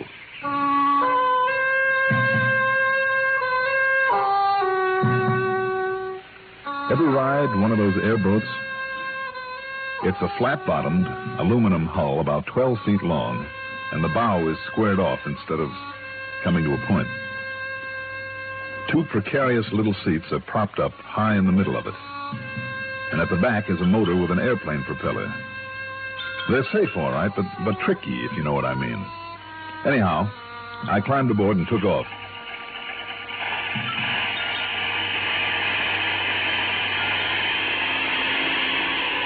And brother, I mean took off. It's quite a ride, believe me. That half-planing, half-skipping over the shallow water. Perched up there on the spindly seat, I kept waiting for it to flip as I tore on out across the bayou, then wove my way through a network of narrow little rivers, over spots that in some places were nothing more than wet swamp grass. No wonder an ordinary underwater propeller couldn't be used. The darn thing would be hung up in the weeds and grass in no time. Every now and then I had to swerve quickly to avoid a half-submerged log. Or was it a huge alligator? There were more rattlesnakes and cottonmouth moccasins out there than I'd ever seen before. All sorts of animal life, and thousands of birds that rose in alarm as I fairly plowed through them. Finally, I came to a couple of acres of high ground, of brush and trees that stuck out like an island there in the middle of the swamp. At one end of it was a decrepit old clapboard shack, surrounded by row after row of drying frames with skins on them, mostly the hides of raccoons and alligators, curing in the sun. There was no one around. At least there was no one inside. As I beached the airboat as close to it as possible, jumped off, and headed for the old cabin, I wondered if Emmett Dennery, like his pal Lefty Blake, was somewhere out in that swamp, gatoring, collecting game. The reason Dennery had given in his letter for being alone, for needing help. I didn't have to wonder for long. Mr. Dennery? Mr. Dennery? Anybody here? Hello? Well, let's see now. Oh, good. Seems to be open.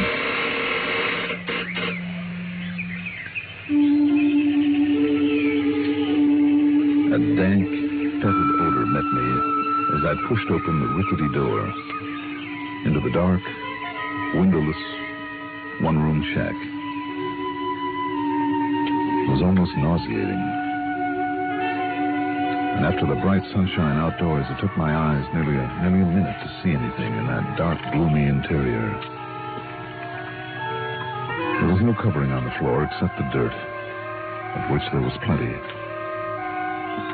For a table and chairs, there was nothing but old crates and boxes clumsily nailed together. On one side, near the door, was a beat-up old wood stove with half a dozen filthy pots and pans at one end of it and a stack of dishes, long unwashed. As I half stumbled over an old rusty bread box lying on the floor, a huge rat scurried out of it and ran out the door. I wondered what sort of slovenly so-called humans could possibly live in such miserable, reeking squalor. Then I noticed the ragged draperies hanging across the far end as a sort of divider for the room. I felt that even to touch them would be to contaminate myself, but nonetheless I pulled them aside. There, on a rude cot, dressed in tattered jeans, a dirty shirt, and a pair of high-top lace boots, lay the body of a man. I'm no expert at such things, but even a cursory examination told me that he'd been dead for several days. There was a torn, grimy coverlet on the floor, and I started to pick it up to lay it gently over him. Don't you move now, mister. What? Unless you want me to blow your head off. Whether you move or not, I think I'm doing it anyhow.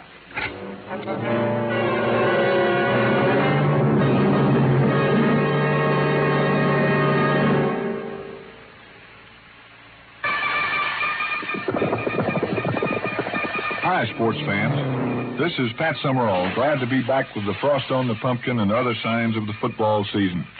Monday through Saturday nights on this CBS radio network station. Let's join forces for a sports time rundown on the grid scene and the other major sports. Don't forget now, every night but Sunday, this is your address for sports time, presenting all the latest in the world of sports. The name of the game, again, Sports Time, right here. When I heard the voice in back of me coming from the doorway of the old cabin, I half turned, reaching for my gun, but I found myself staring into the barrel of an ancient high-powered rifle with the hammer of it pulled into firing position. And in back of that gun, one of the most disreputable-looking characters I've ever seen. He was about 60, I'd say, maybe 5 feet 3 or 4, a wrinkled, weather-beaten face, scraggly, dirty gray beard. He was dressed in khaki pants and shirt so badly worn it was a wonder they held together on his wiry little frame, and in his eyes, peering out from under the remains of an old army hat, under long, bushy eyebrows, reminded me of the eyes of a snake. And there was a hint of madness in them. You got a gun. I seen you reach for it. You just turn around now. Keep your hands up real high. Sure.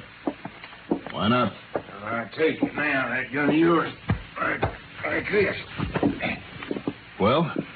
Mm-hmm. Hey, is this a pretty one? I'm glad you like it. Now, you sit down right there on the floor. Beside this? Yes, sir, beside him. County, you're the one that killed him, ain't you? No, that's where you're wrong, old-timer. Sit down. You see this gun? Sit down. I guess I have no choice, have I? You got no choice. Okay. On it. With both your hands, you keep them flat on the floor now. Go on. You're holding the gun. I know. Stay out in the swamp too long. All week I stay out in that swamp. I come back here to find my pal. Find you killed him. You killed him at dinner. Now, wait a minute. Yeah, so now... No, I said wait a minute. I killed you. You take a good look at that body and you'll see that he's been dead for days. 4 or 5 days at the least. You say that. Now, shut up. So this is Emmett Dennery, hmm? Yes, sir, my pal. You're Waldo Blake? I'm Waldo Blake. Well, then you're his beneficiary. I be his what? You mean to tell me you didn't know Emmett carried a lot of insurance? He never tell me that. All right, then you listen to me. Well, sure I listen. But Don't you move from here now. Look, I'm from the insurance company. Emmett Dennery's life was insured for $2,000. And if you're Lefty Blake, that money goes to you. Wee, $2,000? $2,000. But I know you're really from the insurance. Would you like to see the money? Uh-huh. All right, then, here. Now, you be careful now. All right. All right. I still got this gun right on you. All right, here now. You just look through this wallet and see for yourself. You just drop it gentle on the floor. All right. Now, go ahead. Count the money. Sir, yes, sir. Only look. You ain't got no 2,000 here. You ain't got... You old boy, you ain't got no gun no more. Let go me now. Now, stay there. Right there in the corner, you crazy old coot, and don't move. Now, you listen. Now, you listen to me, and for your sake, I hope a coroner's examination doesn't show this man was murdered. Murdered? Yes, because you'd be the only suspect. No, I never killed him. I didn't. I didn't. Well, frankly, I don't think you did either. It was probably a natural death. Well, yes, it really was. It really was. You're sure of that? Well, what I mean is... Yes, you're sure, all right. That's what gave you the big idea, isn't it? You just couldn't miss a chance at that $2,000 insurance that you've been paying on all these years. Me? Yes, you. I knew there was something wrong the minute I saw this body because of that letter to the insurance office. Because it was only mailed yesterday, wasn't it? Well, how should I know? Stop bluffing now. It's a little late for that. That letter signed Emmett Dennery asking somebody to come out here was mailed only yesterday. But you know as well as I do, this man has been dead for 2-3 times that long. In other words, you wrote that letter in the hope we'd come out here and pay you off on the so-called death of Emmett. Now. Sure, with the two of you living out here alone, cut off from the rest of the world, nobody really ever sees you. You figured nobody know it was really Lefty Blake who had died. You can't prove it's Waldo? Can I? Well, let's see now. For a starter, let's take the laces on his high-top boots. Huh? The way they're tied, the direction of the knot. You ever see a right-handed man who tied a left-handed bow knot like this one? Let's see what else we can find. No, that's enough. But don't you see, after all the years of me paying out on that insurance, having Waldo die first, nobody else to leave it to... You could have cashed in that policy legitimately and probably have got back most of what you put into it. But now, after the switch you've tried... Oh, me. What'll they do to me now? For attempted fraud? Plenty. But that's up to the company. Oh, Lordy, what will they do to me? You better come along with me and find out. Emmett Dennery.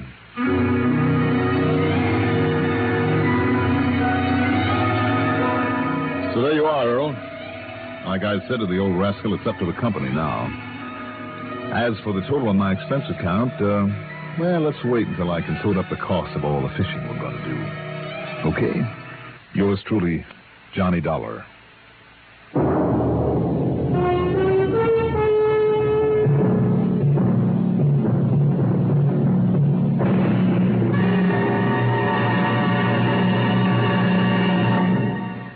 Now, here is our star to tell you about next week's story.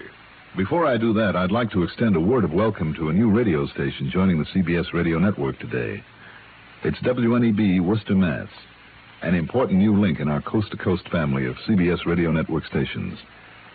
For WNEB listeners, starting with this broadcast, a Sunday workout with us, and throughout the week, the listening only the CBS radio network has to offer.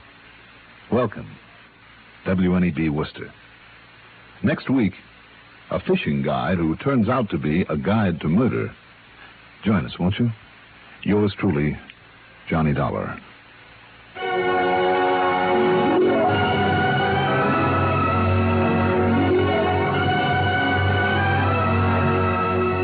Yours truly, Johnny Dollar, is written by Jack Johnstone, produced by Bruno Zerato Jr., directed by Edward Oates, music supervision by Ethel Huber. Johnny Dollar is played by Mandel Kramer.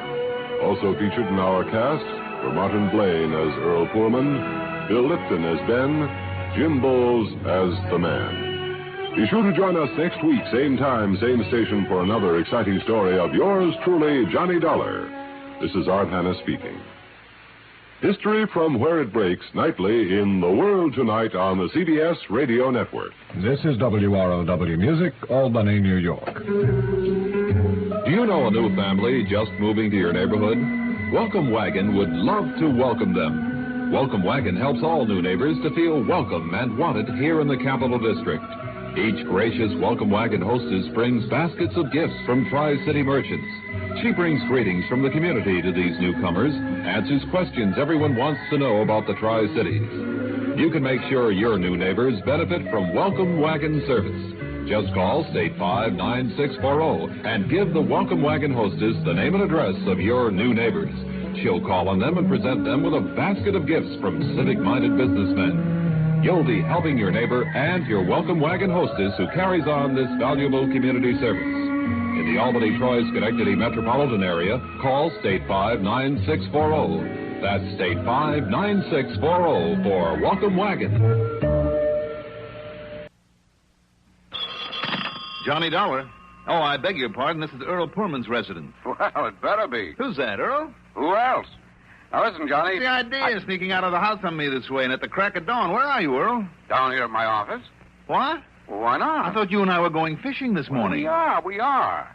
Now, look, when you got down here to Sarasota, when was it, a week ago today? That's right, and you promised me this was one trip to Florida for nothing but fishing. Well, now, Johnny, So what happened? I wasn't here more than 15 minutes before you had me involved. Well, I know, And as soon as but I cleared it up, what happened? You turned on a few days of windy, rainy weather, and all I can do is sit Look, here. will you listen The one to me? sunny day you picked to spend there in your office, my pal.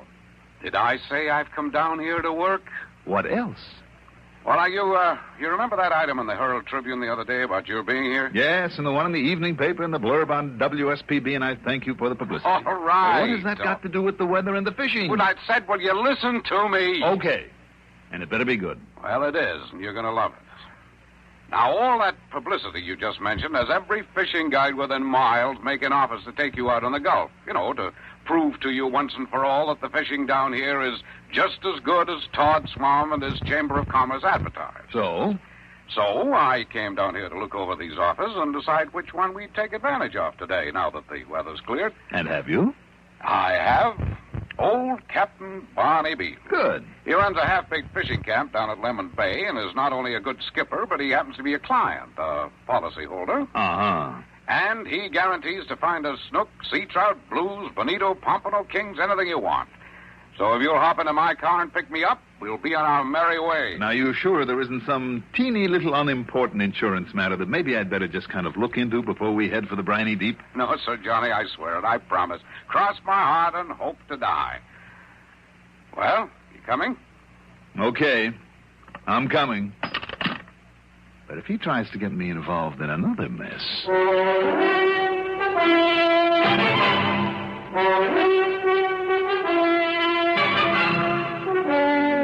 The CBS Radio Network brings you Mandel Kramer and the exciting adventures of the man with the action-packed expense account. America's fabulous freelance insurance investigator. Yours truly, Johnny Dollar.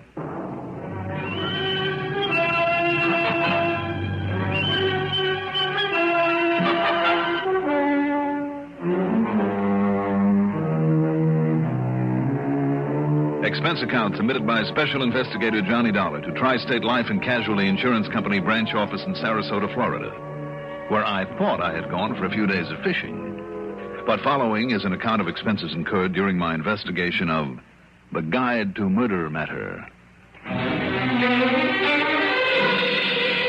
Expense account item 1.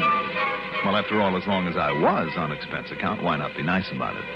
So item 1 is $4.38 to fill up the gas tank on Earl Poorman's fancy air-conditioned car. 5 minutes later, I walked in on him at the office. All right. Come on, Johnny. Help me up in my crutch, and we'll go fishing. I'm with you. Captain Barney Beale down there at Lemon Bay was quite a character. About 65, I'd say. Tall, lean, and wiry, and his skin tanned to the color of cordovan.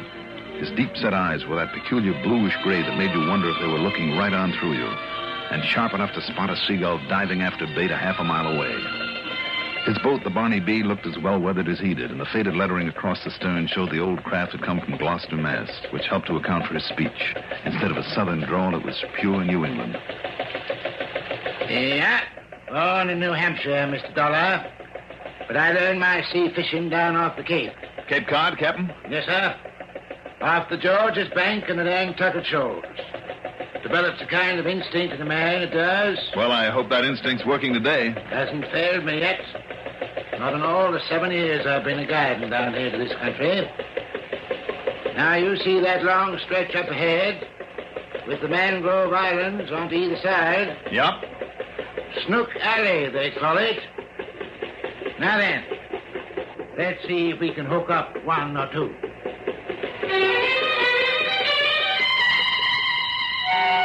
One or two, we took no less than 7 fighting snook out of that spot, and all of them over 10 pounds. Then out in the Gulf, there were pompano and jacks and kings and just about everything else you can think of. By mid-afternoon, I was completely and happily exhausted from hauling him in. Earl, meantime, had laid himself across a thwart and slept.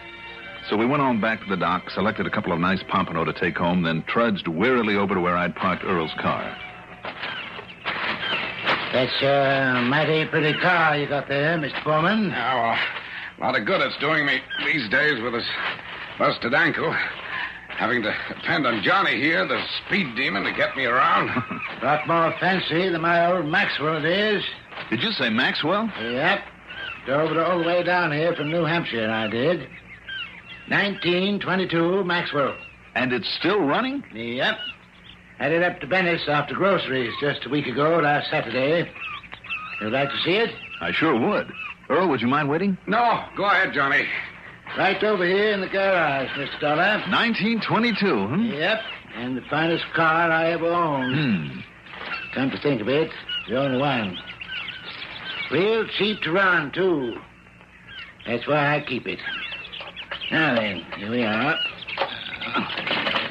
Here now. Well, sir, there's it. My, oh my, Mr. Dollar. Who is he? What's happened to him? The he that Captain Barney spoke of was slumped there in the front seat of the ancient Maxwell, his face against the wheel and turned in our direction. The face was gray, a mask of death.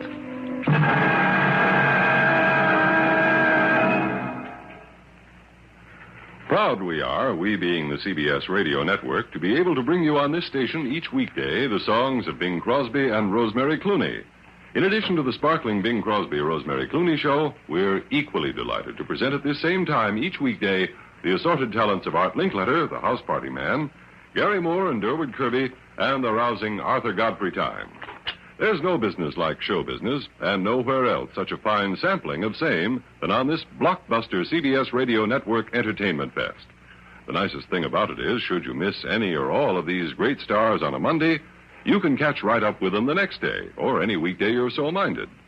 Remember, nowhere else can you enjoy each and every weekday the Bing Crosby-Rosemary Clooney Show, the conversational gifts of Gary Moore and his foil, Durwood Kirby, the kids, comedy, and cut-ups of Art Linkletter's house party, and the air of glee with gusto that's a specialty of Arthur Godfrey Time.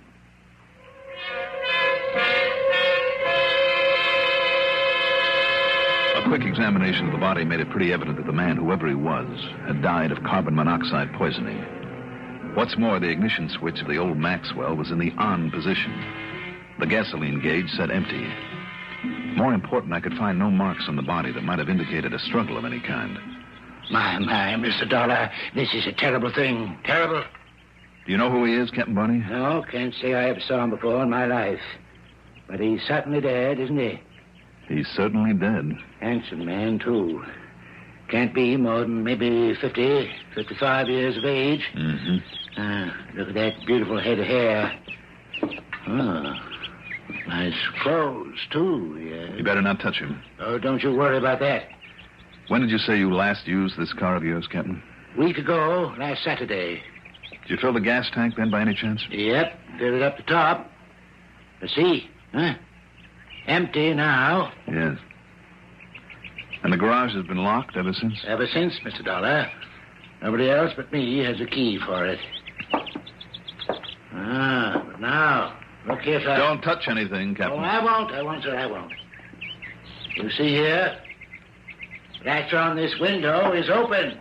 Let's see. Yeah. Mm-hmm. To these spider webs all over it, though. So this must be the way that he got in to do this to himself. I know that I should have always kept the keys in his car. Captain, do you have any idea who the coroner is for this neck of the woods? Yep. Old Dr. Hill lives over to this side of Cape Martin. Then you better call him. Have him get over here right away. Yes, sir. Do that right away. And ask Mr. Poorman to come in and have a look. Yeah, I'm right here, Johnny. Earl? What's all the excitement? Look for yourself there behind the wheel of the old Maxwell. Hmm? Ooh. Yeah.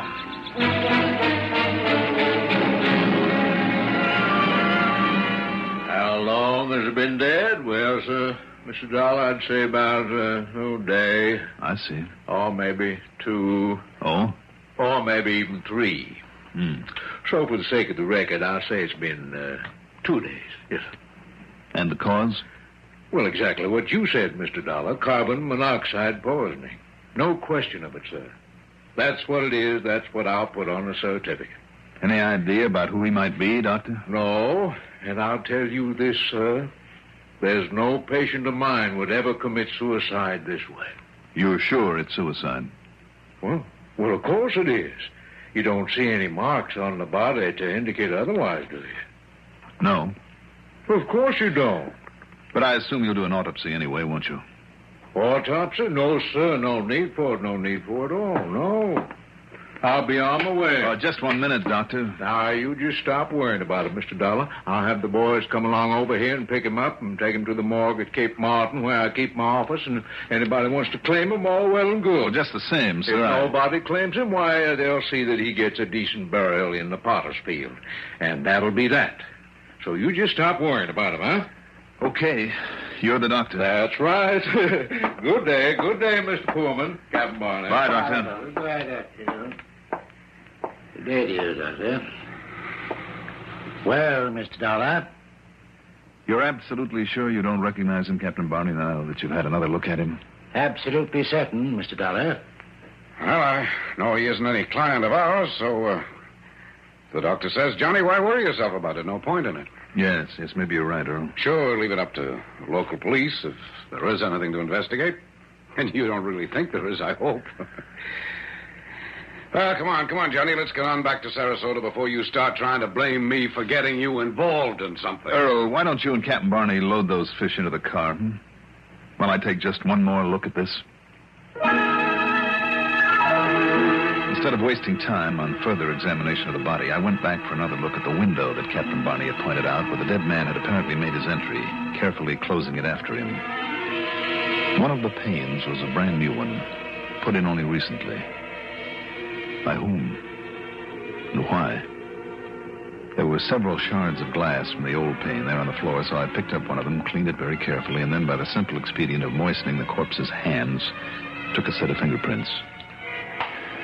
Then I joined the others at the car. Well, at least let me pay you something for the trip today. Not a bit of it, though I thank you, Mr. Foreman. It was a pleasure and a privilege to be a guide for a famous man like Mr. Dollar. Writ up in all them papers and all, and on the radio. Well, we're certainly much obliged then, aren't we, Johnny? Of course. Next time I'll have to make my regular charge. Oh, don't you worry, Captain Barney. We'll be down here again. Right. Maybe very soon.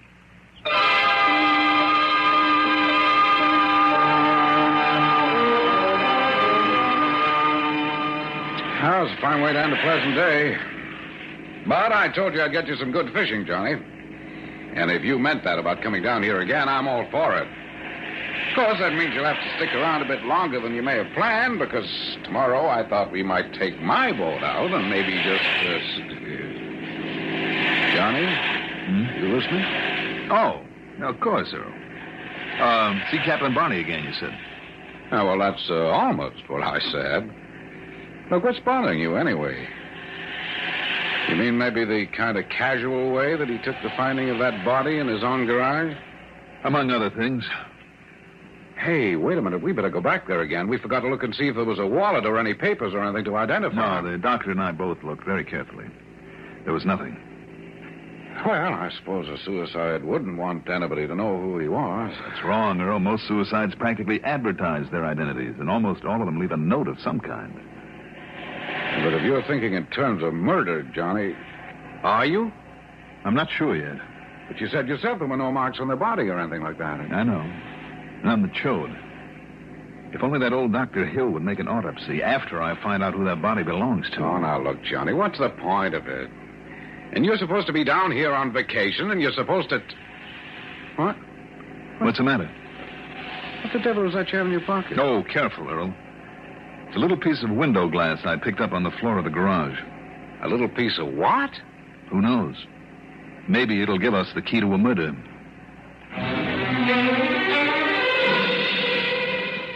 Back in Sarasota, after leaving Earl at his home on Oyster Bay, I drove into police headquarters.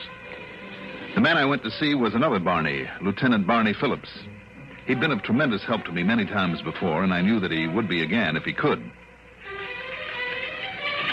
Why, sure, Johnny. Be glad to cooperate. All we can, all of us. But aren't you kind of shooting in the dark on this one? Well, maybe and maybe not. The point is that unless the police down there show a little more interest in old Dr. Hill... Look, if you can have your lab crew photograph the prints that I have on this sheet of glass, will you? Well, then send them on to Washington? Yeah. It might take a little time, Johnny, to get a report back on them. Good. I'll spend it profitably. Fishing.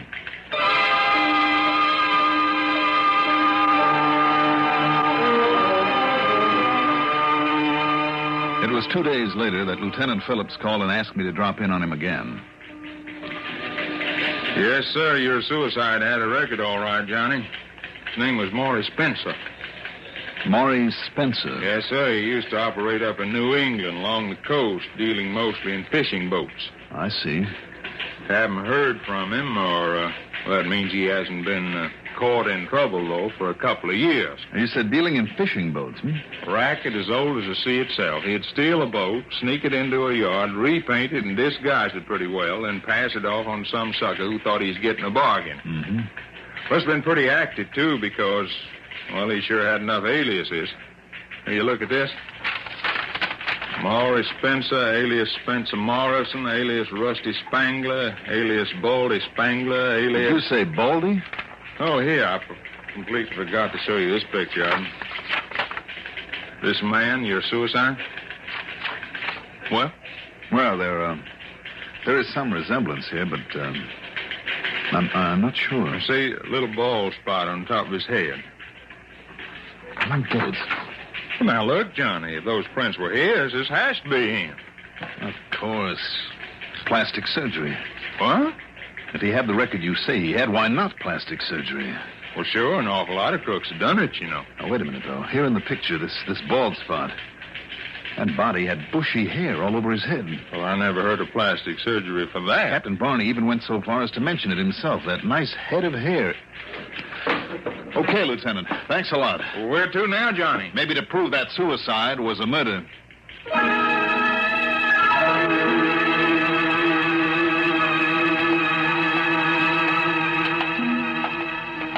Oh, yes, sure. You can look at him again, but not much point in it any more than there is in the autopsy you suggested.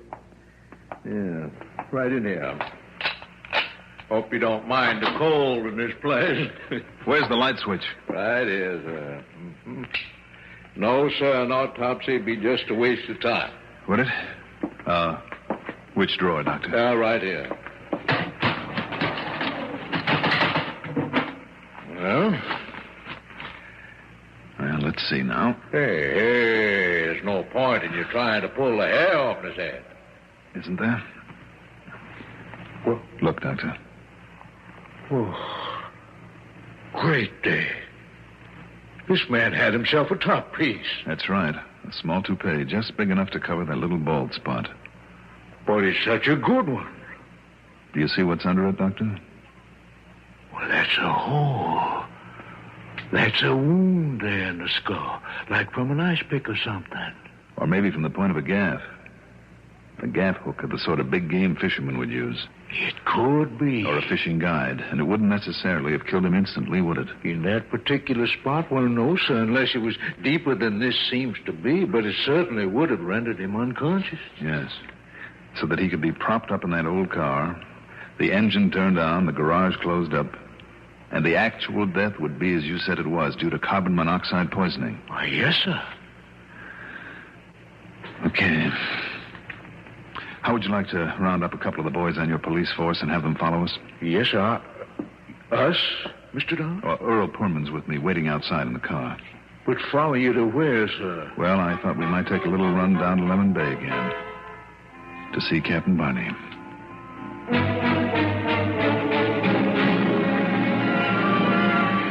And it really was a murder. I'm afraid so, Earl. So help me, though, Johnny, I never can figure what makes you suspicious in some of these cases. Well, there are half a dozen things, Earl. Captain Barney himself, for instance. Oh, how do you mean? The old shack he lives in. Falling apart at the seams. Broken windows filled up with cardboard, and it probably hasn't been painted since he moved in. Yes? Even his old wreck of a boat, in spite of the fact he depends on it for a living, held together with baling wire. And his car, that old Maxwell. Do you see what I'm getting at, Earl? No, but go on. He doesn't spend a cent that he doesn't absolutely have to. Oh, no, I get the message. So he's not the type to be giving anything away, not even a fishing trip. Right. Unless he has a purpose. In this case, he wanted me around so there wouldn't be any suspicion of him, even when he led me to that corpse on the excuse of showing me the old car. And he's the one who brought up the subject of cars, remember? Yes, you're right, but even so, Jimmy... Other things, too. In spite of the way that he neglects the house and the boat and the car, he was very careful to replace the broken glass in the window of the garage to seal it up. Why? To hold in the exhaust fumes after he turned on that engine. Well, that's enough for me.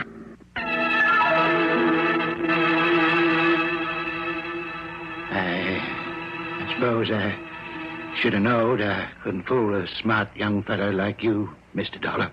I don't think you really could have fooled anybody for long, Captain Barney. No, maybe not. Count of, I guess I didn't reckon on my conscience. And oh, dear, how it's been torturing me. Yes, I kind of thought it would be. Seemed like such a smart idea, having you around when I made out that I discovered his body. Such a good way to keep anybody from thinking that I could have done it. But I guess I just forgot that I would always know. Why did you kill him, Captain? Felt I had to, Mr. Dollar. When I thought of all the people he hurt, when I knowed him down east, that is, up to New England, all the fine old fishing men they rooked and cheated, and then sweet-talked his way out of it, time after time. Then, when he come down here, as bold and brazen as he ever was, when he showed the nerve to suggest that I help him in his filthy work. Well, don't you see, Mr. Dollar? Somebody had to stop him. Somebody had to keep him from hurting all the nice, fine people that I've gotten to know hereabouts. Well, I guess I done the wrong thing, didn't I? Yes, Captain Barney, I'm afraid you did. Like everybody who tries to take the law into his own hands. The police will be here in a few minutes. Shall we go out and meet them? Yeah. Guess we'd better.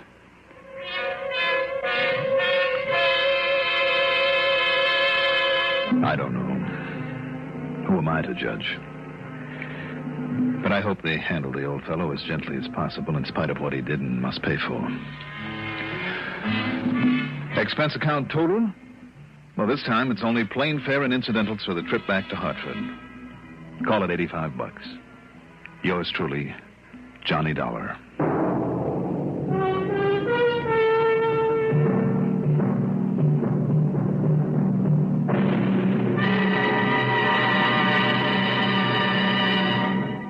Now, here is our star to tell you about next week's story. Next week, a city held at bay by a single man with a time bomb.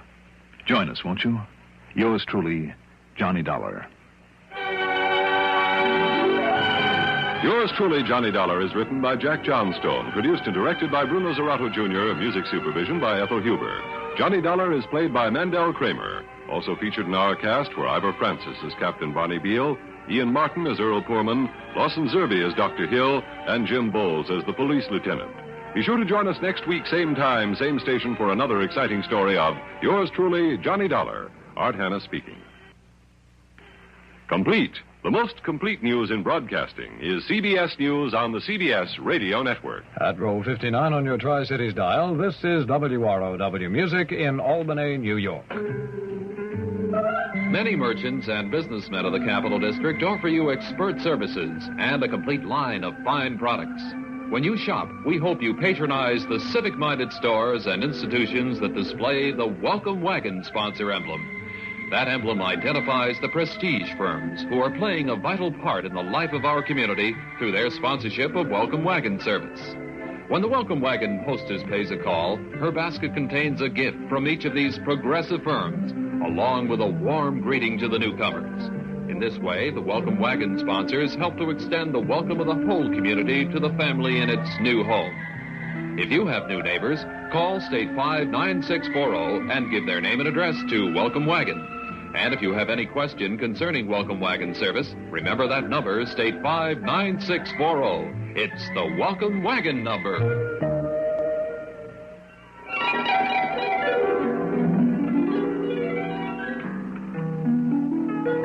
WROW Music Time, 6:35 p.m.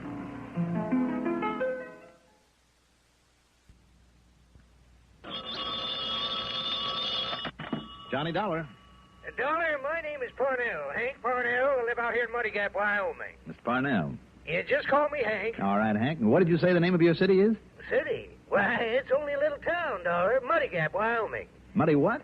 Well, just what it sounds like. Muddy Gap. Muddy Gap. I see. Yeah, due west of Casper, south of Powder River. It's not too far from where the Poison Spider Creek begins. You look it up on a map, and, well, here we are. All right, I'll look it up. But what seems to be your problem, Hank? Oh, Dollar, I'm the owner and editor and reporter and, well, just about everything else in Muddy Gap Weekly Tribune. Yes?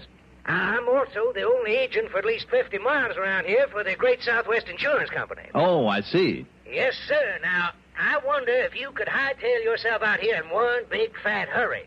Well, that, And that means on that little old expense account of yours. Can you do it? Well, that depends. You are talking about insurance business now, aren't you? Well, not yet, Dollar, but, well, put it this way. Yeah? Unless you can give us a hand, Great Southwest is plumb liable not to have any office or agent or anything else out here anymore. Afraid I don't understand. Well, then let's put it this way. Yes? What I want you out here for is to keep the town of Muddy Gap from getting itself blowed right clean off the map. Well, sir? Well, sir, I'll be out to see you.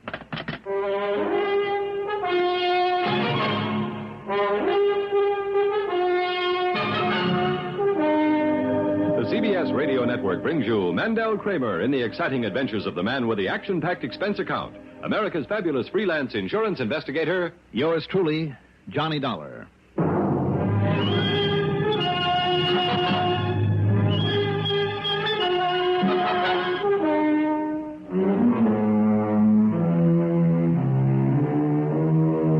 Expense account submitted by Special Investigator Johnny Dollar to the Greater Southwest Insurance Company branch office in the town with the unlikely name of Muddy Gap, Wyoming. Following is an account of expenses incurred during my investigation of the Mad Bomber matter.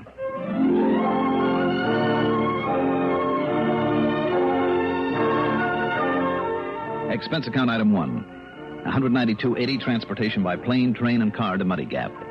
That includes a stop and bite of late supper at Casper, Wyoming, where I picked up a rental car. Muddy Gap is in the middle of thousands of acres of rangeland for beef cattle in what used to be Indian country, where the Sioux and Cheyenne carried out many a bloody raid against wagon trains plodding along the old Oregon Trail. There's oil in this country, too. Muddy Gap consisted of a railroad siding, one main shopping street, and a surprisingly neat residential section, all of it pretty much surrounded by a tank farm. How many millions of gallons of crude oil were stored in those huge steel tanks, I'll never know. But it must have taken a mighty big pipeline to handle it. It was obvious that oil storage was the town's principal business. The combination insurance and newspaper office sat alone at the end of the street, and despite the late hour, Hank Parnell was there waiting for me. He was a long, lanky, not too bright character, dressed in jeans, an open shirt, cowboy boots, and the inevitable white Stetson. Instead of a horse tied up out front, he had a battered old touring car, minus the top and covered with oily dust, to get out and around and dig up news items for his paper, he said.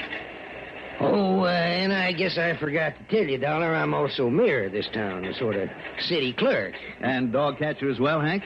Well, now, you know something? If we had enough headed dogs around here to worry about, I'd probably be that, too. Oh, and I'm also sort of acting police chief while Rafe Tucker's down to see his relations down in Texas. Mm-hmm. So, you see, I got plenty of reason to be worried about this nice little town of ours. Worried about what, exactly? You notice all them big oil tanks all around out there? Oh, you sure got a lot of them. Yes, sir. You imagine what'd happen if one of them, just even one of them, was to maybe explode? Dollar, there'd be just one long, continuous boom, and Muddy Gap wouldn't be no more.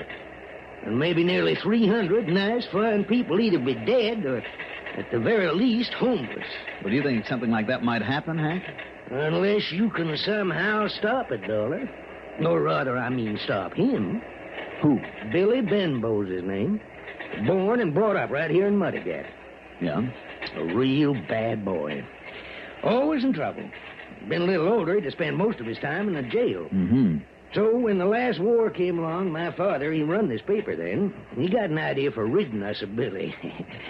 Yeah, so we wrote a couple of editorials or two to sort of pass on that idea. First thing you know, the draft board kind of caught on. The first thing he knew, Billy Boy was in the Army. Well, I'd say that was a pretty smart idea, Hank. Yes, sir. Except that when Billy realized how he'd been kind of, well, railroaded into the service, he swore loud and long as to how he'd come back here someday and get even with this town. Well, I don't see why. What's wrong with the Army? Oh, not a thing, not a thing. Just the way he got put there that rankled him. I see.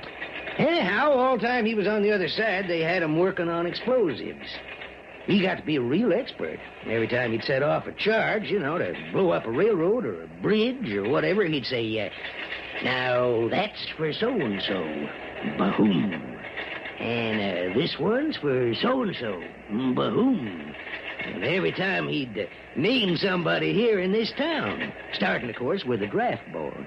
Became a real obsession with him. Oh, it was more than that. It was like a mania. Yeah, Billy Benhow simply wouldn't forget.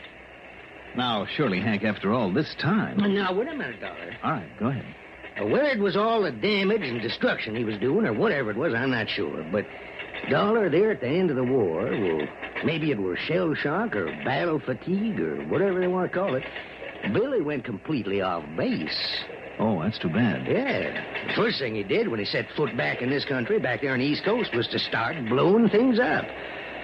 So, of course, he ended up in one of them state hospitals back there and never recovered. No, never got over it. Well, if he's in the hospital, Hank... Well, he was. But then a while back, he escaped. You see what I mean? You think he'll be coming here to carry out his old threat? Well, Dollar, a couple of days ago, I got a phone call right here in this office. Yes? All the voice said to me was, I haven't forgotten. And he hung up. The voice of Billy Benbow? Well, who else? Who else could it have been? I wonder. Well, I don't. It was Billy, all right. It had to be. And what he meant was, in his twisted way, Billy meant he's coming back here to get even. Well, now, Hank... Well, who knows? Maybe Billy's right here in town right now, hiding out somewheres, just waiting for a chance to blow us all to kingdom come. And don't you forget for 1 minute, Dollar, he was an expert with them explosives. But, Hank, if it was this Benbow, why would he make a point of warning you? Well, Dollar, a man with a mind like that, I don't... Well, you may be right. Tell me, have you mentioned this in your paper? Have you notified the townspeople? What, and got them all up into a panic? No, sir. But somehow, Dollar, we got to stop him. All right. Now, listen, Yeah? I take it you haven't much of a police force here? Well, we never needed much of a force in a peaceful little town like this. Well, how about the county or state police or whoever's available? Oh, sure. What? Oh, they'd be glad to help, yeah? Come right over here and help us all they can. when and if Billy tries something. Well, by then it might be too late. Yes, sir. Because every day now, once a day, along about this time, this phone of mine has rung. And when I answered, there wasn't nobody there. So it's Billy, wherever he is, just adding up to that warning he gave me. Possibly. So, well, you got any ideas, Dollar? Well, to be perfectly honest about it, Hank, before I believed that after all these years Billy would actually come back here, I think I'd like a little more convincing evidence. Evidence? Well, what's he got to do to convince you? You mean to say you won't believe it until he... Oh, no. There it is again. Well, maybe it's one of your subscribers. You pick up that extension. Same time as I pick up this. All right, if you like. Okay? Yeah, now. Hello? Hello? I think I'd better prove that I haven't forgotten. Billy? Is that you, Billy? That's right. Billy Benbow. Now listen, Billy. Hello? Hello? He's hung up, I'm afraid. Now, you see now, Dollar? I told you he wasn't fooling. I told you that... Listen. What was that? I don't know. It sounded like it came from somewhere just outside of this building.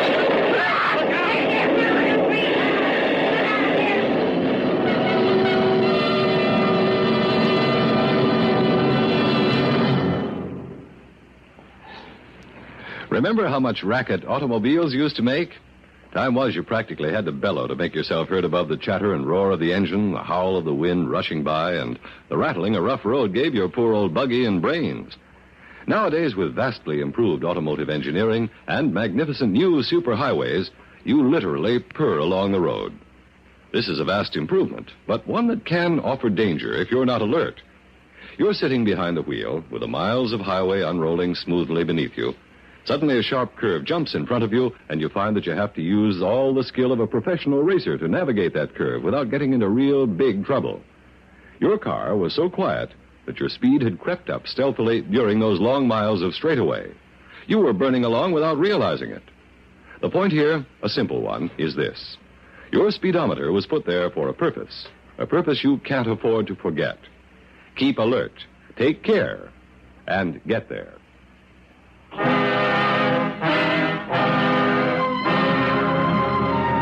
next thing I remember was crawling out from under Hank's desk. Hank himself had tried to make a dash for the press room, but was forced back by the blast and ended up beside me. As for the press room, it was a shambles. Oh, my. Why here, Dollar? Why in here? Why'd he pick to blow up my press this way? Hank, didn't you say it was your father's idea? That way of getting him out of town? Yeah, you're right. And he spread the word by putting the stuff in the paper. All right, then maybe this is all he wants to do, put your paper out of business. Yeah, maybe so, Dollar. I hope so. But he's still got to be caught and locked up again. Yes, but where do we start looking for him? Well, he was here to set off this here bomb, wasn't he? Only seconds after you talked to him on the phone? Oh, yeah, you're right. If he was somewheres on the telephone, there's no other buildings hereby. How could he be around here, too? Wait a minute. Look. Looks like this is the answer right here. Why, that's a clockwork. That's right. A little timing device. That means, Hank, that he could have been 100 miles away. What is it, Hank? What's happened around here? Sound like a big explosion. Yeah, that's... Oh, looks like one, too. Yep, it was all right, Pete. What happened? Hey, smells to me like dynamite in here. Dynamite? What's the matter with your smeller, boy? What?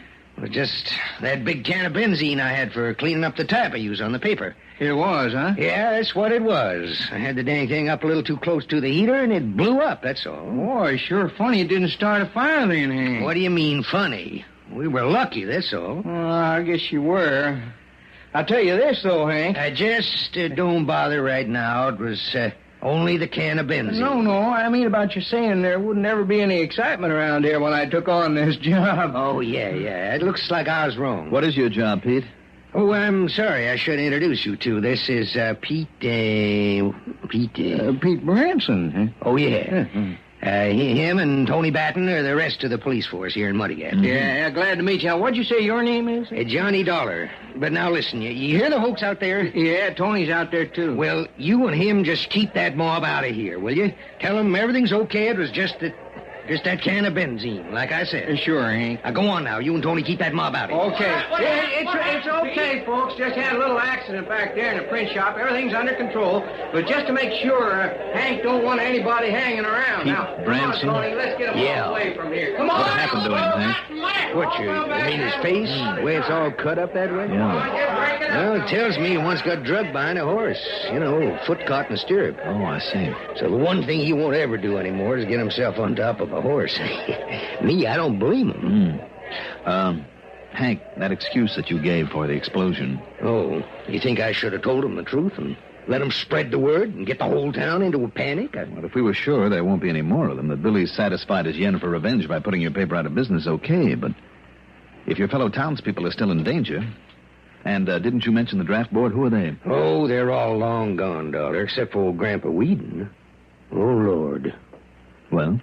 Oh, Lord, that old house of his, it's right over near the terminal end of one of them pipelines off the tank farm. And if that place were to get blowed up, and if one of the tanks were to go, why, there'd be nothing left of this town. Then if Billy is still around... Well, how can we know? Wait a minute, telephone. What? It's the old-fashioned kind. It's no dial, which means you have to call an operator. Well, sure, Which also means that the operator has to call you. Come on, Hank. What are you going to do? I'm going to find out where that... Here now. Hello? Hank Parnell, whatever happened down there at your newspaper office? Listen, operator. Whatever you had blow up over there fairly shook me out of my chair. I haven't had such an explosion here in Muddy Gap since Allie Briscoe's still blew up and everybody thought the whole tank farm was gone. Look, miss. Look, Hank, you better tell me what happened so I can... Well, I mean, you know, in case somebody calls in and wants to know. Operator, well, will you listen to me a moment? What? Well, who are you? I'm speaking for Hank Parnell. Well, anything happened to him? Is he all right? No, he's all right. Now, listen. Yes? Just before the accident, you rang this phone. Well, that's right. I had a call for him. Do you know who was calling? No, he kept his voice low. Well, what'd you say your name is? Well, I didn't, and it doesn't matter. But what I want to know is where did... You know something? You sound exactly like that Johnny Doll on the radio. Operator, listen, please. And if you are and you're in town... Miss... Well, the folks around here would sure like to know that, they would. Now, listen, do you know where that call for Hank Parnell came from? Well, of course I do. Where? Well, the one outside phone booth we have over outside the drugstore. Okay, thanks. You heard? Yeah, Dollar. Then he is in town. I'm afraid so. Hank, you better take it. Okay. I'll listen in. Hello? You got the sample, Parnell. The big one's coming later. Billy. That's right. Later when? What do you mean by later? Maybe tonight. Billy, listen. Hello? Dollar, we gotta get the people out of this town. 300 of them before he can strike again? I don't know, but we gotta try. It's too late, and you know it. Well, then what can we do? Dollar? It's a long chance, Hank. I know it is. What? But I'm betting that he's been around this town a long time, maybe for weeks. Now, doesn't that mean anything to you? Well, I don't get it. All right, listen. Now, this crazy hunch of mine may be all wrong, but if you'll let me handle this my own way... Will you, Hank? In spite of the fact that it may mean jeopardizing all the people in town. Anything you say, Dollar, as long as we do something. All right. Those two boys on the force. Do you know where to reach them right now? Who, Tony and Pete? Yes. Yes. All right. Call them up and have them come over here. Then if you and they will follow my orders to the letter and without question... Well? We'll do anything. Okay. Get them over here.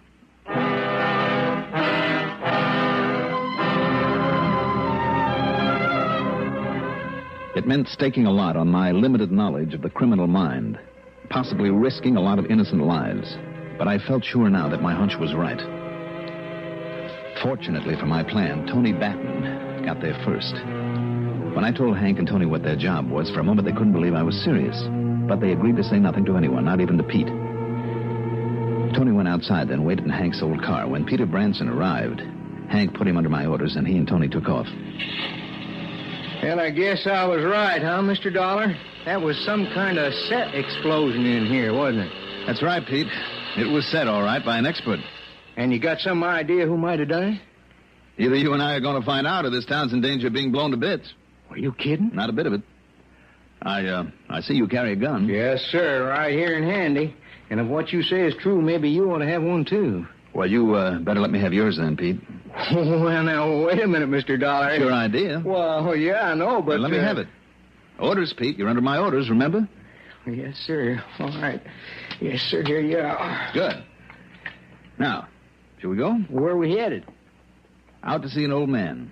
Old Grandpa Whedon. Oh, now, you don't think he had anything to do with this explosion, do you? Pete, I think this mad bomber plans to hit him next. Did you say mad? That's right.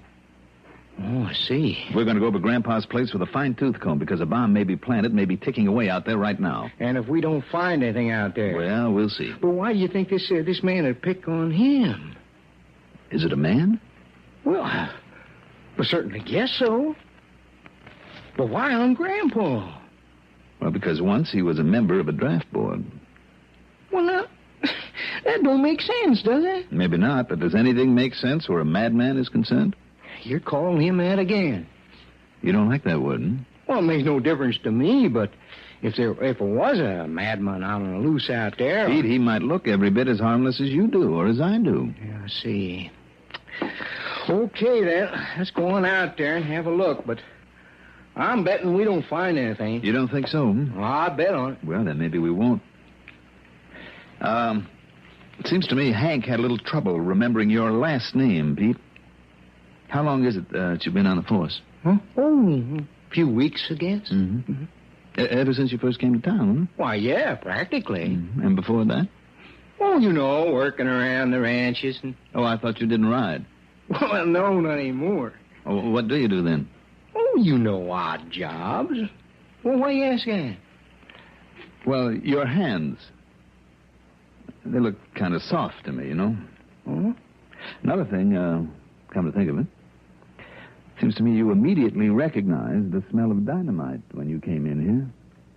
Didn't you? Well, look, you want to go out there, let's go. And, those scars on your face? What you getting at? They're from an explosion, aren't they?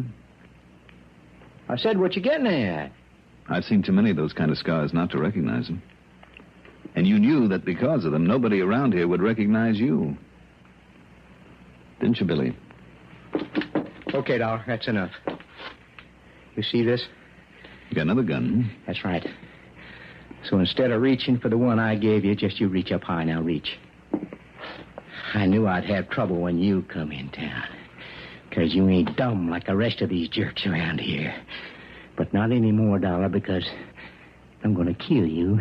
You think so, Billy? Yeah. And then I go back to my place and I get the rig. It's all ready except for the setting of the clock on. Billy? Shut up. You know where I plant it then? Yeah, out by old Grandpa Whedon. You hear me? Out there by the tank farm. And I set the clock, so I only got time to get away. Get away in that nice car of yours, Dollar. Now, Billy, listen to me. No. You're only trying to stall me. So first it's you, and then I go get that rig. This rig, Billy? Huh? This bomb we found over in your room? You found it. You better drop that gun, Billy. No! Come in! Oh, you pull that trigger, Tony, I still get off a shot. He's right. Let me take care of this. Wowee. That's a mighty good left you got there, Dollar. I guess he was right, though, Hank, about you being pretty stupid. Well, now, you just wait. Didn't you think about what might have happened if Tony'd pulled off a shot right next to that bomb you have in your hand? Oh, my gosh. Mm-hmm. You should have. Remarks? Why bother on this one? As for the expense account, let's call it a total of $350. Yours truly, Johnny Dollar.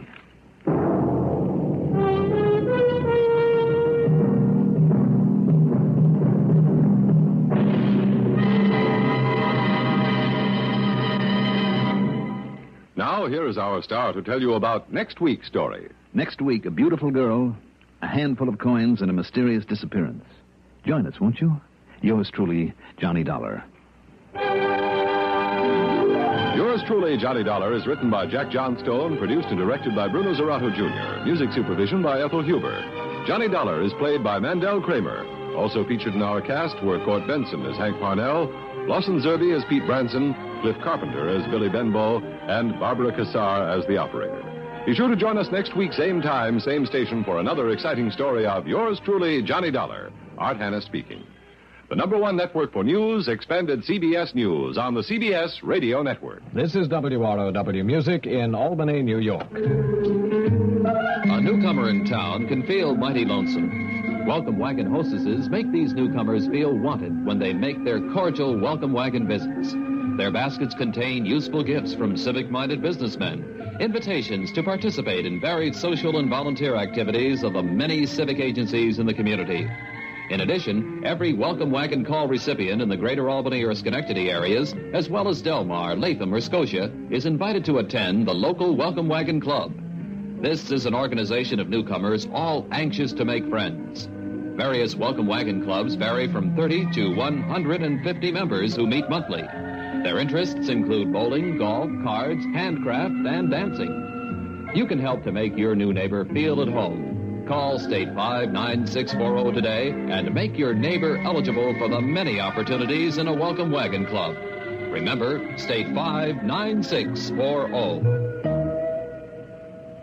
WROW Music Time now, 25 minutes before 7 p.m.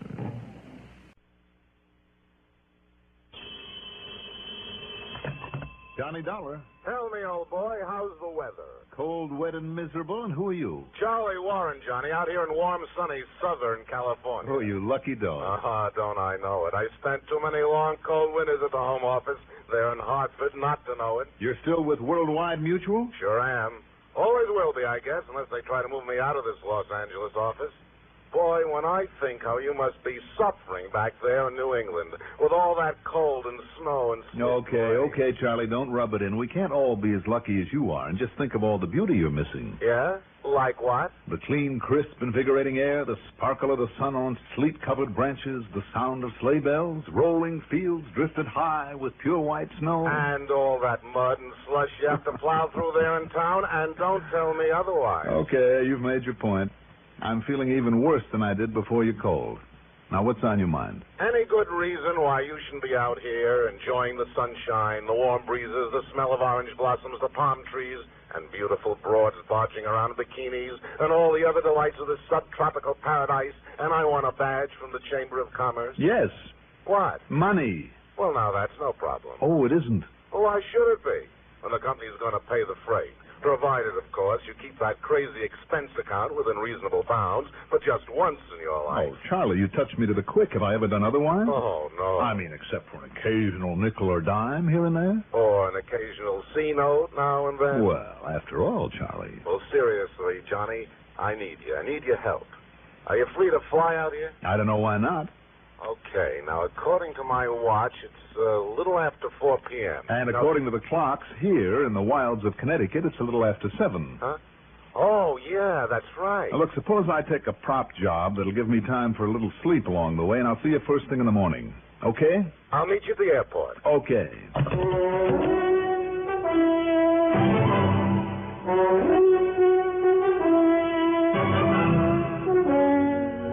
The CBS Radio Network brings you Mandel Kramer and the exciting adventures of the man with the action-packed expense account.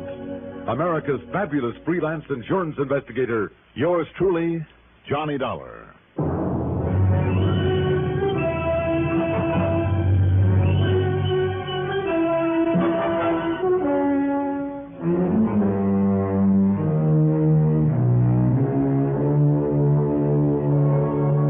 Account submitted by Special Investigator Johnny Dollar to Worldwide Mutual Insurance Company, Los Angeles office.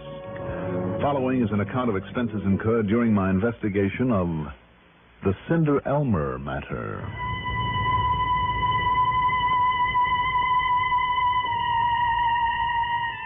Expense account item 1, $176.40, taxi to Bradley Field and a plane ticket. It was close to midnight by the time I could get a flight out of Hartford. I don't know why so many people have to travel this time of the year. And it was nearly 3 by the time my plane in New York took off and headed west. All my plans to sleep along the way went to pot. Not only because of the several stops we had to make, but because of the cute little brunette who occupied the seat next to mine. A real charmer on her way to L.A. for a winter vacation, and did I have any ideas for how she might enjoy herself out there on the coast. Did I have ideas? But after we landed, then she introduced me to the blonde giant who met her there at the airport and took her in tow. Well, who am I to argue with a man who plays right tackle for the L.A. Rams football team? Anyhow, I was sadly lacking in sleep when Charlie Warren finally found me at the luggage stand, picked up my bags, and led me out to a car parked at the curb. Oh, here you are, Johnny. I'll just toss these bags in the back. Hey. Here, Johnny, here's the keys. To a nice, quiet room with a soft bed in it. Are you kidding? To this car. Oh, Charlie, why don't you drive? Well, this is one of those rental jobs. Hmm? Sure, my car's over there in the lot. Oh, and I had him throw in a set of chains. What, you mean skid chains? Yeah, up where you're going, you're going to need... In sunny Southern California? Excuse me, let me get my glove compartment. Be my guest. You mind telling me just where I'm going and why? Now, here's where we are, see? L.A. International Airport, see it? I'd rather see a comfortable bed, Charlie. Now, you go north on Sepulveda Boulevard to Manchester. East to Harbor Freeway, turn north, then east on the San Bernardino Freeway. I do, Yeah. San Bernardino's maybe 65 miles or so. Then you turn north here up into the mountains, see? And there's Crestline. There you are. At least that's where you can get directions to Hillcrest Lodge. I can. Oh, boy, I wish I could go along with you. That's the most beautiful country up there this time of year. It really is. 75 or 80 degrees of hot smog down here. And up there at 5,000 feet altitude, it's all covered with snow. Beautiful. Oh, Charlie, you're a dirty dog. What? Over the phone, you give me the Chamber of Commerce pitch to get me away from an eastern winter, and when I get out here... Yeah, but this is different, Johnny. You'll love it. Skiing, tobogganing, magnificent view of all the peaks up there on the Rim of the World Drive. It's right near Lake Arrowhead, you know. No, I didn't know, and what's more, I don't care. Unless I can get a little sleep, Charlie, I can... Sleep? Johnny, up there in that clean, clear, crisp, cold air on that high altitude, you'll sleep like you've never slept before. You mean like sometime tonight? Sure. If I'm lucky. What do you mean by that? Well, you still haven't told me what kind of a case I'm supposed to be working on. Oh, yeah, that's right. Yeah, that's right. Disappearance, Johnny. Name is Bartley Harmon. Bartley Harmon? Uh-huh. He and his wife, Nora. Real good-looking doll, by the way. Mm-hmm. And his business partner, a man by the name of Elmer Wrightson. Yeah? Well, like they always do this time of year, they all went up to Crestline, Hillcrest Lodge for a few days. So? Nora phoned me just before I put in that call to you. Seems the poor little shrimp took off. Poor little shrimp? Yeah, her old man, Bartley. Oh. Both he and his partner, Elmer Wrightson, stand about 5'3", about 115 pounds, wringing wet. Look almost like twins. I see. Go on. Well, not that Nora. Bartley's wife. She's a good 5'11", but Johnny boy, I mean good. She's built like an Olympic champion, blonde, beautiful, and wow. I'll take your word for it. Now, what happened to Bartley Harmon? Well, he took off for a tramp in the snow, and he suddenly and completely disappeared. Oh? Sheriff's Department put out an APB in the whole area, but nobody's seen hide nor hair of him. Go on. And, Johnny, that San Bernardino Sheriff's Department, well, they know their way around out in that country. If they haven't been able to find him, Bartley Harmon is really lost. And with the way it gets cold up in those mountains, well... Anyhow, sheriff's boys are expecting you. They'll cooperate. Just what is your stake in him, Charlie? Got him insured for $200,000. Accidental death, double indemnity. If he's fallen off a rock and busted his neck or into a chasm or something. Charlie. And on top of everything else, heart isn't too awfully good either. Of course, if somebody... Well, you know what I mean. No, I'm not sure I do. Does Bartley Harmon have a lot of enemies? Not that I know of. For that matter, I don't think he has any real friends either. Tell me, who would benefit by his death? Well, of course, the business would all go to his partner, Elmer Wrightson. Mm-hmm. How do they get along? Only because they have to, I guess. Keep the business going. I see. And the insurance goes to his wife? All goes to Nora. And how do they get along? Well, she's a beautiful dame. He has a lot of money, and, well, she's a lot younger than he is, you know. No, I didn't know. Now, wait a minute, Johnny. Somebody did murder him. Well, you mean... You think that maybe... one of them? Charlie, I think I'd better get on up to Crestline. Here's a friendly and important reminder from your postmaster. This is the time of year when the post office handles its biggest volume of mail. The extra load often takes extra time. So if you want your cards and packages to arrive at their destination before Christmas, mail early and often. Make sure addresses are clear and correct. Use postal zone numbers and send your cards by first-class mail.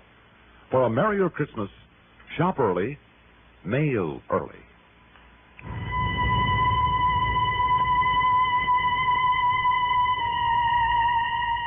That long, hot drive through the valley to San Bernardino, San Bernardino as the natives call it, almost did me in. I really felt the lack of sleep. But then as I swung up into the mountains, and at the 4,000-foot level had to put on snow chains and turn up the windows, well, it really is beautiful country up there. Not only because of the white, clean snow, but the mountains, the magnificent big pines anchored to the sides of them, and the colorful, picturesque little cottages. At Hillcrest Lodge, I found that a young fellow from the sheriff's office, Roy Turner, was waiting for me. After helping me up to my room with my bags, he got right to the point. I can't say that I like this situation, Mr. Dollar. Not a bit. Why, Turner? Call me Roy. All right, call me Johnny. Well, Johnny, simply because of the people involved. Man falls in love with partner's wife, does away with said partner? Not a chance. At least there's no chance you'd give him any kind of a break. I'd bet on it. Why? Because Wrightson is the same kind of homely, pedantic, facts and figures little shrimp as her husband Bartley is. And there's no question but that she's had enough of him. Enough to want to get rid of him, Roy? Well, Harmon's worth a lot of money, I understand. A lot of insurance, too. Yeah, that's true. And she's a much younger, good-looking, athletic... Well, where do you see her? I'd like to. You will. And don't think for a minute she doesn't make the most of it, of what she has. Johnny, for the few days they spend up here every year, she brings along enough expensive clothes to sink a battleship. In addition to snow and ski and skating outfits, I mean. She has a whole trunk full of shoes alone. Anyhow, we're making sure that she sticks around. Wrightson, too, for that matter. Roy, if they're all on such lousy terms, why do they come up here together? Only because she likes it so much. So Bartley tags along to keep an eye on her. And Mr. Wrightson? To keep an eye on him, I guess. I take it you've combed the hills around here pretty well. As thoroughly as we know how. Mm-hmm. What about all those little cabins that I've seen around? Been through them all. Apparently, Harmon headed over toward Old Ironside. That's just north of here. Has a sharp face on it where the snow doesn't stick. And beyond it, well, in order to save time, we have a helicopter out there looking over that big valley. Roy? Yes, Johnny? You know, over the years, I've investigated an awful lot of disappearances. Yeah? And you would be surprised at how many people disappear deliberately, just to get away from things once and for all. But leave behind that beautiful wife he's so jealous of? And his share of a prosperous business? It is a possibility, though, isn't it? Well... that may be for me. I told the operator I'd be here. Hello? Yeah. Yeah. Where? Okay. Leave it there. Have him go back and pick me up at the port. As I started to say, it is possible, Roy. Not anymore, Johnny. Oh? The copter just found Bartley Harmon out there beyond Old Ironside. Or rather, they found his body. We got to the airport on the edge of San Bernardino in less than 20 minutes. The copter was already there and waiting for us. We piled in, took off, and headed back to Crestline, then passed it, then circled the cold gray peak that was called Old Ironside. Beyond it was a long, narrow valley, edged on both sides by a heavy growth of timber, and 100 yards or so from the tree line, out in the open, there on the cold, dry snow, lay the body of Bartley Harmon. I don't see any mark where you landed this crate, Steve. I didn't try to land, sir. Just took her down low enough to make a positive ID, then got on the horn and reported in. They told me to run back to Purdue and pick you up, sir. Looks to me as though you may have got down there too close. What, sir? I mean, this chopper apparently blew a lot of snow on top of it. Hope it didn't cover any clues. Sorry, sir. Clues, Roy? Now find a spot to land us up there ahead of it. Right, sir.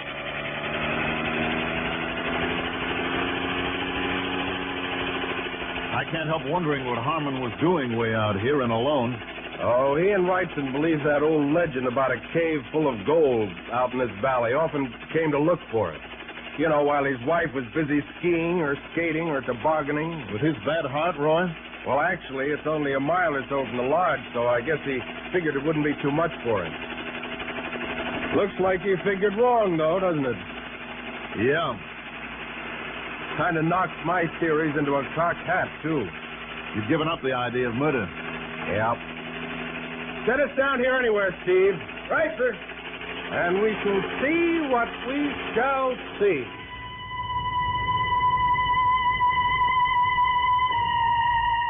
What we saw down there was more than we'd bargained for. The body was that of Bartley Harmon, all right, and there wasn't a mark on it. It looked as though the old boy, overextending himself at that high altitude, had simply had his heart give out on him.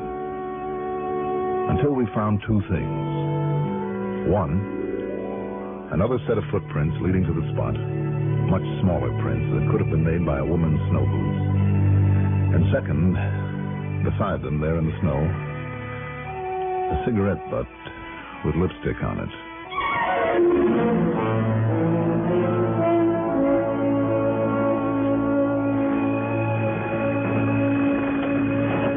Looks to me, Johnny, like this settles it. In spite of her alibi. Nora Harmon. Alibi, Roy? That she was over in Arrowhead Village shopping when he took his little walk out here. Anybody try to check up on it? Yeah, but nothing really definite either way. Well, then that doesn't prove that she did this, Roy, that she or anybody else did anything. You mean because of no marks on the body? That's right. And, Roy, there's something about this whole setup that... I don't know. I don't know. Let's face it, Johnny. Why'd she say she was in Arrowhead when she was really out here with him? Or was she? And who else had such a motive? Did Elmer Wrightson have an alibi, too? Asleep in his room all that afternoon? And no reason to doubt him. I wonder. But Johnny, the footprints. And more important, this cigarette butt with a lipstick. If a lab test shows it to be the same kind that she uses... Steve. Yes, sir? When you and Mr. Dollar haul the body into San Bernardino for the autopsy, have Doc Hanley analyze the lipstick on this cigarette, too. Have him do that first. While we take the body in? I want to follow those two sets of footprints back to the lodge. I'll meet you there, okay? What's the matter, John? Oh, nothing, Roy. It's just that... Well, if we've overlooked something out here... Yeah? Like what? No, forget it. Come on, Steve. Let's get the body aboard. Yes, sir.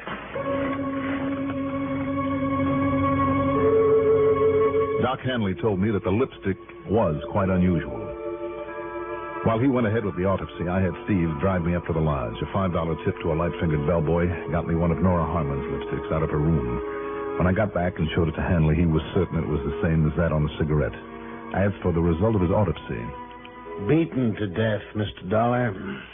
Without a single mark on him? There were several intestinal and mesentery perforations, blood in the peritoneal cavity. So? You saw no external bruises because death occurred so quickly, the blood stopped circulating immediately. And without circulation, there can be no hemorrhage into the tissues. A little-known fact, my boy. I see. So it looks then as though Roy may have been right in spite of this hunch of mine. Hunch? In this modern day and age, don't be ridiculous, my boy. Look at the facts. She not only had the motive, but if I understand correctly, is physically capable of such an action. And with the cigarette butt as proof that she was out there with him, Yeah. I'll phone Roy Turner at the lodge and tell him to charge her with murder. I wonder, though. Wonder? Why? What's there to wonder about? Well, Doc, unless she is pretty stupid. Well, I'm certain from what I've heard about her that she isn't. Far from it. Then why leave such obvious, incriminating tracks? Both the footprints and the cigarette. My boy, even the cleverest of criminals sometimes overlook little things like that. Little things? Doc, this is more like leaving a couple of neon signs. I'd better get back to the lodge. To assist Roy with the arrest? Maybe to keep him from arresting the wrong person.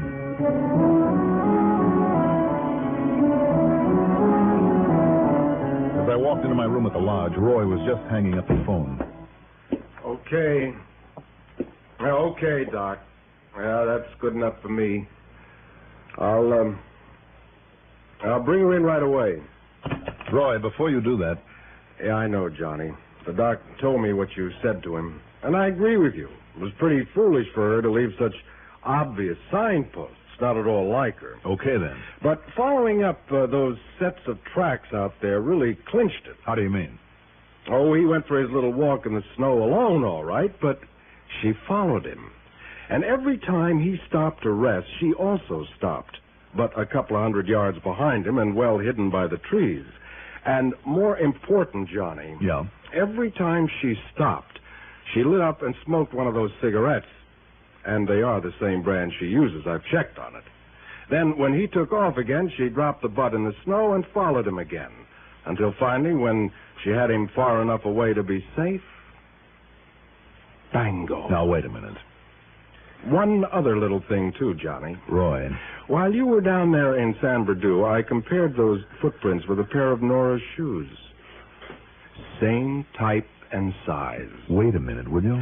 Well? Roy, it has finally got through this thick skull of mine. The butt, the cigarette butt we found by the body, before you picked it up. Yeah, what about it, Johnny?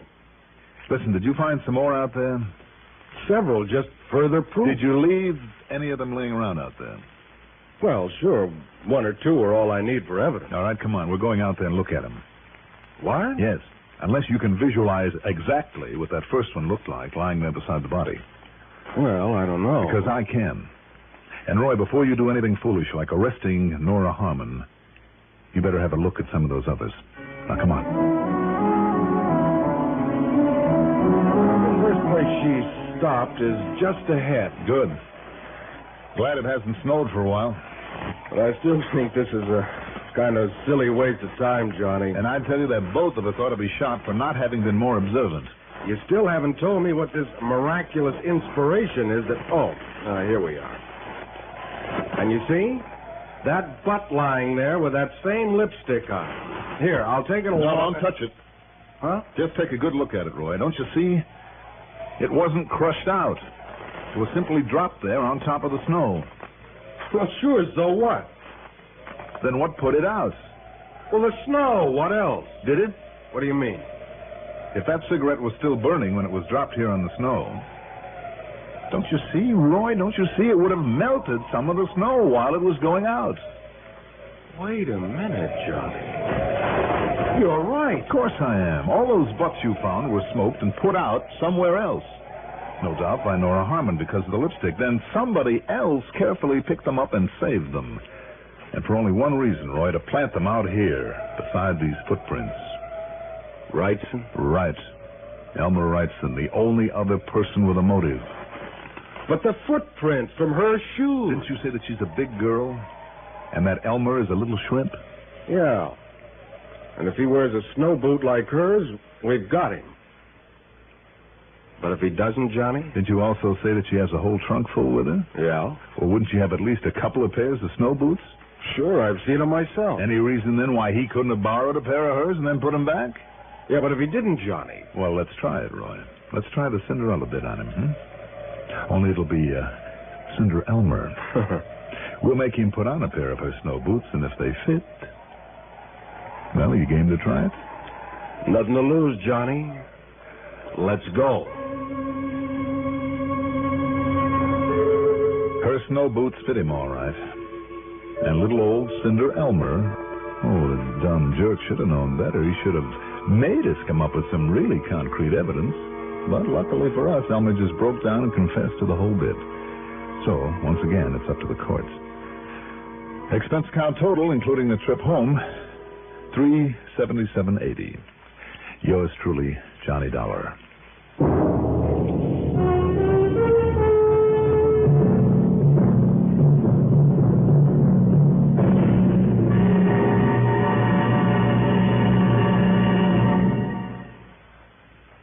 Now, here's our star to tell you about next week's story. Next week, one of the cleverest cover-ups for a firebug I've ever seen. And believe me, I've seen plenty. Join us, won't you? Yours truly, Johnny Dollar.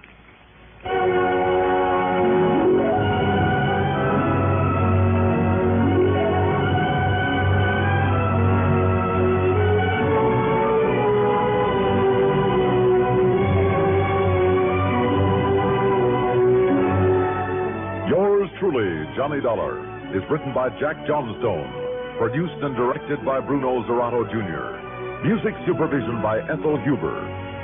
Johnny Dollar is played by Mandel Kramer. Also featured in our cast were Cliff Carpenter as Sheriff Roy Turner, Eugene Francis as Charles Warren, Bob Dryden as Dr. Hanley, and Jim Stevens as the helicopter pilot. Be sure to join us next week, same time, same station, for another exciting story of yours truly, Johnny Dollar. This is Stuart Metz speaking. Enjoy the Gary Moore Show weekdays on the CBS Radio Network. At Rule 59 on your Tri-Cities dial, this is WROW Music in Albany, New York. A newcomer in town can feel mighty lonesome. Welcome Wagon hostesses make these newcomers feel wanted when they make their cordial Welcome Wagon visits. Their baskets contain useful gifts from civic-minded businessmen, invitations to participate in varied social and volunteer activities of the many civic agencies in the community. In addition, every Welcome Wagon call recipient in the greater Albany or Schenectady areas, as well as Delmar, Latham, or Scotia, is invited to attend the local Welcome Wagon Club. This is an organization of newcomers all anxious to make friends. Various Welcome Wagon clubs vary from 30 to 150 members who meet monthly. Their interests include bowling, golf, cards, handcraft, and dancing. You can help to make your new neighbor feel at home. Call State 59640 today and make your neighbor eligible for the many opportunities in a Welcome Wagon Club. Remember, State 59640.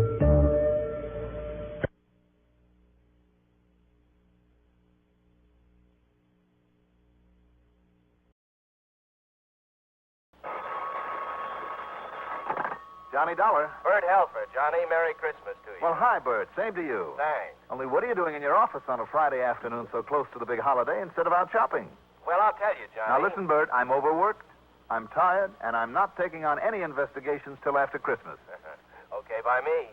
Hey, Bert, you sound terrible. What's the matter? You got a cold? Oh, horrible one. I've had it for a week. Well, why are you still there in your office at this hour instead of home in bed? Well, I'm just cleaning up before I take a couple of weeks off. Johnny, can you come on over? Now? Now. No. Any new assignment's going to have to wait till after the holidays. Well, sure. I mean, I would kind of like to have a few days free myself, you know, so wait till after Christmas, will you? Well, sure, I'll be glad to, but who said anything about an assignment? Well, isn't that why you called? Not a bit of it, so come on over. You're not kidding me now, are you, Bert? I just thought you'd like to pick up the dough for that San Francisco job you did for us a couple of weeks ago. Oh. Don't tell me you're so rich you've forgotten about it. Well? I'll see you there in your office in a few minutes. Right. Only, Bert. Yeah? You're sure now that's all you really want me for? That's all, Johnny. Now, you won't try to finagle me into something, some job you just happen to think of after I get over there. Honor bright. Okay, Bert. I'm on my way.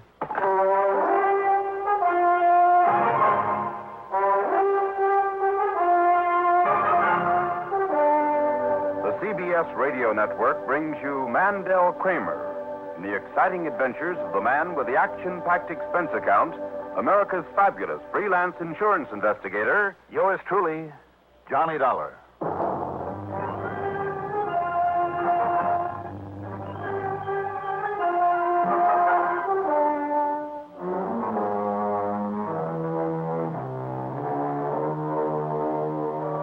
Expense account submitted by Special Investigator Johnny Dollar to Trinity Mutual Insurance Company, Hartford, Connecticut. Following is an account of expenses incurred during my investigation of the phony phone matter.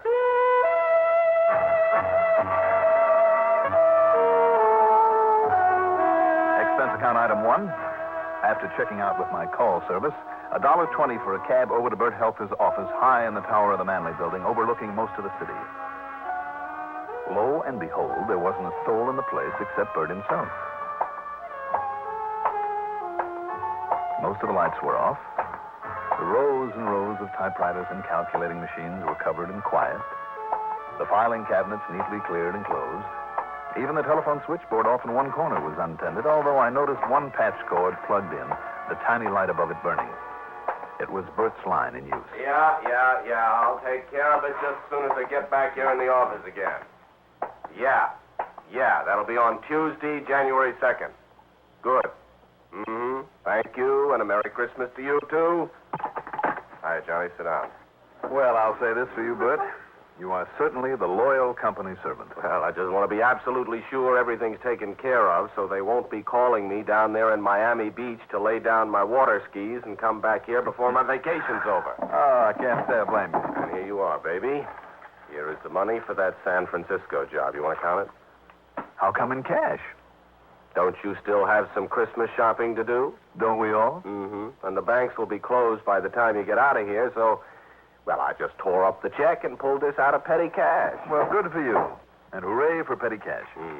I must say, though, there's nothing petty about the way you can run up an expense account. Oh, Bert. Only trouble is, with all this dough in hand, I'll probably go out and spend a lot more than I ought to. Oh, sure, on all that flock of gals you keep on the string. Jealous, Mr. Married Man? Sure I am. Only I'm not really. Don't you kid yourself, baby. One of these days you'll put on the halter, too. Fat chance. Now, here, if you'll just sign this receipt. There you are. Good. Oh, and here. I almost forgot. While you were on your way over, your telephone answering service called with this message. Oh? Yeah. Call Exmont 35770 immediately, urgent. Who is Exmont 35770? You don't know? No. Well, I'm afraid I do. Who? It's the home of a character by the name of Harvey L. Hallett. Harvey L. Oh, wait a minute. Any relation to the people who took over that little plant that I passed on the way over here? Hallett Industries? He is Hallett Industries. Oh? Yeah. Look. You can see the place out of this window. You see it over there? So? You know, I hate to admit it. One of the boys in the office sold him a lot of insurance when he took over that place about 6 months ago. Well, what's the matter with that? Oh, we've had a big headache with that account on the inventory insurance. How do you mean? Well, apparently they make a lot of electronic stuff over there, and a lot of it's kind of secret, I guess, kept under lock and key. And a lot of it's been reported stolen. 6 burglaries in the last 6 months, according to Mr. Harvey L. Hallett. And we've had to pay off through the nose. Why do you say according to Mr. Hallett that way? Because I wouldn't trust that character as far as you can throw this building. In other words, if I could, I'd just cancel out his policy, I think a lot of those losses he reported were phonies. If I'd had any sense, I would have called you in on him. Well, so long, Bertie. As a matter of fact, I wish you would look into it for us after I get back. After? Okay, but not now. All right, that's all right by me. I wonder why he's called me. Well, I'm afraid it was my fault. Why? How do you mean? Well, I'd kind of let your name slip out somewhere along the line, and yesterday Hallett called me, said he'd been thinking it over, asked me for your number, and, well, I gave it to him. I'm sorry, Johnny, I shouldn't have, especially since I want you to investigate him. So as for calling him back, if you don't want to, don't. If what you say about him is true, though, maybe I will. After the holidays. No. Right now. Oh, why? Bert, it's an old trick. And a corny one, but a lot of people still think it's pretty clever. Trick? The cover-up. A man kills somebody or he blows a safe or he tries an embezzlement, whatever. He's the one who calls in the cops. Or even tells them that he thinks it might happen. So that nobody will suspect him. Of course. I never thought of that. So, if what you say is true, if he is the kind of guy you seem to think he is, if he's back of his own burglaries on which he has collected a lot of nice insurance money... Oh, I'd bet on it. And if he's planning another such caper... Sure he is. Johnny... I think you've got something there. On the other hand, though, Bert, if he's clean, if he really does want to help... Oh, that I doubt. Let me have the phone. Look, why don't you wait till after the holidays? Nope. Okay, it's on your own head then. This is home telephone number, did you say? Yeah, the factory is a Weatherby number. Weatherby something.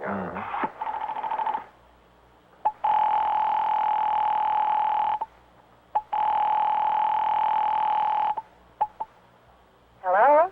Mr. Hallett, please. This is Mary Hallett, Mrs. Hallett. Is Mr. Hallett there? Well, he's terribly busy at the moment. May I ask who's calling, please? This is Johnny Dollar. Oh, Mr. Dollar, yes. He said he was very anxious to speak with you, but he's just about to leave for New York. Oh, just a minute. Here he is. Harvey, it's for you. Darling, I know, but it's Mr. Johnny Dollar. You said you want... Yes. Here, dear. Dollar, this is Harvey Hallett. Yes, Mr. Hallett. Merry Christmas and all that. And listen, I'm very anxious to see you and to talk to you. Well, whenever you I've find had some problems over at my electronics plant, but I have to leave now immediately. Well, if it's Can I good- call you on Tuesday? Oh, sure. On Tuesday morning at, say, about... Yes, I know, dear, I know. Dollar, I'm sorry, but I have to hang up. I'll call you on Tuesday. Well, look, Mr... Hello? Hello? Well, that's what I call a man in a hurry. Yeah, I could hear him. Something about going to New York, he said. Or, his wife did, anyway. Where does he live, Bert? Anywhere near that little plant of his? Are you kidding? With an Exmont number? No, he lives a mile, maybe a mile. Holy smoke. What's that? Or some kind of explosion, it sounded like. Johnny, look. Look out the window, right over there. Whew. Holy smoke is right. I see. That's going to be one big fire. Yeah. Don't you recognize that building, Johnny? Oh, you're right, Bert. Hallett Industries.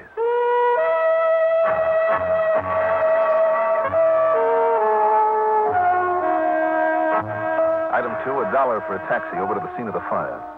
I'll say this, that fire must have really taken hold with a bang, and I don't mean because of the explosion we'd heard. It was a small building, not more than a couple of 100 feet square, and by the time I arrived, there were flames pouring out of every window. And smoke, thick black smoke. The fire department was already hard at work, and by the time I'd singled out Police Lieutenant Billy Harmon to get his opinion of it, things were fairly well under control.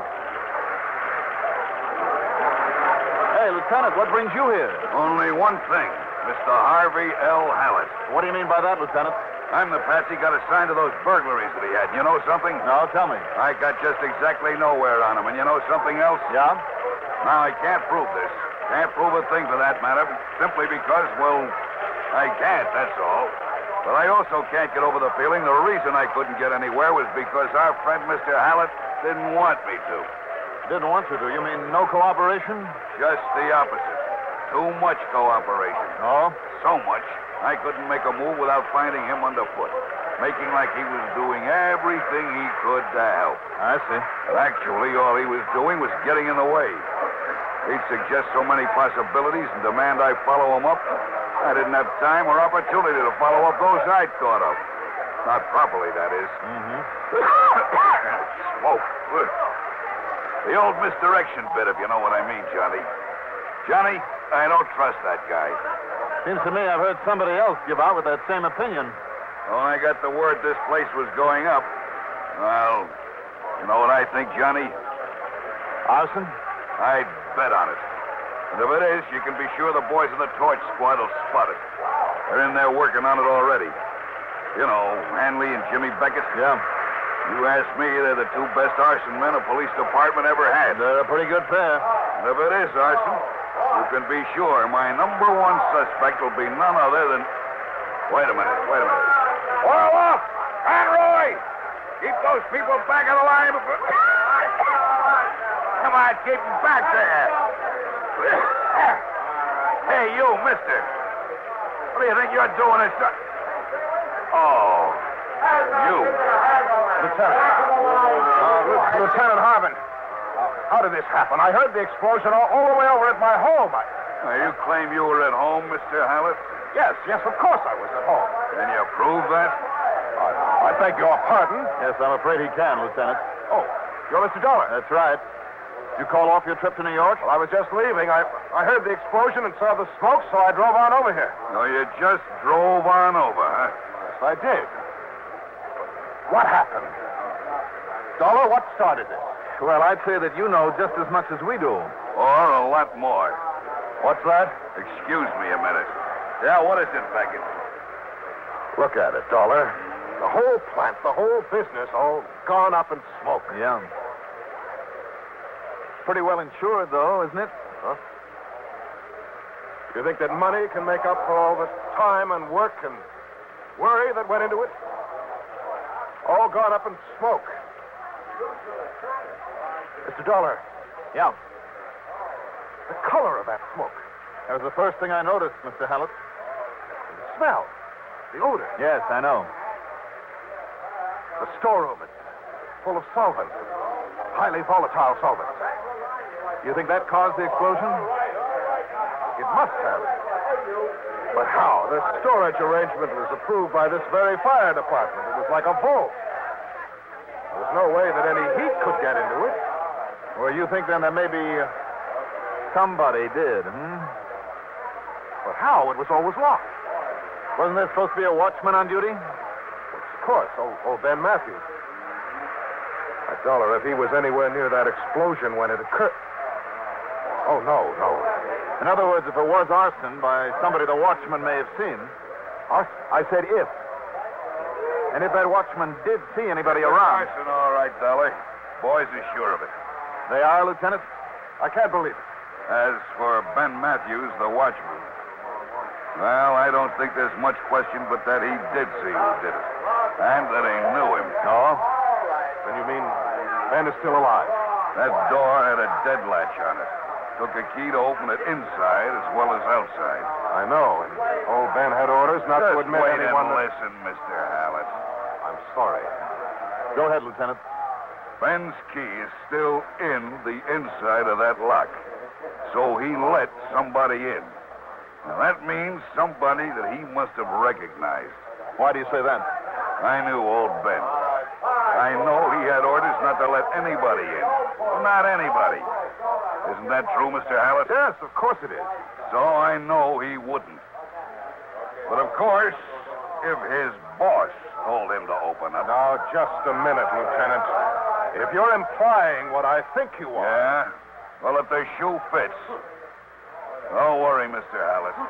You'll never be able to testify. Thanks to that bullet in his head. Good Lord. Breaks your heart, doesn't it? Yes, it does. You know something? Now, just a minute. Just 1 minute. Stop acting like a couple of angry kids. Lieutenant. Yeah, well? You say it was arson.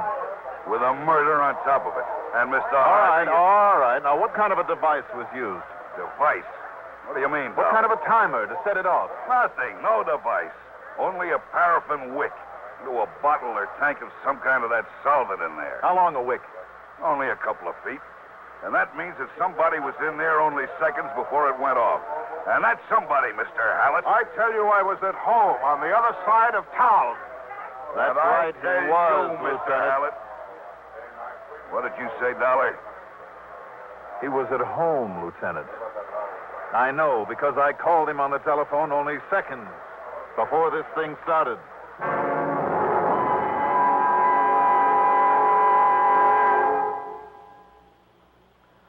This period between Thanksgiving and Christmas is a happy one as we busy ourselves with rounds of shopping and parties.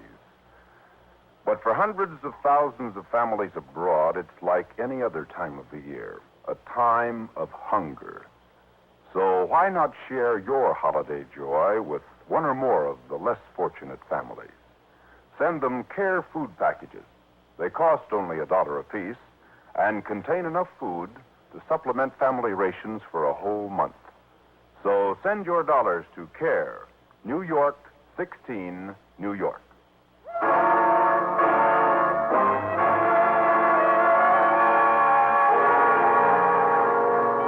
Item 3, 10 cents for a phone call to Mr. Jonathan Buckley at his home. Luck was with me. The Hallett Industries account was in Mr. Buckley's bank. But now, look here, Johnny. You know very well I can't tell you that. Such matters are completely confidential between a banker and his client. Even though arson is involved, Mr. Buckley? Even though, Johnny. And a murder? Murder? That's right. Well? What if I were simply to say that in spite of all the money originally transferred from his New York bank, that Hallett's financial condition is pretty bad. Oh? Would that be of any help, Johnny? It certainly would. Thanks.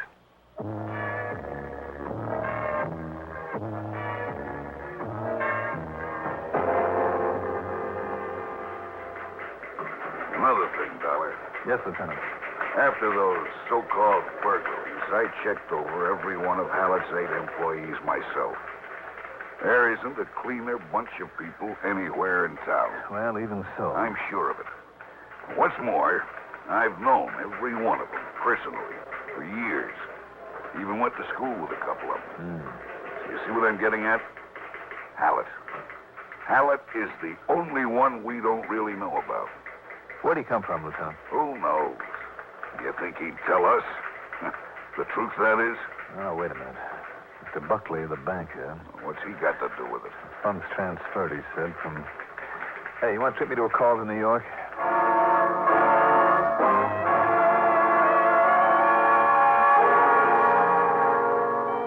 The phone call was to an old friend of mine, Lieutenant Randy Singer, Detective Division, 18th Precinct, New York Police Department. One of the best of his kind I've ever known. Okay, Johnny, let's have it. What sort of a jam do you expect me to get you out of this time? And what you doing down here in New York? I'm not. I'm up here in Hartford. Now, listen. Oh, I get it. You need an excuse to pad out that fancy expense account of yours, huh? To impress somebody. Randy. You're running up a phone bill. Randy. Oh, go ahead, Johnny. Talk it up. I'll make like I'm listening, and everybody will be happy. How are you, anyhow? Randy, will you listen to me? Yeah? Does the name Harvey L. Hallett mean anything to you? Harrison Peterson. What? You heard me. Oh, come on, make sense, will you? You think we don't keep track of the crooks we've had to deal with even after they've been chased out of our fair city? Of course we do. Randy. And Paul Paraffin Peterson, well, we couldn't get a thing on him, by the way. Randy, the man I'm interested in is Harvey L. Hallett. But we did make it pretty rough on him. We dubbed him Paraffin Pete because of his one and only method of starting a fire. And that's the name he took on after we showed him the way out of town. He and that doll of his, Mary. Only Ma would be a better word. The name, Randy? What? Oh, the one you said. Harvey L. Hallett? Yep. Used to be known in these parts as Paul Peterson. Paraffin Peterson. Okay, Randy, thank you. You hear it, Lieutenant? Sure did, Dollar. Looks like you were right. He's our man. Yeah, but you yourself are his alibi. I mean, if you were really talking to him on the phone the same time as that fire was set... Well, now, suddenly, I'm not so sure. Hallett Electronics, Well, maybe his product line includes something like... Come on, Lieutenant, we better get going. Yeah, where? Let's hope he hasn't got home from his fire yet.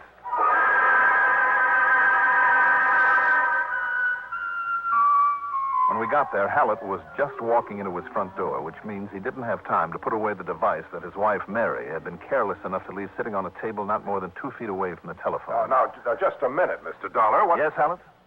You mind telling me why you two have burrowed your way in here this way? Lieutenant, will you please stop fooling around with our tape recorder until I find out what this is all about? If it's the music you want, I'll put on the radio. There's nothing on that tape but a lot of noise from a party we had. Dollar, I asked you a question. Are you ready, Lieutenant? All set. All right, I'll turn it on. Oh, just a minute. Hold it, Hallett. You pull that electric plug, and I just might pull this trigger. This is ridiculous. Well, we'll see. There's nothing on that tape, I tell you. There's nothing on it. Miss Harvey Hallett. Merry Christmas and all that, and listen now. I'm very anxious to see you and talk to you about some problems over at my electronics plant. But I have to leave now immediately. Well, I must... Can I call you on Tuesday? On Tuesday morning, to say about, Yes, I know, dear, I know. Dollar, I'm sorry, but I have to hang up. I'll call you on Tuesday. So, Johnny? That's right, Lieutenant. Pre-recorded here before he left to set the fire. So when I called in answer to his urgent message, all his wife had to do was hold the phone over next to this tape machine. No wonder I couldn't get a word in edgewise. Then, as soon as I hung up, she called him at the plant to go ahead. Any comment, Mr. Hallett?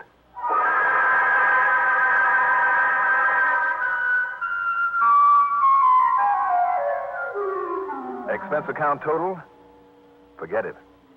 I'd rather take this time to wish you, all of you, wherever you are, a very Merry Christmas. And that's from the heart. Yours truly, Johnny Dollar.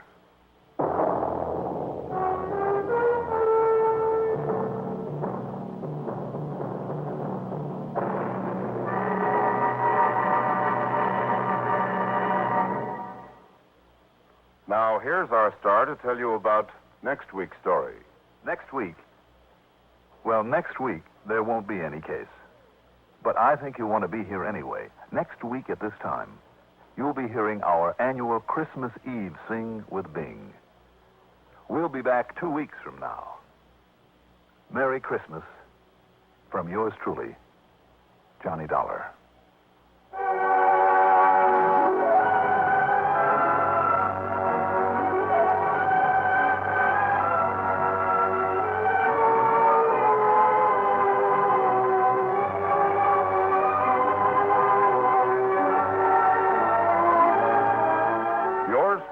Johnny Dollar is written by Jack Johnstone, produced and directed by Bruno Zerato Jr., music supervision by Ethel Huber.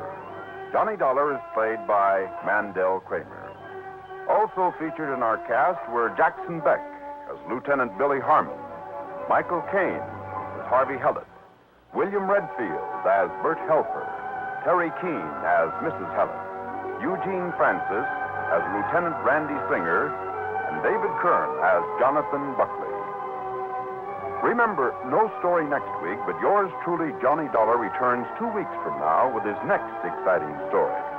At this time next week, by all means, plan to join Bing Crosby, Kathy Crosby, Edgar Bergen, Charlie McCarthy, Mortimer Snurd, the Norman Luboff Choir, and Paul Weston's Orchestra for the 7th annual Christmas Eve Sing with Bing. This is Pat Cannell speaking.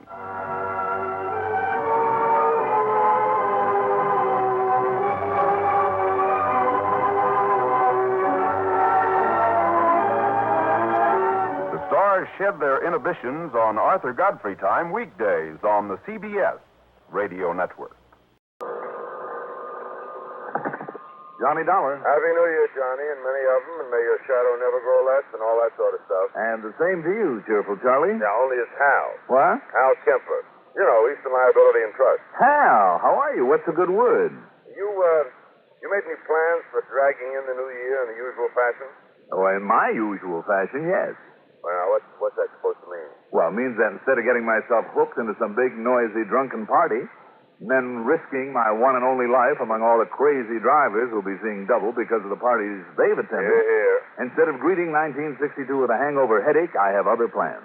Oh, yes, I forgot. That luscious little damsel you've been courting all these years, Betty Lewis. Well, that's just the trouble, Hal. So what's the deal, Johnny? Quiet little supper, just the two of you over at her place with a log crackling on the hearth and candles on the table, all that sort of stuff. Oh, I'm sorry, Hal. And at the stroke of midnight, a glass of sparkling champagne to match the sparkle of her lovely eyes. How am I doing? I guess right? Not quite. Betty's out in Ohio spending the holidays with her folks. Oh, well, good. What's good about it? It means you have no plans. So, Johnny, I'll tell you what you do. Sorry, Hal, but I'm going to be sensible, stay right here, have me a quiet little drink, listen to all the celebrations on the radio, get a good night's sleep, and start the new year cool, calm, and hope I can make a good one of it. Well, now, before you settle down, Johnny, how's about coming over here to my house for a few minutes? Hal, I'm sorry. No, I want you to meet and talk to Dr. Albert Begley is all. Dr. Begley? The heart man? The heart man. Why? Because of something he's just told me about one of his patients, who happens to be an important client of ours, a wealthy old widow by the name of Mrs. Nancy Cunningham. What about her?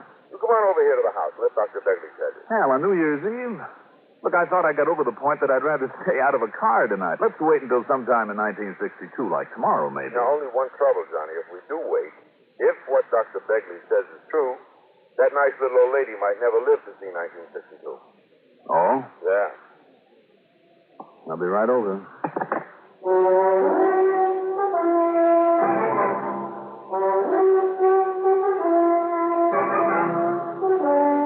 CBS Radio Network brings you Mandel Kramer in the exciting adventures of the man with the action-packed expense account. America's fabulous freelance insurance investigator, yours truly, Johnny Dollar.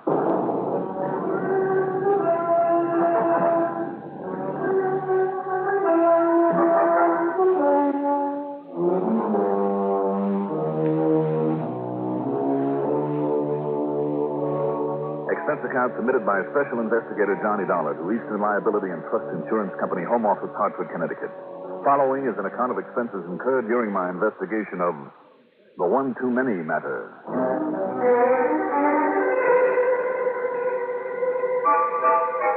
Expense account item 1, $480 for a tank full of gas from my car. Then, for 2 solid miles, I had to duck and dodge a flock of the darn fool drivers who'd already started to celebrate, and far too many of them might end up on a slab in the morgue. When I got to Hal Kemper's house, I could see that he and his pretty wife Doris were planning the quiet kind of evening that I'd have been able to have had with Betty Lewis if she'd stayed in town. Hal immediately swung me into the den where Dr. Albert Begley was waiting. He was a short, stocky, gray-haired, clear-eyed man of about 60, I'd say, with that rare combination of gentleness, kindliness, and quiet efficiency that makes for a good family doctor. Glad to know you, Mr. Dollar. Dr. Begley? And I'm particularly glad that Kemper here was able to get hold of you on short notice. Well, what I'm glad about is that Johnny had no plans for tonight, so there's nothing to keep him from going right on over there. Yeah. Now, just wait 1 minute. Go on over where? Have I walked myself into some kind of a trap that you two innocent-looking connivers have set for me? Yes, I think that's just about it. But believe me, quite necessary. Well, Happy New Year to me. I hope it will be. Now, I believe Hal mentioned Mrs. Nancy Cunningham, too. That's right, Doctor, he did. Well, after Mr. Cunningham died, leaving her fairly well provided for, by the way. So I understand. Well, considering her heart condition, she did what I think was a very sensible thing. Moved into a little 1-story, 3-bedroom home that she can care for all by herself without any danger of overdoing it. Mm-hmm. It's over on the western edge of town, just north of Homestead Avenue. Now, here I've written down the address for you. Doctor, you said a heart condition. Just how serious? Mr. Dollar, yesterday I would have told you that Nancy Cunningham would live on for, 5, 6, 7, perhaps as many as 10 more happy years. But now, after what I learned from her this afternoon, well, I suggest that you go on over to see her right away. Well, may I ask why, sir? Well, because of 2 people who will arrive there sometime tonight. Presumably just to give her a little company during this holiday season. Oh? And who are they? Her only living relatives, 2 nephews, Donald Kingman and Walter Baird. They're the last of the line, Mr. Dollar, and therefore Mrs. Cunningham's heirs to both her estate and, I understand, a considerable amount of insurance. Considerable is right, Johnny. Now, I've telephoned Mrs. Cunningham that you're on your way, and she'll put you up there just as long as necessary. Well, how long is that supposed to be? As long as those 2 nephews are with her. After that, we'll see. Well, now, Dr. Begley, just 1 minute. Yes, yes.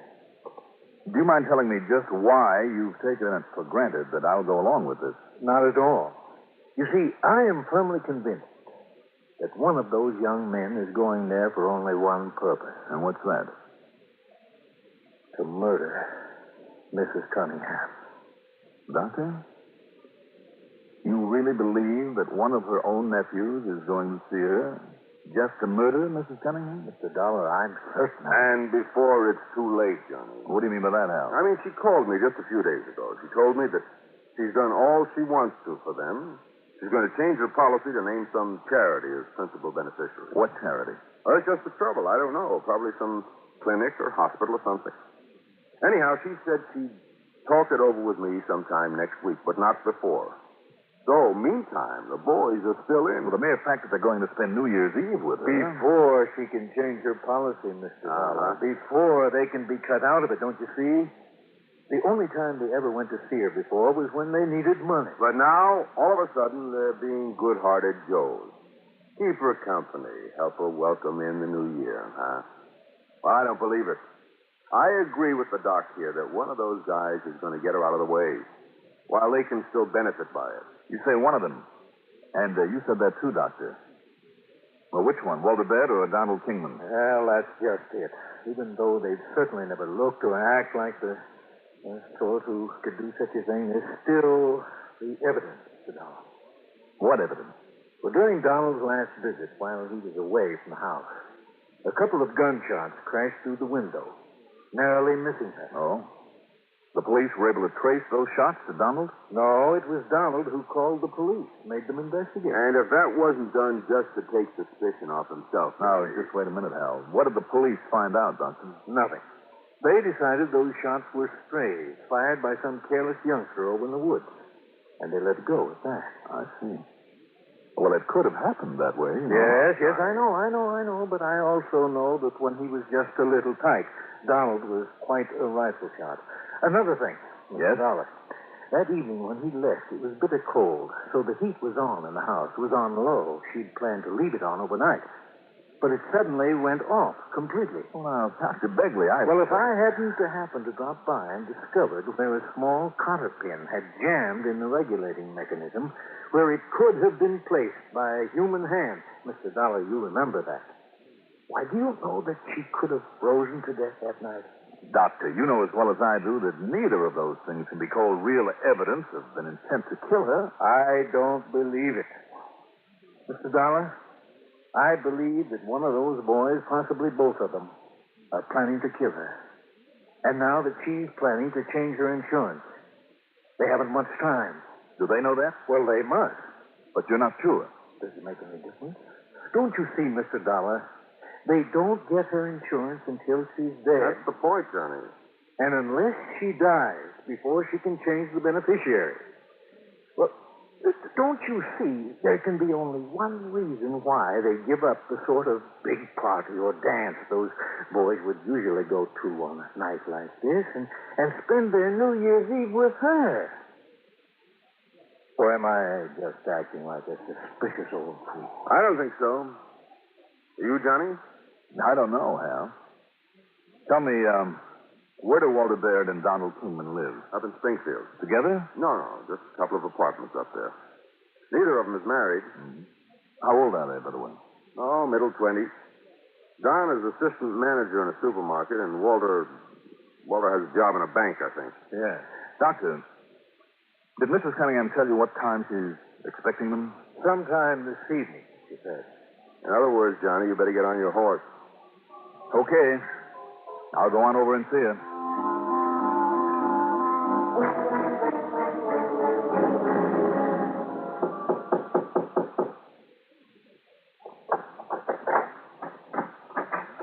Yeah? Oh. Well, you must be either Donald Kingman or Walter Baird. Don Kingman. Are you Mr. Johnny Dollar? That's right. Well, Happy New Year, and come in, Mr. Dollar. Thank you. Old Doc Begley phoned out Nancy just a little while ago and said you'd be here. Oh? And I say good, the more the merrier. Come on to meet my cousin, Walter Baird. Walter, this is Mr. Johnny Dollar, and you know who he is. I certainly do. Well, Walter. That's right, Mr. Dollar. Happy New Year. You too. Who is it, boy? Mr. Johnny Dollar, Aunt Nancy. Oh, good. Please excuse me, Mr. Dollar, but I'm still dressing for our little party. Oh, surely, Mrs. Cunningham. I didn't realize how late it was. Well, at my age, it takes a bit longer to get ready than it used to. Well, that's perfectly all right. I'll be with you in just a few minutes. Well, sit down, Mr. Dollar. Make yourself comfortable. Sure. Well, my goodness. Looks like you're planning a real evening of it. And with no pain. I picked up all this food and plates, silverware, glasses, even the tablecloth and napkins from one of those catering places on the way in. Mm-hmm. Even that portable bar. See it over there in the corner? Mm-hmm. Tomorrow morning they send a man around to pick it all up, and we won't even have to wash the dishes. Good work, Don. Pour the gentleman a drink, Walt. Sure, don't know why not. And while you're at it, pour me one, too, and one for yourself. The glasses are all set out. Better said than done. What'll it be, Mr. Dollar? Oh, scotch and soda will be fine, but a light one, huh? Right you are. Should have picked up a white over here. Well, I wonder why Aunt Nancy never told us that she knows you, Mr. Dollar. Hmm? She's been keeping things from us. Oh, has she? Well, that's about the only thing she has kept from us, I'll say that. Well, what do you mean, Walter? I'll tell you what he means, and I mean it, too. It finally got through these thick skulls of ours that it's high time we started making up for all that Aunt Nancy's done for us over the years. Oh? Yes, sir. My folks died when I was only a kid, and then later Walter's parents were killed in a smash-up. Well, if it hadn't been for Aunt Nancy, I don't know what we would have done. Here we are. Happy days. And many of them. Go. The point is, we finally came to our senses, and this little celebration tonight, well, it's only going to be the beginning. Amen. Yeah, I'm afraid that repayment of our debt to her is long overdue, and that... Hold the phone. What's the matter? 9 p.m. already. On the nose. Why? Walter, did you put the champagne on ice? No, I thought... Oh, son of a gun. Oh, now, don't tell me. I'm afraid so. The champagne's the one thing we forgot. As far as I'm concerned, Don't give it a second thought. There's a liquor store about 10 blocks up the street. I've got my little blue coupe out front, so I'll be back there with a couple of bottles by the time you can whistle Dixie.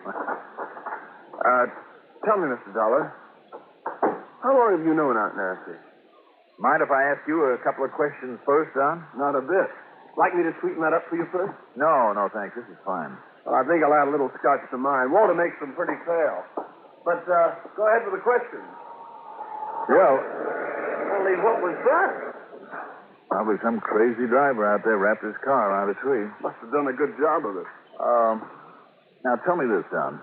Maybe I can anticipate a couple of your questions. No? Like, did Walter and I know Aunt Nancy was considering changing her insurance to cut us off? Well, did you? Frankly, Mr. Dollar, the answer is yes. Oh, is it? And, is that the reason you have suddenly decided to be nice to her? One of them. To be perfectly honest about it, yes. At least, it was. Not anymore, though. You better explain that. She changed her mind tonight. Yesterday, as a matter of fact, but she told us about it tonight. Well, then you will get the insurance. Yes, we're still in. Instead of wiping us out and giving it to some heart foundation or going ahead with that sanitarium, she was going to build for old... Don, what's the matter? I don't know. No, I feel it too. This drink, I can't... I know.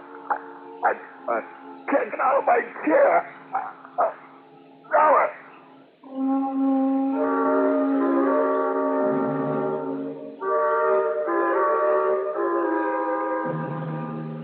All of a sudden, the world turned completely black.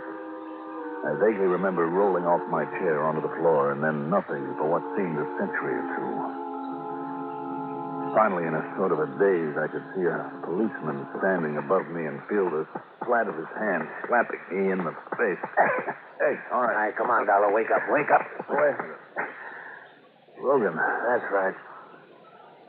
Bill Rogan. Only it's Sergeant Rogan to you. Huh? Yeah. Another snort of this brandy. Now, what do you know about this, Dollar? About what?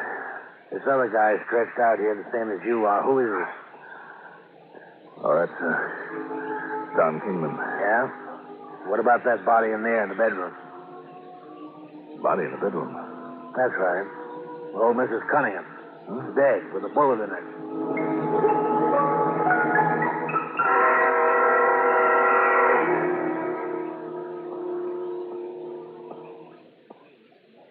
Special memo to football fans. Tomorrow's thrilling Cotton Bowl game between the Mississippi Rebels and the Texas Longhorns will be a CBS Radio Network special on most of these stations.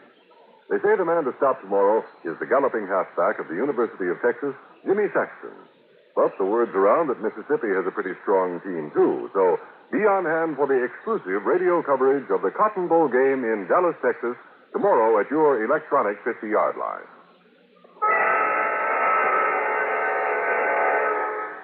Rogan, you said that Mrs. Cunningham has been murdered? A 22 bullet right in the head. Good Lord. One of the other boys was up the street looking into a car crash. He heard the shot, radioed for me to get over here, and I busted my way in, and,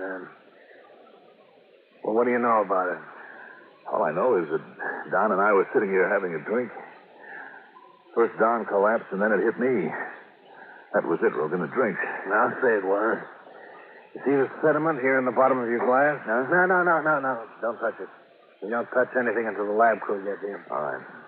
And there's more of that sediment in his glass sitting there on the table besides where he keeled over. You see this little envelope I found on the shelf under the bar? It's an morphine. Yeah. Looks like your and his drink were loaded with it. I couldn't even rouse him. Even this full glass over here has some in it. That's Walter's glass, and he didn't drink any. So that was it. Yeah? What was? Walter poured the drinks. Then, without touching his own, he left on an errand, or so he said. But instead, you mean, this Walter, whoever he is, came back here, killed the old lady?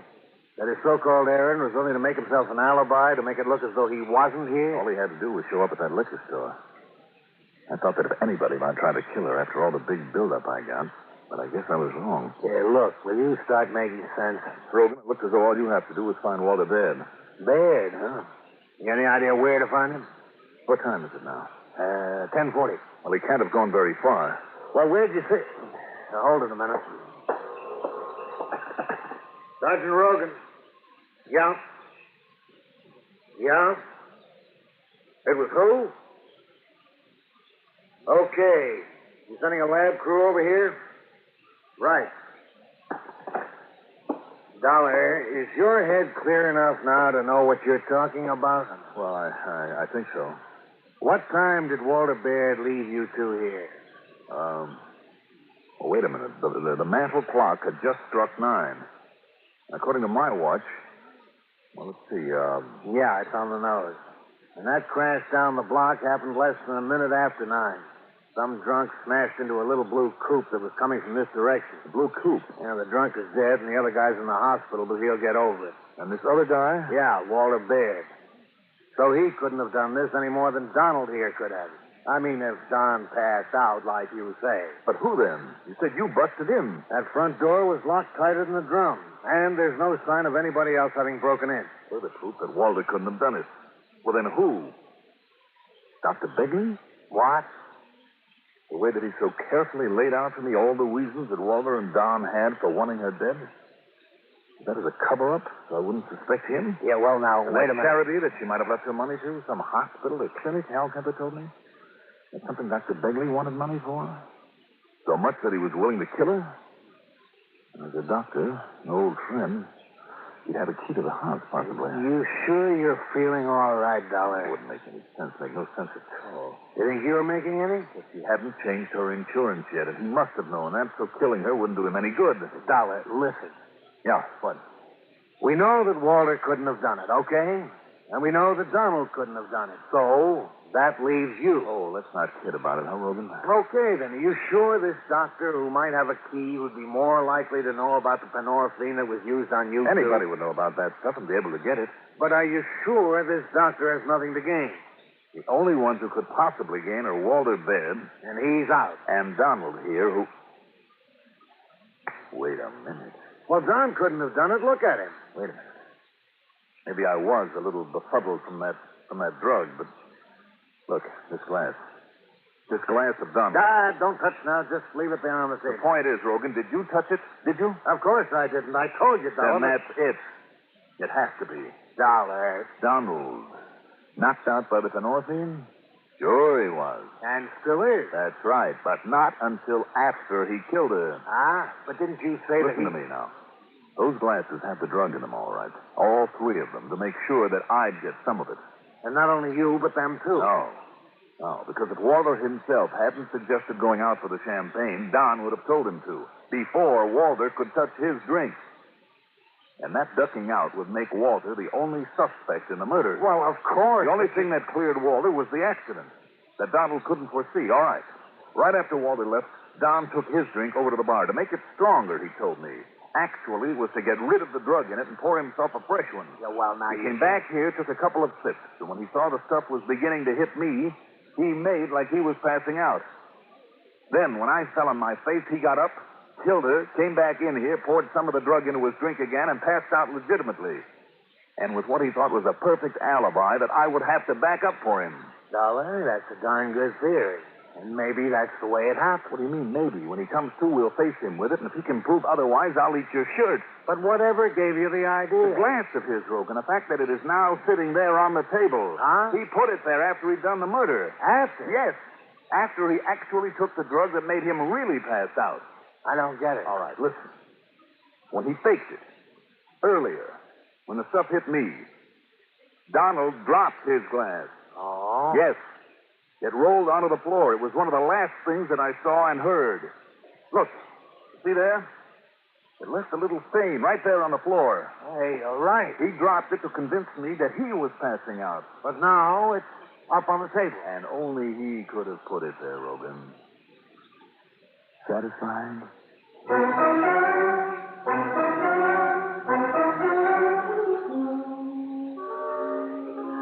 When he came to, and we told him how he'd worked it, how he'd made the mistake of setting the glass back on the table, told him we made a paraffin test of his hand to prove our point.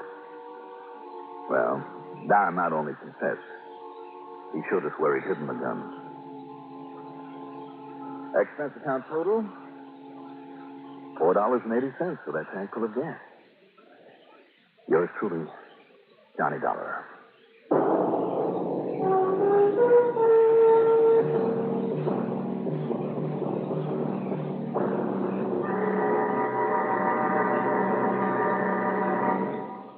Now, here is our star to tell you about next week's story.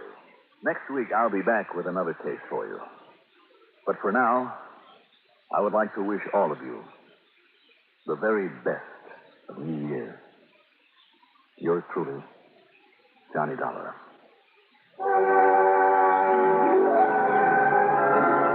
Yours truly, Johnny Dollar, is written by Jack Johnstone, produced and directed by Bruno Zerato Jr., music supervision by Ethel Huber. Johnny Dollar is played by Mandel Kramer. Also featured in our cast were Lawson Zerby as Dr. Begley, Alan Manson as Donald Kingman, Nat Poland as Hal Kemper, Robert Dryden as Sergeant Rogan, Doug Parkhurst as Walter Baird, and Ethel Everett as Nancy Cunningham. Be sure to join us next week, same time, same station, for another exciting story of yours truly, Johnny Dollar. This is Art Hannon. Johnny Dollar. This is Harvey Weller at Tri-Eastern Indemnity Associates here in New York. I think I know what you're calling about, Mr. Weller. You do? Little matter of $100,000 in diamonds that disappeared from McDilby's jewelry outfit down your way. Yes. Just got the word over the radio. Well, tell me, are you free to work on it? Have you thought of what my commission on that stuff will be if I manage to recover it for you? No, I hadn't, but now let me see. All right, you figure it out while I grab a plane.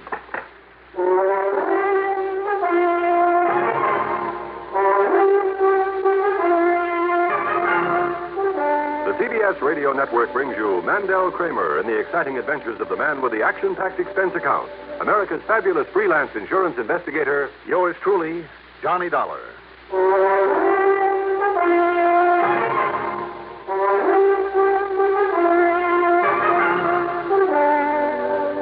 Expense account submitted by Special Investigator Johnny Dollar to Tri-Eastern Indemnity Associates, New York City office. Following is an account of expenses incurred during my investigation of the hot chocolates matter. Expense account item 1, $16.45. Taxi to Bradley Field and a plane to New York's Idlewild. Item 2, $5.20 for a cab to McDilby's House of Jewels on Madison near 57th. A sign on the door said closed, so I walked in and joined a sad-faced mob of clerks and cops. Now, just a minute, mister. Didn't you see that sign? Johnny! Hi, Randy.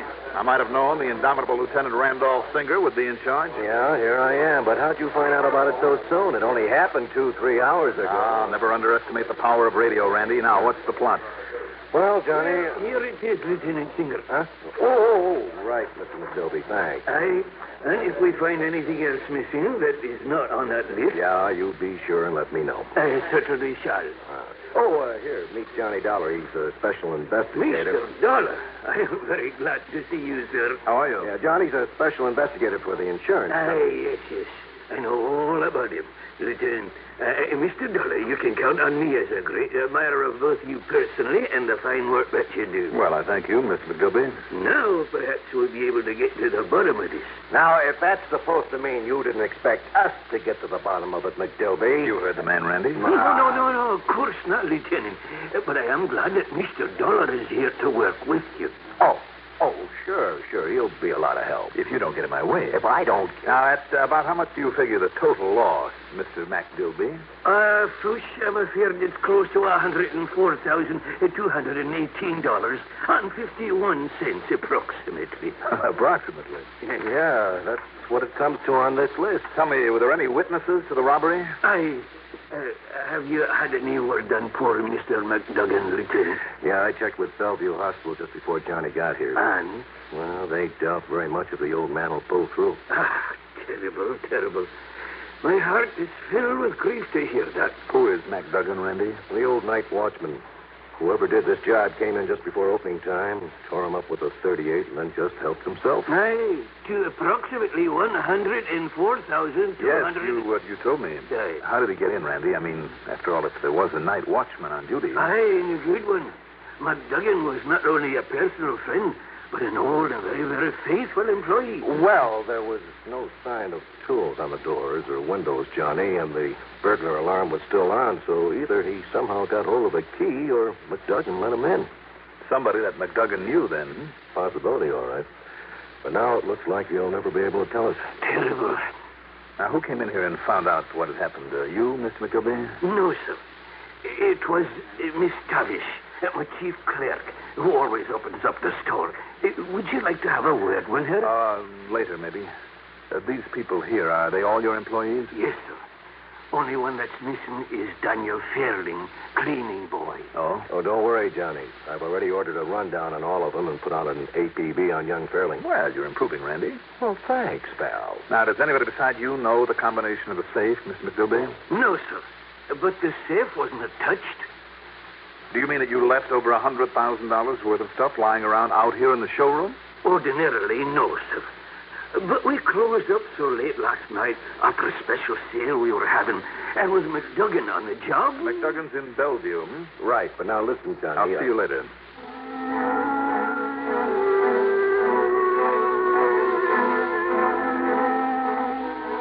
Item 3, $1 even for a cab to Bellevue Hospital. As I stepped off the elevator at the 4th floor and sounded toward the door of McDuggan's room, a familiar young policeman was trying to hail a pretty young nurse at the other end of the corridor who misunderstood his intentions and was pointedly ignoring him. Oh, no, listen, baby. I'm not trying to make a pass, honest. I'm busy, Buster. Look, I only want you to... Oh, Dollar. Listen, am I glad to see you? Hi, Rogan. What's the trouble? Listen, the doc just left and he says McDuggan's got himself conscious again. Oh? Yeah. Only for a little while, see, though. Still a couple of minutes, maybe. No big curtains for him. Just about gone. Have you notified Lieutenant Singer? Oh, no. He gave me orders to stay right here. When I tried to call that nurse, she thought, she thought that maybe, Sure. Look, Rogan, I'll tell you what we'll do. Yeah? You go down to the 1st floor to the main desk. There's a telephone there. I'll keep an eye on this room while you call the lieutenant and tell him to get over here. Yeah, good. Well, there ain't any phones on this floor? Well, the stairway's over there at the far end of the corridor. You won't have to wait for an elevator. Yeah. Oh, okay, Dollar. Thanks a lot. Now, let's see.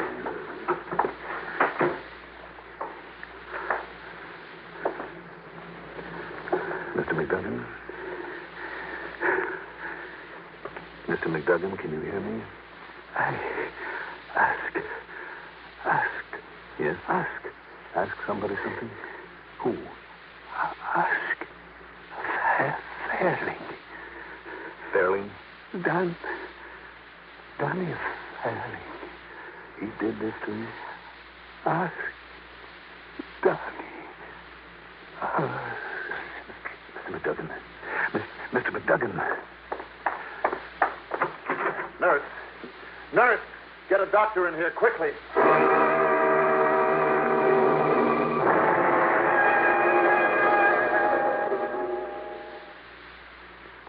This ever happened to you? You're driving down a long highway or working late, and then monotony makes you feel drowsy. Perk up with No-Dose. No-Dose keeps you alert with the same safe refresher found in coffee. Yet No-Dose is faster, handier, more reliable. Absolutely not habit-forming. The safe way to stay alert without harmful sounding. No-Dose.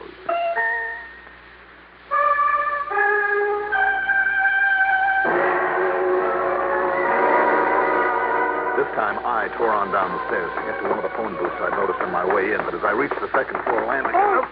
Oh, why don't you watch? Oh, Dollar. Listen, Rogan, did you get Randy Singer? Yeah.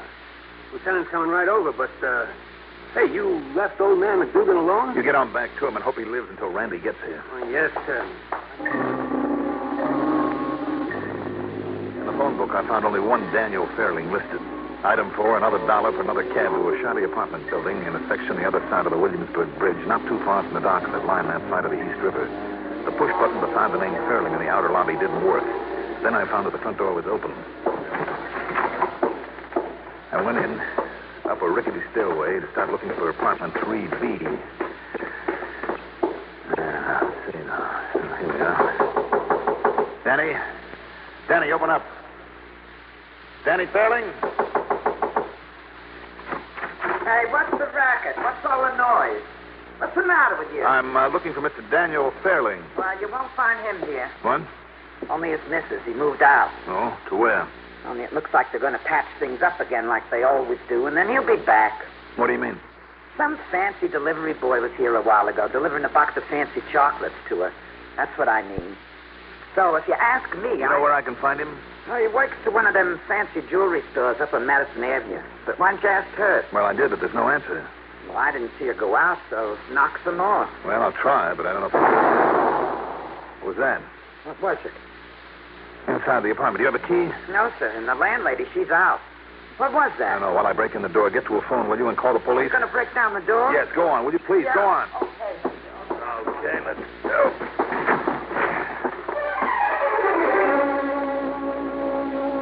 It wasn't pretty. The bomb had been inside the box of candy. It had gone off, and the Fairling woman had opened it, plastering walls, ceiling, and floor with bits of chocolate. As for Mrs. Fairling, young or old, beautiful or homely, nobody can tell now. Okay. I called the cops, mister, and they're coming right over. All right, good. Will you stay here until they arrive? Yeah, but did you find out what the... Oh, no. Oh. She was such a pretty one, too.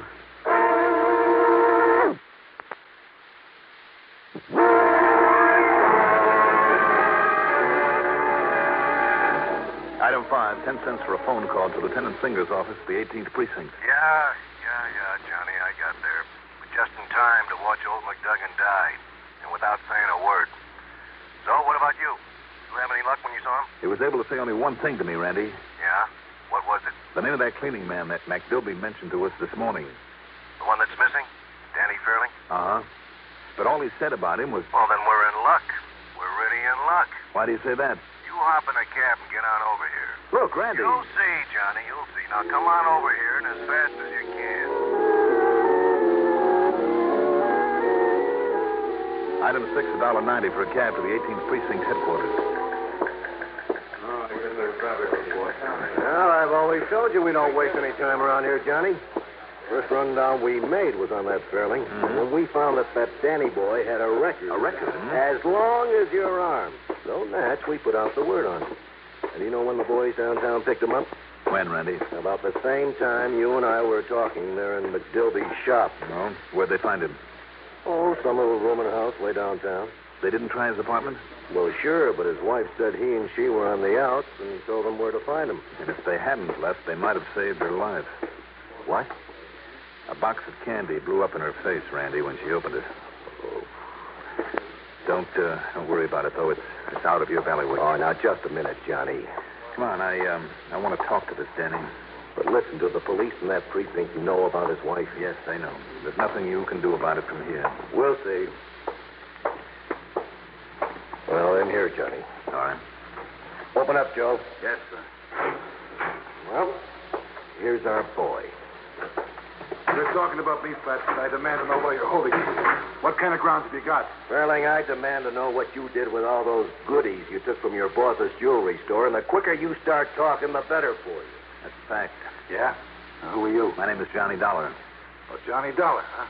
The big insurance eye. Well, if you think I made that heist, you're just as dumb as the cops. I'd like to see them prove it. I'd like to see them prove anything on me. Now, when are you going to let me out of this stinking place? It'll take the best lawyer in town to get you out of here, Fairling. Now, don't you worry, Dad. Don't you worry about that.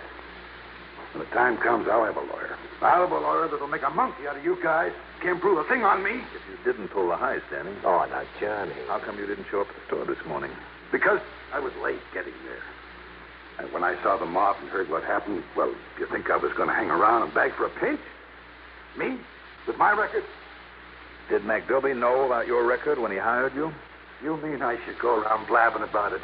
Oh, you're real cute, Dollar. Danny. Now, look. I'm fed up to here with you guys. Why don't you leave me alone, huh?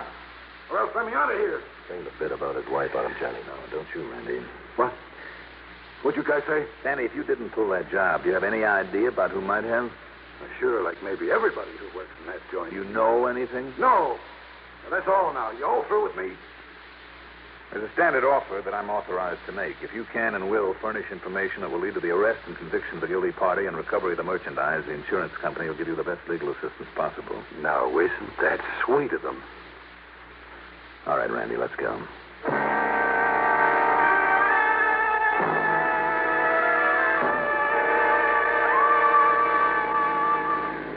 So that's the picture, Randy. Okay, Johnny, but the boys from that precinct are going to want to be asking him a lot of questions about it. Well, just don't let them know that you have him yet. Not until I have time to check this a little bit more. Yeah? Why? Because if Danny is guilty of that robbery... And the murder. Of the robbery, and maybe the shock of finding out about his wife will open him up if it's used at the right time. Which is when? Let me worry about that, Randy. Meantime, we'll be finding out if your boys have uncovered anything new back at the shop. Johnny. Yep. Are you holding back something on me? Like what?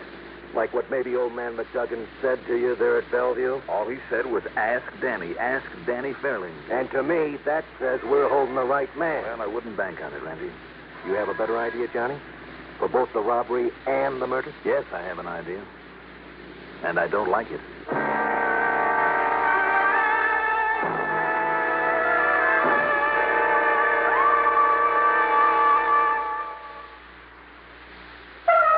Treat your taste kindly with Kent.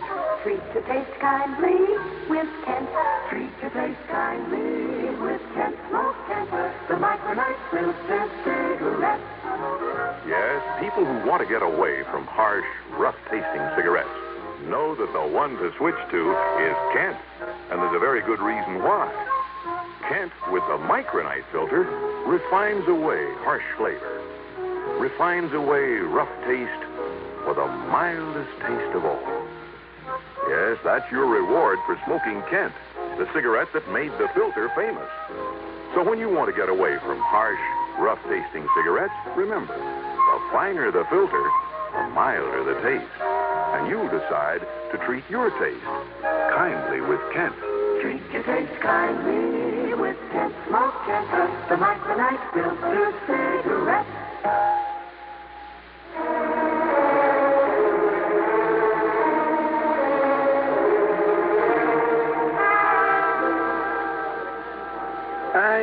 We finished the recheck, Mr. Dollar, and my loss is just exactly as I stated to you previously. Is it permissible to open up now for what little is left of the day's business? Well, I don't see why not. Let's wait a little, Randy. A couple of things I'd like to check on. Oh, now, Johnny, you know that my boys have covered everything. Do you have any notions, Mr. Dollar? Yeah, we sure have. That cleaning boy of yours, Danny Fairling. Young Danny? Do you think like this? Young Danny. Oh, fush, no, I can't believe it. And that ain't all he did. Oh, but he couldn't. And yet, perhaps. What do you mean, perhaps? That crook and killer now has a record a mile long. Aye. Then perhaps it was Danny. But can you prove it against him? It might be a little harder to prove than the lieutenant thinks. You mind if I look around a little? Oh, I'll be glad to show you anything and everything. Well, there's no point in taking your time if you're getting ready to open up again. No, he's perfectly all right. Miss, perhaps you can help me. Yes, sir? Miss Tavish, this is Mr. Johnny Dollar. How do you do, Mr. Dollar? You'll be kind enough to show him anything that he likes? That'll be a pleasure, Mr. Dollar. All right. Then let's get to work.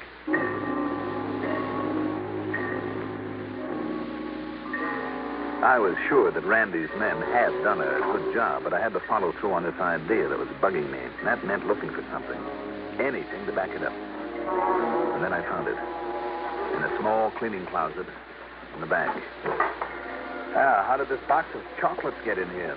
Oh, well, you know, chocolates were young Danny's weakness, Mr. Dollar. They were? He simply loved to nibble on chocolate candies all day long.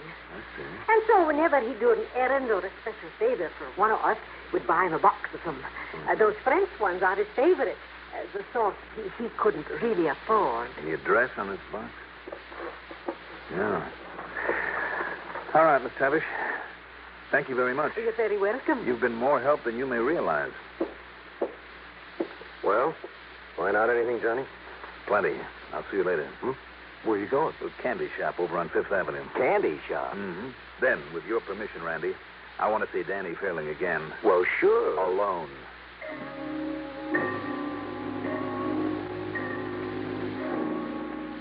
Mais oui, monsieur. We did deliver a box of our excellent chocolates to that address this morning.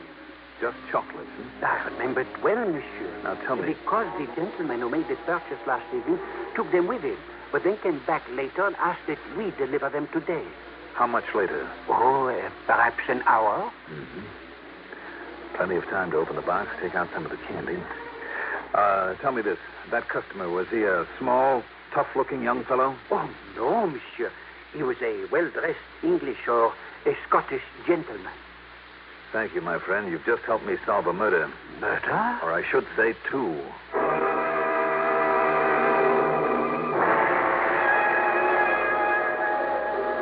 Okay, Danny, you can say you don't know all you like.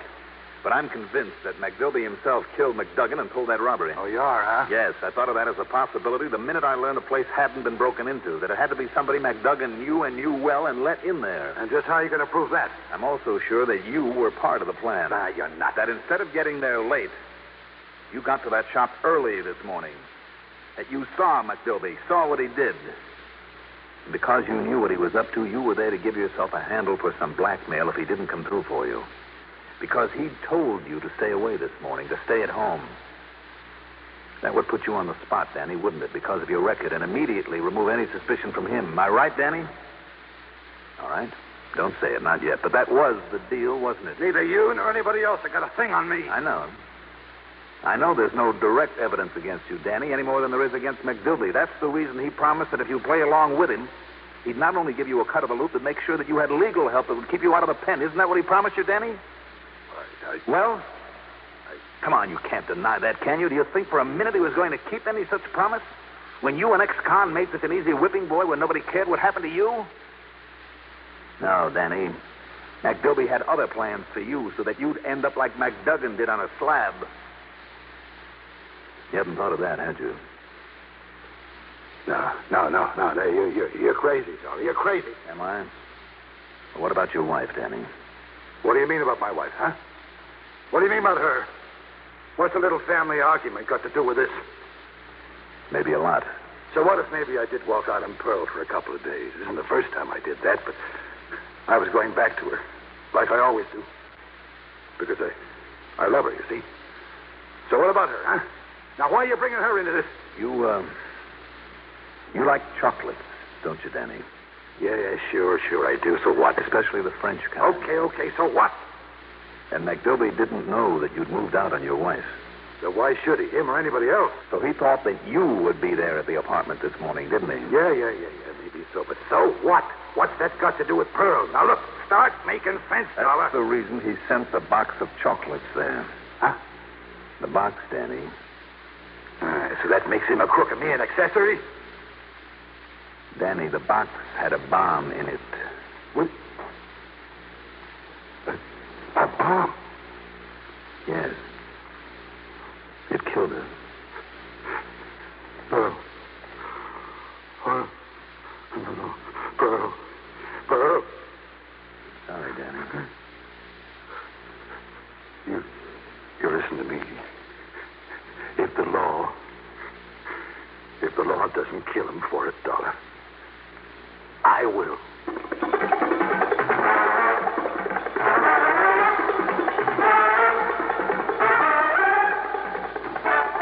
Don't worry, the law will take care of McGilby. And Danny, his term will be a short one because of his testimony. And my testimony. Expense account total, including the ride back to Hartford, $49.35. And don't forget the commission. Yours truly, Johnny Dollar.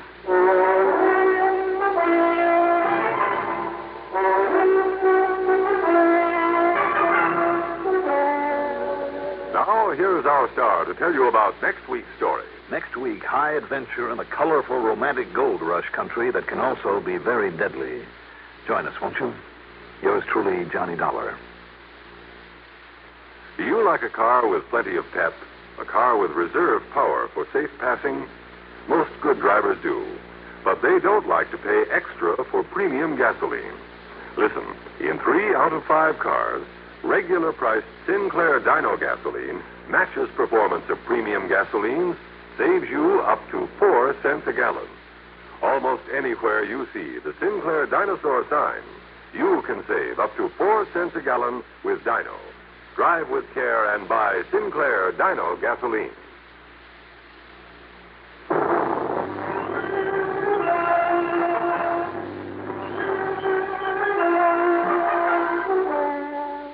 Yours truly, Johnny Dollar, is written by Jack Johnstone, produced and directed by Fred Hendrickson. Johnny Dollar is played by Mandel Kramer. Also featured in our cast were Jackson Beck, Sam Gray, Gil Mack, Bill Lipton, Guy Rep, Betty Gard, Ivor Francis, and Vicky Bola. Music supervision by Eugene Sine. Sound patterns by Walter Otto. Technical supervision, Mike Schotzker. Be sure to join us next week, same time, same station, for another exciting story of yours truly, Johnny Dollar. Art Hanna speaking. Keep in instant touch with world events through this Net Alert station of the CBS Radio Network. Johnny Dollar. Fred Larkin, Johnny, at New Jersey Fire and Casualty. Fred. I hope I didn't get you out of bed. Well, you certainly did, but don't give it a second thought. How are you, Freddie? Pretty good. How are things in the grand old historical city of Trenton? Here in Trenton, fine. A little farther south, though, I'm not so sure. Like where, for instance? Like just outside of a little town called Woodbine. Remember it? Woodbine? Yeah, you handled a case for us down there 3 or 4 years ago. Oh, sure, I remember. Some crook with a mattress factory pulled the old stunt of billing his clients more than they actually paid for the stuff he sold them. Right. Not knowing about that little trick, we'd give them insurance for the amount shown on those phony bills. Double what they paid. And when something happened to the merchandise... Sure, they collected twice as much from us as they were entitled to. Real nice people down there. Well, what goes this time? A couple of fires. Oh? Arson? That's what I hope you can find out. Any reason for suspicion? Yes, I think so. Like what? Well, why don't you run on down here and let me tell you all? And, Johnny... Yeah? If what I think is going on, if you can put a stop to it before we have to pay for any more losses, well, you can figure on not only your expense account, but a nice big fat commission to boot. Freddie, you speak the language I love to hear. I'm on the way.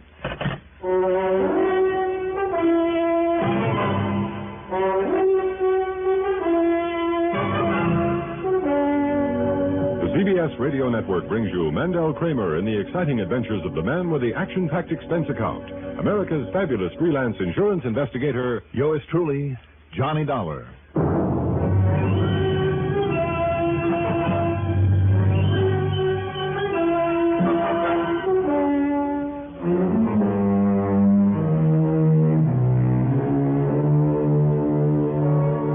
Account submitted by Special Investigator Johnny Dollar to the New Jersey Fire and Casualty Insurance Company, Home Office, Trenton, New Jersey. Following is an account of expenses incurred during my investigation of the terrible torch matter.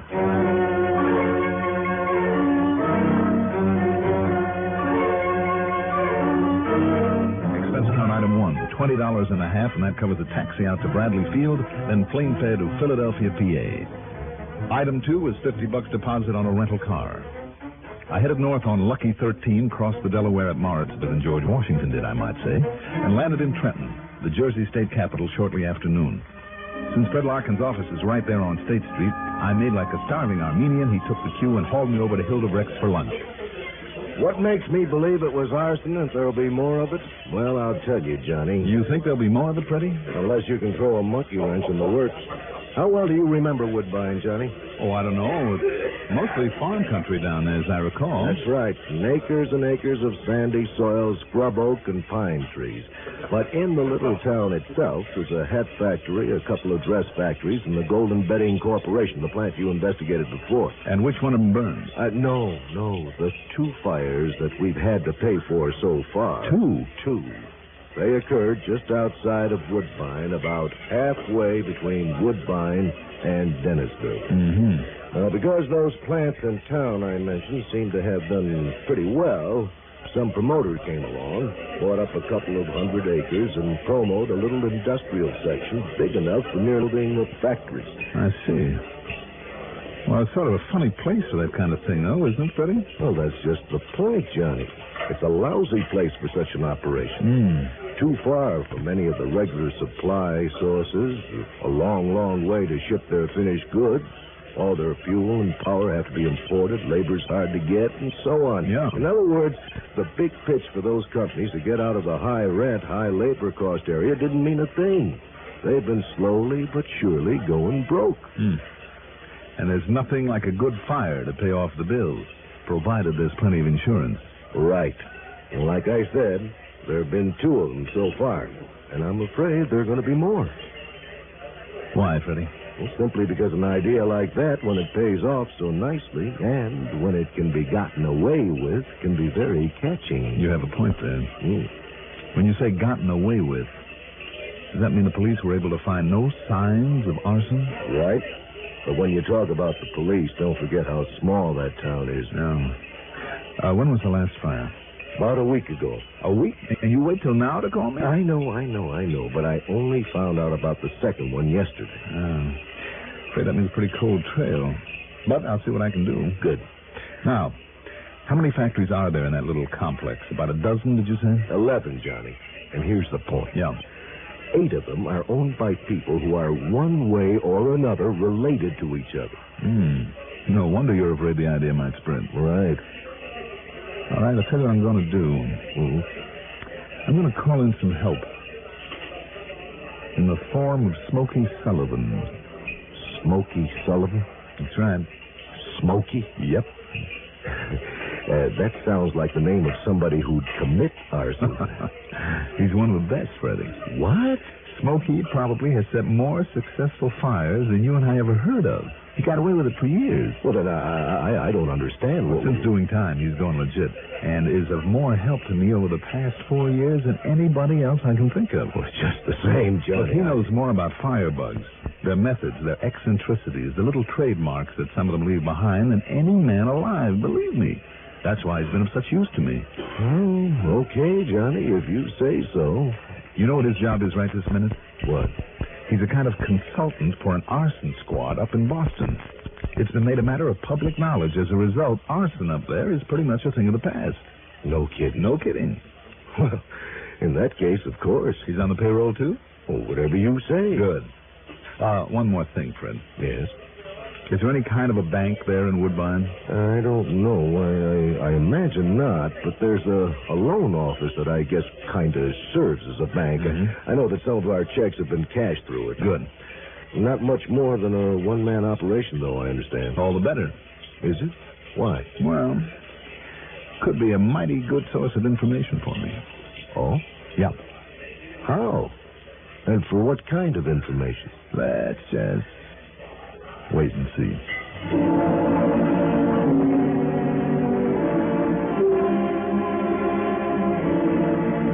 Item 3 is a total of $41.40. Covers a long-winded phone call to Boston, then Smokey Sullivan's plane fare, and finally dinner and hotel accommodations for the 2 of us there in Trenton. Yeah, but, Johnny, working that racket down there in South Jersey in such a little one-horse town like that? Well, why not, Smokey?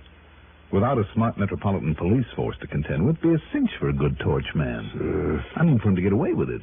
And certainly a whole string of factories, no matter how small, could promise enough loot to make it worthwhile for him.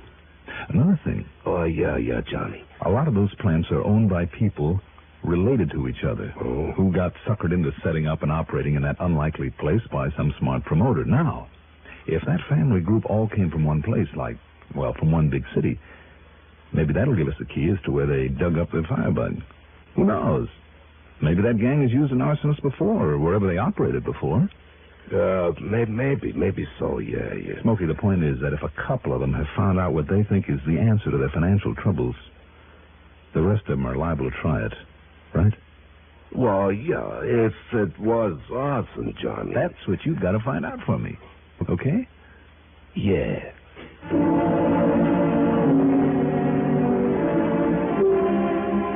Early the next morning in my rental car, we headed south through what's known as the Piney Country, passing towns with such colorful names as Mount Holly, Indian Mills, through Hamilton, Mays Landing, and Tuckahoe.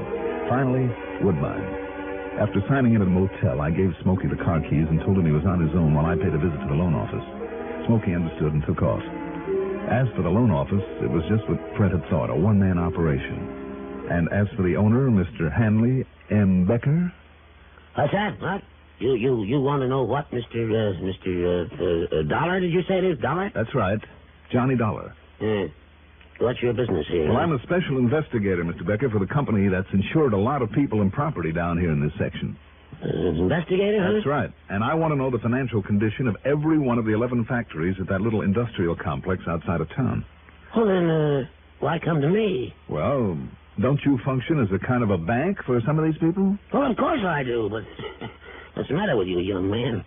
Don't you realize that anything like that is completely confidential? Is nobody's business but the banks and the companies?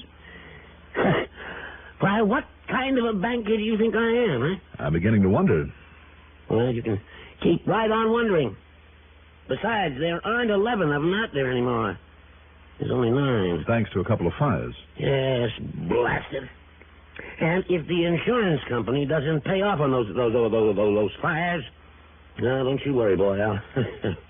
I'll collect on those loans somehow. Then you have loaned those factory owners quite a bit of money, hmm? Well, of course I have. Of course I tell you it's none of your business. Well, I think it is. Well, you just tell that insurance company of yours to pay off on those losses, so I can get back my money on the two that burned down. Even if those fires were set? Yes, even if they well.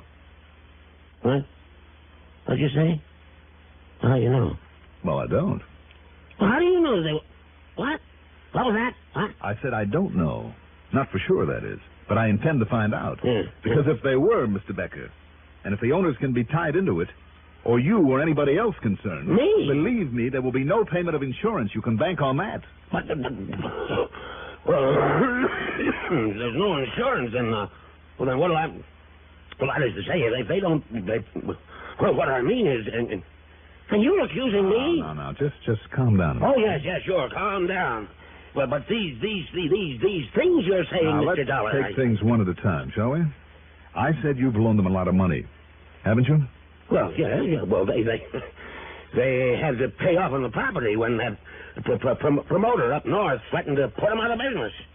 And what about the workers, the help? They had to build a lot of living accommodations for them, didn't they? Well, did they? From what I understand, Mr. Becker... Yes. You're right. There are no workers anymore. Well, that is, there's not enough workers to speak of. You mean they're out of business? Oh, yes, practically.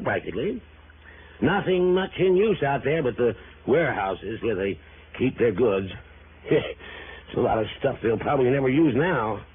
But if they don't pay off on their loans, well, I'll just have to take over and get what I can for those plants.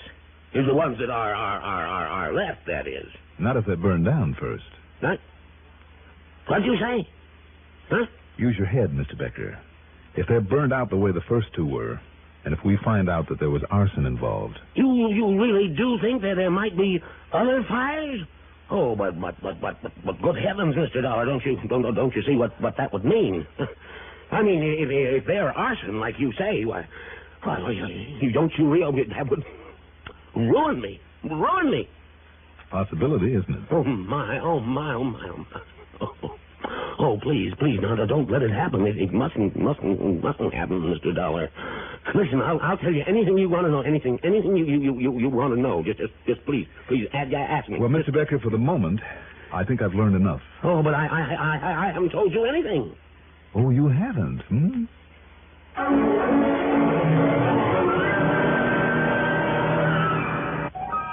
I went back to the motel and waited for Smokey to come in with a report on what he'd learned at the scene of the two fires. Noon came, and I went out for a bite of lunch.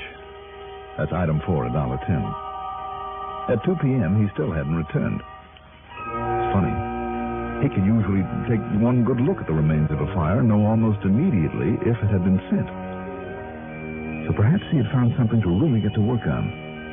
I hope so. But to go ahead without telling me? That wasn't like him. When he hadn't appeared by 5 o'clock, I left word where I'd be and went back to the loan office. Mr. Becker was just about to lock up for today. Oh, hold everything, Mr. Becker. Who's that? Oh, Mr. Dollar. Oh, it's quite all right, Mr. Dollar. Here, come in, please. Thanks. Yes, I've been thinking about what you told me this morning, Mr. Dollar. And, Yes? And if you're right, why, come in. Oh, you are in, aren't you? Yes. Just a couple of other things I need to know, Mr. Becker, and then a favor that I want to ask. Oh, anything, Mr. Dollar. All right, now, these factory owners that you loaned the money to. Yeah, for labor, housing, and plant improvement. For additional trucks and materials. Thousands, Mr. Dollar. Thousands. Oh, I'm sure. Yes. And they just didn't realize, well, none of us realized that they wouldn't be able to make a go of things like the hat factory, the clothing factories here in town. Yes. These old established factories have no labor problem or a housing problem because they use people, from right here, the people here in town, yes. Unlike these newcomers. All right, now, Mr. Becker, these newcomers, where did they come from? What? Oh, come from? Oh, well, from up in North Jersey, from up around Patterson, and all the mills, the silk business, and all the others when they went into a slump up there. All right, now, if I remember correctly, there were several big arson jobs up there. That means torchmen were available. That means these people would know about them, but know where to contact them if they wanted to. Well, so if Smokey's found out what I suspect he has... Smokey? My co-worker on this case. Oh? And apparently, Mr. Becker, he's found out something. But where and what it is, I don't know yet, because he has my car with him. Oh, you need a car? Well, here, please, you use mine. There, you see? It's the one out there in front. Here, take the keys. Well, thank you. And if you need me, if I can be of any help to you... Just give me some directions.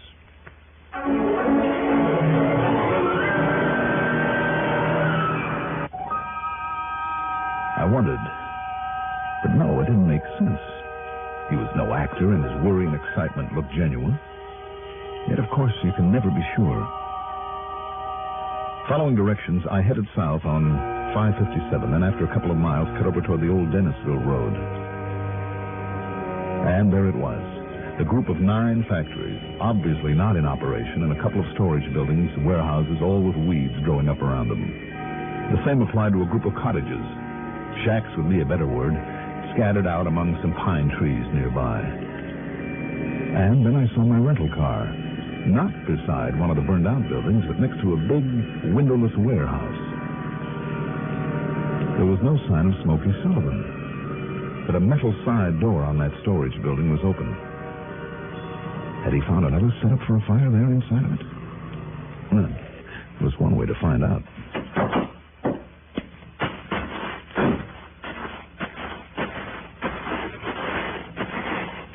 Smokey?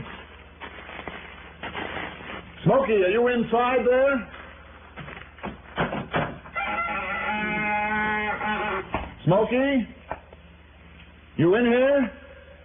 I wonder if there's a light switch around here somewhere. Smokey? Smokey? Smokey, can you hear me? Are you still alive? Smokey? Good Lord.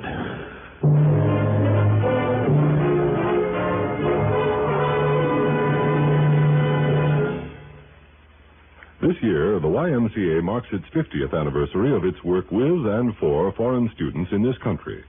This is just one of the countless valuable services the Y performs in your community. Right now, during National YMCA Week, your local Y invites everyone, boys and girls, young men and women, and family groups of all races and creeds, to join in its activities. The Y also needs volunteer leaders. Get more out of life. Join and support your YMCA.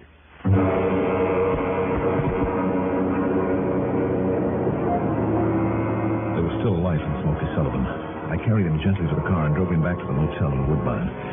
There, thanks to the ministrations of Dr. Rosenberg, a local medico, and well, I still can't believe it, but by the time the doctor left, half an hour later... Johnny, you think... Now, take it easy, Smokey. You were badly beaten. What, do you think some two-bit torchman like him could knock me off, huh? Smokey, will you lie back now and relax?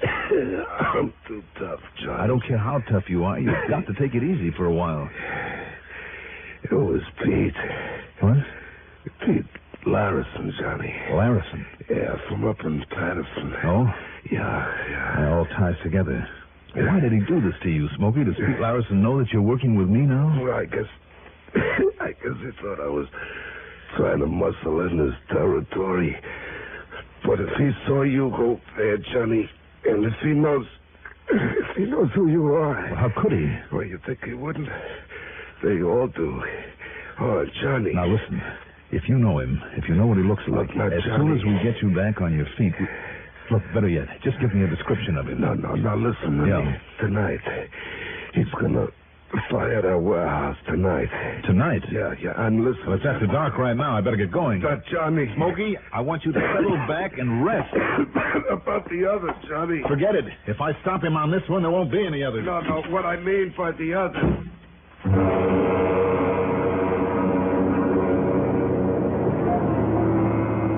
When I got back to the warehouse and with a flashlight now, there wasn't a soul around the place.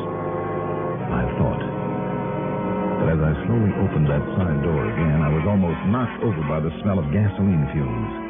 Then as I quietly swung the door closed and flattened against the wall, feeling around for a switch, suddenly all the lights went on. Don't reach for anything but the ceiling, Johnny Dollar. That's right. I see. You're Larison. That's right. Pete Larison. And you'd pull that trigger inside this gasoline-loaded place? Be a lot better than giving you a chance to draw and pull off a shot at me. Now, wouldn't it? Waller. Yeah, Pete? What? Right here in back of you, Dollar, so don't try nothing. You feel this? Oh, yeah, I feel it. Take his gun away, Waller. I'm sure he has one. Sure. Okay, I got it. And you see, Dollar, the elaborate preparations I've made for the little fire that we're to have here tonight? And because of all the heavy upholstery material that's stored in here, it looked to the stupid police as though it all went up because of spontaneous combustion. Elaborate preparation was right. Long, narrow strips of heavy felt soaked with gasoline spread out from where he stood like the rays of a spider's web. And the strips led to various stacks of upholstery material and piles of cardboard cartons he'd also soaked with gasoline. Then, moving toward me, he unrolled another heavy strip of felt, the main fuse for his operation. And you see, Dollar, all I have to do now is set a short candle on the end of this fuse right here by the door. So, then after planting you in here, I light the candle. And don't you see, if they can identify what's left of you, and if they do by any chance suspect arson, they'll think that you set this off. You, the great Johnny Dollar. Don't you know that Smokey Sullivan is still alive? They'd take his word against my perfect alibi. What alibi? By the time the candle burns down and starts to blaze, Walter and I will be sitting at his home with poor, foolish old Hanley Becker playing pinochle. Then he doesn't know about this. Becker? He doesn't know anything. He thinks we're just a couple of suckers from the city who might buy some of his overpriced farmland. No, Dollar, the only ones who know are the plant owners who've hired us. Well, thanks for that information. It's too late to do you any good. Walter. Yeah, Pete? While I take care of Dollar, you get those gasoline cans out to where we hid the car. Oh, yeah, sure. Just these two of them, ain't there? Yeah, now go ahead. Sure. Things happened much faster than I can tell you about it. As Walter holstered his gun and turned to pick up the gasoline cans, I shifted my weight, and then as he passed in front of me and kicked open the door, I spun around against it. Grabbed away one of the cans, threw it over at Pete, and rolled out the door tight against the ground. And that's where Pete made his big mistake. In that room full of gasoline fumes, he pulled off a couple of shots. And went up.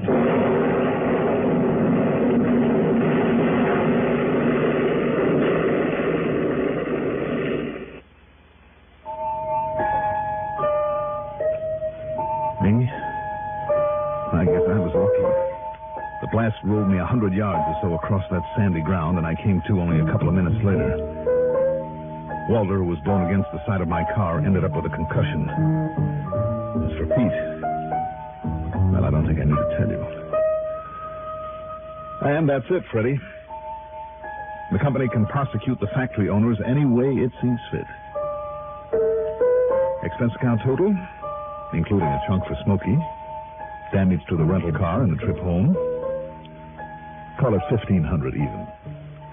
Yours truly, Johnny Dollar.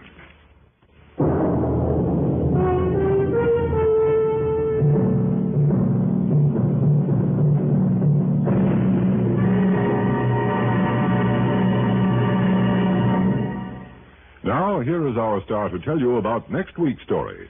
Next week, the biggest blunder that I've ever made. Join us, won't you?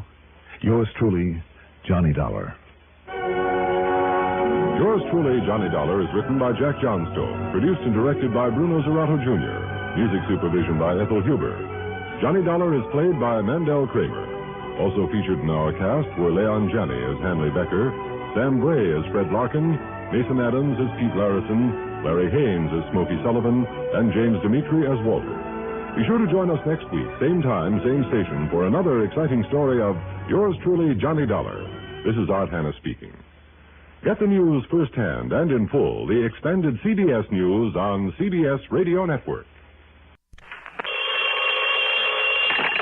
Johnny Dollar. This is Mary, the operator at Worldwide Mutual Insurance Company, Mr. Dollar. Yes, Mary. I had a call for you, but now he seems to have picked up his other phone. Oh, Les Wallace, no doubt. Oh, excuse me. Worldwide Mutual, Good morning. Yes, he is. I'll ring Mary? for you. I'm sorry, not you, Mr. Dollar. That was another call that came in, and I'd left your line open. Oh, okay. Look, if Les Wallace wants to call me back a little later. Oh, here you are. I can ring now. Oh, hello? Hey, you're a bum. I beg your pardon. I said you're... wait a minute. Who is that? Are you Johnny Dollar? That's right. Good. Dollar, this is Jonathan Harmon of Worldwide Mutual. Mr. Harmon? That's right. You sound surprised. Yes, I am, Mr. Harmon. I was expecting a call from Les Wallace there in your office. Oh, I see. And that explains your reference to a big bum, did you say? I thought you two were the best pals. Oh, we are, sir. But he was supposed to call me early this morning about going down to New York tonight to see a hockey game at the Garden to celebrate my birthday belatedly. Oh, I see. If, that is, he could get away from his wife for the evening. Well, I hope everything's all right there, don't you? What's that, sir? I mean about Waters and his wife. And she's such a charming little lady, too, isn't she? Yes, indeed. Very. But he's not here, and what I called you about is... Oh, I'm sorry I interrupted you. No, I guess I interrupted you, Dollar, but what I called you about is this, and I think perhaps you'd better get out there right away. Yes, sir. About an hour ago, shortly after noon, a client of ours, Mr. William Willoughby, insured for some $70,000, was found dead in his apartment over at 19525 East Maple. Oh? What was the cause of death, Mr. Harmon? As the very unfunny police officer put it when he called, it was a case of lead poisoning. There's certainly nothing funny about that. So I think, Dollar, that perhaps you'd better get right on out there and see what's what. Right away, Mr. Harmon. And if Les Wallace can... Fine, Dollar. Goodbye. Hello. Mr. Harmon? I wonder what he meant about Les and his wife.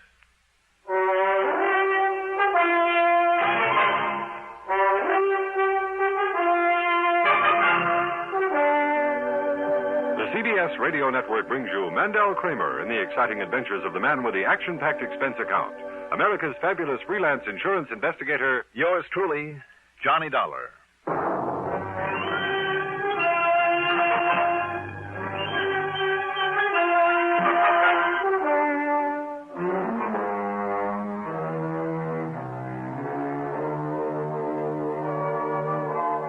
Expense account submitted by Special Investigator Johnny Dollar to the Worldwide Mutual Insurance Company, Home Office, Hartford, Connecticut. Following is an account of expenses incurred during my investigation of the Can't Be So matter. Expense account item 1. $2.15 for a taxi to 19525 East Maple Street. There was a prowl car out front, a small group of thrill seekers, and a patrolman with his hands full, keeping them from entering the smart new apartment building. When I showed him my credentials, he told me to go up to 5B, where I'd find Sergeant Tommy Bravo in charge, and I did. Sorry, Dollar, but you got here a little too late. The boys just hauled young Willoughby, what was left of him, off to the morgue. Was it you who called the insurance company, Sergeant? Yep. See, I knew he had a policy with him. You did? How come? Oh, we've been kind of keeping an eye on Willoughby ever since he moved back here to Hartford and put up in this fancy place. Why? You, know him when he lived here before? No, I didn't. Well, he wasn't much use to himself or to anybody else. Wanted the best of everything, but wouldn't do an honest day's work to earn it. I know the type. The chief even wondered there at one time if he might have had some connection with a narcotics pusher that we nabbed and set up the line. Narcotics? Well, I couldn't prove it, though. Anyhow, what he left here was to get out from under a lot of bills he owed, that sort of thing. Mm-hmm. And so then when he came rolling back a couple months ago, apparently rolling in dough, well, it just made the chief kind of suspicious is all. So we kind of kept an eye on him. But he stayed clean so far as we could see. Just what happened here, Sergeant? No signs of a fight or anything like that? No. And the lab boys, before they left, well, Dollar, they figure it was somebody he knew pretty well. How come? Because Willoughby himself must have let him in, for one thing. Him? Him, her, what's the difference? But it was probably him. Was it? See those chalk marks on the coffee table? Mm-hmm. Lab crew made them, where a couple of drinks were sitting. Willoughby's next to that chair, and the other guy's next to this one. How'd they figure that? Well, that one had Willoughby's prints on it, and this one didn't. Did it have any prints? They were all smudged pretty badly, except one. Looked like they were deliberately smudged. So they took the glass to the lab for good look. Anyhow, there was no sign of lipstick, so it must have been a man. And he shot Willoughby. With a cannon. They'll find out for sure down there at the lab, of course, but it looked to me like it was a .45 at least. A .45? Yeah. But, Dollar, that's just about all we know so far. No other prints around, no nothing. Nobody was seen entering or leaving. And if the man 3 doors down hadn't stayed home from work with a virus and heard the shot... How did you find out about this? I got a call from Les Walters at the insurance company. Walters? Well, I should have said from Mr. Walters, huh? Yeah, why? Isn't he the one with that tall, good-looking blonde wife? Name of Constance? That's right. Connie. Why? Nothing. Just that I saw her having lunch with him one day last week. Lunch? You know, in one of those intimate little joints out on 44. With Les? Walters? No. What? With our now departed pal here, Willoughby.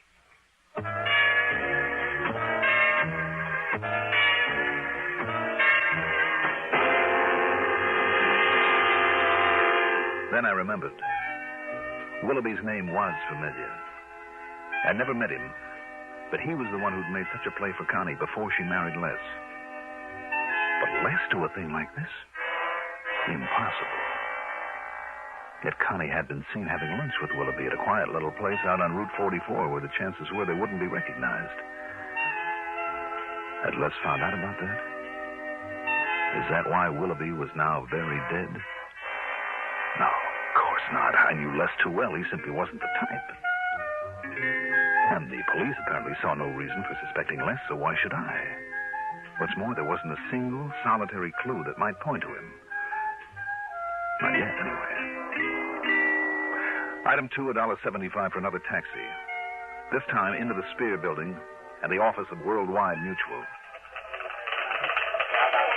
No, Dollar, I thought I told you that over the phone. Lester Walters isn't here today. As a matter of fact, that's why I myself called you about the Willoughby matter. Did Les come in at all today, Mr. Harmon? Me?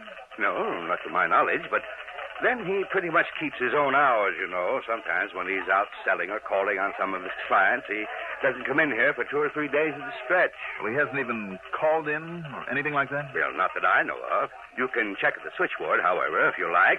But now, about this Willoughby thing. Mr. Harmon. Yes. When you talked to me on the phone earlier. Yes, my boy. You said, you indicated, you were a little concerned about Les and his wife, Connie. Well, you know how it is, Dollar. Well, in spite of the size of this organization, I have a real personal interest in all of my people. I'm sure you have, sir. The boys all know it, and they never hesitate to come to me with their problems, and I always try to help them if I can, financially or any other way. I'm sure you do. They always tell me everything. Oh? Except where their wives are concerned. Oh. That's the one thing they like to keep to themselves, so I never meddle. So, well, yes, I can always tell. Yes, I know them better than they think. But you have no real knowledge of anything wrong between Les and Connie? Oh, there's some little worry there. There's no question about it, but... Now, about the... If you'll excuse me, Mr. Harmon, there are a couple of things that I have to do right away. Well, have you found out anything? I'm not sure. But don't worry, I'll give you a full report. Yes, I'm sure you will, my boy.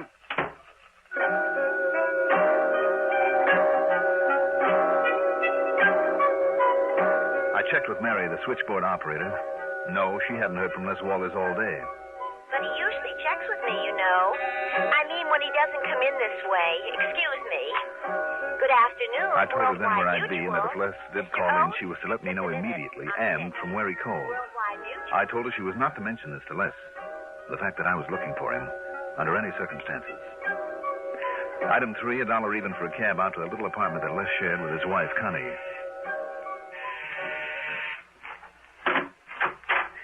Johnny! Well, happy birthday, whenever it was. Hi, Connie. At least I think I heard Les say you had a birthday not long ago. Mm-hmm. But what in the world are you doing in this part of town, this time of day? Well. Oh, come in, Johnny. I'll put on the percolator and we can have ourselves a coffee clutch. Well, sure, Connie, thanks. Les around? Oh, no, he isn't. Has he tried the office? He isn't there. Oh. Well, then he must be out selling people insurance or something. Why, Johnny? All right, it's just that we talked about maybe taking in a hockey game tonight, and I haven't heard from him, that's all. Oh. Connie. Yes? But come in, sit down, make yourself comfortable. Connie, does Les keep any kind of a gun here in the house? Oh, now that's a funny question, especially from you. You're the gun collector. Listen, Connie. Have you added any to that beautiful collection of yours lately? No. Oh. Connie, listen to me a minute. Incidentally, you know why he wanted to take you to the game or something, don't you? Why? Well, maybe you don't realize it, but he's been trying for months to find some way of thanking you for solving that embezzlement case that got the promotion for him. When was it? Last fall? Where is he, Connie? But you know something? I'll bet he forgot all about it. I know I haven't seen any tickets around. Where is he? I'll bet he completely forgot to send for them. That's just like him, too. But he'll think up some excuse or something or something. Connie, where is Les? You say he isn't at the office? Well, he did say something about some errands when he left this morning, but I don't... What's the matter, Johnny? You're acting very peculiarly. You know it? Maybe I better lay things right on the line, Connie. What? Do you know a Bill Willoughby? Oh. Well? Yes. Go on. Bill sort of had a crush on me, Johnny, before I married Les. And? That's all. Is it? Have you seen him since he moved back here to Hartford? Now, why should I want... Well, he called me a couple of times. Have you seen him, Connie? Johnny. Please tell me. Yes. Yes, I have. These questions, Johnny... Tell me. Well, I don't see what... All right. One day last week, Thursday, I guess it was, I was way out on Albany Avenue. That's Route 44. Yes. A seamstress who lives out there did some work on a dress for me. On the way back, I stopped at the gas station and... Johnny, what's all this about? Just go on, Connie. Well, Bill Willoughby was also there getting some gas. He insisted on taking me to lunch in one of those little places way out there, and... Well, that's all. That's all? Oh, well, he talked some nonsense about still being in love with me and wanting to see me again, but... Have you seen him again? Well, I certainly have not. When he started talking like that, I just got up and left him there. After all, I never really cared for him, and... Johnny? Connie, did Les know that you had this date with Willoughby? But it wasn't a date. Not really. Not at all. Well, did Les know about it? Did you tell him? What difference did it could possibly make? Well, Les can be pretty jealous, can't he? Les? Of course not. You say that as though you don't really mean it. Of course I do. Well, where is he, Connie? Where's he been all day? Johnny, how should I know? I think you do. Will you please tell me what this is all Will about? you please tell me why you're being so evasive? But oh, excuse me, that's the telephone. Hello? Why, yes, he is. It's for you, Johnny. Oh, thanks. Johnny Dollar. This is Mary at Worldwide Mutual. Oh, yes, Mary. I just found out, Mr. Dollar, there was a call from Mr. Lester Walters. Oh? Phoebe took it early this morning before I came on duty. Yes? He was checking in to see if there was any messages for him and to say that he wouldn't be in today. Or maybe even tomorrow. Or maybe the next day, the day after. Oh, and that call was collect. From where, do you know? Oh, yes, we always check. It was from Equity 30114. That's over in Waterbury, you know. I know. And it sounds familiar. Thank you, Mary.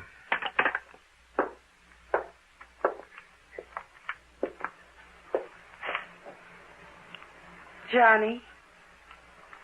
Now listen, Johnny, will you please tell me... Later, Connie. Later.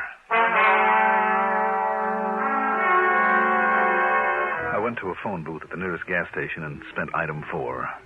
40 cents for a call to that equity number that had sounded so familiar. I hoped and prayed that I was wrong about it. That it wasn't.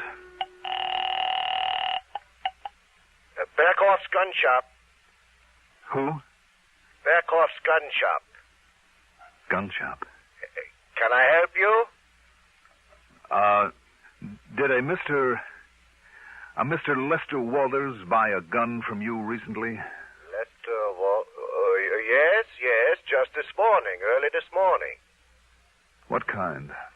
It was a handgun, a 45.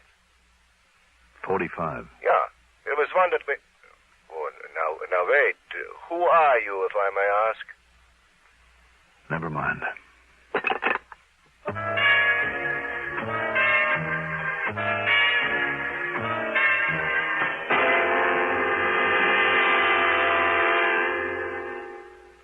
Not everyone is as lucky as yours truly, Johnny Dollar, who has an unlimited expense account. In many communities throughout the nation, though, high school youngsters are learning to conduct profitable businesses. They're learning by doing, running their own miniature business firms under the sponsorship and guidance of Junior Achievement Incorporated. To find out more about this unique project and how you may help it expand, write to Junior Achievement Incorporated, 500 Fifth Avenue, New York 36, New York.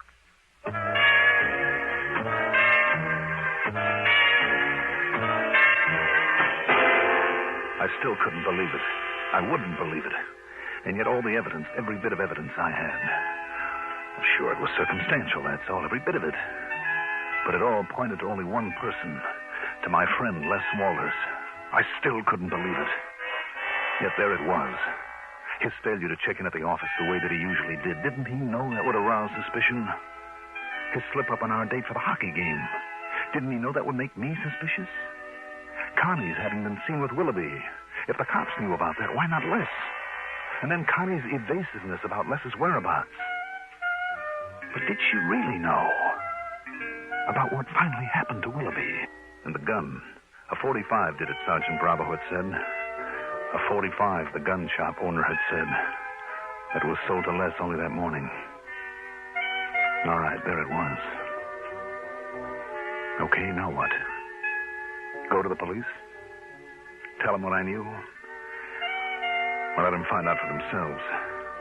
Why not? They had as much to go on as I had. Almost. It was their job to run down Willoughby's killer just as much as mine, wasn't it? Yes, and it was my job just as much as theirs. My dirty, rotten, lousy job. Why? Why did it have to be? Couldn't I just... No, I couldn't, and I knew I couldn't. If Les did commit that murder, if... I made another call there in the phone booth.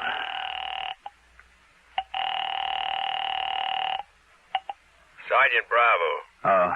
Sergeant Johnny Dollar. Hey, Dollar, have I got news for you? Real progress. Oh? So much so, the lieutenant took it right out of my hands. And, Dollar, you'd never guess who's the guy they've got a lead on. Wouldn't I? Ought to be wrapped up real pronto. And like I promised, I'll call you just the second I've got anything real definite for you.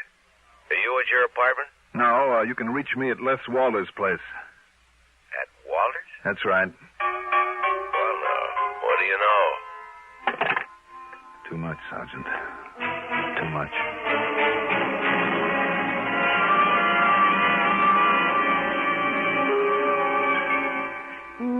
I don't know, and I don't know when he's coming back. And, Johnny Dollar, you just sit yourself down here in the den and tell me why you're acting so strangely. Now, sit down, Johnny. Please. Sure, Connie. Look, would you like a drink? Maybe that would help whatever it is that's bothering you. Yeah, maybe it would. Well, all right, then. I'll go get you. Oh, now, who could that be?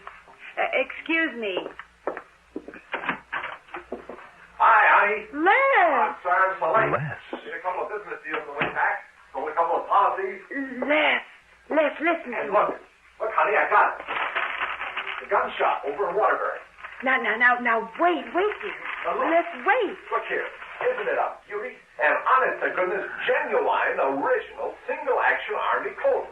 45 caliber. Honey, do you have to yell this way? Why not?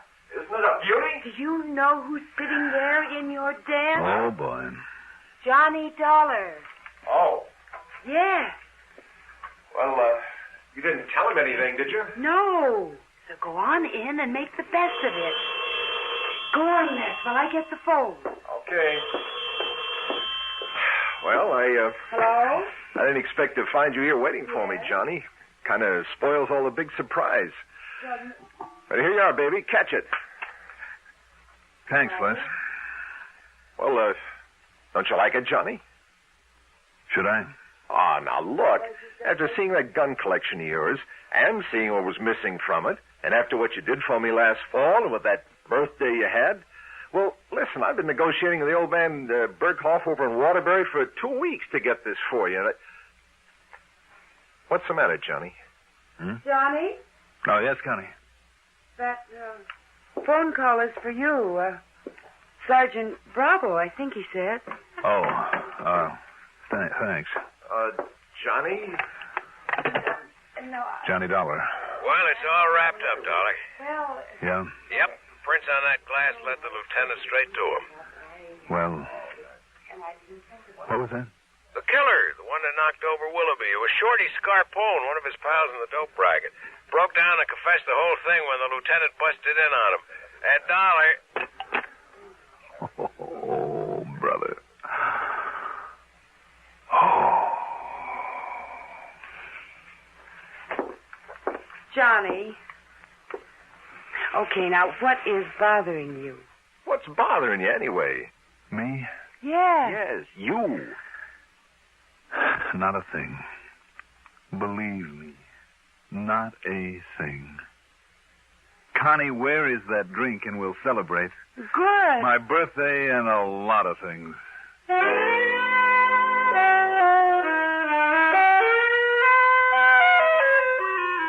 I can only tell you this. I was never so glad to be wrong in my life. And I mean all wrong about a case. Expense account total? What expense account? Yours truly, Johnny Dollar.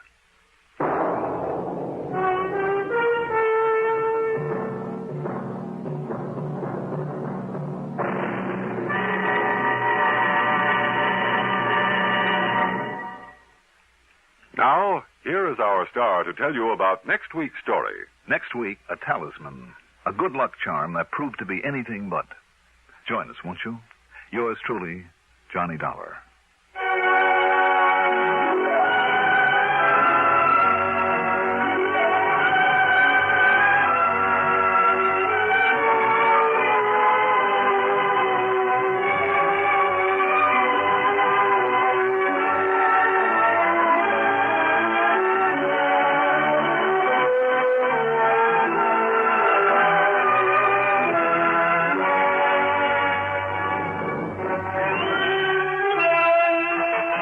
Truly, Johnny Dollar is written by Jack Johnstone, produced and directed by Bruno Zerato Jr., music supervision by Ethel Huber.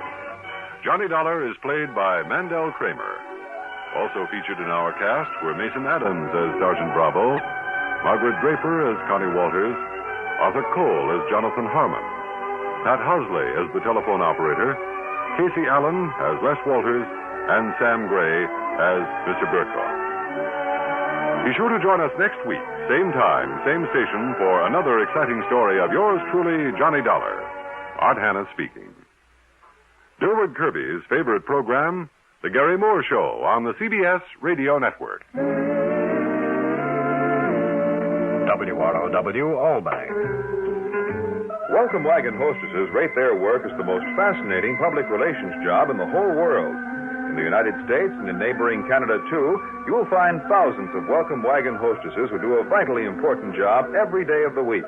Right here in the Capital District, there are more than 20 welcome wagon hostesses, your neighbors and mine, each one a charming ambassador of goodwill. We'd like you to meet one right now. I'm Lenny Gannett. I welcome all the newcomers in the McGonville-Gilliland area. I try to make new families feel at home. The basket of gifts I bring is just a small part of my welcome. I'd like to call on your new neighbor. All you do is tell me who she is. Call Welcome Wagon at State 59640. Give the hostess the name and address of the newcomer you know. She'll call on them with a basket full of gifts from civic-minded businessmen. Call State 59640 for Welcome Wagon.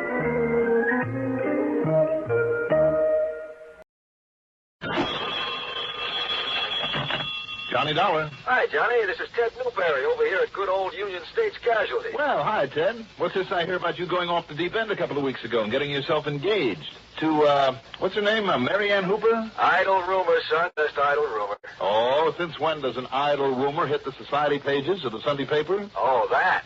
You mean this was just another false alarm? Just a sly bit of skullduggery by Mary Ann's mother. She figured if it hit the papers, then I'd have to pop the question to her darling daughter. But Johnny, my boy, it backfired on her. How do you mean? When Mary Ann saw that blurb, she got so mad she not only won't speak to her mother, she won't even see or talk to me. Instead of you having to worm your way out of a romance again. Right.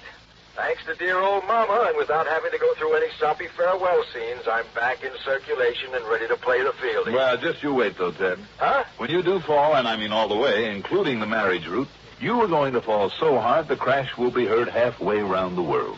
No, Johnny. The only girl in this world I could ever really take seriously, who has the looks and figure and brains and wit and charm and all the other attributes. Oh? Who that? Pandora. Pandora Peters, the most beautiful, most charming, most everything gal I ever knew.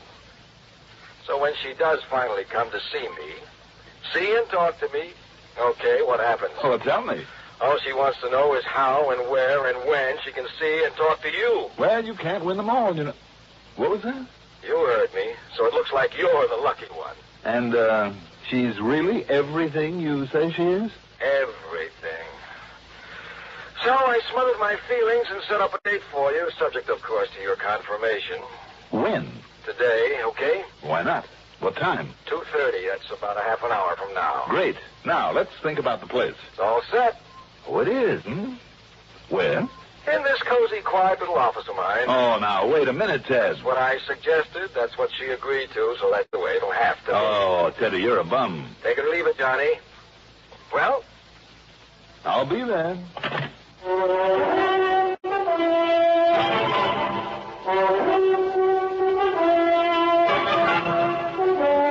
The CBS Radio Network brings you Mandel Kramer in the exciting adventures of the man with the action-packed expense account.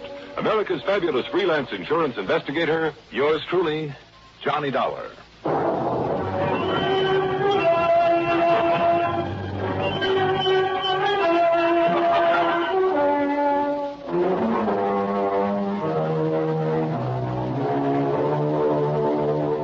Account submitted by Special Investigator Johnny Dollar to the Union States Casualty Insurance Company, Hartford, Connecticut.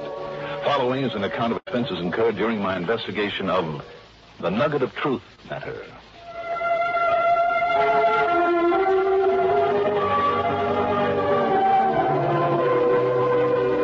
I shaved, showered, put on a clean shirt and a new tie, taking my time about it, then spent item one, $1.30 for a cab into Ted Newberry's office at Union States. Ah, here he is, the answer to a fair maiden's prayer. You look like a million, Johnny. Hiya, Ted. Sit down, huh? Sure. But I thought I said 2:30. You mean I'm late? Late? Let's see, it's only 2:18. Oh, you really made time. After that pitch you gave me, what did you expect? Ah, that Pandora. Well, where is she? Oh, but there's one thing I just plain forgot to tell you. Yes, Teddy. Like what? Johnny, she's married. Well, no reaction? Well, I suppose I could take off my jacket and mop up the floor with you. Well, let's say you could try. And certainly it is the very least you deserve. But what's the use? All that build-up was just to drag me out of my nice, comfortable apartment and down here to take on some kind of assignment. Now, just wait till you see her. Sure. But what's it all about, Teddy? Well, the guy to whom she's happily married is young Philip Truesdale Peters. Good family and all that, but no money. That is not much at the moment. But Johnny, thanks to some electronic gadget he's invented, and with her dough to get him started. Wait a minute, Ted. Is that the new little plant about 10 blocks east of here? That's the one. And one of these days, maybe he'll make it. Well, good for him. Good for that money of hers, you mean? Oh, she's loaded? No, but she has enough. Anyhow, they're both clients of ours, straight life policies. How much, Ted? Something over $100,000 apiece. And each of them is the other's beneficiary? Yeah. Now, don't get any wild ideas. In spite of the fact that he needs money to push this invention of his? Well, don't worry. He doesn't need her dead to get it. Well, just the same, Teddy. Oh, now, come on, Johnny. Give that suspicious mind of yours a rest for a change. The way you talk sometimes, you'd suspect your own mother of murdering for a couple of bucks. Well, maybe I do go overboard once in a while. Hey, what's the matter? Through this portal is about to pass the most beautiful girl in the world. What? You said, Newberry, I'm the biggest flatterer in the world. If only that handsome husband of yours wasn't bigger than I am. But come in, my lovely, come in. Thank you. Mrs. Peters, Pandora, this is Johnny Dollar. Well, hi, Johnny.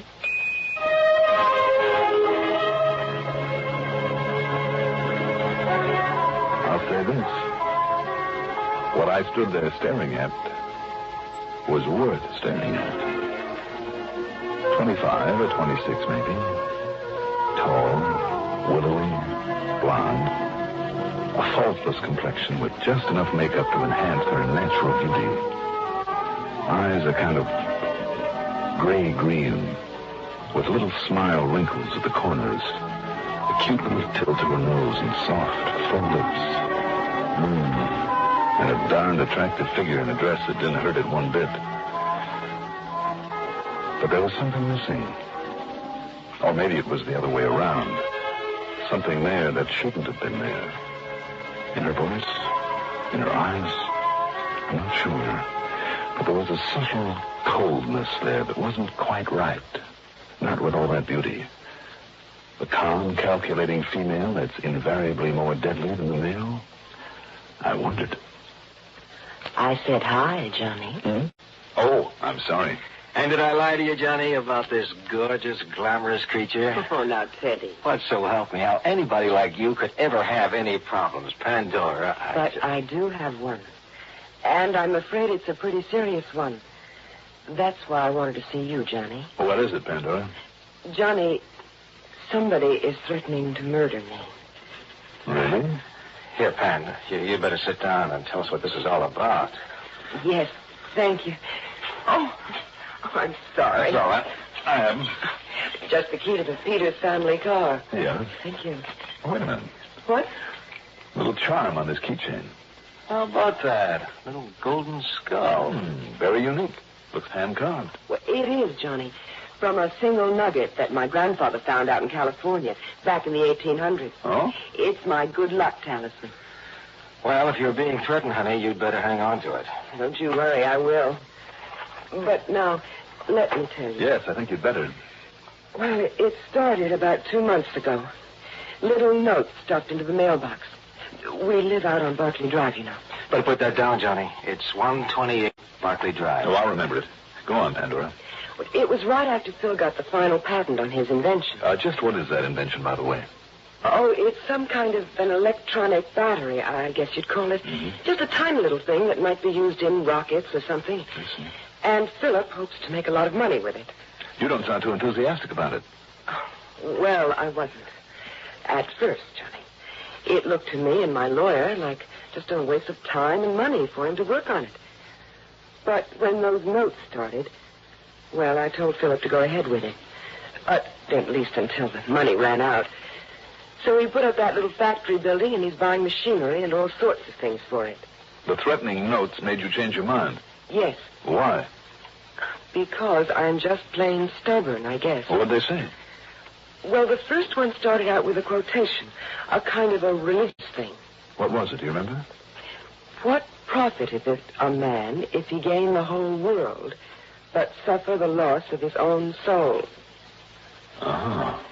And then it went on to say that for one person alone to profit from such a device was all wrong, was sinful.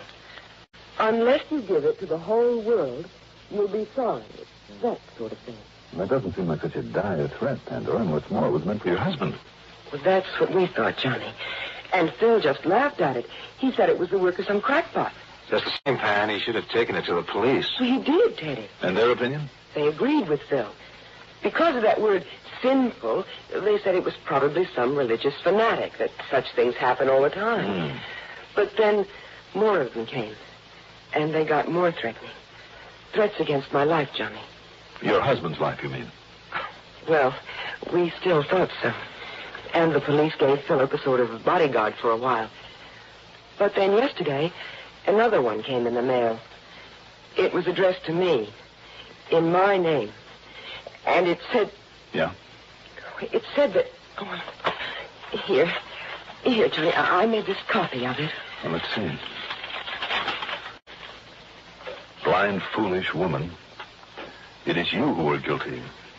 Because of your money in that device of the devil. It is you who must die. And very soon. Do you see, Johnny, why I'm worried now? Oh, darn well I'd be, you poor gal. Pandora. Yes. The police have the originals of the notes? Well, yes, but they say it's just the work of some fanatic who's trying to scare us. I don't think so now. Now I'm frightened. Now? What?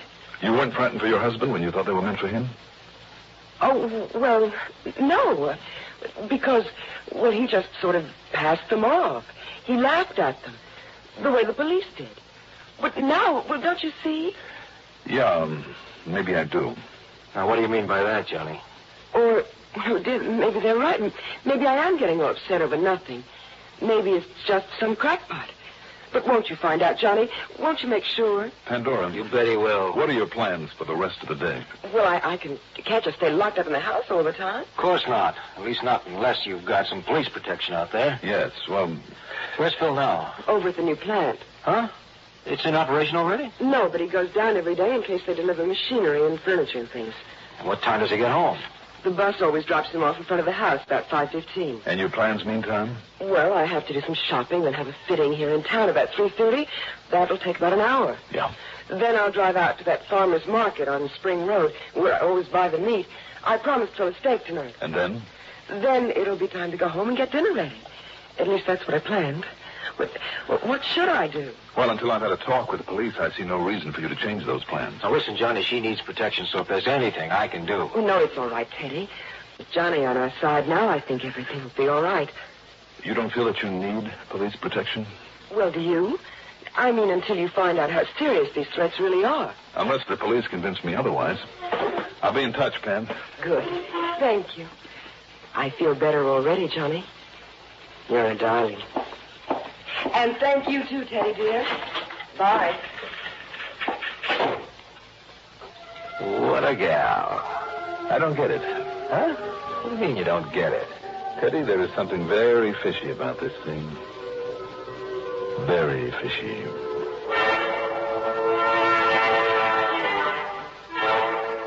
Expense account item 2, $1.20 for a cab back to my apartment where I picked up my own car, then headed out in the direction of the Peters home, way out on Barclay Drive. But after driving all of half a dozen blocks, the car suddenly conked out on me. By the time I got a tow from the auto club to a service station, then a repair job on my carburetor by the slowest mechanic I ever saw, it was after 5 o'clock. So instead, I drove to police headquarters and talked to Sergeant Bill Budd. Johnny, I've been on top of this thing from the very first of those notes to Peters, or to his wife. And the last one apparently was addressed to her. The last one, yeah. Well, if I were you, I'd put somebody on that gal 24 hours a day, Sergeant, until we find out where those notes are coming from. Now, you listen to me, Johnny. Go ahead. That's just what we did for him right in the beginning for nearly 2 months. Good men, too. Not even he had any idea they were on him, looking out for him. What happened? Nothing. Absolutely nothing. You figure the notes were just the work of some nut? That's what I told them. Meantime, we nearly broke our necks trying to find out where they were coming from. We bore down on every fanatic, every troublemaker in the town, and we know them all. Nothing. Then, suddenly, I got wise. How do you mean? You know very much about those two, the Peterses. Well, frankly, no. Well, in the first place, they aren't as lovey-dovey as they look. Oh? No, sir. And she has the money, Johnny. Some money, anyhow. Yes, so I understand. And I know it for a fact that she didn't want to sink a lot of it in that crazy invention of his. Crazy? Well, he couldn't get any of the big companies interested in it, I know that. But he was bound he'd go ahead with it. You know what I think? What, Sergeant? I think she started writing those notes in the hopes of scaring him out of it, out of spending her dough on it.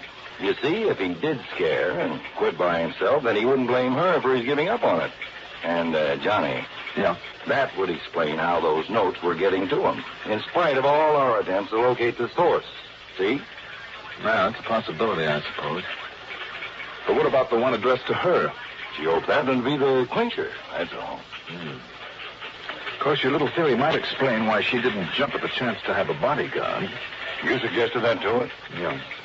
But there is still another possibility, Sergeant. You mean that he's been writing them? Mm-hmm. So nobody suspect him if he knocked her off to collect all her nice insurance money? Right. In other words, until we can clear this thing up. Wait a minute, Johnny. Do you think I'm going to put tails on both of them, on their house, on that plant for 24 hours a day?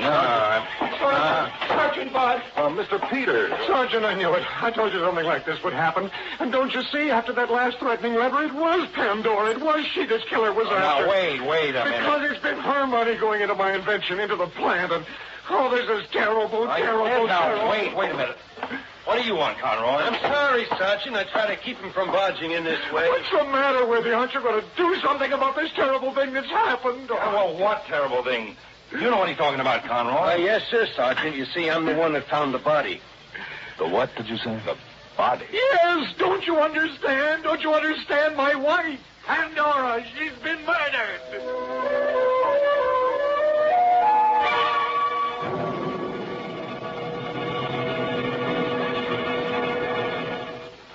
Frontiers change rapidly today. Mostly they seem to expand. Lately, they show even promise of expanding right into outer space. CBS News is presently covering the effort to break into space, and when the time comes to report news out in space, CBS newsmen will be looking for space helmets with room for microphones. Through the facilities of the CBS radio network, expanded CBS News, brought into your home hourly, combines with this station's local reports to give you up-to-the-minute accounts of events that change the world. Listen to expanded CBS News every hour on the hour, weekdays, here.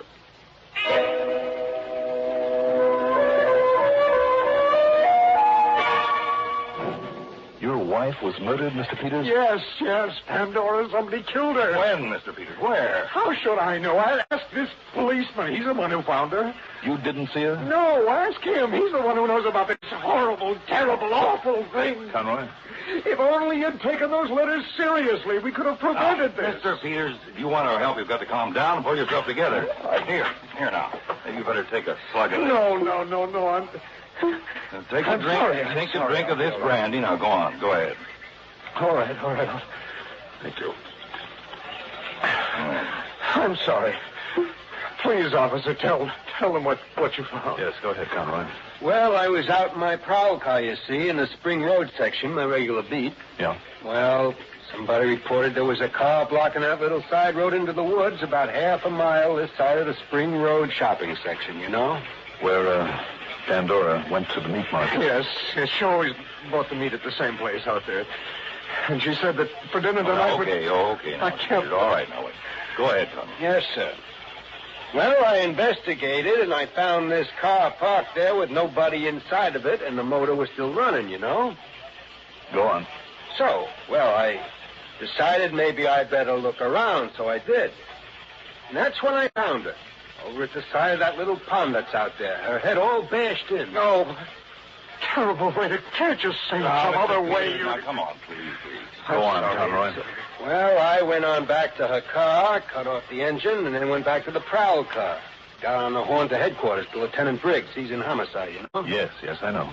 Well, him and Doc Campbell arrived at the scene a few minutes later, and I told them all I knew, and they took over. To the best of my knowledge, they're still out there. Well, did you find the weapon that was used on her, Conroy? Oh, no, sir. You asked the sergeant that got thrown into that muddy little pond. You'll never find it in there. Yeah, it may be. No, sir.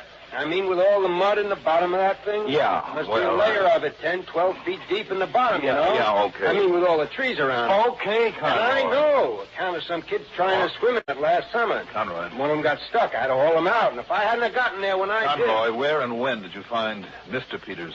Oh, I drove right out to his house, Mr. Dollar. I figured somebody ought to tell him. I see. You were home by then, Mr. Peters? Yes. I was worried sick when I found she wasn't there and had left no message. It wasn't like her. And, well, after those threatening letters, I knew something was wrong. I knew it.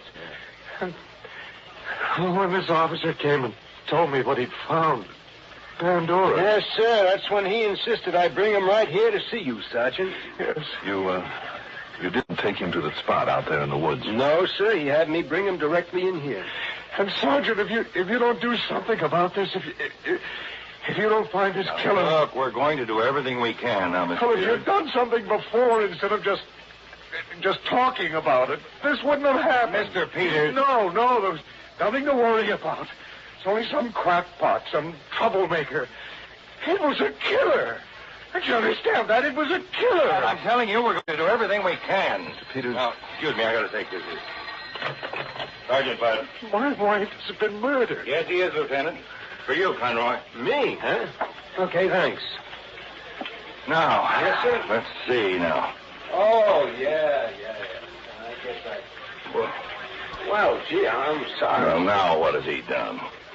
Yes, sir, Lieutenant. Sure, whatever you say. I'll be out there right away. Did you pull another boner, Conroy? Well, I stuck the keys to that car in my pocket after I turned off the engine.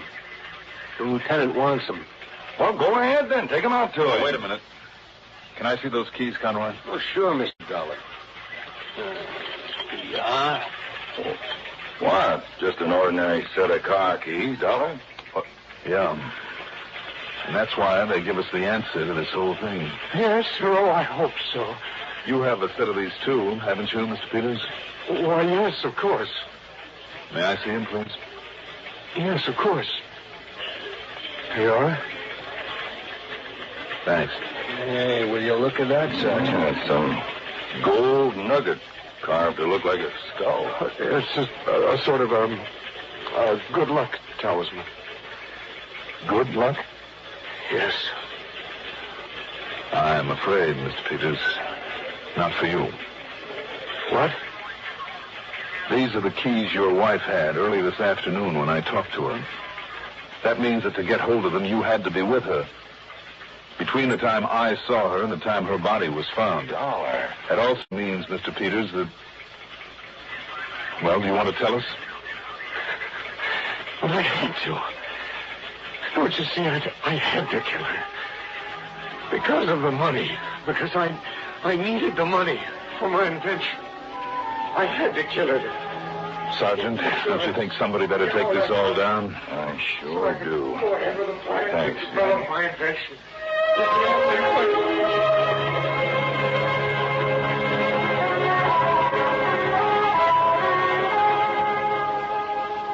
So, with that full confession complete with signature, there'll be no problem.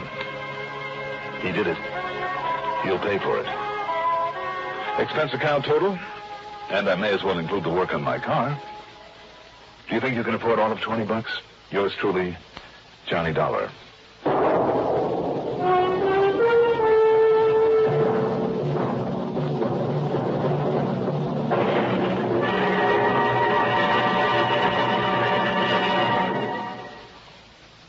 Now, here is our star to tell you about next week's story. Next week, the most unlikely crook I've met in a long, long time. Join us, won't you? Yours truly, Johnny Dollar.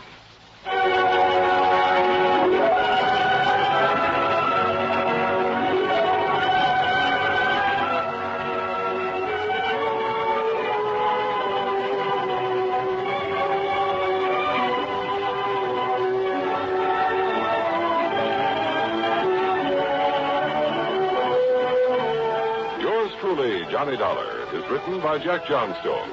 Produced and directed by Bruno Zerato Jr. Music supervision by Ethel Huber. Johnny Dollar is played by Mandel Kramer. Also featured in our cast were Rita Lloyd as Pandora Peters, Jim Stevens as Ted Newberry, Don McLaughlin as Sergeant Bud, Court Benson as Philip Peters, and Bill Lipton as Conroy. Be sure to join us next week, same time, same station, for another exciting story of yours truly, Johnny Dollar. This is Art Hanna speaking.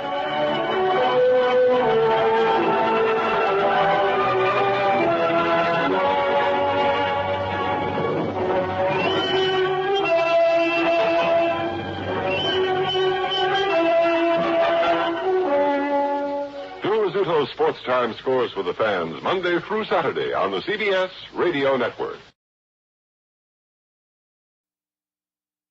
I'm afraid that we have a somewhat serious problem. Oh? Or rather, one of our branch offices has. Now, would it be possible for you to come out here and look into it? I don't see why not. What sort of a problem, Mr. Hawkins? Well, you see, we've had a series of fires, Mr. Dollar, out in Simi Valley. Mm-hmm. That is north of here and just beyond the San Fernando Valley. Yes, and you think maybe some firebugs at work? Oh, I do, sir. I definitely do. But until it is proven, well, if you are free to come out and make an investigation for us, I hardly need tell you that we'll be glad to pay all your expenses. Plus my usual fee? Of course. You know what? Fee, did you say? That's right. Well, now, just... Now, don't worry about it, Mr. Hawkins. We can decide on the amount of it after we see how much there is for me to do out there. No, but in order to justify a fee, Mr. Dollar... And just how much of my time it'll take. Now, hold on here, young man. Needless to say, if it turns out I'm able to save your company any actual money, I'll expect my usual commission. Now, look here, sir. Yes? Mr. Dollar... Yes? Well, Mr. Hawkins? Very well. Very well. Good. I'll see you.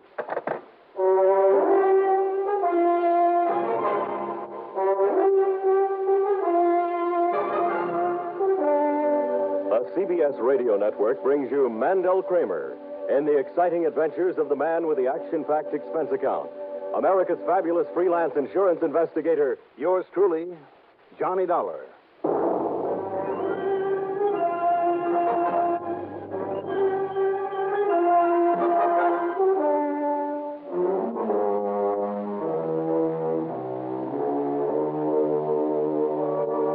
Expense account submitted by Special Investigator Johnny Dollar to the Greater Southwest Insurance Company, Home Office, Los Angeles, California.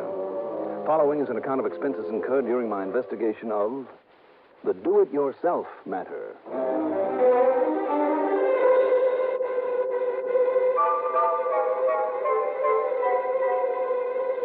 Expense account item 1, $6 for a cab out to the airport. Item 2, $204.25, plane fare to New York, and a jet heading west. That east to west time differential is a great thing. It meant that we pulled into the new Los Angeles International Airport shortly after noon Pacific time. Item 3, $6.80 for the long cab ride into the big new Lozier building just east of Beverly Hills on Wilshire Boulevard, where Royal J. Harkins keeps an eagle eye on the affairs of Greater Southwest Insurance. Now, let us get this understood right now, Mr. Dollar, insofar as any fee is concerned. Now, you just stop worrying, Mr. Harkins. Did I ever hit you with a bill too big on any of the other jobs I've done for you? Well, no. Not that I haven't tried. I beg your pardon. Now, tell me, what's this all about? A lot of fires, you said. Yes. Around the San Fernando Valley. Now, out beyond that, in what is known as the Simi Valley. Mm-hmm. Tell me, do you remember hearing or reading about the terrible Bel Air and Topanga Canyon fires last fall? Last November? Oh, sure. According to our eastern papers, it was one of the worst disasters that ever hit Los Angeles County. It certainly was. Over 450 homes were destroyed. Many of them in the fashionable Bel Air section were in the $100,000 to $200,000 class. So I understand. Now, many of those homes were owned by wealthy, prominent movie stars and producers and directors, mansions. And you had a lot of them insured. Oh, yes, we certainly did. In other words, Mr. Dollar. In other words, your company has had to shell out plenty of money. Yes, Mr. Dollar. It has cost us millions, literally millions. Now, what has that got to do with your troubles out in the Simi Valley? Dollar, The best way for us to recoup some of our losses, I decided, was to simply sell more insurance. More and more insurance. Mm-hmm. And if you know anything about the tremendous amount of real estate development that's going on out in the Simi Valley, now do you? Well, I understand that all the orange groves and farmland... Orange ranches, Mr. Dollar. Oh, sorry. Yes, with the hundreds of new homes out there, it's opened up a whole new territory for us. Well, I would think so, and for every other insurance company. Yes. So the first thing I did was establish an almost completely autonomous branch office in the community of Moore Park. That's out there in the valley? Yes, just north of Thousand Oaks. I see. How autonomous do you mean? I mean full power to immediately settle all claims. At least all except those that might be questionable for one reason or another. They, of course, are referred back here to the main office, to me. Well, isn't that rather unusual, Mr. Hopkins? Well, now, that's one of the best ways a relatively small company like ours can compete with the big ones by close personal service and the settling of all claims fairly and immediately. I guess you have a point there. No question of it. And, by the way, a young man simply walked in one day, took our course, passed with flying colors. His name is Harry Walterson and Dulles. He has sold as many policies in the past 3 months as I ever sold in 3 years. Well, real go-getter. Yes. Yes, he certainly is. Now, as a result, the premiums have been rolling in, but now, recently. Yes, let's get to those fires you mentioned. Oh, yes. When you figure 9 fires in less than 6 weeks, plus the personal property losses that went with them, ruinous. At least it gives your young friend Walterson a pretty terrific argument for selling more insurance out there. Yes, of course it does. And under my urging, he's fully capitalizing on it. Every time there's a fire, he's able to sell 10, 15, 20 new policies with no trouble at all. But the premiums on them don't begin to make up for those losses. Now, tell me, have the police found anything to indicate arson? Oh, we have reason to be mighty proud of our police and fire departments out here, Mr. Dollar. But they simply cannot keep up with this burgeoning population growth. There simply aren't enough of them, not enough men or facilities. And to answer your question directly, no, they haven't actually found any concrete evidence of arson. Nor has Walterson, although he suspected it once or twice. I see. And if you know that valley area, do you? Well, with its brush-covered hills and plains, canyons, covered with mesquite, sumac, manzanita, chaparral, all of it tinder dry because of our lack of rainfall. New homes, you said? Oh, yes. Are they homes that people are satisfied with after they've moved in and lived there for a while? Oh, you're thinking perhaps the homeowners themselves have set these fires? Well, it's just a possibility, and it has been done before, you know. But a whole series of them. Well, who else stands to gain? And don't forget this, sir. Yes. An idea like that, if it's gotten away with, can spread pretty quickly. You ask the torch squad in any big city. And if that's the case with these fires... Dollar, you've got to find out. And if it is, put a stop to them before they ruin us.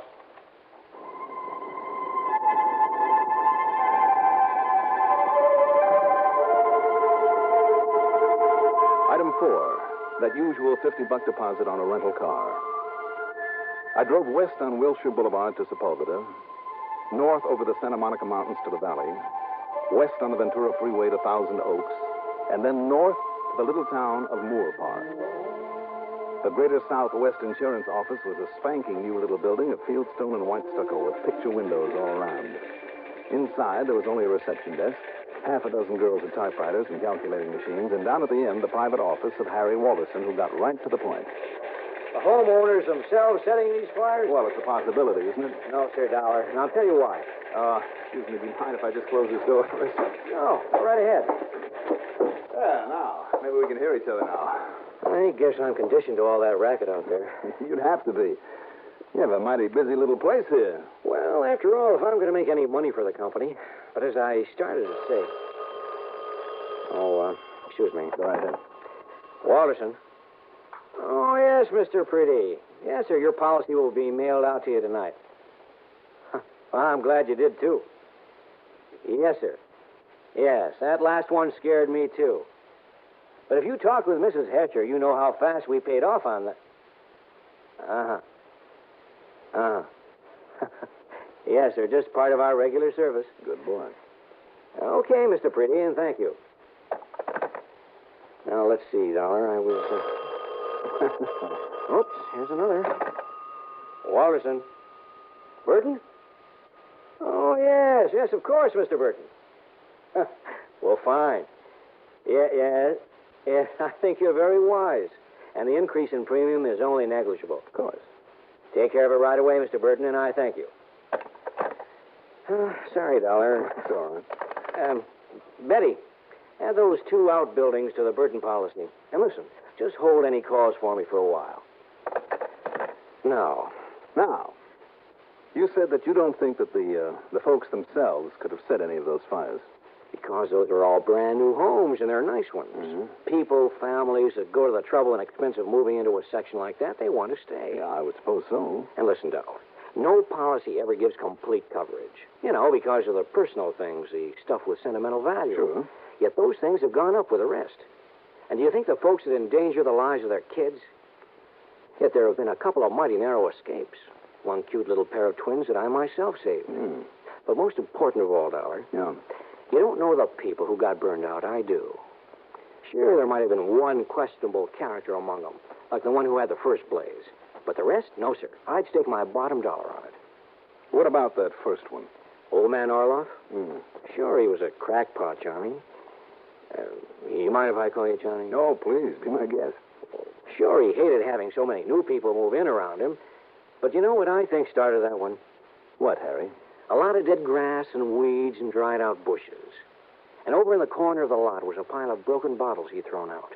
That might have acted like a magnifying lens. Hmm? Yes, sir. County firemen thought so, too. Orloff. But that wouldn't account for the rest of them, because they all started at night. So somebody, somehow, somebody... And yet I don't know. I don't know. Maybe I'm wrong about the arson angle. Tell me, has there been any particular pattern about these fires? Well, I don't know exactly what you mean by pattern, Johnny, but they've all had one thing in common. What's that? They've always started on a windy night. And this time of year, we have quite a few of them. Look out the window there.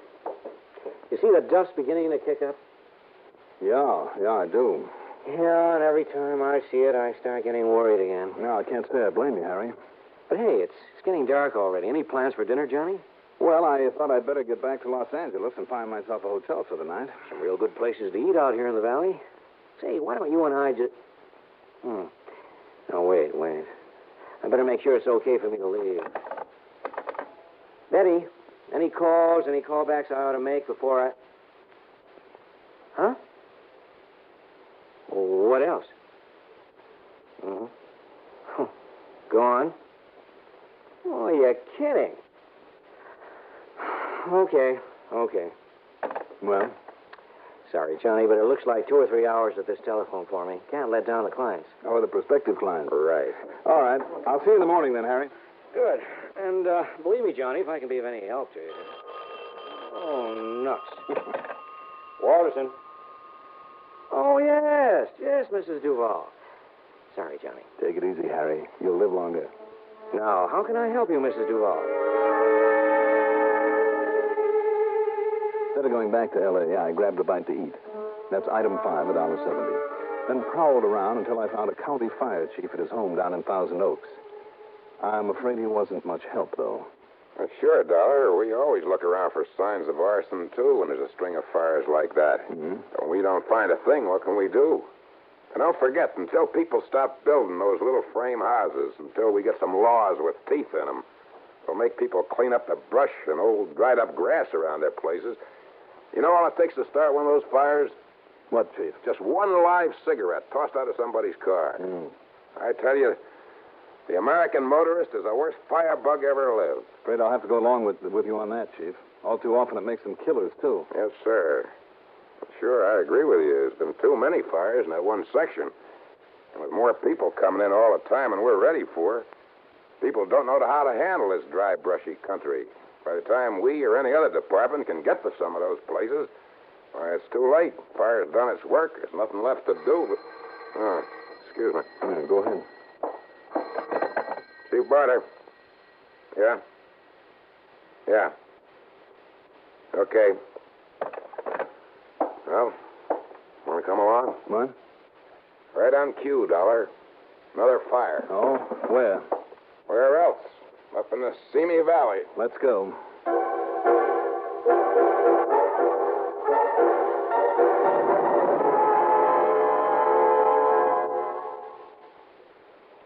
Most of us have problems, business and financial worries, family troubles, or personal difficulties.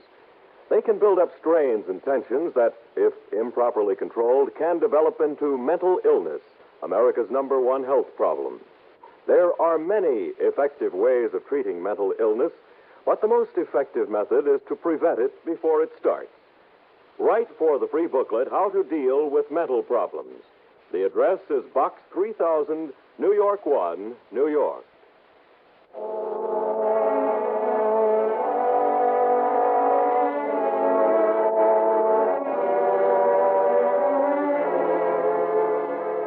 As the chief suspected, by the time we got out to this newest fire up in the Simi Valley, we were too late. Another of the nice, new little houses had burned to the ground. The firemen had been able to keep it from spreading to other nearby properties, but that was all. The chief and I both talked to the owner, but he wasn't able to give us the slightest clue as to how the fire had started. And after talking to him, I'd be willing to swear that he had nothing to do with it. Using a hand lamp, I went over not only the remains of the house, but all of the other property, too, inch by inch, until it was nearly midnight. The piles of ashes from brush and grass and tree cuttings on the windward side where apparently somehow the fire had started. There was nothing. Absolutely nothing. No, Dollar. I'm afraid it was just some crazy kid or a drunk in a passing car that flipped out a lighted cigarette.